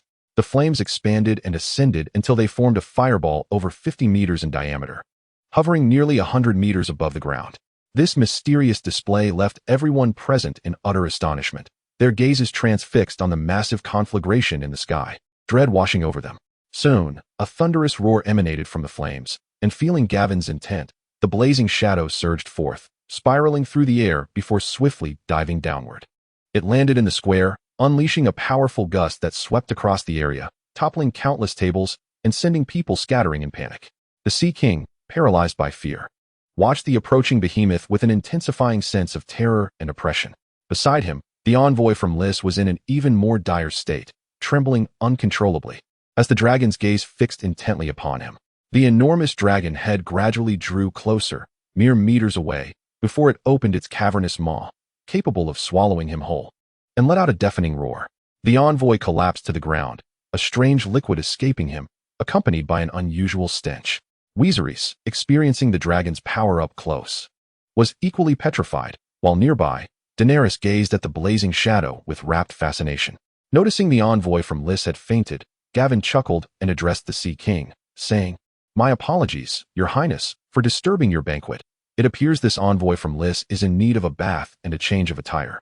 Hearing Gavin's words, the Sea King gradually regained his composure and hurriedly replied, it is of no consequence. This banquet was indeed prepared for you. He continued, Sir Gavin, please forgive my inadequate hospitality. I must return to change my attire to properly receive you. Gavin promptly responded, there is no need for such formalities, Your Highness. It is I who have caused you inconvenience. Following the Sea King's command, trembling servants gathered the courage to approach the blazing shadow and dragged away the already unconscious envoy from Lys. As Gavin conversed with the Sea King, Viserys began to regain his senses, his face alight with excitement and exhilaration as he gazed at the fiery form. At that moment, Gavin turned to Daenerys, gently saying, you expressed a desire to see a dragon, now you may touch it. Surprised, Daenerys asked, is that truly permissible, Sir Gavin? He nodded affirmatively, with newfound courage. She approached the blazing shadow, her steps slowing as she drew nearer.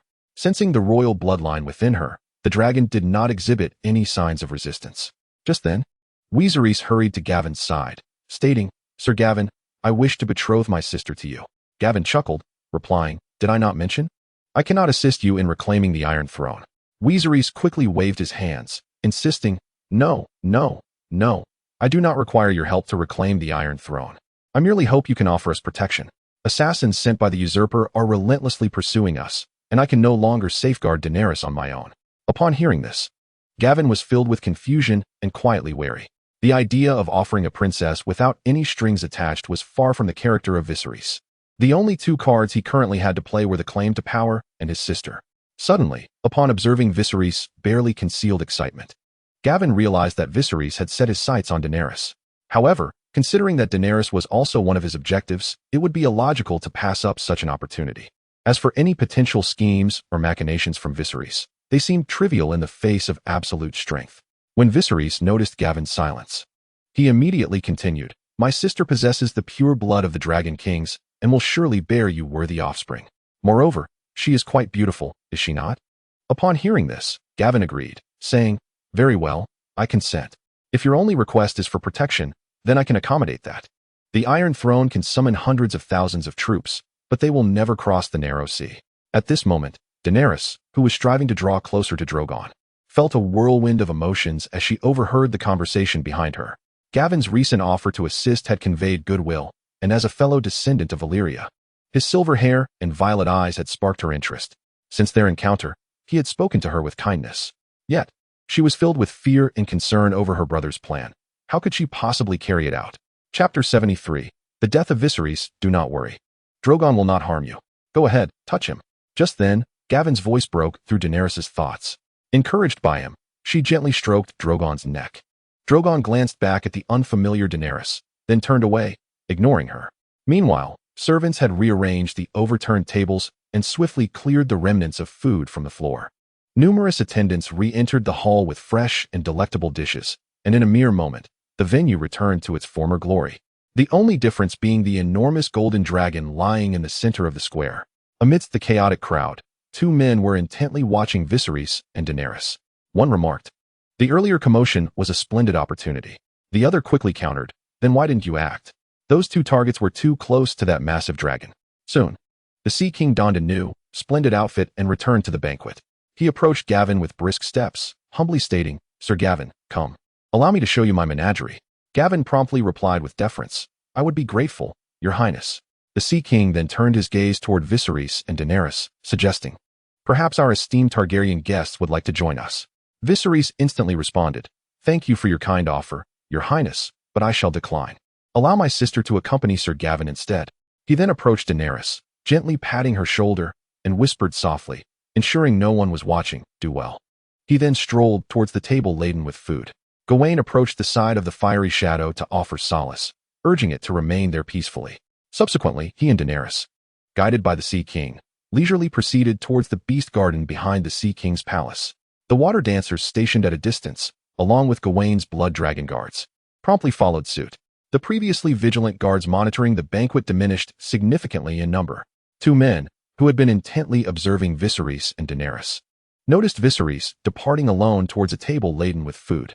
One remarked, "He has distanced himself from that dragon. This presents an excellent opportunity. However, with one less target. Should we proceed?" The other responded, "One less is still one. The Iron Throne pays by the head, and one is worth 2,000 golden dragons. This sum would suffice for our families." With that, he rolled up his sleeves, revealing patches of grayscaled skin on his arms, and fixed his gaze on Viserys in the distance, declaring, "Our time is limited." The two exchanged a glance, as if having made a resolute decision, and advanced towards Viserys. Meanwhile, Gawain and his companions strolled leisurely through the beast garden, where the Sea King occasionally introduced them to his extraordinary collection of creatures, truly broadening Gawain's horizons. Gawain discerned that the Sea King possessed an almost pathological penchant for collecting, amassing treasures and beasts alike, perhaps even desiring to add the fiery shadow to his collection. The garden was home to numerous animals Gawain had never encountered before: a mouse pig, hairy and the size of a cow, a scorpion-tailed insect capable of stings, tigers carrying their young in pouches, and terrifying lizards that walked upright with scythe-like claws. Just as Gawain and his companions were enjoying their leisurely stroll, a servant suddenly rushed into the beast garden, his face a mask of panic. Trembling with anxiety, he stammered, but Gawain comprehended the message. Moments ago, while feasting at the banquet, Viserys had been stabbed in the heart from behind with a dagger. The two assailants intended to flee but were incinerated by the fiery breath of the shadow. Upon hearing the news, Daenerys shuddered, her complexion paling instantly. Her beautiful eyes filled with shock and disbelief, tears welling up. How could this happen? How could this be? She murmured, her voice trembling. Gawain furrowed his brow deeply. Soothing Daenerys, Daenerys, do not panic. We must first ascertain who orchestrated this. The Sea King's expression mirrored the gravity of the situation as he immediately ordered the area to be sealed off and an investigation into the assailants to commence. The water dancers nearby received their orders and swiftly departed. The Sea King then approached Daenerys, bowing deeply, his face etched with remorse as he spoke. Princess Daenerys, I am profoundly sorry for your brother's death. You are my guests, and yet such harm has befallen you at my feast. Rest assured, I shall provide you with an explanation. I will not rest until the true culprit is unveiled. Yet, Daenerys was unable to respond. Her body trembled slightly, as if it had lost all strength and was on the verge of collapse. Her gaze was vacant, and she murmured, Viserys has left me just like that. In that moment, Daenerys fainted into Gavin's embrace. The Sea King once again expressed his apologies before turning to arrange for more personnel to intensify the investigation. Gavin, cradling Daenerys, followed closely behind to comfort the fiery shadow. Meanwhile, the crowd at the banquet descended into chaos and panic, exchanging whispers and speculating about the motives and masterminds behind the assassination attempt. The Sea King, as the most powerful figure in Braavos, swiftly uncovered the troublesome assailants' identities within an hour. Although the two had been reduced to ashes by the flames of the fiery shadow, the Sea King's formidable influence and efficient methods, coupled with thorough inquiries and meticulous verification of the guest list, soon revealed their identities. They turned out to be the first mate and a sailor from a merchant ship. According to their captain, the ship had just returned from Volantis 3 days prior, and during the voyage, the two had displayed remarkably unusual behavior. Upon arriving in Braavos, the captain discovered they had conversed with several Westerosi, though he had paid little heed at the time. Little did he know that they would soon find themselves at the Sea King's banquet. Upon hearing this investigative outcome, the recently awakened Daenerys murmured, So it was the Iron Throne, why will it not let us be? Her voice was laced with pain and indignation. Her beautiful features contorted with anger and confusion. Tears welled in her eyes, yet stubbornly refused to fall. Her clenched fists seemed to unleash her inner turmoil.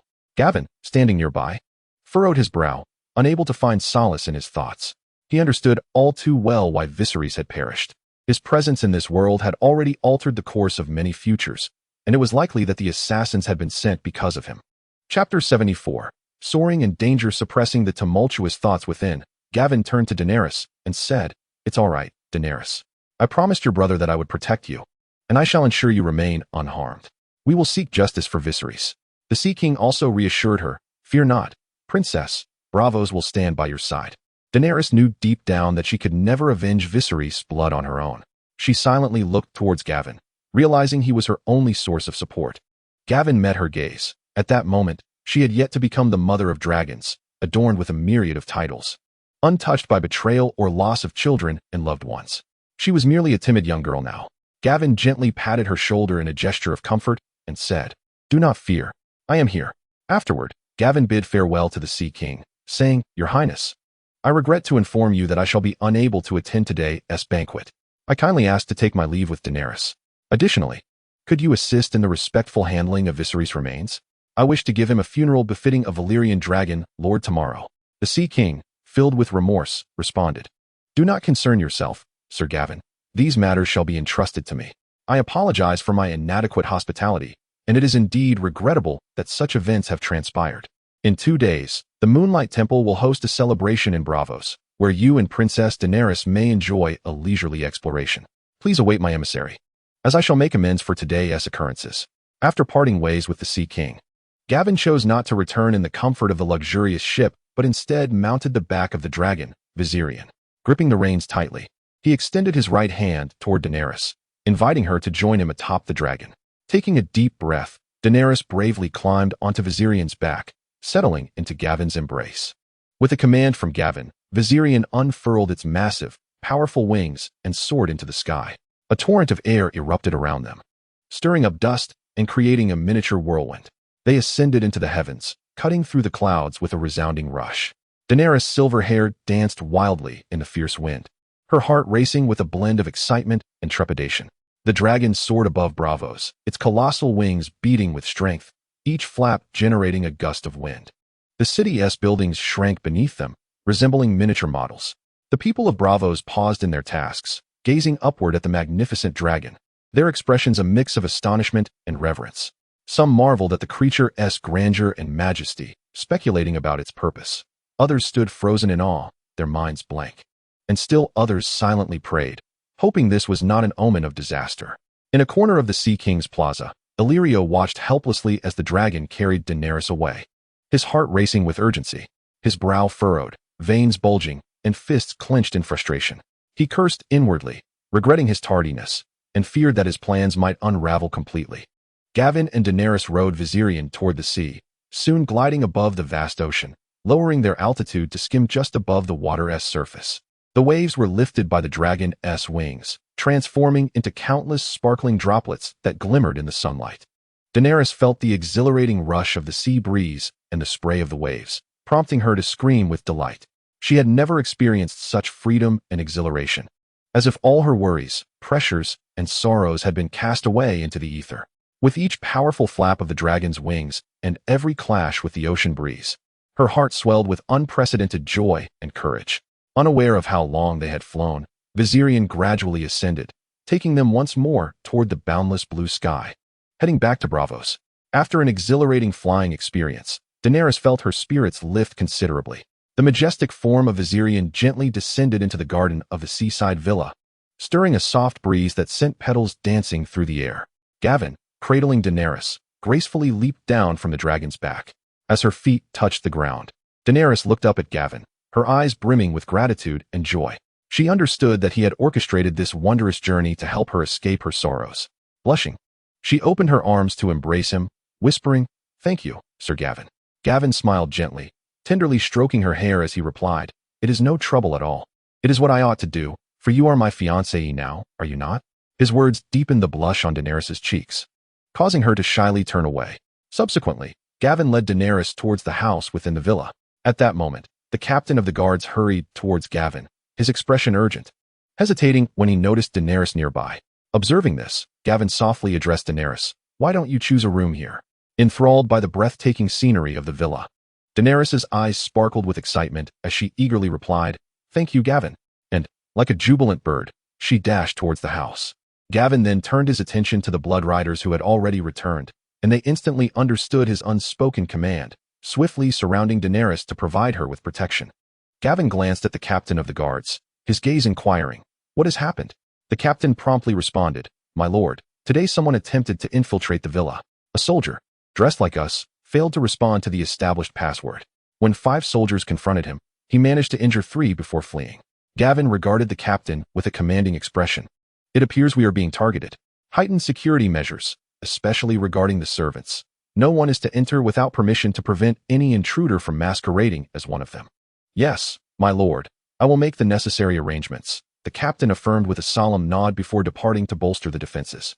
As Gavin watched him leave, a sense of unease settled in his heart, worrying if he had indeed attracted the attention of the faceless men. Fortunately, the soldiers accompanying him had been trained using the methods of the Unsullied, under his specific requirements. These soldiers differed from the Unsullied in that they were not gelded and possessed additional nautical skills. Their unaltered state even enhanced their combat abilities significantly. Had it not been for the time required for training, Gavin would have already procured them in large numbers. Moreover, Gavin perceived that, in terms of obedience, these soldiers were not markedly different from the purely Unsullied, and due to his mandated 8-year service, the soldiers, eager for freedom, were particularly zealous in following his commands.